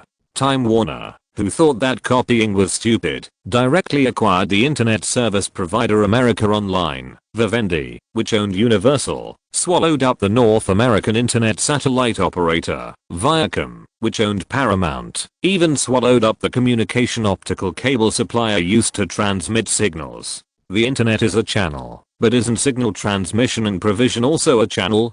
Disney proved that we don't understand the internet, so let's strangle the entire industry from the source. Unfortunately, these 3 acquisitions were also failures. America Online was sucked dry by Time Warner, and the second year after Vivendi swallowed the satellite operator, the company suffered huge losses, and Viacom was indigestion because of different industries. As a result, 4 of the 6 Hollywood companies that wanted to enter the internet failed. Sony, which is left, cannot make waves because of its corporate identity, and News Corporation, which owns Fox, Keith Murdoch, the old coin, was laughing at the four idiots from beginning to end. Because from the beginning, he did not think about being a portal like Disney, nor did he think about strangling the source like Time Warner, Vivendi, and Viacom. Instead, he focused on the internet community that was almost ignored by all capital, but could gain the most users and the largest traffic in the shortest time, and was the easiest to succeed. It's SYN and Rotten Tomatoes. If these two websites develop, they will be an effective tool to check and balance Roland Allen. The old man leaned back, the calmness on his face had disappeared, and instead, he was serious about the development of the company. Yes, it was only after we looked through the investment department's directory report that we discovered the reason why Roland Allen and Disney joined forces. Seeing that the boss had accepted their analysis, the content president of News Corporation continued in an affirmative tone. Although Rotten Tomatoes was only established in August last year, in just 1 year, they have left behind countless competitors and become the world's most popular fan communication center after IMDb. Although Rotten Tomatoes will never be able to shake IMDb's position in people's hearts, because as an internet movie database, the data included in IMDb is something Rotten Tomatoes will never catch up with. Those old materials were recorded by Cole Needham with a VCR, and many backups were even lost in Hollywood. However, as a platform for fan communication, Rotten Tomatoes is less serious and more entertaining than IMDb, and this is why we are optimistic about them. According to the analysis of our investment department, in 2 years at most, Rotten Tomatoes will be able to replace the fan exchange sections of Yahoo, MSN, and IMDb and become the world's largest fan exchange center. This development momentum will encroach on the market share of each company. Although Roland Allen is frantically reducing his holdings in Yahoo and IMDb has been sold to Amazon, he is still the second largest shareholder of Amazon. Amazon's current video discs all rely on IMDb links to drive sales. Not only that, although Roland Allen's Warcraft film and television has been turned into a copyright company by him, he has not shut it down, but has also increased the output of the project. In this case, our proactive contact with Rotten Tomatoes and investment in helping them develop is actually a declaration of war on Roland Allen. Not to mention, we also contacted IN at the same time. Although IN is also a new website, this year, PC Fantasy 3 has a strong momentum in the development of Rotten Tomatoes, and it is also a strong momentum in the development of Rotten Tomatoes. It is also, Magazine has listed it as one of the top 100 websites. After more than 3 years of development, their influence on gamers is unparalleled. Isn't Blizzard Entertainment the biggest source of cash for Roland Allen? Warcraft, Starcraft, Diablo, GTA. Each series can bring hundreds of millions of revenue to the company. The good reputation even makes gamers believe that Blizzard Entertainment will definitely surpass EA and become the largest game company in America. In this case, IN is associated with us. If I were Roland Allen, I couldn't stand it either. The well-reasoned analysis made old coin nod silently. As a guy who inherited the family business and entered the media industry at the age of 21, he certainly understood what IN and Rotten Tomatoes meant. Is it an internet community? Or a microcosm of the information age? Or is it what people often call a user gathering place? These are the characteristics of the website, but they are not the root of the website. For guys in the media, IN and Rotten Tomatoes are tools to fool the public in the internet age. In the early stages of development, people can naturally speak freely on it, but after eliminating all competitors, capital manipulation began to emerge. Just like Captain Marvel, because there were too many negative reviews, Disney asked Rotten Tomatoes to change the rating rules. Just like The Last of Us 2, because there were too many negative reviews, Sony asked IN to modify the number of valid ratings in the same time period. This kind of internet community is a tool for capital to sell goods, but now this tool can have a huge impact on Roland Allen's industry, because the right to dominate good and bad reviews is not in Roland Allen's hands, but in the arms of News Corporation. If News Corporation wants to deal with Roland Allen, just catch him and discredit him. Use the power of public opinion to destroy the cash flow of the two companies. So, Roland Allen feels threatened. Old Coin nodded his head lightly and said, over the years, Roland Allen has demonstrated his control over internet opinion time and again, whether it's the promotion of Spider-Man, the hype of Titanic, or the control of discussions after the Oscars. Wherever he can reach, there are overwhelming praises, making those opponents wonder whether they are wrong or the whole world. However, while focusing on the film and television community, he did not have time to develop the game community. Or, he may have wanted to use Yahoo support forum to support a game community, but Microsoft's intervention made him terminate this plan. However, no matter what the reason, it is an indisputable fact that we invested in first. So, this time Roland Allen is ostensibly helping Disney cut off our animation film business, but secretly, he wanted to spy on our attitude towards him. If we showed that we didn't care about Blue Sky Studios, he might think that we were afraid of him, and then try to use gentle means to attack in and Rotten Tomatoes. But if we forcefully acquired Blue Sky Studios before the contract of Frozen Planet was completed, he might think that we were targeting him, and then formulate a series of countermeasures, whether it was to rebuild a game community with Microsoft to fight against it, or to separate the discussion area and database with the number of users that IMDb already has, and to benchmark Rotten Tomatoes. This is all possible. Yes, boss, this is the result of our evaluation. After hearing the boss's summary speech, the content president of News Corporation bowed his head again. Although all the analysis was done by them, the wise man's summary can only be done by the boss. Such a situation also made the old coin staring at him chuckle. If that's the case, then everything makes sense. The acquisition of Blue Sky Studios is a trap set by Disney and Roland Allen. They just want to see how we jump into it. So, do you have a solution? Hearing this, the content president with his eyes drooped shook his head with regret. Sorry, boss, we can't think of any solution. Roland Allen has too many allies, and it's too difficult to deal with. How such words made Old Coin laugh. He pursed his lips, took out a cigar from the drawer, cut it skillfully, and then lit it with a match. He kept rotating the cigar to ensure that every part would be licked by the flame, and staring at the jumping flame, he said, "You can guess Roland's thoughts so accurately. How could you not think of a solution? It's just that you thought of it, but you dare not say it. If you want to resolve this matter, the easiest way is to not respond to his acquisition of Blue Sky Studios, and keep dragging things out, because his transaction with Ronald Perelman and Carl Icahn will end before Blue Sky Studios terminates the contract with us, and by that time, Roland Allen will naturally lose two solid allies. Bill Gates is a businessman. When Roland Allen sells all his Yahoo shares, their relationship will not be as close as it is now, and Ronald Perelman and Carl Icahn are even more of they are greedy for money. They want to promote Microsoft's acquisition of Yahoo, so they will get along with Roland Allen on good terms. But after the transaction is completed, unless a new transaction is started, they can only be regarded as relatively good friends. At the same time, Gillard doesn't have to worry. At that time next year, the governor of Texas will run for election. They will not interfere in any business activities during the election to avoid giving competitors a handle. In this case, Roland's staunch ally is actually only Berkshire Hathaway, which is originally a shareholder of Disney.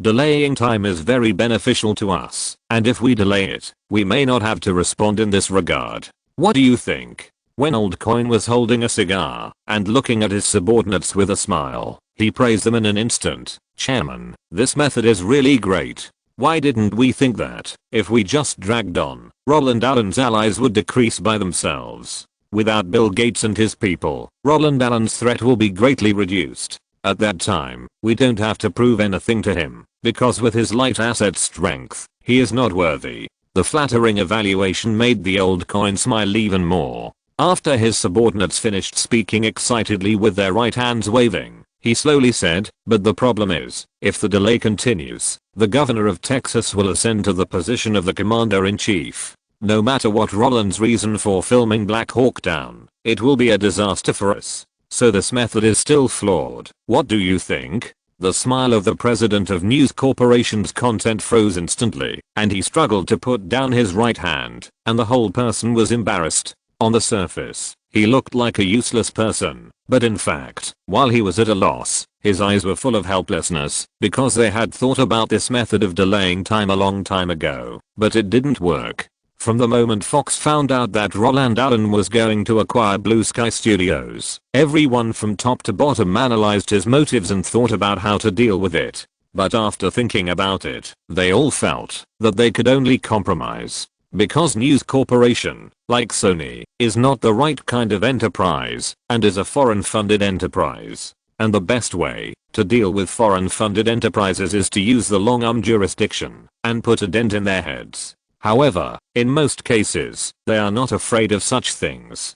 Because not everyone can play with the long-arm jurisdiction. Time Warner wanted to cheat them back then, but it didn't work. But Roland Allen is different. You never know what this guy's thinking. Since he dared to force Black Hawk down to Sony today, he might force a more tricky project to Fox tomorrow. By that time, News Corporation and Sony will be like the fruit on the confused tree, and you and me under the confused tree. Sony, what did we do? News Corporation, I don't know. Sony, what's the situation now? News Corporation, the weak don't deserve to survive. So, delaying time may indeed solve the problem, but it may also make the problem bigger. The question is, if you don't delay time, just give in? This is even more impossible. You must never give up in a business struggle. Absolutely not. We can't give up in Rotten Tomatoes. After thinking it over again and again, Old Coin finally made up his mind after smoking a cigar. As for Blue Sky Studios,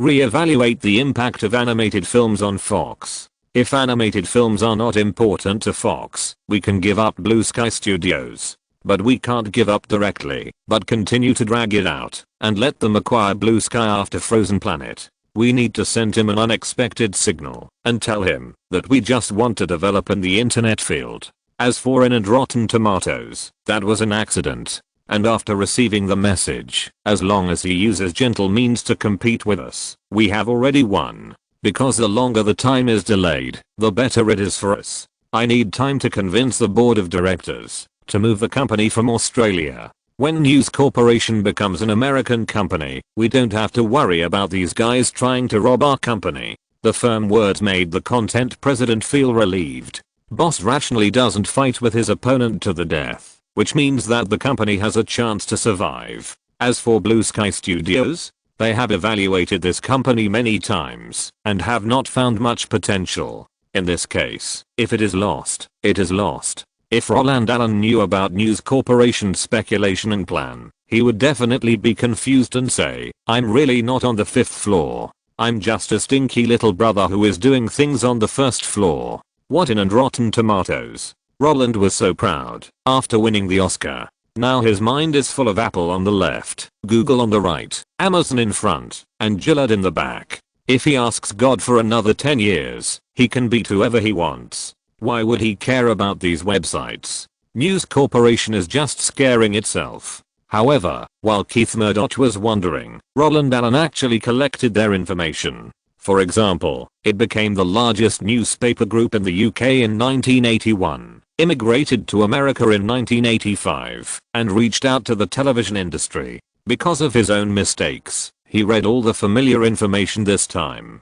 After he finished reading the information of News Corporation, his restless heart calmed down. Is it because there is something wrong with News Corporation? Yes and no. Since News Corporation entered America, they have completed nearly 100 acquisitions in total. In the mid-1980s, they acquired 6 TV stations and 20th Century Fox, laying the foundation for the TV group. In 1994, they purchased the exclusive broadcasting rights of Nell Games and officially entered the TV field and established the Entertainment TV network. In 1996, they launched the Fox News Channel to challenge CNN. In the same year, they launched the Sports TV network to challenge Disney's ESPN. In 1997, they spent $4.7 billion to acquire New World Radio and Family Channel. In 1998, they swallowed up HarperCollins Publishing Company, and they have radio stations in 22 major cities across the United States. In addition, in 1993, they also bought Asia Star TV, allowing Star TV to further cover Asia. In 1998, they established the British digital TV platform and launched more than 200 satellite channels. In 1999, they launched Interactive Sports. At the end of this year, Sky Broadcasting will also enter Germany. This series of acquisitions has made News Corporation expand rapidly and also caused Keith Murdoch's shares to plummet, because many acquisitions are stock swaps. Of course, the funds to complete the above acquisitions were the focus of Roland's discovery, because when they acquired Sky TV in the UK, they owed nearly $5 billion in financial debt. Roland looked at Kate in disbelief, but Kate rolled her eyes in response. The information is absolutely accurate. This is illogical. Even if Sky TV was acquired with all cash, it would not cost $5 billion. Roland was puzzled. Such a situation made Kate sigh and said helplessly, "My information cannot be wrong." Moreover, the golden decade of News Corporation's development in the UK relied on Mrs. Thatcher. And after Mrs. Thatcher stepped down, she was succeeded by John Major, who was also a Conservative Party member. So even if the acquisition is strange, you don't need to be surprised. Because rules are meant to be broken. Roland took over before Kate finished. Kate nodded, indicating her approval. If you want to collect all the intelligence about News Corporation, then using the state machinery is naturally the best way. Roland has difficulty finding a way in America, but he can find out about News Corporation's second mine in the UK. Please ask Kate to call her family. Those guys who are mixed in the British aristocratic circle can find out everything in a minute. Although these intelligence are not confidential, and the investigation methods are not concealed, it is easy for News Corporation to know. But for Roland, this is the best result. Because his ultimate goal is to acquire Blue Sky Studios. As long as News Corporation is willing to sit down and talk, he can even accept the bidding method of a bear hug. Checking their background is just to hope that they can sit down and talk. The message Roland wants to convey is, we all know that you don't follow the rules in the UK. As a non-American company, these actions have been suspected of endangering public information security. As a company that settles in US dollars, you know the consequences of doing so. No one should think of using a big move. However, Roland just wanted News Corporation to calm down and not rush to acquire Blue Sky Studios, but in the eyes of News Corporation, this was already a warning. While making an offer to Blue Sky Studios, he also checked News Corporation's past in the UK. If this is not dissatisfaction with their cultivation and suppression methods, then what else could it be? If before, Keith Murdoch only believed in his subordinates' analysis 80%, then now, he has confirmed that Roland's offer for Blue Sky Studios is for ulterior motives. In this case, is Fox's animation business still so important? Anyway, they are going to lay it off, so don't do it. So, the matter of re-evaluating the importance of the animation business to Fox was directly thrown aside by them. Use the word delay and pretend not to know about this matter. There is no way. This is the pain of foreign companies. American local companies can hit you if they want to, without any reason.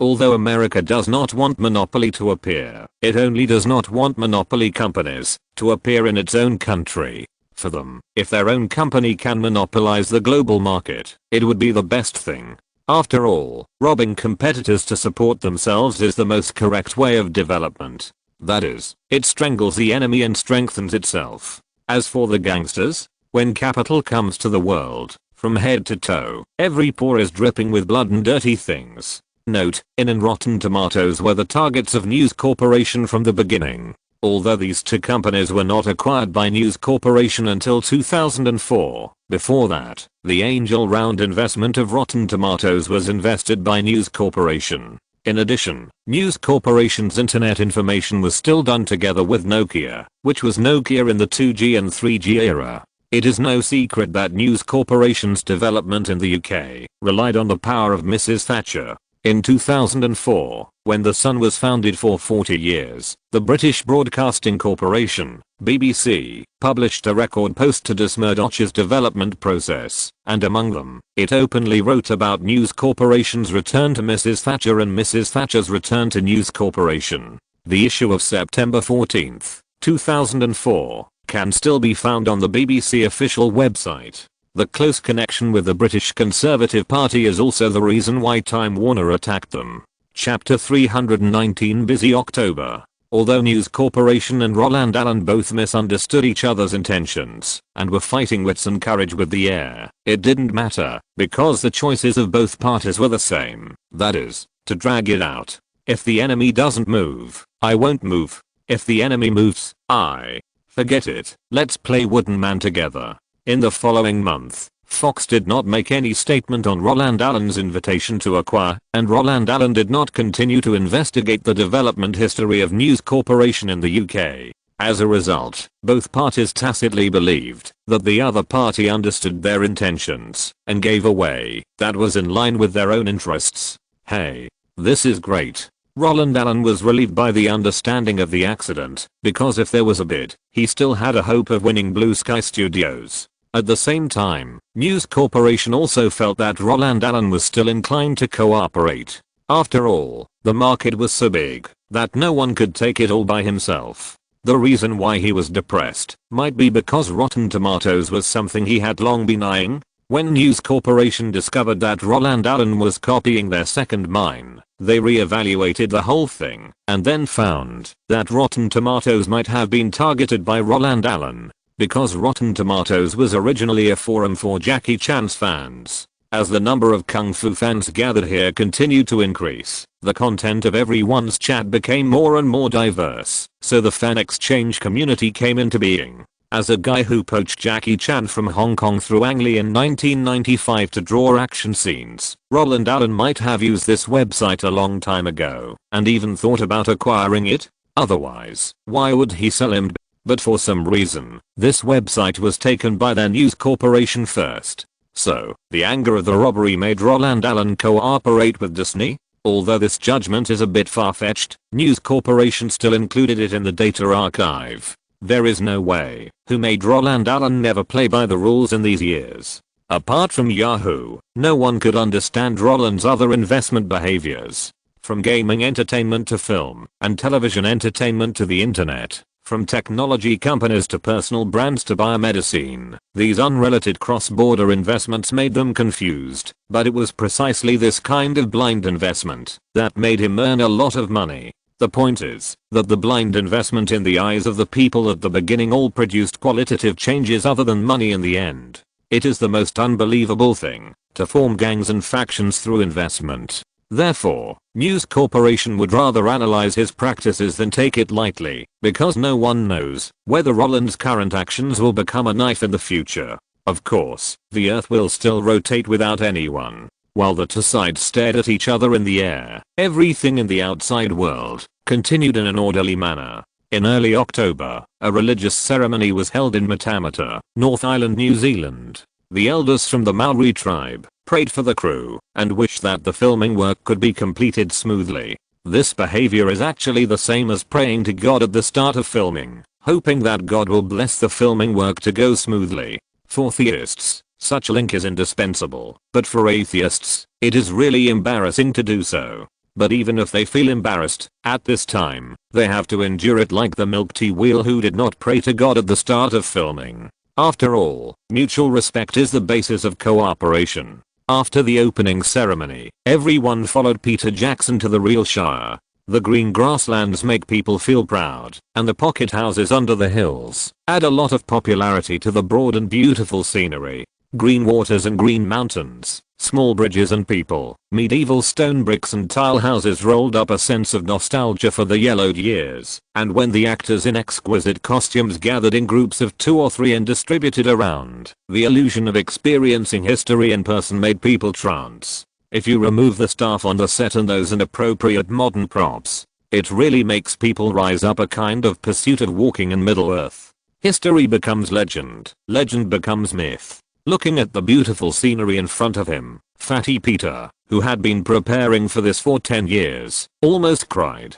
Thinking that his childhood fantasy would be created by himself, he grabbed the board in the hands of the stagehand and stood in front of the camera. October 11th, 1999. The first scene, the first shot, action. If the start of The Lord of the Rings gave Peter Jackson an impulse to turn his dream into reality, then the start ceremony of X-Men in the Universal Studios on October 15th was much calmer. As a traditional commercial film, apart from the press conference, there were no blessings, wishes, or prayers, and the topics discussed at the press conference were actually very simple. Ask director Bryan Singer about the creative intention. Ask the leading actor Hugh Jackman about his opinion on the role of Wolverine. Understand how Charlize Theron was selected. Let producer Kevin Feige explain the difficulties of building the team. All the questions were very compliant, and all the answers were within the safety red line. Bryan Singer said, "X-Men is a great comic. I read the filming content again before filming, hoping to grasp the essence and satisfy everyone."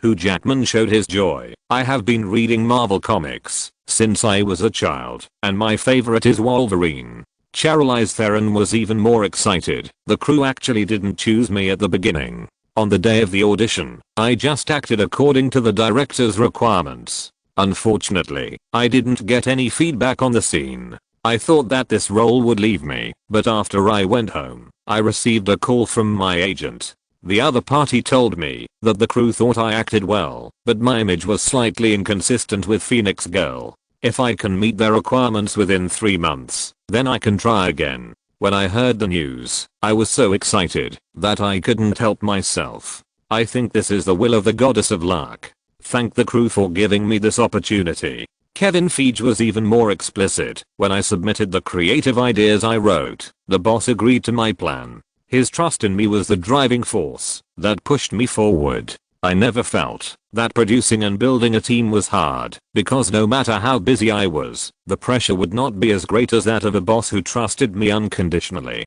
Although I paid time and experience, the boss helped me to block doubts and suspicions. I only had to manage the entire team, but he had to bear the unknown after I didn't manage it well. So, thank you for the boss's trust, because his trust has given Hollywood an extra producer in his 20s. Such an answer made the reporters smile knowingly. Although Kevin Feige did not reveal the name of his boss and took the initiative to complain about his age, the reporters did not intend to dig deeper. How did the young Kevin Feige become a film producer? Why were there only people from Universal and Marvel at the scene? Why did no one come to the Warcraft film and television that existed in the promotional materials? They didn't want to know these things at all, and even if they knew, no one would be willing to report these things. If some bosses don't want to show up, the media will respect their ideas and make them invisible. As a result, in the subsequent reports, it would be, X-Men starts filming. Handsome men and beautiful women set the audience on fire. Wolverine Jackman, opera singer, debuts on the screen. The most beautiful Phoenix Girl in history. The American dream of South African diamonds. Kevin Feige talks about trust. Let's see how a 20-year-old boy becomes a producer. Publicity is actually telling stories. It's just different from movies. The story told at this time is a story of each producer, actors, directors, producers. How did these guys come about? As long as the story looks touching, the truth is not important. When people learned that Charlize Theron spent 3 months losing weight to fight for the role of Phoenix Girl, hey, isn't the dedicated personality coming out? And when people learned that Kevin Feige has liked Marvel comics since he was a child, as a fanatic fan, he collected all Marvel comics and a large number of figures. After entering the circle, he boldly submitted his movie concept to the boss of Marvel, and then got the other party's approval, and gave him investment to let him shoot. Hey, at this time, fans will be even more excited, right? The producer is a comic book fan. The actor can turn down other film contracts in order to shape the role. The director is not as arrogant as the guy who didn't read the original book in the past. When everyone conveys the image that we will make movies seriously, the attention of the film will naturally rise, and the expectations of fans will naturally continue to increase. As for whether this behavior is cheating, oh, don't mention it. In Roland's previous life, there was often such a saying on the internet: some actors can't do anything, but they are very good at hyping up their personalities. Some directors fall into the money and sign gambling contracts. Look at Hollywood blah blah. Isn't this a stupid behavior? Anyone who is in the entertainment industry has a personality, no matter if they are actors or stars. They all hype up their personalities. Do you think Charlize Theron's weight loss publicity is similar to the press release of The Heavenly Banquet? Why didn't anyone say that? Even Tom Hanks hyped up the weight loss news. In January this year, the filming of Castaway started. Halfway through the filming, the crew stopped working because they wanted to give Tom Hanks time to lose weight. In this case, the press releases all over the world said that Tom Hanks lost weight for filming, which was extremely dedicated. If Tom Hanks's behavior is called dedicated, it is because he acted well. At the same time, because of the gambling contract, Robert Zemeckis, the director of Castaway, turned to filming the movie The Dangerous while Tom Hanks was losing weight. Can this behavior be considered as money-minded? Well, if this behavior is not considered, because Robert Zemeckis is the director of Forrest Gump after all, he has the confidence to open 2 movies at the same time, then the bad movie The Dangerous that was put together temporarily can't even make back the money. Not only that, in order to rush the work, Harrison Ford, who was called in, didn't even read the script. Is this behavior considered as making money? Hey, can't answer it? Movies are the art of deception, and publicity and promotion only magnify this deception. In this case, deceiving fans, moviegoers, and the world is the most normal behavior, and those who don't are stupid. In this way, as long as the publicity and promotion of X-Men makes people feel that these newcomers are good and are really working hard to make movies, then the announcement fees spent are worth it. At the same time as X-Men started filming, DreamWorks was also deceiving. At the end of October, Steven Spielberg finally got out of the state of milk baby, and the first thing he did after getting out was to lead the merger of DreamWorks Animation and Pacific Digital Imaging. Pacific Digital Imaging is a 3D animation production company similar to Pixar. It was bought by the old man a few years ago. Through this merger, DreamWorks Animation and DreamWorks have no relationship at all. When DreamWorks was established, Paul Allen and Princess Trista paid money to invest in it, but now with such a split and merger, the shares of these 2 companies have all been squeezed out by the old man. In the newly formed DreamWorks Animation, the old man and Jeffrey Katzenberg hold a total of 76% of the shares. Since the shares of both parties are equal in DreamWorks Animation, and Pacific Digital Imaging is the old man's personal company, so, on the surface, DreamWorks Animation is still managed by Jeffrey Katzenberg, but the boss behind the scenes is just the old man. This approach made Roland Allen, who learned the news, crazy about sex. This operation is too awesome. Paul Allen and the Trista princess paid money, invested in shares, helped DreamWorks develop, and watched DreamWorks grow up. Then one day, the DreamWorks studio split internally, and most of their shares were cut to DreamWorks Movies and DreamWorks Music, and another small part was cut to DreamWorks Animation. From shareholders with the right to speak, they directly became passers-by who invested in shares, and waited for dividends. If it were just these, it would be fine. After the merger, Jeffrey Katzenberg, the actual controller of DreamWorks Animation, was also kicked off the throne by the old man. Although the old man agreed that he would not care about the company's affairs, most of the money earned was taken away by the old man. This kind of capital operation is simply a model of robbery. Although Roland didn't know how the old man persuaded the bald man, and even less how he settled Paul Allen and the 3-star princess, this result was already worth his crazy support. However, appreciation is appreciation, and there is no chance for an interview. Because when the busy October quietly passed, and the Christmas season quietly approached, the massive promotion of Spider-Man 2 has arrived. Along with it, there is also the long-awaited R&K Jewelry series for fans. Note, Rotten Tomatoes appeared because of Jackie Chan.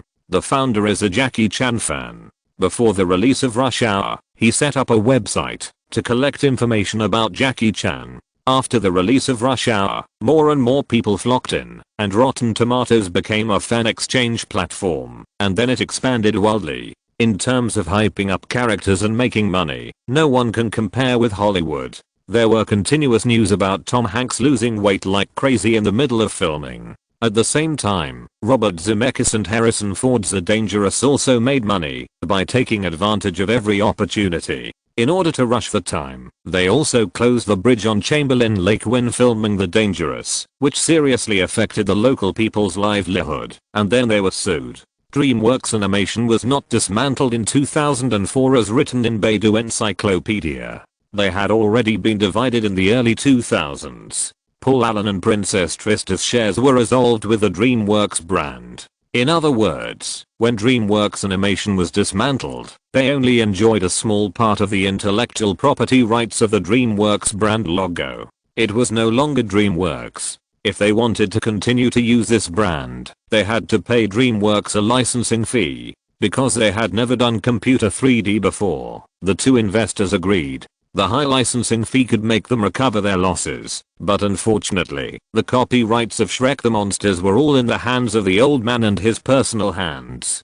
The two of them made a lonely profit. This is really a classic capital operation. If you are not one of them, you will be played to death by them. P.S. No update tomorrow. My high school classmate is getting married, and I will go to his house tonight. Chapter 320. I made a lot of money. I lost so much that I wanted to cry. I believe that for many people, the entertainment industry in 1999 was monotonous. Unlike last year's history full of surprises, this year we have gained more disappointment. Last spring, we thought that the first box office in film history would be the Final Destination of Titanic, but no one expected that it would shatter everything. And this year, when we walked into the theater with great expectations, hoping that Star Wars, which brought good memories to a generation, could break through Roland Allen's box office myth, the straightforward content was like a wake-up call, shattering our fantasy. Although it dominated the entire summer box office market, for more people, The Sixth Sense is the best movie this summer.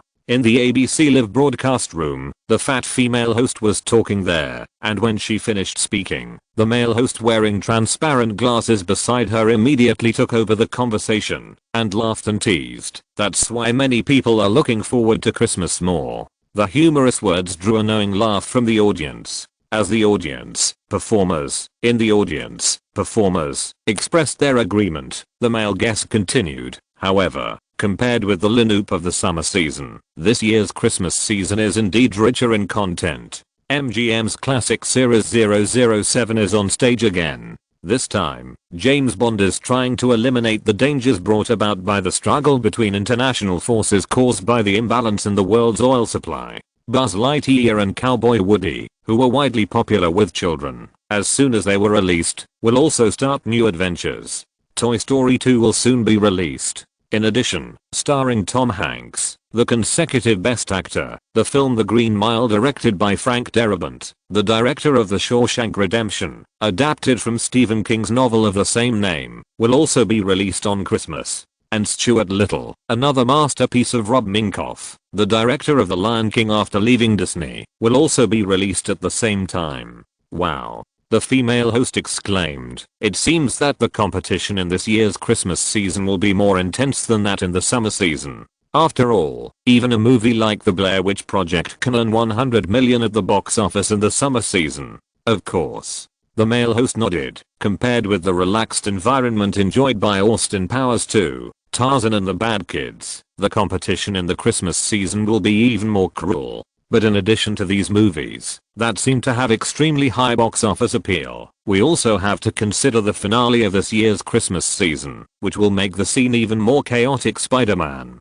Peter Parker. Roland Allen. When the male host wanted to keep the suspense and give the audience some time to think and create some show effects, thunderous cheers came from below. In this situation, the male host demonstrated his good professionalism and said loudly in surprise, "Oh.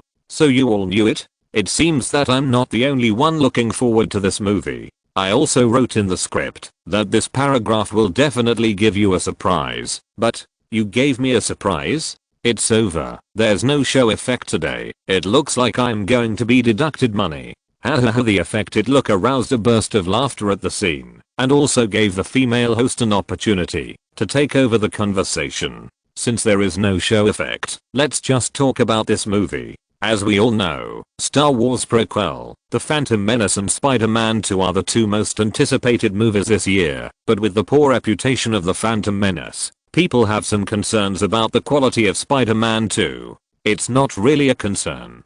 The male host retorted. Compared with the unfamiliarity of George Lucas taking the helm again after many years, the creative team of Spider-Man 2 is more stable. They have cooperated with each other since Terminator, and the subsequent Terminator 2, True Lies and Titanic have allowed them to establish an extraordinary tacit understanding, not to mention that this is the first time Arnold Schwarzenegger has cooperated with Roland Allen again after 9 years. The T-800 back then became Dr. Octopus. This alone is enough to make me rush into the theater.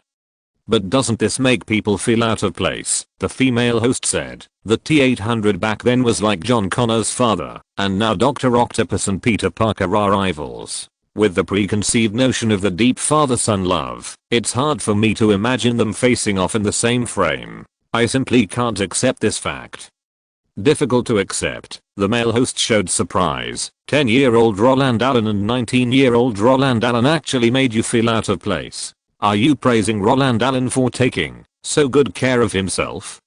Looking towards the scene, the male host said loudly, it turns out that she is also a die-hard fan of Roland Allen. While knowing applause also rang out. Such a situation made the female host show an awkward but polite smile, and she directly revealed the matter and said, in addition, according to the news released by Sony Columbia, Gwen Stacy and Mary Jane will appear in this movie at the same time. This double heroine shooting mode also makes me worried, because the aftermath of Titanic has just passed, and Jack Dawson and Ruth DeWitt Burkett are still in love. I can't imagine that Roland Allen is in love with other women on the screen. I can't even imagine that this time it might be a love triangle. I think this is also a scene that many moviegoers and fans don't want to see. You are right about this, but I'm not worried. The male host chuckled. I also can't accept that Jack fell in love with someone else, but James Cameron gave me great confidence, because as long as he is there, this will definitely not be a sweet love story. After seeing the Green Goblin, Dr. Octopus, Gwen and Mary, I have prepared for Gwen to die in this movie. Believe me. Friends who go to the movies must bring more tissues. Spider-Man 2 will definitely be an emotional tragedy like Titanic. Because in James Cameron's movies, it is impossible for the protagonist to not die. Don't you think so? The male host winked at the audience. Haha, the audience, performers, laughed. The response of yeah, made the audience in front of the TV laugh. Just when they felt very comfortable with the current communication mode, the female host beside also made a gesture of defeat, allowing the victorious male host to project the ultimate trailer of Spider-Man 2 on the projection screen in the studio. How to promote a movie? Of course, it is to highlight the advantages and hide the disadvantages. But these things are not applicable to Spider-Man 2 at all. According to conventional practice, the villain of a movie is generally not announced directly before the release. For example, in the Fast and Furious series, except for that shitty spin-off, no generation will focus on the villain in the promotion. But Spider-Man 2 did just that. Not only did it expose the Green Goblin who was born at the end of the first film, but it also threw out the information that Arnold Schwarzenegger played Dr. Octopus, leaving no suspense for the audience at all. In addition, during the promotion, the relationship between the male and female protagonists in the movie is also the most troublesome point for the distributor. Love movies are okay, because the selling point is the sweet love between the male and female protagonists, so the distributor is not afraid of exposure, but other non-love commercial movies are most taboo about the appearance of two female protagonists. Like My Best Friend's Wedding, it was promoted as a true love movie at the beginning. It was not until people went to the theater to watch it that they found that the female protagonist played by Julia Roberts was too green tea and the male protagonist was a scumbag. If it weren't for deception, the whole movie would not have received such a high box office. But when it came to Spider-Man 2, the distributor had no such taboo at all and told the world openly that our movie has two female protagonists. Not only that, they are also the girlfriends of Spider-Man in the comics. Hey, shoot a love triangle openly for you to see. Not afraid of disgusting people at all. Not only that, other movies don't dare to spoil the plot, but in Spider-Man 2, it's not a big deal. What's even more amazing is that all the press releases tell the audience that Gwen Stacy might die, giving people a shot in advance. Who would dare to do this in other projects during the promotion? When you watch a movie, isn't it the story that the director has drawn with film Now, the sixth element of time, place, characters, cause, process, and result are all explained, so can't we just use our imagination to fill in the rest? The film company still makes a lot of money, but the problem is that the general criteria have always been used to measure ordinary people. For Super A, all common sense is bullshit. I can sell tickets by just sticking my head there, because countless audiences are not watching Peter Parker at all, but the Spider-Man I play. In this way, when the overwhelming advertisements invade radio stations, subways, buses, shopping malls, wherever you go, you can see the iconic logo of Spider-Man, and the submerged immersive publicity has caused a sudden surge in the discussion of the entire movie. At the same time, the sincerity shown by the distributor also made the audience feel satisfied. Sony has invested a lot of money this time. They told us directly that Gwen Stacy will die in this movie. The plot of the Green Goblin killing people and ending the Silver Age of comics has been put on the screen. James Cameron is really brave. With Roland Allen here, what are they afraid of? 9 championships in 10 years. Who can compare with this kind of box office appeal? That being said, the production team still took a big risk, because not everyone will like this kind of plot. Yes, I think so too. Compared with The Phantom Menace, Spider-Man 2 is more sincere. The crew knows that more people are going for Peter Parker, so they didn't do anything disgusting like the young Skywalker. Everything is afraid of comparison. Success, more often than not, depends on the comparison with peers. In any industry, many successful people are not because of how good their products are, but because other people's products are worse, and then, they survived to the end inexplicably. When a movie is promoting, it is incredible to expose the death of the heroine, but what can we do with the more disappointing movie The Phantom Menace? In this case, no matter how tragic the ending of Spider-Man 2 is, as long as the plot is more compact than The Phantom Menace, the fighting is more exciting than The Phantom Menace, and the plot is not as stupid as The Phantom Menace, the audience will be very satisfied.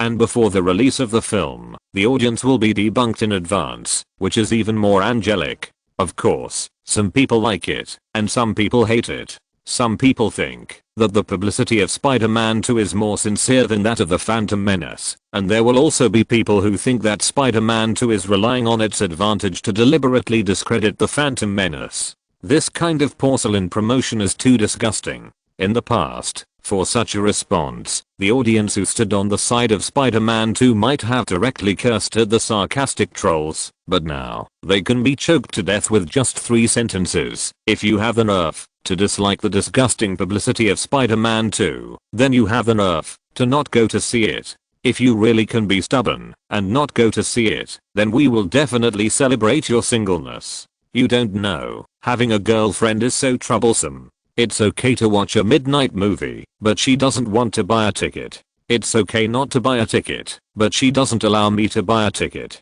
She also said that, if you buy a certain brand of rings, necklaces, and earrings, you can get a ticket for free. And since it's newly opened, all customers enjoy a 20% discount, which is cheaper than other brands. The point is, in addition to the ticket, you can also get a Spider-Man action figure. That's a special collaboration model. This is only once. Show off. Naked show off. Whenever someone says that the promotion of Spider-Man 2 is a bit excessive, Roland Allen's fans will post similar words, and then after a while, either the post disappears, or the poster disappears. There is no way he has to disappear.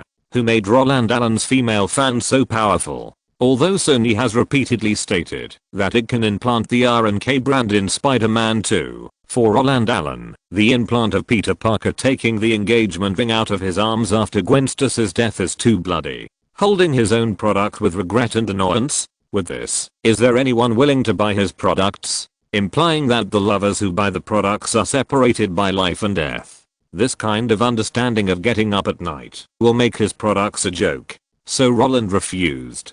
But refusing implantation does not mean not taking advantage of the popularity. While promoting Spider-Man 2, R&K's new product display also appeared on the giant screens of major shopping malls in America. Although the set of rings, necklaces, earrings, and couple rings symbolizing love are all popular designs, there is no big highlight compared to other brands. but in the jewelry industry, ordinary is synonymous with thunder avoidance. Jewelry is not clothing, and there is a threshold in terms of price. In this case, if you try to make some designs that challenge the public aesthetics like trendy brands, isn't it equivalent to gambling with your life? Success, it will be popular, and failure, black people will carry coffins. Only some new stores with no background may try these things, but for R&K, which sells goods with its name, sporadic innovation based on conservative design is the way to sell goods. When those mom fans who can watch Titanic more than a dozen times learned that they can take home the R&K rose couple rings for only 399 yuan, the word buy made their eyes light up. The ticket price of watching Titanic more than a dozen times is enough to buy a pair of rings. This price is too affordable. And in the second week of the new product display, R&K teamed up with Marvel to launch an event where customers could get a Spider-Man action figure for free if they bought a pair of rings. The male mother who thought his girlfriend's behavior of buying a pair of rings was a bit stupid also joined in. Mom Luobeo loves you. In the third week of the new product display, R&K announced the time for the accessories to be put on the shelves. It also stated that, in order to thank everyone for their consistent support over the past decade, the boss Roland Allen was willing to pay out of his own pocket to allow the brand to work with the North American Theater Alliance to launch an event called I'll Treat Fans to a Movie, where buying accessories would give away movie tickets. The group of people who were dissing Spider-Man 2 for copying the Phantom Menace are also jealous. As fans of Star Wars, they spent so much money on Star Wars, but what was the result? George Lucas didn't say anything, and he criticized all the fans without restraint. In this case, Roland Allen, who was able to work with the North American Theater Alliance to give away tickets, is simply an angel. The lightsaber in his hand suddenly didn't smell good anymore.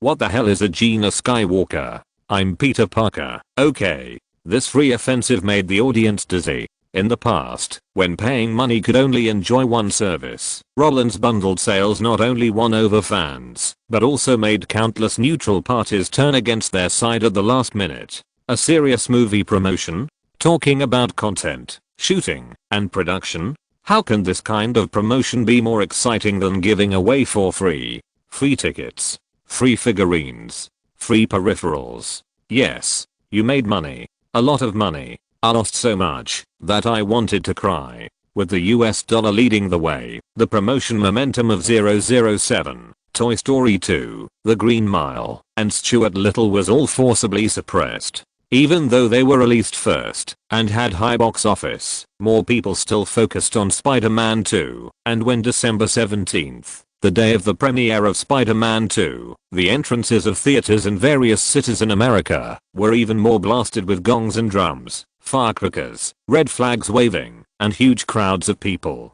The smooth movements of cutting tickets and entering the theaters filled the theaters with fans. After they sat down, the lights gradually dimmed, and a comic book-like title appeared. Countless classic Marvel characters appeared one after another, and when the entire page turned into a logo, Spider-Man's Q version head fell from the sky, like a sticker, sticking to the upper left corner of the logo. Chapter 321 Spider-Man 2, 1. As an effective promotion of the brand, the opening titles of Hollywood movies actually have strict production standards. The distributor ranks first, and the producer ranks second. Among them, the global distributor is larger than the regional distributor. The producers will also be divided into different levels according to the investment share. In this way, as long as there are enough companies involved, a 3-minute opening title will no longer be a dream. The most typical one is Warner. As a title fanatic, they can even tailor a logo animation for a movie, and they want to let the whole world know that this is our movie. Sony also uses the same method to add a 3-cent transition special effect in front of the torch goddess to promote their brand to the world. Of course, this promotion method can be used before and in the future, but it can't be used now. It can be used for Summit and Lionsgate, but it can't be used for Marvel. In the 1996 Spider-Man, the status of the torch goddess is irreplaceable, but 3 years later, when the Marvel logo disappeared at the opening, the narration voice of Roland Allen also appeared one after another. I'm Peter Parker. 4 years ago, I was an ordinary high school student living in New York. One time, when I visited my brother's Osborne group, I got superpowers similar to those of a spider because of an accident. At first, I didn't know how to use it, but when my uncle died, because of my indulgence, I vowed to use this power to fight evil in the future and prevent the tragedy of my uncle from happening again. So, I became a New York vigilante.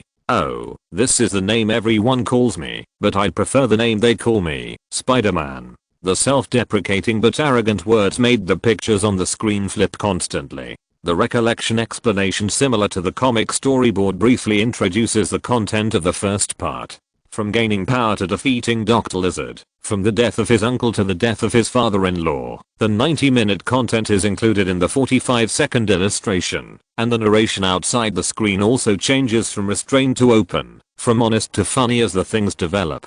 Although Gwen's father George told me to stay away from his daughter before he died, but I really can't do this. A handsome man like me is the brightest star wherever I go. Countless girls want to chase me, and Gwen is no exception. His confident tone made people believe it, but as he was talking, the flipping photos on the screen slapped him in the face. The Peter Parker inside was not as cool as he said, but was spying on Gwen in various places. At night, when Gwen was resting at home, he lay on the edge of the rooftop and stared at the closed window. When the school organized an outing, he hid aside and looked at the girl in the distance with a smile. When he worked part-time in the summer, he wore a thick doll costume and acted crazy next to the girl. When he was in class at school, he would look at the pretty back with the corner of his eye while listening to the class. The dog-licking behavior gave the voice of the narrator a narcissistic label. This situation seemed to annoy the guy who was telling the story. With a snap, a white spider web suddenly fell, and the next second, with a whoosh sound, all the evidence was cleared away.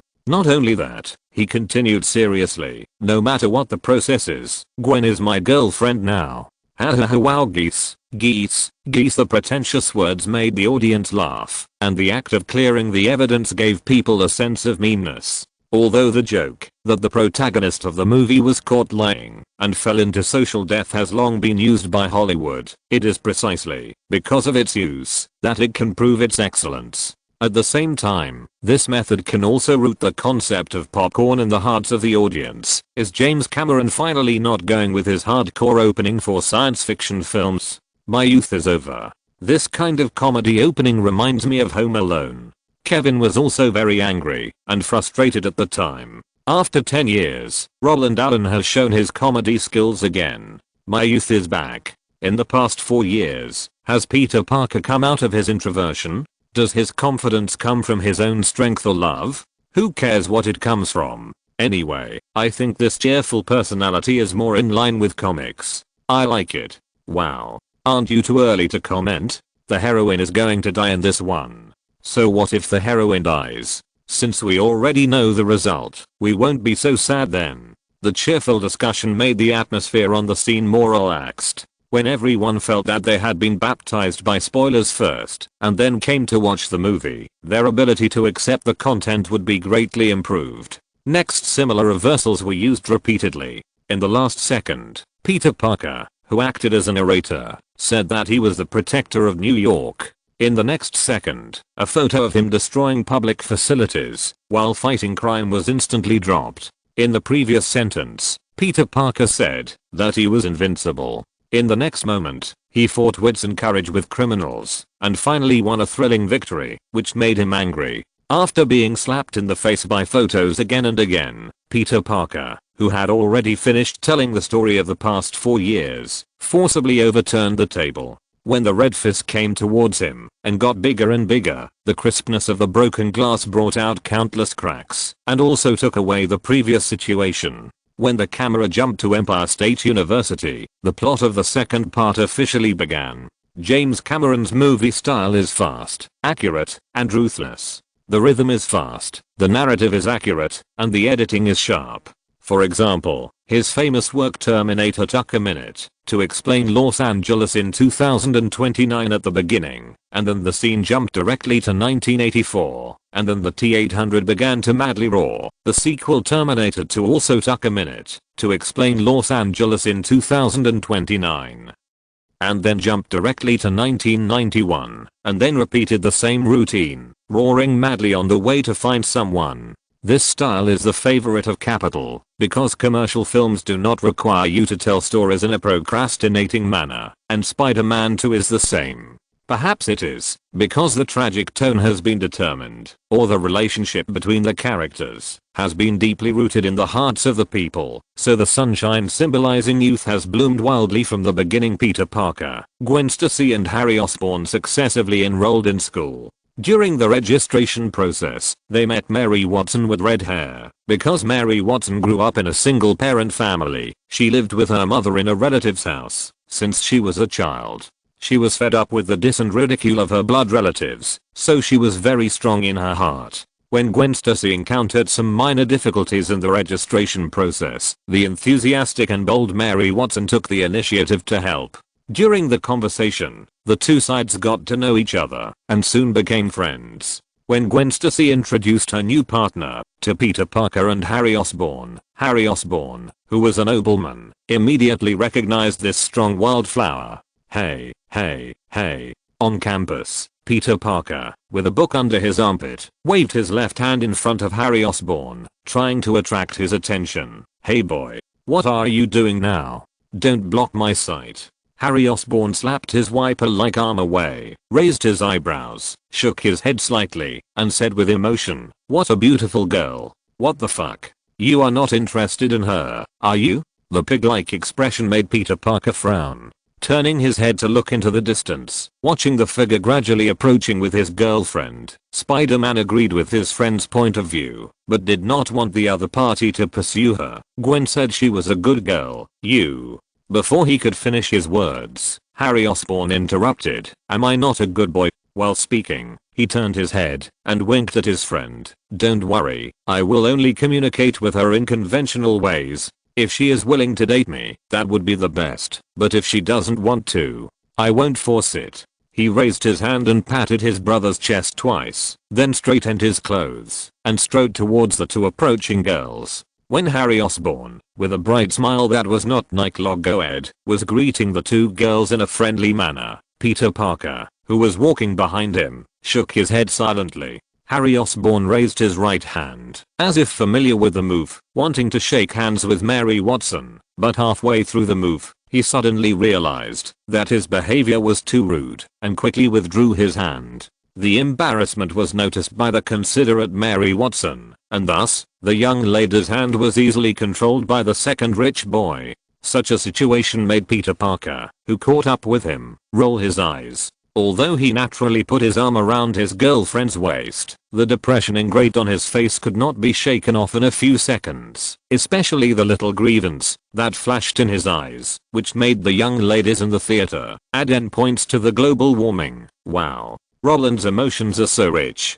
Compared with the first film, he is simply two different people. Yes, Peter Parker in the first film was too withdrawn. Although there was an element of revenge, the dullness still made me feel that the movie was quite boring. If there were no special effects, I think I would not be able to watch it at all. And now he is more like a person. The depression and helplessness on his face are expressions that only appear when you are in love. It is a symbol of compromise. This change makes him even more adorable. And Leonardo, the way he took the initiative to reach out his hand is so handsome. Mary Watson is cute too. She didn't embarrass Leo. Although some words may be punched if spoken, they must be said at this time. The force that drives most women to the cinema is not the plot, not the picture, but the emotion. For this reason, the movie chick flick, which is specifically targeted at female audiences, came into being. From Morocco in 1930 to Pretty Woman in 1990, from Breakfast at Tiffany's in 1961 to The English Patient in 1996, these romantic dramas have attracted women. Rich emotions are the only way to attract women, and in this case, if an actor is liked by them, then the director who uses them next knows how to shoot. Acting cool and handsome? This is only the first level. And letting the actor bring a specific emotion into a certain plot, this approach can win over the audience even more. Just like now, the plot of Harry Osborn falling in love with Mary Watson can obviously be filmed as a two-person play between the two of them, but the truck driver did not do that, but added Peter Parker into it, so that the contrast appeared. Harry Osborn likes Mary Watson, which is the first level of emotional output. Peter Parker does not want the rich second generation Harry Osborn to play with Mary Watson's feelings, which is the second level of emotional output. But Harry Osborn ignored Peter Parker's instructions and followed his original intention to communicate with Mary Watson. The communication between the two of them is the third level of emotional output, and Peter Parker, who saved face for his brother, is the fourth level of emotional output. Under the interweaving of the four levels of emotions, Peter Parker's kindness, Harry Osborn's self, and Mary Watson's understanding will be very three-dimensional in front of the audience. Although these emotional entanglements cannot be divided one by the public, the audience's intuitive feelings can already allow them to continue watching the movie well. After briefly explaining the process of the four people becoming friends, the subsequent accidents also allowed Peter Parker to get out of the hotbed. When the siren sounded, he did not hesitate to communicate with the three people. He found an excuse to leave the school. While tearing off his coat, people's good neighbor Spider-Man also came online.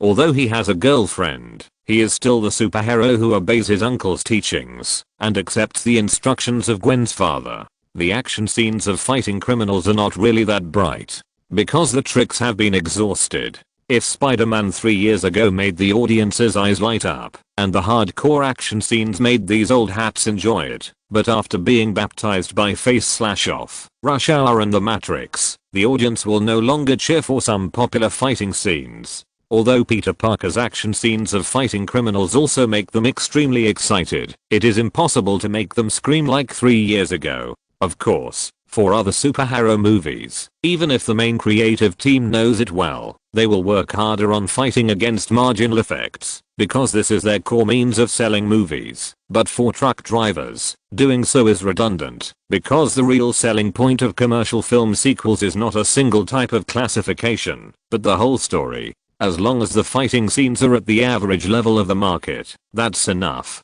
What really needs to be worked on is the entire movie world. Because of this, while Peter Parker is fighting crime, the corners of the entire movie universe are also beginning to become three-dimensional.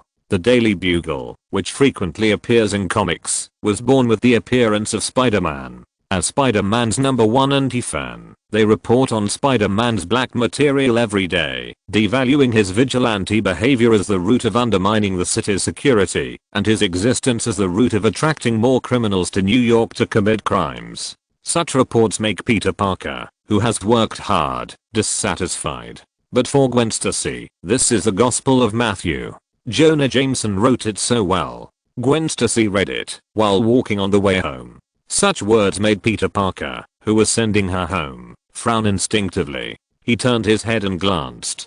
The disgusting title made him look uncomfortable. Why do you always read this kind of meaningless newspaper? Because it's right. Gwen Stacy said, while reading without turning her head. The Daily Bugle is the most pertinent media in New York, because Spider-Man is a criminal. The affirmative tone coupled with derogatory words made Peter Parker even more uncomfortable. Spider-Man is obviously fighting crime, but because of his existence, the crime rate in New York has skyrocketed.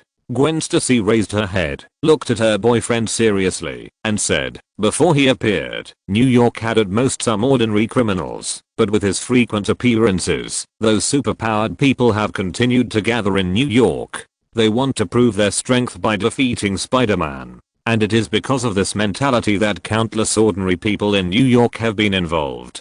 But this can't be blamed on Spider-Man, right? He can't decide whether superpowered people come to New York. Peter Parker raised his voice. But he can decide whether to be in New York or not. Gwen Stacy thought her boyfriend was weird. Peter, my dad died in the line of duty because of Spider-Man. Well, Peter Parker shut up. He didn't want to defend himself anymore, because what Gwen Stacy said was a fact.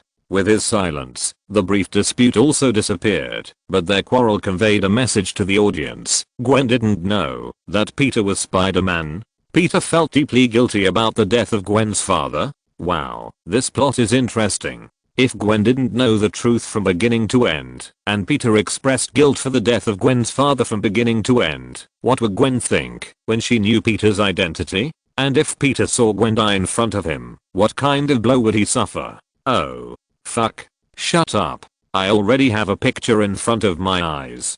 Damn. Isn't this a movie about the death of the heroine? But a movie about the abuse of the male protagonist? Although the two villains, the Green Goblin and Dr. Octopus, have not appeared so far, the audience watching the midnight show can no longer sit still. They feel that they have been deeply deceived. Since the project was launched, there have been rumors that Spider-Man 2 is a tragedy. Regardless of whether they are fans or passers-by, they didn't take it seriously because they have experienced the most tragic Titanic. They can all accept that Jack Dawson, the male protagonist, was killed by James Cameron. After that, they simply couldn't believe that there was any plot that could be more tragic than this ending. This is what most people thought before. The idea before watching Spider-Man 2. But now, they think they are too naive. Why? Because what is more painful than death? It is living like a walking dead. If Gwen Stacy knew Peter Parker's identity and chose to be with him, then even if she died, Peter Parker would get the flame of revenge. But the problem is, if Gwen Stacy didn't know Peter Parker's identity and was with him, then after her death, Peter Parker would get endless self-blame and guilt. The former can make Peter Parker walk in the dark, and the latter makes Peter Parker numb. Although neither of them is a good ending, compared with revenge, self-blame and guilt are more terrible. Because it destroys a person psychologically. When Peter Parker felt that the power he possessed was the crime that Gwen Stacy mentioned, then the audience regretted it. In the midnight theaters across America, there were screams of regret. I thought this was a popcorn movie. I also thought this was a traditional commercial film. Before I came here, I was looking forward to the fact that if Gwen Stacy died, would Peter Parker in Spider-Man 3 be controlled by Venom and become the Spider-Man walking in darkness? Yeah. I was still thinking, if Spider-Man and Venom coexist, would that lead to Mr. Fantastic coming out? The next step is to join forces with the Fantastic Four to fight the Evil Six. But now, James Cameron is really not a good person. When I watched Spider-Man 2, I cried because of the relationship between John Connor and T-800. When I watched Titanic, I cried because of the relationship between Jack and Rose. Now when I watch Spider-Man 2, do I have to cry again because of Peter Parker and Gwen Stacy? Oh my god. Why does Roland Allen only take on these crappy movies? I want a refund. A refund. Chapter 322 Spider-Man 2 End. In terms of creation, the adaptation projects of superheroes actually have great limitations. Because the development of the story basically cannot jump out of the frame of the original work. Just like when people mention Batman, the first thing that comes to mind is his nemesis Joker. When they mention Superman, the first thing that pops up is his number one enemy Luthor. And when they mention Wonder Woman, it is impossible to ignore her brother as the God of War. No matter how the movie is made, no matter how the game is made, these ultimate green leaves entangled with the red flower will never disappear. The process of their birth can be changed, and the events they experience can be changed, but the final result is eternal, because the fans who go to the theater for the comics will never be able to accept that the Joker twisted off Batman's head, Luthor tore Superman into 5 pieces, and as the God of War tore off Wonder Woman's star panties. Bah. Some old gentleman may really accept this restrictive plot in ancient Greek mythology. After all, if the adaptation of Loki becoming Kratos' son can be accepted by people, it is also feasible to break through in other aspects. As for being attacked and accused, and sent to jail, it doesn't matter. No one who knows pardon better than me, Comrade Django, can get you out. In this way, when certain specific characters appear in the list of works, their endings have actually been predetermined. The meaning of Benjamin Parker's existence is to stimulate Spider-Man's growth with his own death. The meaning of Gwen Stacy's existence is to stimulate Spider-Man's growth with her own death. The meaning of Norman Osborn's existence is to stimulate Spider-Man's growth with his own death. Well, Spider-Man is worthy of being the most miserable hero in American comics. Others upgrade by beating monsters, but he upgrades by being beaten. Because of this, when these specific characters appear, fans and audiences are actually prepared to welcome the death of the main characters, so it is not a spoiler to disclose their final endings during the promotion. Of course, even if this behavior is not considered a spoiler, in fact, Few film companies will really do this, because no matter how fans and audiences guess, there is a great deal of uncertainty in it. When watching a movie, they will seriously understand the content and constantly verify their previous conclusions. This process can give fans and audiences great satisfaction. See, I guessed all the tricks of the producers. I'm so awesome. Once the producers take the lead in confirming the facts, this process will be gone. The sense of substitution when watching a movie will decrease exponentially. This is also the reason why everyone was very relaxed when Spider-Man 2 was first released. This is not a math problem. When watching the process with the result known, everyone has a God's perspective. But the problem is that when people finish watching for nearly 30 minutes easily and find that the ending of the matter remains unchanged and the progress is in line with expectations, but because of certain specific reasons, the final direction of the result has changed greatly, that kind of surprise is like winning a lottery on a broken website, but not redeeming it and only refunding the winning amount. Which makes people stunned. Wasn't Gwen Stacy's death simply to stimulate Spider-Man's growth? Wasn't this blow meant for Venom to take advantage of the situation in the third film? Would Spider-Man bear a huge psychological burden because of his own concealment? Oh my god. This trend is even more cruel than Titanic. In Titanic, although Jack died, people were sad, but not difficult to accept. Because through the opening and ending of the film, people can still know that Jack's death was not in vain, and his beloved woman fulfilled his dying wish and lived well for him. But now, Gwen Stacy didn't fall in love with Spider-Man, but Peter Parker. This alone is enough to prove that Peter Parker is suspected of cheating Gwen Stacy's feelings. In the case that Peter Parker is the party at fault, any accident that occurs must be fully responsible by him. If Peter Parker is a poor, then he naturally won't have any psychological burden for this responsibility. But the problem is that he is just an honest man who never shirks responsibility. This situation is so shocking. This situation is so confusing. This development is so overwhelming. But even if the audience at the scene found out that they were deceived by James Cameron again, they actually lost the chance to regret it, because after Peter Parker and Gwen Stacy had a dispute, Osborn Technology finally went online. In the first film, Osborn Technology was a neutral scientific research company that took on R&D orders from various departments and provided them with corresponding technical support in arms. However, due to the accident of Dr. Lizard, the research samples were defined as extremely dangerous by the relevant departments and needed to be forcibly closed. At the end of the film, when the company was about to be closed, in order to prove the effectiveness of the research, Norman Osborn took the initiative to inject serum and turned himself into the Green Goblin. In the 4 years between the first and second films, Norman Osborn had handled the crisis perfectly, but the survival of the company did not mean that he had given up hatred. When the constantly flashing pictures on the screen showed his personal experience of groveling and seeking a chance to survive in the past 4 years, the flame of revenge had already burned. Especially when Anthony Hopkins, who plays Norman Osborn, is full of smiles and invites Dr. Octopus Otto Octavius to help him build a flying machine to solve the problem of insufficient energy in the previous fight with Dr. Lizard. The creepy words make people's hands and feet cold and their scalps numb. Drive Octavius, can you help me solve this problem? In the laboratory, the Green Goblin and Dr. Octopus stand side by side, and in front of them, there is a huge flying machine. Because of the overhead lighting, the whole flying machine is illuminated by strong light and is very clear, but because the flying machine is flat and has a large area, the two people standing upright there are completely standing on the edge of light and shadow.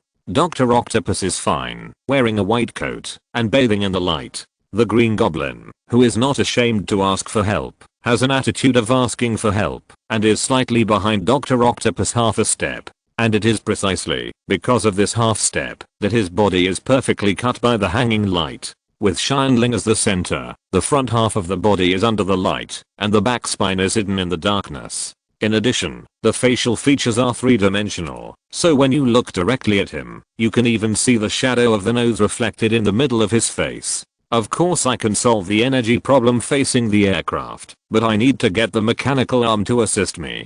Dr. Octopus, who was carefully observing the hanging data, did not notice the weird behavior of the Green Goblin beside him, but honestly asked his doubts. If I'm not mistaken, this aircraft should have appeared 4 years ago. A lizard man and Spider-Man appeared with it? The half-questioned and half-answered words made the Green Goblin nod and smile. He took a step forward and pressed the button on the instrument. A blue void projection screen suddenly appeared in front of the two of them. Looking at the photocopied document with the official seal, he said easily, "Drive Octavius, you don't need to be so nervous. This is a government project. Everything has been reported. The lizard man 4 years ago was an accident. Now the problem has been solved. Because that research was too harmful to the human body, we closed that project. But these machines that can be controlled by humans have received orders to be vigorously developed. There is no way. Who said that this kind of external object that ordinary people can use still has great strategic value? Moreover, if this equipment is successfully developed and put into use in New York, it can effectively curb the rising crime rate." The disclosure of confidential documents made Dr. Octopus feel sincere. He glanced at it and showed recognition on his face. Yes, experiments that directly act on the human body are too dangerous and very inhumane. That's right, that's right. The Green Goblin smiled and nodded repeatedly. That means that the Green Display and Spider-Man are your people. Yes, yes. Although the successful precedent cannot be copied, fighting crime is our responsibility and the meaning of our existence. The smile on the Green Goblin's face became even stronger, and his righteous tone gave people an inexplicable goodwill. Then can I meet them? After reading the document, Dr. Octopus nodded with satisfaction, turned around, looked at the Green Goblin with curiosity, and said, "If it's convenient, I want to meet the heroes who defend New York." Such words made the Green Goblin stunned on the spot, but in less than a second, he reacted and smiled like a daisy, shook his head and said, "Doctor, I'm really sorry, because fighting crime is extremely dangerous. I can't introduce you to them for the time being. However, after the aircraft is successfully developed and can be put into use, I think they will be very willing to communicate more with scientists who support the cause of justice after they get a vacation, and at that time, you will naturally be able to meet them." Oh, Dr. Octopus understood. "You mean, the fundamental purpose of developing aircraft is to help them relieve stress?" "Of course." The Green Goblin nodded affirmatively. "Well, I will try to get the mechanical arm within half a month." Dr. Octopus gave a deadline. However, the Green Goblin was a little surprised. Doctor, why does it take so long?" "Because I need to upgrade my arm. Its accuracy may be enough for other tasks, but if I want to assist in the research and development of energy equipment, its accuracy must be improved." "Is that so? Then would it be better to make a new one?" "It doesn't matter, we can provide any material you want." No, this has nothing to do with materials, it just requires me to keep debugging." Since the Green Goblin is devoting himself to a just cause, then Dr. Octopus has nothing to hide. He turns around and takes the arm that is attached to his neck. The chip was revealed. "My mechanical arm is directly connected to the nerves and controlled by the brain. If you want to improve the accuracy, you have to upgrade it in this aspect. Before, in order to protect safety and not rely on it a lot, I adjusted my sensitivity to the mechanical arm to a very low level. Now I want to adjust it higher for more accurate use, so I have to find a balance again, so it takes time." This explanation made the Green Goblin understand. "If that's the case, then I won't rush you. I'll wait for your good news." "There will definitely be good news. I also want to contribute to fighting crime." Dr. Octopus took the initiative to extend his right hand. "Haha, that's even better." The Green Goblin was not hypocritical and shook hands with him. Just as the communication was over, and he watched the other party leave, the Green Goblin, who was facing away from the aircraft, left the light with his front half of his body. The shadowed face showed a smile, and the muttering voice was full of sarcasm. "Justice?" He turned slightly and stared at the weapon. The yin-yang face displayed under the vertical light was even crazier. "Spider-Man? My good friend?" Hehe. Anthony Hopkins, who plays the Green Goblin, faced the camera and once again displayed his special skills. But this time, the corners of his mouth slightly lifted up with laughter. When those blue eyes stared straight ahead, the audience was as creepy as if they were confirmed by a beast, which made the audience alert. But the next second, that cruelty was fleeting, and the satisfaction that followed made people have goosebumps all over their bodies. In an instant, the smell of death enveloped the whole audience. Hannibal. Shit. Why am I watching this kind of thing in the cinema again? Anthony Hopkins' eyes are too creepy. Damn. This is the feeling of the Green Goblin. If Peter Parker's opening was cheerful, then Norman Osborn's appearance was gloomy. Although Peter Parker's world fell into darkness after the death of his uncle and the martyrdom of his father-in-law, Gwen Stacy's recognition allowed him to see the light again. However, Norman Osborn was not so lucky. Even though Osborn technology broke through the siege under his leadership and survived, the light of rebirth still could not dispel the haze in his heart. Because of the drugs, his negative emotions were infinitely magnified, and the idea of revenge swallowed everything. When seeing this, the audience actually figured out what the whole movie was about. Peter Parker defeated the supercriminal and saved the world again. Bullshit. That's just the most superficial aspect of the whole movie. What James Cameron wants to interpret is not a superhero, but the little spider that people like. After the Green Goblin and Dr. Octopus came online one after another, the whole movie was completely on the right track. Peter Parker, while getting along well with his 3 friends, also worked as a vigilante. Because he wanted to save the world, he was often late. Late for school, late for travel, late for dates. Perhaps because of different ideas, he had disputes with Gwen Stacy, so when Peter Parker was late more and more times, the conflict between the two gradually escalated. Gwen Stacy hoped that Peter Parker could have a sense of time, but Peter Parker had no choice but to accept it. This situation was seen by Harry Osborn and Mary Watson, who also wanted to help explain, but love is always a matter for the couple, and the help of others will only make things more and more chaotic. While Peter Parker and Gwen Stacy were having a rift, Dr. Octopus also helped the Green Goblin solve the energy problem of the aircraft. After the test flight was successful, the Green Goblin also unceremoniously broke through the chip used to suppress the mechanical arm, based on the flaws revealed by Dr. Octopus himself, and brainwashed him to make him his subordinate, thereby retaliating against Spider-Man. Peter Parker, who was in a bad relationship, was confused when he reappeared after 4 years.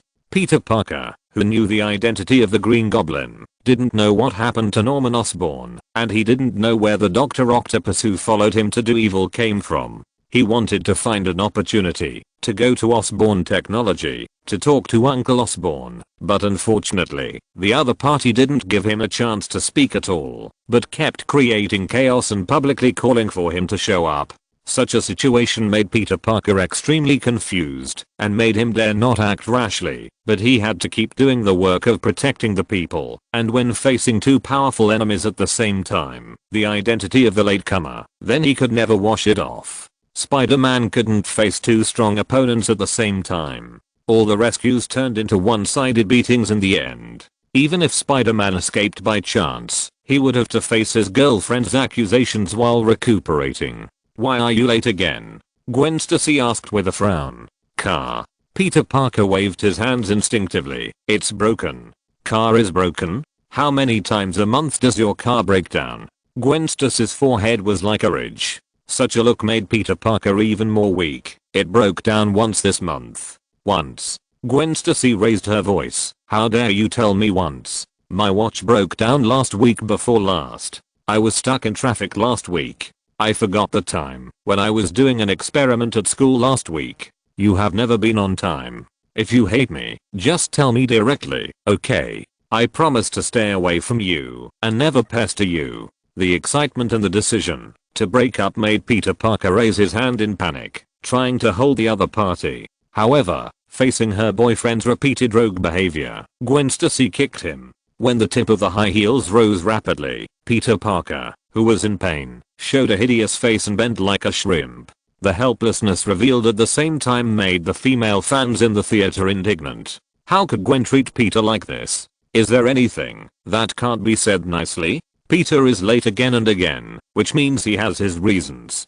Can't Gwen give him more time? Such words made the male compatriots at the scene a little embarrassed. This is really generous to others. You are not so generous to me normally. If I were late like Peter, you would have beaten me to death a long time ago. You can tolerate it now, isn't it because it didn't happen to you, or is it that? The three views follow the five senses. Roland is handsome, so he is right. Female compatriots think Gwen is a bit too much, and male compatriots think Peter did something wrong. But no matter what they think, no one will deny that Peter Parker is indeed miserable now. For love, he dare not tell his girlfriend that the guy she hates is himself. For the sake of belief, he can't let go of the justice in his heart and turn a blind eye to those illegal and criminal acts. Under the interweaving of work and love, he was exhausted, but could not find a balance. He saved the world, but could not save himself. The rain kept falling, the wind kept blowing, and the busy people were like parts on a machine, glowing and heating in their own positions. And next to the clock of the Grand Central Terminal in New York, a red and blue body leaned there lifelessly, letting the wind and rain blow. As the camera zoomed in, the face of the earth grass finally appeared. Countless water drops gathered and merged, sliding down the cheeks, and finally dripping to the ground, splashing ripples. Confusion is his inner cry. Pain is the manifestation of his body. And at this moment, another rainy night appeared in the blurred world. Benjamin Parker, who fell in a pool of blood, made the corpse make a decision. Picking up the mask beside him, that had been completely soaked by the rain, the red and blue figure jumped directly off the tall building. As the camera continued to rise, and included the entire Manhattan, darkness had completely descended. Feeling aggrieved, Gwen Stacy went to Mary Watson to confide in her, and complain to her. Peter Parker, who changed his clothes, decided to formally investigate Norman Osborn's change, so he went to Harry Osborn's house. But because he was injured in the battle before, Norman Osborn, who was sitting at the same table, found a flaw while eating. Recalling that the New York police commissioner who died beside him when he was seriously injured 4 years ago was Gwen Stacy's father, Norman Osborn, who was eating at the same table with Peter Parker, smiled with satisfaction. Looking for an excuse to leave temporarily, he entered the guest room at home. When the camera followed the footsteps into the room, the cold shining mechanical arm reflected bursts of coldness under the moonlight. The two looked at each other for 3 seconds. The next moment, the camera turned and Gwen Stacy, who was talking to Mary Watson about her inner depression, was captured by Dr. Octopus. After hearing the news, Peter Parker, who was having dinner with Norman Osborn, opened his eyes wide. When he cast an unbelievable look at Norman Osborn, he was responded with a kind smile. "Peter, what's wrong?" Norman Osborn asked in the tone of an elder. No, nothing." Peter Parker stuttered. "Nothing? But your girlfriend was kidnapped, don't you want to go and see?" Norman Osborn smiled like a flower. Such an expression made Peter Parker feel piercingly cold. "Yes. Then, do you want me to take you there?" Norman Osborn raised his eyebrows and said, "Very soon. Oh. Fuck. This is a pervert. Kill him. No one plays with people like him. He has obviously discovered that Peter Parker is Spider-Man, and Dr. Octopus is in his house. He could have done it directly, but chose to kidnap Gwen. He just wanted Peter Parker to taste his own pain. He is a lunatic. Let him die. Let him die." The Green Goblin played by Anthony Hopkins is indeed not as crazy as William Dafoe, or in other words, his every move is no different from that of a normal person, but even so, he still gives people a much stronger feeling than the madness brought by William Dafoe, because he has integrated madness into his bones. To interpret a madman with a dual personality with the exaggerated performance of shouting, to interpret a madman with a dual personality with the long-winded performance of nagging, no need. Because I'm sitting there, I'm a two-faced person.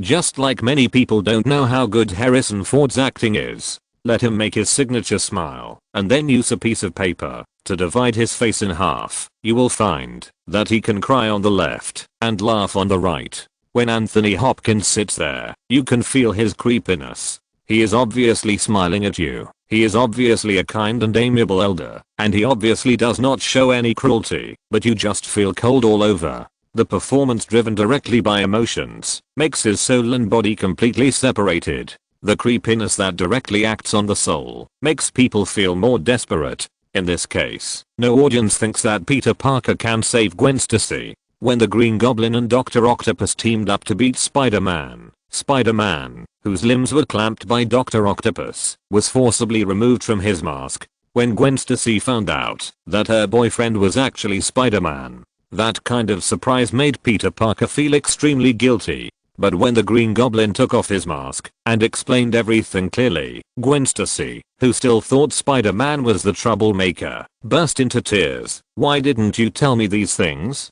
You once told me that every time your father went out on a police call, you would worry about him, and you hated this feeling. So, what about now?"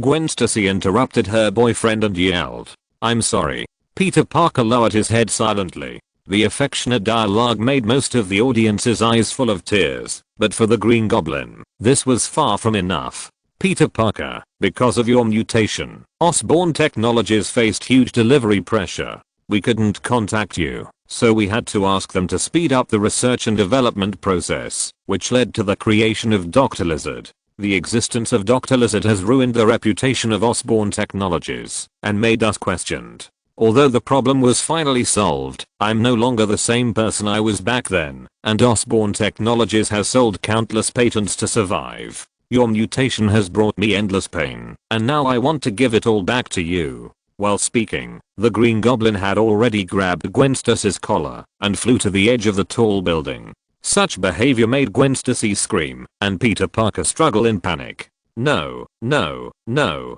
This matter has nothing to do with Gwen.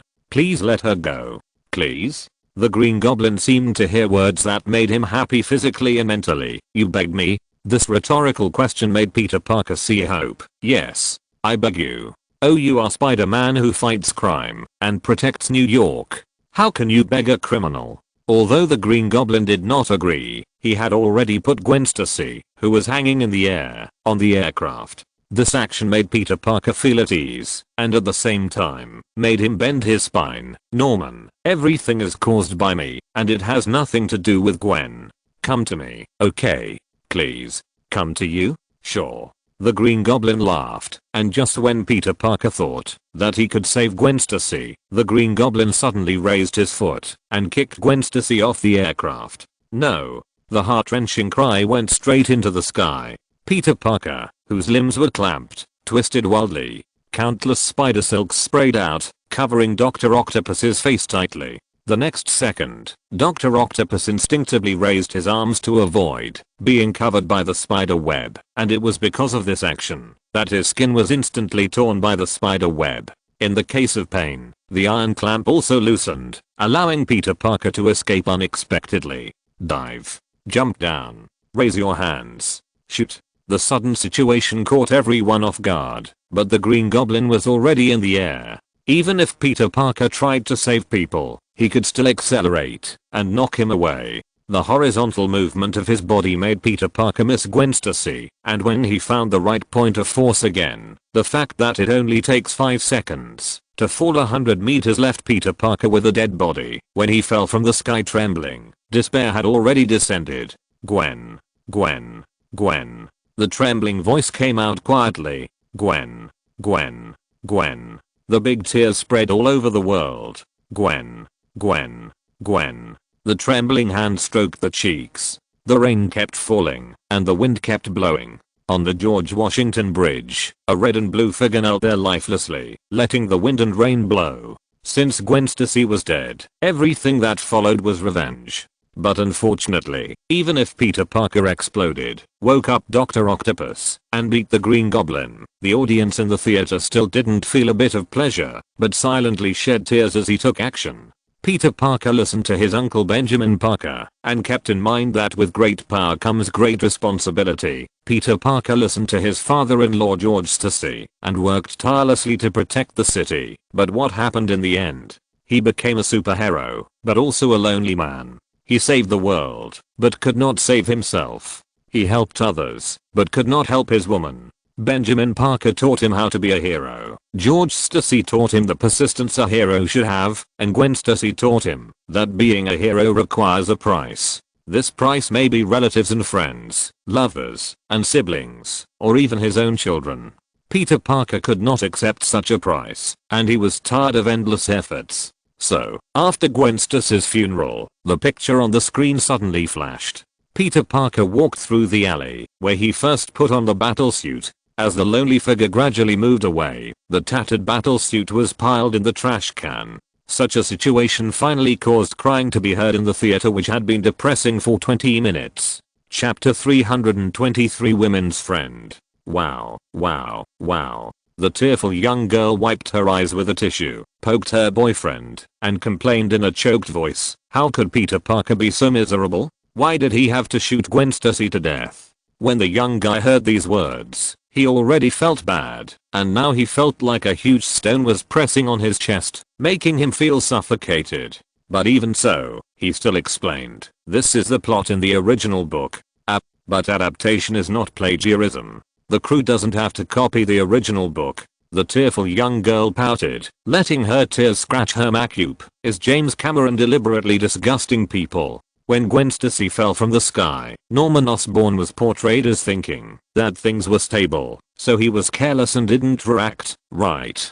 In this way, Peter Parker could have saved people, right? This kind of imagination made the young guy breathless, and he said embarrassedly, this has been changed. Yeah. It's still changed like this? The young girl turned her head abruptly, with red eyes, looking at her boyfriend with disbelief. Then what is the plot in the original book? The behavior of breaking the casserole to get to the bottom of it made the young guy sigh. After confirming again and again that he could not get away with it, he pursed his lips helplessly and said, in the comics, Peter Parker used spider silk to stick Gwen Stacy. However, due to inertia, his behavior caused Gwen Stacy's cervical vertebrae to be broken. At that time, Peter Parker thought that he had killed Gwen Stacy himself, so he angrily went to Norman Osborn for revenge, and almost broke the law that Spider-Man would not kill people. It was not until the forensic report issued by the police that Peter Parker knew that when Norman Osborn threw Gwen Stacy down, he had already broken Gwen Stacy's neck. This is a big event in the comics, and everyone who likes Peter Parker knows it. Compared with this self-doubting plot, the movie directly let Peter Parker fail to save Gwen Stacy, which is already a very merciful treatment. Not only that, in the original book, Peter Parker's enemy was only Norman Osborn, and he did not save Gwen Stacy in a one-on-one situation. Now, with Dr. Octopus here, it is more reasonable that he cannot save Gwen Stacy in a one-on-two situation. When the young woman stared at her boyfriend in a daze and confirmed that he was not lying, the emotion of disbelief instantly surged into her heart. A heart-wrenching roar suddenly sounded, and the next second, the fist that verified the truth directly hit the boyfriend's arm. Are you all masochism? How can you like such a plot? Oh. Fuck.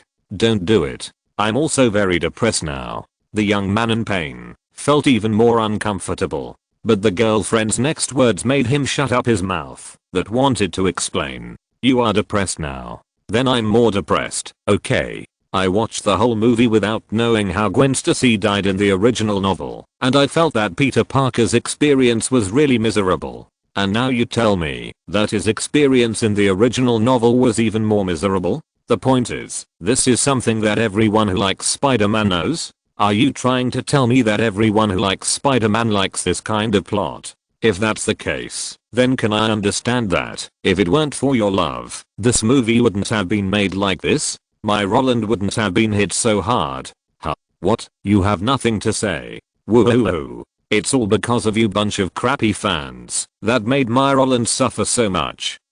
How can you comic fans be so annoying? I hate you. I hate you. It's all because of you that my Roland is in tragedy again. Roland is so pitiful, he is really so pitiful. Woo-hoo-hoo. In the Home Alone series, he was abandoned by his whole family. Woo-hoo-hoo. In Terminator 2, he saw with his own eyes that his father, whom he had finally found, committed suicide. Woo-hoo-hoo. In Spider-Man 1, his uncle was gone, and his father-in-law was gone. Woo-hoo-hoo. In Titanic, he sacrificed himself for love. Woo-hoo-hoo. In Spider-Man 2, his girlfriend died again. Woo-hoo-hoo. How could he be so miserable? The godlike logic left the young man, who was hit by the depressing plot, speechless. He opened his arms and held her in his arms. Although his girlfriend struggled a little, in the end, she still leaned on his chest and cried bitterly. when he raised his head helplessly, shaking his head silently, trying to find someone who could understand him to talk about his speechlessness. A similar scene made him stun for a few seconds, and the empathy that rose from the comic powder made him smile bitterly. Indeed, for the vast majority of female audiences who don't read comics, the ending of Spider-Man 2 is not very friendly. This unfriendly attitude does not mean that there are bugs in its plot, nor does it mean that the development towards the ending insults the public psyche and touches the minefield of women, but because the ending is too sad and tear-jerking, which makes people feel anxious. But for male audiences who like comics, the ending of Spider-Man 2 is already perfect. This perfection does not mean that they like this kind of sadomasochistic film, nor does it mean that they can't feel Peter Parker's sadness at all, nor is it because the movie's sad girlfriend wants to cry, which provides them with countless opportunities to commit crimes. It's because they can understand the dilemma faced by Peter Parker, so they like the whole story. This is not a symbol of M, but a true reflection. Why? We have to start with what a superhero is. What is a superhero? This is a very simple question, but almost no one can answer it completely. Many people think that it is a righteous character in American fantasy works. They have special abilities beyond ordinary people, can do some feats that ordinary people cannot achieve, like to uphold justice, stand up when there is danger, have a strong sense of responsibility, and do not need any reward. Ability is not a means to distinguish them, but to do justice with their own abilities is the fundamental standard of measurement. To put it bluntly, a superhero is a spiritual sustenance that has been mythified. The noble qualities corresponding to the dark side of human beings are their true core. And this is also the reason for the birth of superheroes, because in 1938 when Superman appeared, America was not yet the global hegemon.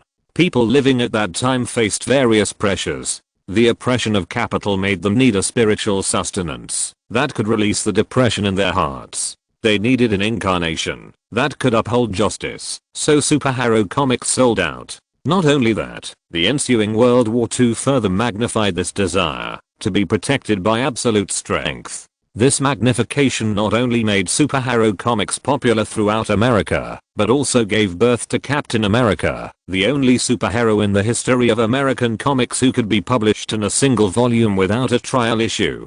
Defeating the Axis powers was the wish of people at the time, so the creation of this superhero could not fail. However, the characters that came into being would often leave one after another as the tide of the general trend receded. After the end of World War II, Captain America's popularity also declined. After discovering that the spirit represented by Captain America had a real reference, his number of appearances was consciously reduced by Marvel. In the 1960s, due to the outbreak of racial issues, X-Men, who were dressed in superhero coats but discussed racial conflicts, appeared. At the same time, when the second feminist movement broke out, Wonder Woman, who was criticized as yellow comics 20 years ago, also stepped onto the historical stage because she symbolized the liberation of women's rights. Because racial issues are deeply rooted, the life of X-Men has continued until now. Also because of the rise of feminist thought, Wonder Woman has never fallen out of the first line.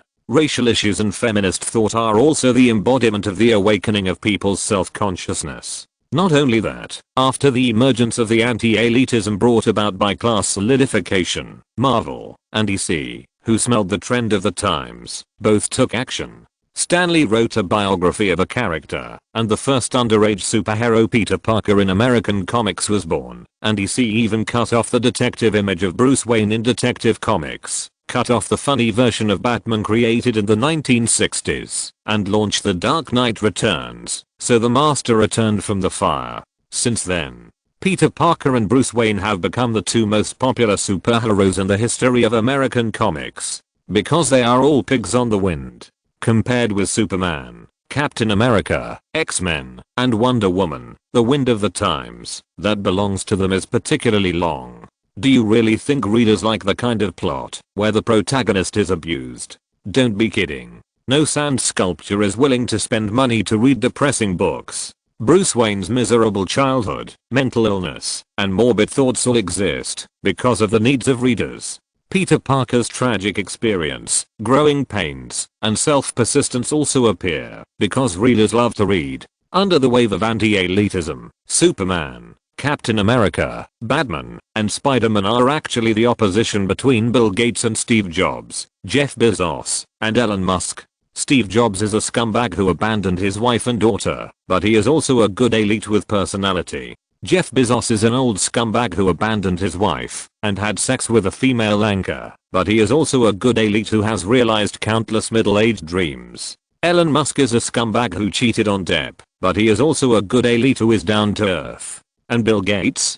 He is rich, powerful, and influential, but he doesn't drink, or gamble. Not only that, but he is also promoting his own sales theory every day. No matter whether you are selling vaccines or something else. Anyway, you are a bad elite. Americans of this era don't need superheroes full of divine glory. So the tragic experiences of Batman and Spider-Man have become their magic weapon for victory. These experiences may be dark and heartbreaking, but at the same time they will make them like human beings. Therefore, Christopher Nolan's version of Batman will be successful, and Spider-Man will not lose money, no matter how he is filmed, as long as he is miserable enough. As for the Marvel Cinematic Universe, many people think that Iron Man's success is because he is funny, but in fact, the key to making him the core of the Avengers is anti-elitism. Popcorn is just a type of movie, and it will not change the core selling point of a character at all. Iron Man is an elite, Tony Stark is a playboy, and when they are combined, they are human beings.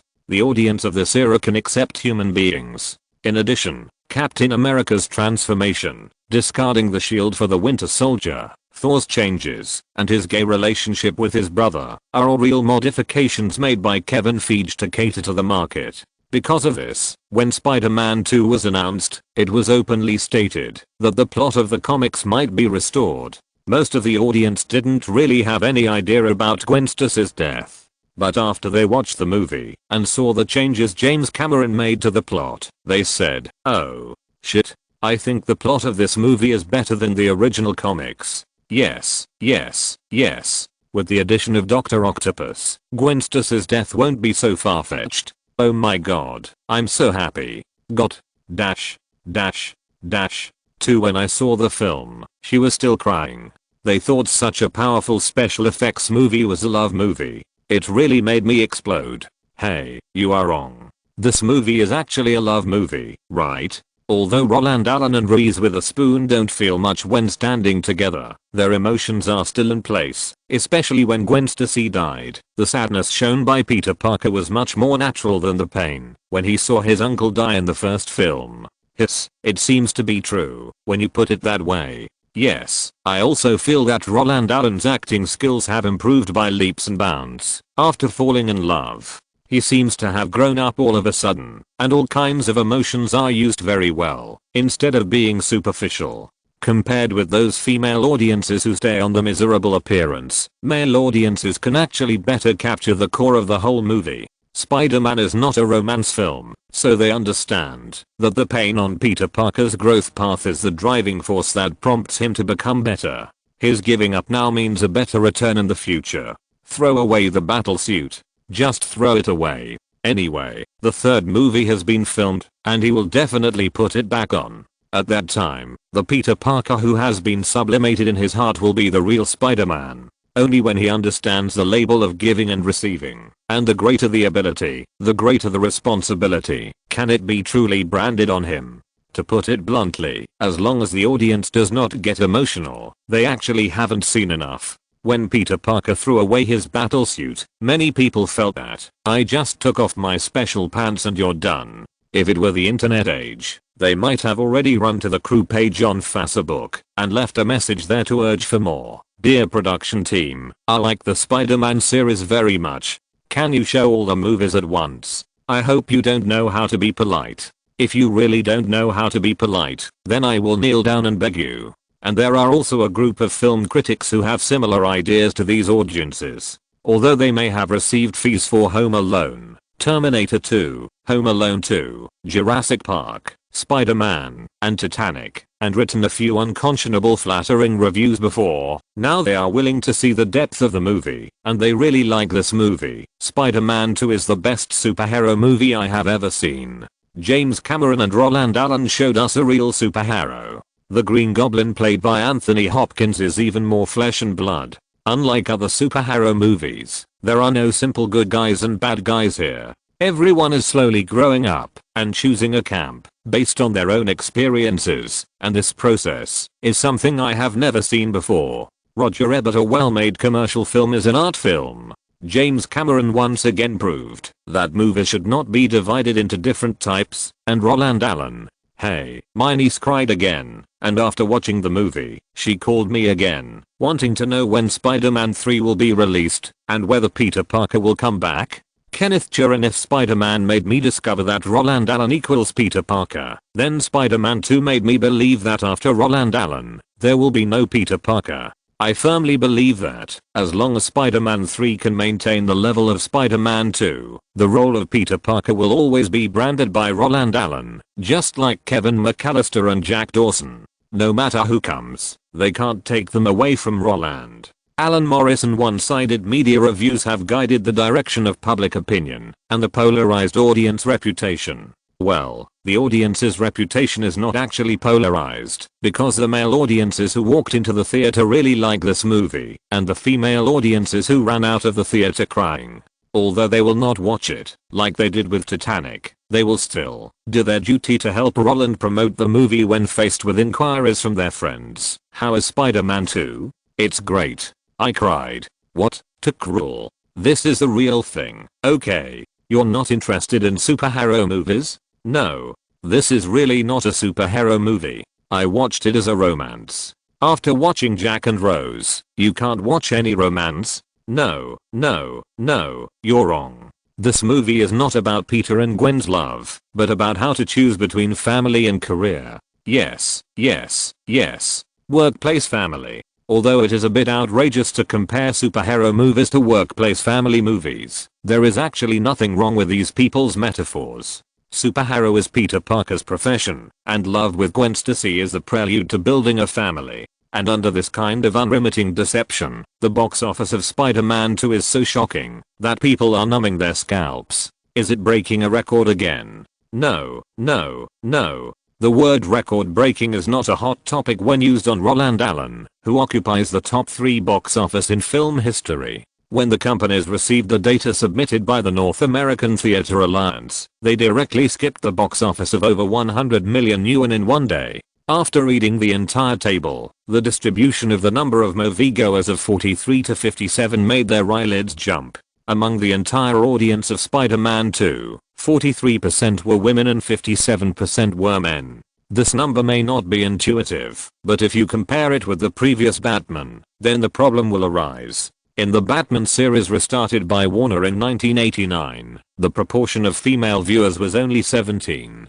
Compared with this number, Roland Allen is definitely a friend of women. Note, all superheroes have their own characteristics of the times. Batman and Spider-Man can become the most popular superheroes of this era because their personal experiences are in line with the current aesthetics. Although Batman has had a comic book with the same name since 1940 and formed the strongest combination in history with Superman in the 1950s, Batman was on hiatus in the 1960s. The Batman we see now is the story of the 1986 reboot, and that dark style is what readers need. The same situation is also with Captain America. After World War II, he was suspended and returned in the 1960s. Wonder Woman was called a yellow comic in the 1940s, but became a goddess after the awakening of feminism. Spider-Man is miserable, but that kind of misery is what readers want. This is the characteristic given to them by the times, and it is precisely because of this characteristic that they have achieved success. This change has been confirmed by both DC and Marvel.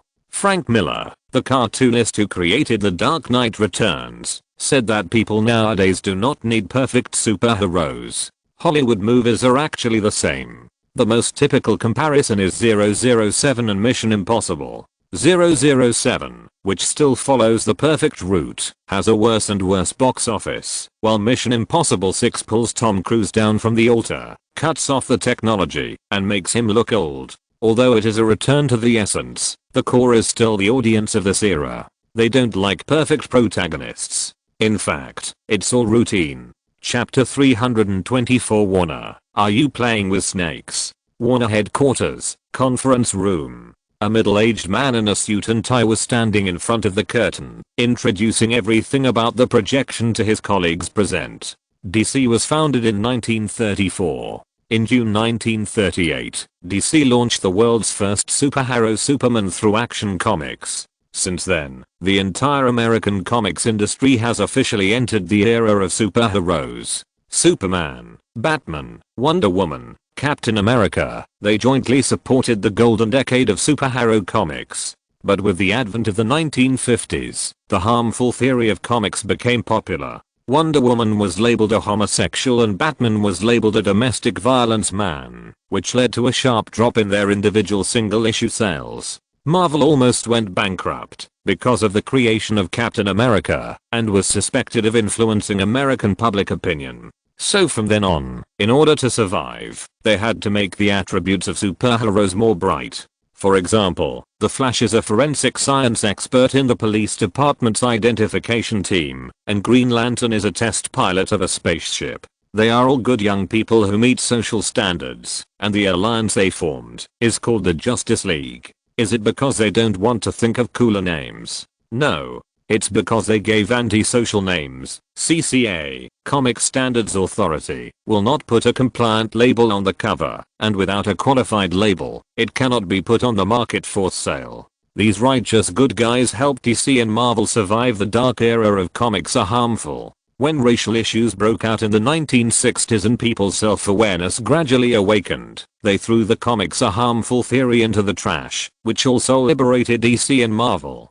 DC criticized racial discrimination against blacks through Green Lantern without any cover, and Marvel also brought the racial issue to the table with X-Men. In the case of You Ban Me, it is racial discrimination. CCA was forced to revise the review regulations. You ban vampires. Then I will create a black hero to defeat vampires. You ban werewolves. Then I will create a black hero to defeat werewolves. You ban anti-heroes. Then I will create a black superhero to defeat the villain and guide him on the right path. Under this impact, CCA was soon sidelined because, at this point, the middle-aged man dragged out his tail tone. Such an attitude also made the middle-aged woman at the conference table smile and say, because if it is still banned, it is racial discrimination.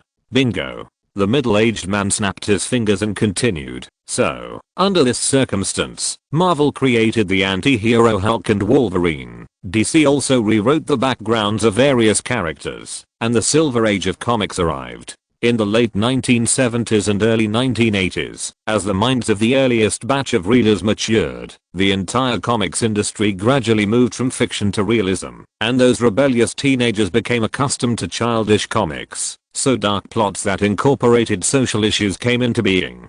DC's Swamp Thing, The Dark Knight Returns, Watchmen, and V for Vendetta were all born at this time, and Marvel's Spider-Man and Daredevil were also sought after by a large number of readers. Until now, realism and darkness have been the foundation of DC and Marvel's survival. At this point, the pictures on the projector all ended, and the man returned to the conference table and asked the secretary to prepare. He distributed the prepared paper forms, and after everyone started reading them, he continued, however, even though our comics industry has undergone 3 major changes in the past 61 years, the people who participated in and promoted the changes were basically men. Men between the ages of 10 and 40 drive 90% of the sales of the entire comics industry. In other words, among our 280 million population, only less than 100 million people may become customers of comics. It is difficult for us to attract the remaining 80 million people who do not meet the age requirement, and it is almost impossible for the other 100 million women to become our customers.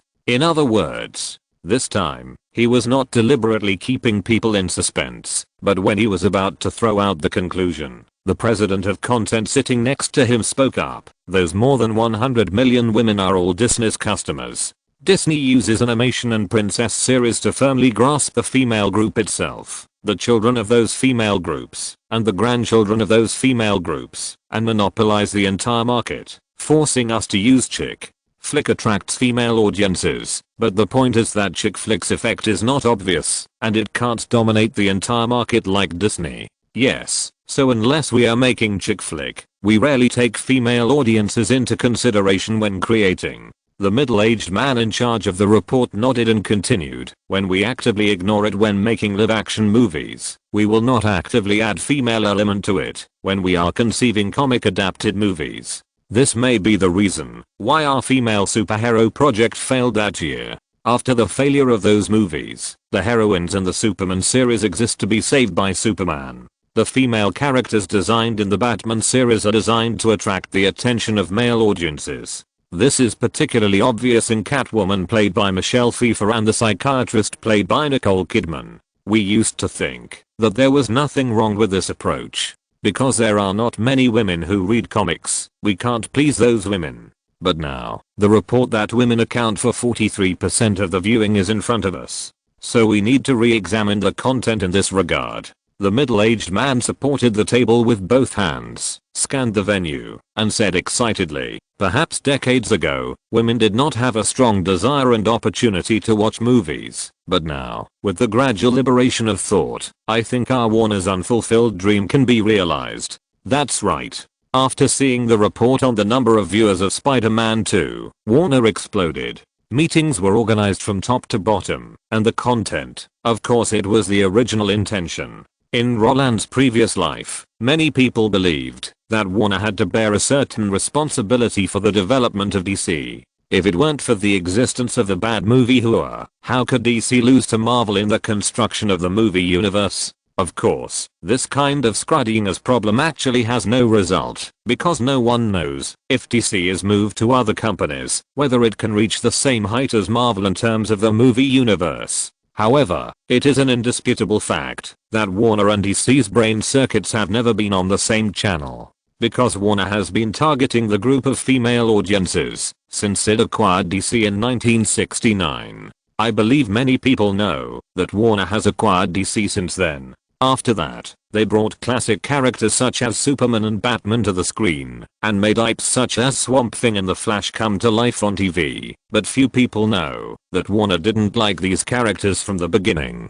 Warner's favorite has always been female superheroes. The first project Warner established after acquiring DC was Wonder Woman. In 1974, they tinkered with a 2-hour TV movie, but the reputation was terrible. But even so, they had no intention of cutting the project. Instead, they changed the actors and continued to shoot the TV series. Then Linda Carter's version of Wonder Woman became a classic. Of course, classics are classics, and this project was eventually cut due to ratings issues. After the 3-season and 59-episode TV series came to an end, Superman movie, and then it was brought to the screen. And when Superman raked in $300 million at the global box office, Supergirl was also launched together with Superman 2. Unfortunately, Supergirl and the Superman series all flopped. The continuous failures made Warner feel the pressure of revenue. The fact that no female audiences were willing to go to the theater to watch superhero movies made them give up the idea of continue to shoot female superhero movies. So in the subsequent film and television works, all the female characters became vases. This behavior lasted for 20 years. It was not until after the millennium, when Halle Berry won the Oscar for Best Actress, that Warner, who felt that the heroine with superb acting skills could carry the box office, rekindled the flame to continue shooting female superhero movies, and then launched Catwoman. But the blow from reality came again. It discouraged them. The failure of Catwoman again made Warner dare not have any illusions about female superhero movies. Until Gal Gadot appeared. When they found that Batman v Superman, Dawn of Justice had a terrible reputation, but Gal Gadot, who played Wonder Woman, was well received, Warner plucked up the courage and spent $150 million to realize the dream that had never been realized in 1969. Then, after 48 years, they finally made the right bet. The success of Wonder Woman rekindled their confidence. After seeing that Harley Quinn in Suicide Squad was well received, they took another gamble on Birds of Prey. Not only that, Wonder Woman 1984 was also taken. In addition, no matter how the TV series Supergirl and Batwoman are well received, they have been filming. Stargirl has also turned from a plan into reality. To be honest, if we follow the standards of Swamp Thing, these TV series will die. But the problem is that Warner is willing to keep spending money to keep them alive. No one knows why Warner loves female superheroes so deeply, but everyone knows that, in order to coax those actresses to continue filming, Warner will never sign a clause with them that says loyalty without seeking personal gain, and focusing on career rather than family, and will not let them write a letter of commitment, promising to use their property as collateral, and serve DC for life. Of course, outsiders don't really want to know how much Warner loves female superheroes, and they themselves. Although female viewers account for 43% of the total number of viewers of Spider-Man 2, I don't think these female audiences will continue to go to the theaters. After the middle-aged man finished speaking, the president in charge of marketing and promotion scratched his head with the tip of a pen and said, "These female audiences are actually fans of Roland Allen. They don't go to see Peter Parker at all, but to see Roland Allen, so this kind of data has no reference value." I agree. The content president nodded, and then said, "I believe that after so many years of box office bombing, no one will be able to stop watching Spider-Man 2. The company will use Roland Allen's achievements as the reason for the project establishment, because his achievements are not replicable at all. There is a saying in Hollywood, without resources, if you start with 100 million yuan, you will definitely be a superstar, and with resources, if you start with 100 million yuan, you will definitely be a superstar."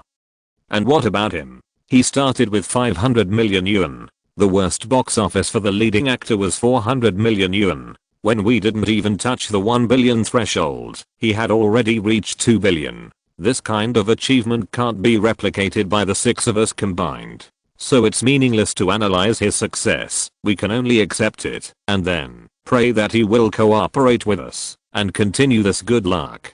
Puff. As soon as the truth came out, the whole conference room suddenly became happy. That's right, after rounds of box office bombing, the six majors actually don't care about Roland Allen's box office performance anymore. Will Spider-Man 2 fail? This is not a question they will consider at all. The audience may not be crazy about a movie, but Roland Allen's fans will definitely be. After Titanic sold 2 billion yuan, the big six even believed that Roland could sell 1 billion yuan just by sitting there and doing nothing but staring at the camera for 2 hours. This absurd fact cannot be explained by logic, but, many times, they don't need logical explanations. People who make movies never get stuck in a dead end. Because making movies is the most risky gamble in the world. Since it is a gamble, there is an element of luck in it. In this way, if God is willing to favor a person, they can't do anything about it. And when this person is capital, they can't do anything about it.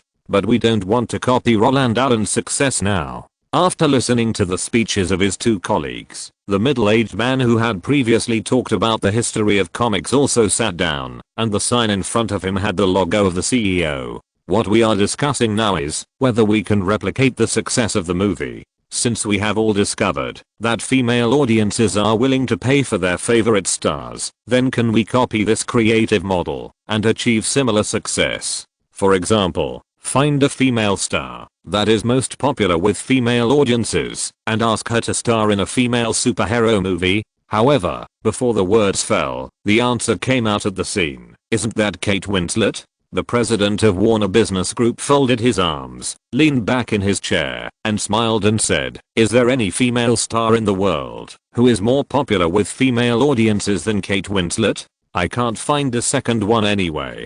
The frank words made everyone at the scene laugh. Although Kate Winslet has never received a salary of more than 10 million, no one will ignore her influence now, or in the eyes of capital. Even if those box office actresses are tied together, they can't beat her alone. Because her man is too awesome. Although the CEO was retorted, he was not angry, because he came here today to solve the problem, and these colleagues were indeed recommending the best choice. But unfortunately, we can't invite Kate Winslet. Besides her, is there any other candidate who can achieve a similar effect? Julia Roberts? Jennifer Aniston? Cameron Diaz? Names kept popping up one after another, but none of them could achieve a similar effect as Spider-Man 2. After hesitating for a while like naming a dish, the woman who spoke earlier, the chairman of Warner's Green Light Committee, spoke up. "Excuse me," you reported. "None of the female stars that came out are useful. According to common sense, male stars attract female fans, and female stars attract male fans. In this case, If we want to replicate the success of Spider-Man 2 and get female audiences to go to the theater, we can only use male stars to accomplish this task, so our idea of making a female superhero movie is actually inconsistent with the situation shown in Spider-Man 2. Of course, this problem can actually be solved, but there are only that couple in the world who can kill both male and female audiences. When we can't invite them at all, replicating the success can only be thought of. As she spoke, the scene fell into silence, because what she said was a fact. Want female stars to lead female fans? How can this happen? Because the same sex repels each other. The proportion of fans of female stars is always more male than female. Then there is no way now. The executive president saw that no one spoke, so he asked, are there any other solutions? For example, dig the production team of the Spider-Man series and let them try to start with the story. Isn't the production team of Spider-Man James Cameron? The content president rolled his eyes. That's right, the script was discussed behind closed doors by James and Roland. The publicity president smiled and shook his head. It's not feasible to poach the production team, because as far as I know, Roland has bought back the copyright of Terminator. At the beginning of the year, Roland helped to advance the compensation for James' divorce. The chairman of the Green Light Committee smiled and said, what's more, I think, instead of poaching people, it's better to outsource the project to them directly. Isn't it easier? Warcraft Films is already cooperating with us on Harry Potter. Let him participate in one more project. And before she finished speaking, everyone at the scene had already cast their eyes over. Find him to cooperate? Let him directly solve the problems we can't solve. Yes. Isn't this the best solution? Everyone suddenly woke up. What is Warner's purpose? That is to make a female superhero movie. When they are not sure about it themselves, outsourcing the project to the guys they think can do it, isn't it enough? In this way, find Warcraft Films to do it. However, soon after this idea came up, doubts arose on the scene again. The problem is, he has bought Marvel from Ronald Perelman. Will he still take on our project? Yes. Marvel and DC are sworn enemies. If we go directly to him, he probably won't agree. It's really hard to say. If he wants to make a female superhero movie, Marvel, which has taken back all the copyrights, has countless characters for him to choose from. There is no need to make our superheroes. Yes. If I were the boss of Marvel and mastered the secret to making money, I would never share it with DC, let alone help with the filming myself. This behavior is simply stupid. Enough. The CEO was overwhelmed by the disputes. He slammed the table and said, this won't work, and that won't work. What else can you say? Whether Warcraft Films will cooperate with us or not, we have to ask. After all, this is a feasible solution. Enough. You don't have to worry about this matter. I will communicate with Warcraft Films in person. Dismiss. The one-man show put out the fire at the scene. Warner's CEO really did what he said and went straight to Warcraft Films. When Roland, who was looking at the financial report, learned that Warner actually wanted him to shoot a female superhero movie for DC, his first reaction was, fuck, is Warner playing with snakes? Note, racial discrimination is really just a tool to break any boundaries.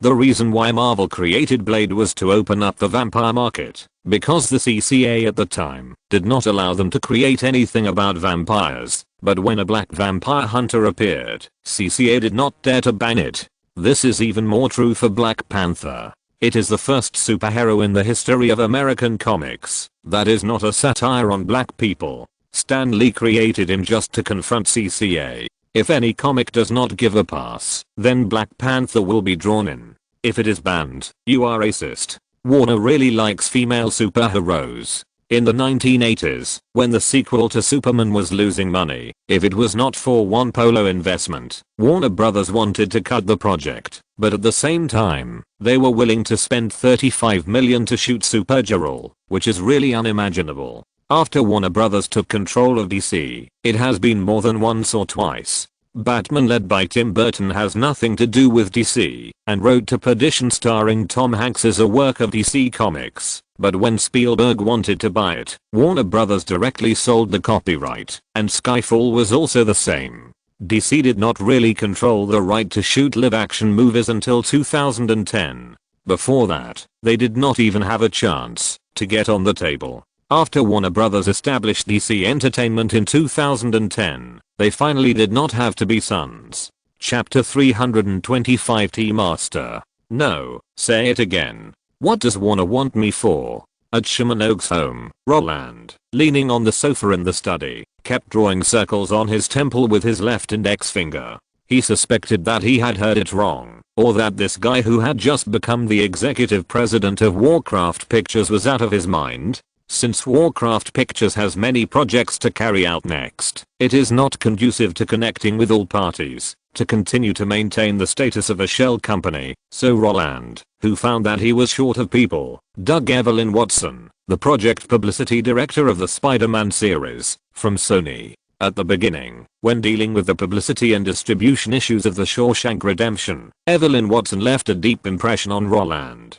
When facing the sudden problem of the Black Parade, she took the lead in proposing to cooperate with major radio and television networks and provide the source of The Shawshank Redemption to the radio and television networks for free in exchange for the media group's public opinion help, so that Roland could be full of Ronald Perelman's favorability and successfully connected with Zipperton. Roland remembered this amazing achievement. It was precisely because of her quick thinking, willingness to find new ways, and courage to try various means to fill in the gaps, that she finally handed in a perfect answer sheet that Roland did not kick her out when she said, "Warner wants to jointly develop a DC female superhero movie with us." Warner asked Warcraft Pictures to develop a superhero movie. Isn't this funny? Everyone knows that DC and Marvel are mortal enemies. And now, seeing that Marvel is about to take off, the former mortal enemy wants to lose face and get a piece of the pie? This kind of thing sounds even more fantastic than Comrade Django holding a funeral for his brother in the White House. However, when Roland showed his surprise without reservation, thinking that Evelyn was not mentally ill, then Warner must be crazy. This blonde lady who had studied at Sony for 5 years, had seen all kinds of bad things in the circle, and had just been promoted to a 30-year-old aunt, shook her head and said regretfully, "Boss, this is the inquiry letter sent by Jeff Robinoff, the executive president of Warner Pictures." In the interval between speaking, she also opened the folder she carried with her and handed the printed fax to Roland. Looking at the question on the white paper and glancing at the signature in the lower right corner, Roland's eyelids jumped even more happily. The inquiry letter did not seem to be fake, and Roland also believed that Evelyn would not dare to find pleasure in such a thing. So when he confirmed again and again that Warner might really be crazy, he was forced to suppress his excitement. However, at the same time, his eyebrows were twisted and frowned because he really couldn't figure out who gave Warner the courage. Officially young, Evelyn saw this situation. Although she understood that her boss was analyzing the situation, she knew that if she did not intervene at this time, her boss would be wasting time. Because she was in the same state when she first learned about the invitation to cooperate. So, with the idea that subordinates should help their boss solve problems, Evelyn spoke. "Boss, you are wondering why Warner would share its core projects with the outside world, right?" "Yes." Roland did not shy away and nodded. "DC is not Marvel. They have a lot of financial support from Warner, so they don't need to share the shooting and production rights with the outside world. Even if it's for the box office, this behavior is weird enough." These words made Evelyn smile. "What if I tell you that Warner has never participated in the production of DC movies?" "What?" Roland Allen raised his voice. "What did you say?" "I said, Warner has never participated in the production of DC movies." Evelyn repeated her words first, and then continued. "After Warner acquired DC, all DC projects were done by outsourcing companies. DC Comics, the parent company of DC, never participated in the production of DC projects, and Warner Pictures, the film and television department of the parent company Warner, did not participate either. Their production model is like this. Warner executives want to develop a project and then start bidding. There are many restrictions on bidding, but to sum it up in one sentence, that is, the producers participating in the bidding must be able to undertake the project independently, so all bidders all have their own production teams. When George Lucas bid for the Superman series, he directly brought Lucasfilm. Steven Spielberg also brought Amblin Entertainment, and the final production company was Richard Donner's personal company that took over the project. The Superman series is indeed a Warner project, but it has nothing to do with Warner. In addition, the Batman series is not made by Warner itself. The production company that took over this project was the president of Warner at the time, the two guys that Steven Spielberg scolded when filming The Color Purple. In addition, the co-production company is Polygram, and when those two guys were poached by Sony, the sequel to Batman was fully taken over by Polygram. As for the production company, Warner Pictures Brazil, their existence is not as significant as the 15% tax refund. So, when Warner does not interfere with the filming process of Superman and Batman, and is willing to outsource such movies to other companies, I will not be surprised if they ask any production company to undertake DC projects. 2 of the 3 DC giants have been sold by them, and they will have no psychological burden when selling other characters next. Wow. Is this true? Roland was stunned. IP is handed over to others? What kind of magical operation is this? After seeing the boss's surprised expression, Evelyn nodded affirmatively. When she pushed the prepared documents in front of Roland, after seeing the list of production teams that were split into movies, Roland's face was only surprised and shocked. Deg. Wow. What the hell is this Warner? In Roland's memory, as a first-line entertainment company in Hollywood, Warner's strength has always been very stable. It will not be like Universal, which has been lagging for several consecutive years, nor like Paramount, which has been holding back for several years, and it will not be half-dead like Sony and Fox, but it will produce bad movies every year, and rely on discs to recover every year. Occasionally have a flash of inspiration, and then be forgotten by the crowd. In the past, Roland thought that Warner's rhythm was fine. Because Hollywood produces 1,000 movies a year, only 1/10 can be released, and the probability of a big hit is only 1 in 1,000. In this case, Disney's explosion this year, the second next year, the third the year after, and then the fourth, that is abnormal. Just like Black Myth, Wukong, it is too unexpected. But now, after a simple browse of the summary report brought by Evelyn, Roland understood why Warner's level is very average. Special code holding hype but not developing, just want pie in the sky. In this case, it is strange that a good movie can be made. If Disney gets DC, how can it let others mess around like Warner does? After 4-5-year plans, there will be DC theme parks in Disneyland. Outsourcing hype to others? Isn't this just giving money to others for no reason? Eager for others to find the value of hype, and then use the copyright to make derivatives? Isn't this a fantasy? Oh no. It seems that after successfully developing Harry Potter, Warner handed over the Magic Park to Universal, and took the share? Yes. This is really a kind person. They obviously have a movie world, but they chose to give the big share to Universal. The person who made such a decision is really a genius. When Roland thought of this, the corners of his mouth twitched constantly. Such a magnificent deed made him not want to be entangled in the question of why Warner asked him to be a DC superhero. Because normal people's logic cannot understand the thinking of geniuses. Well, if that's the case, then it's my problem. Roland laughed and unceremoniously took the title of idiot on himself. After putting down the genius file, he regained his composure and continued to ask, if outsourcing projects to other companies is a habit they have developed over the years, then why are they so persistent in wanting to develop female superhero projects? Such a question made Evelyn shrug and spread her hands, because women's money is the easiest to make. Disney's fairy tale princess characters can bring Disney billions of operating income every year, and this money is free for Disney, because except for the first few princess movies, the investment in other publicity is very small. So, the other companies are jealous. To what extent are they jealous?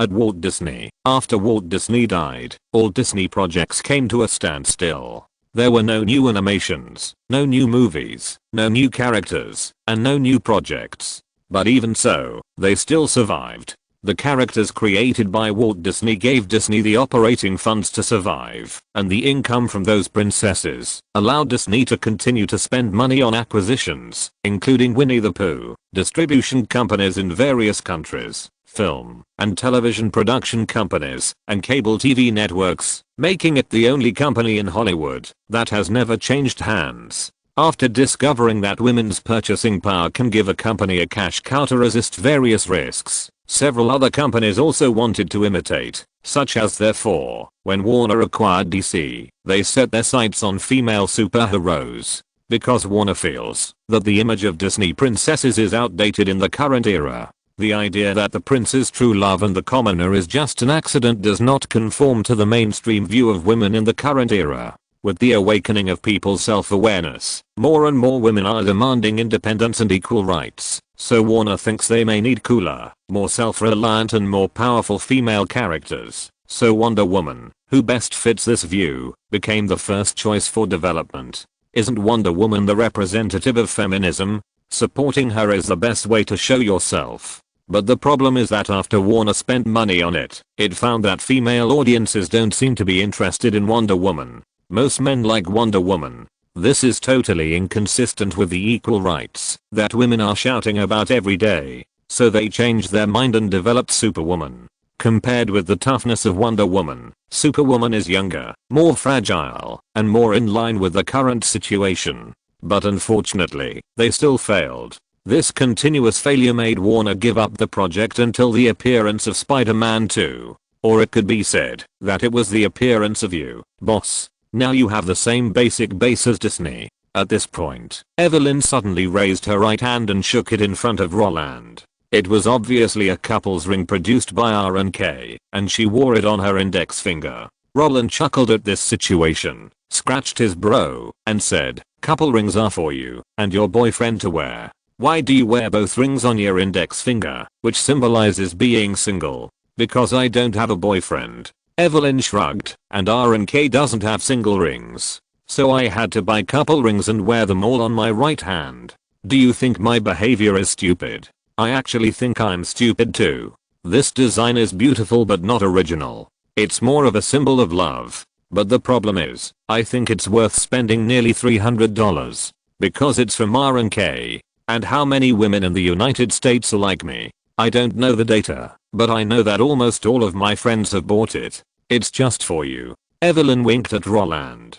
Hearing this, Roland laughed and nodded. Although Evelyn was suspected of flattering, Roland understood that this was the best portrayal of most women's impulse buying. For most women, appearance is the criterion for consumption. When they are interested in something, the first consideration is not practicality, but the beauty of the appearance. As long as it is beautiful enough, they will take the initiative to pay, if the economy allows. Even if the economy does not allow, many people will grit their teeth and choose to take beautiful things into their arms. Because of this, the three pits of bankruptcy have appeared. On the basis of beauty, if there are people who like to bring goods, then women's consumption power is infinite. Although in Roland's previous life, electronic games have always been called the fastest cash cow in all industries, compared with consumer products launched for women, games that can take a lot of money from gay men are still slightly inferior. Any Disney princess can fight against the popular game at random, and this is the result of Disney's decades of dividends.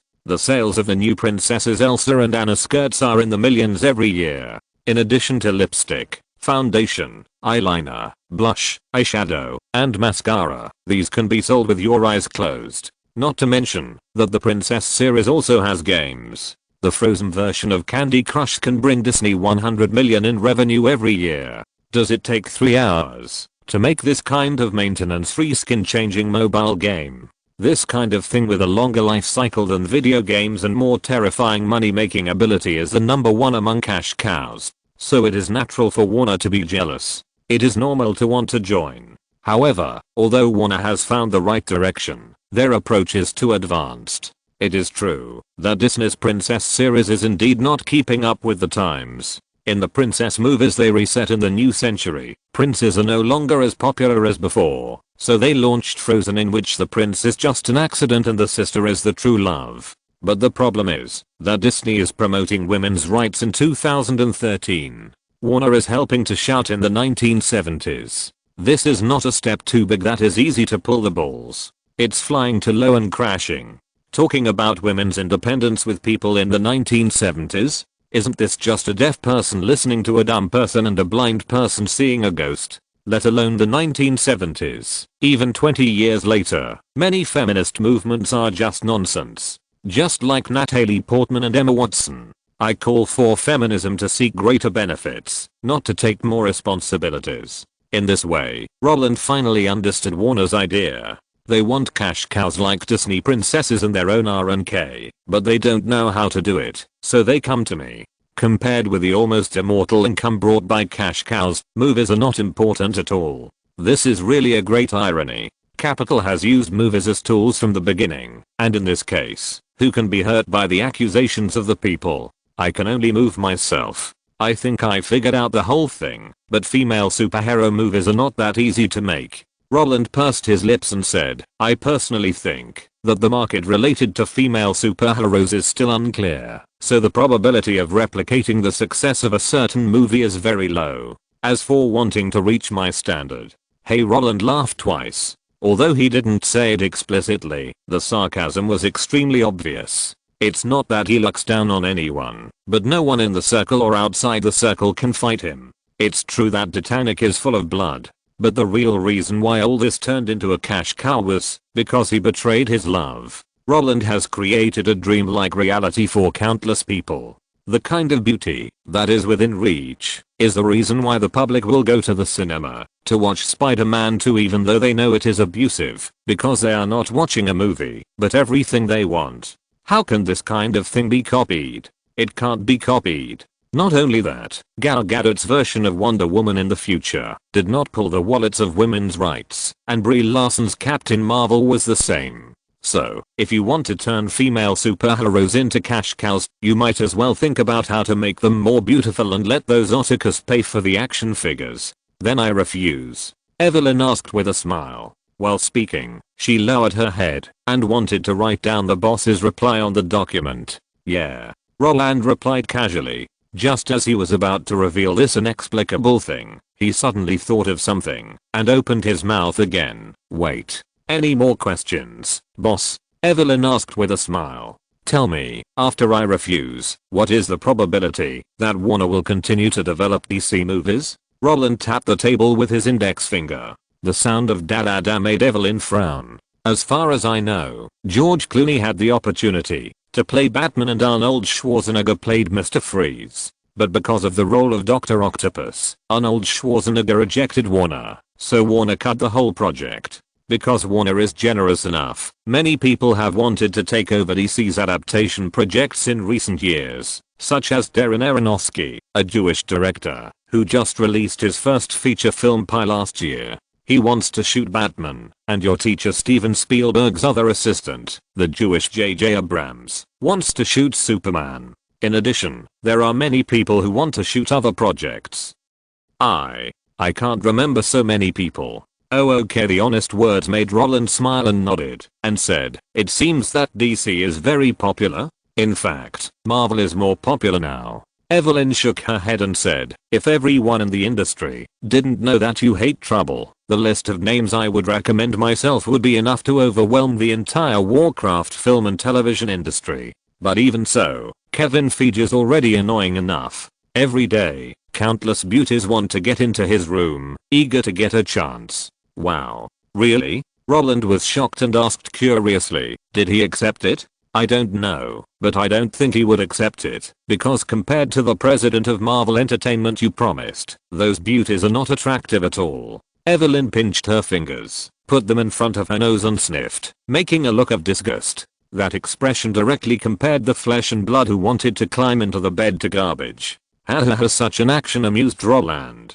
To be honest, although he just asked casually if Kevin Feige really had an unspoken rule, he would definitely let that bald man know what the cruelty of capital is. Send him directly to the African branch, and don't come back if he doesn't build a Wakanda. It's not that he thinks the unspoken rules are wrong, and he, as the boss, can't do it, so what right do those subordinates have to do it? If I can't enjoy it, you can't enjoy it either.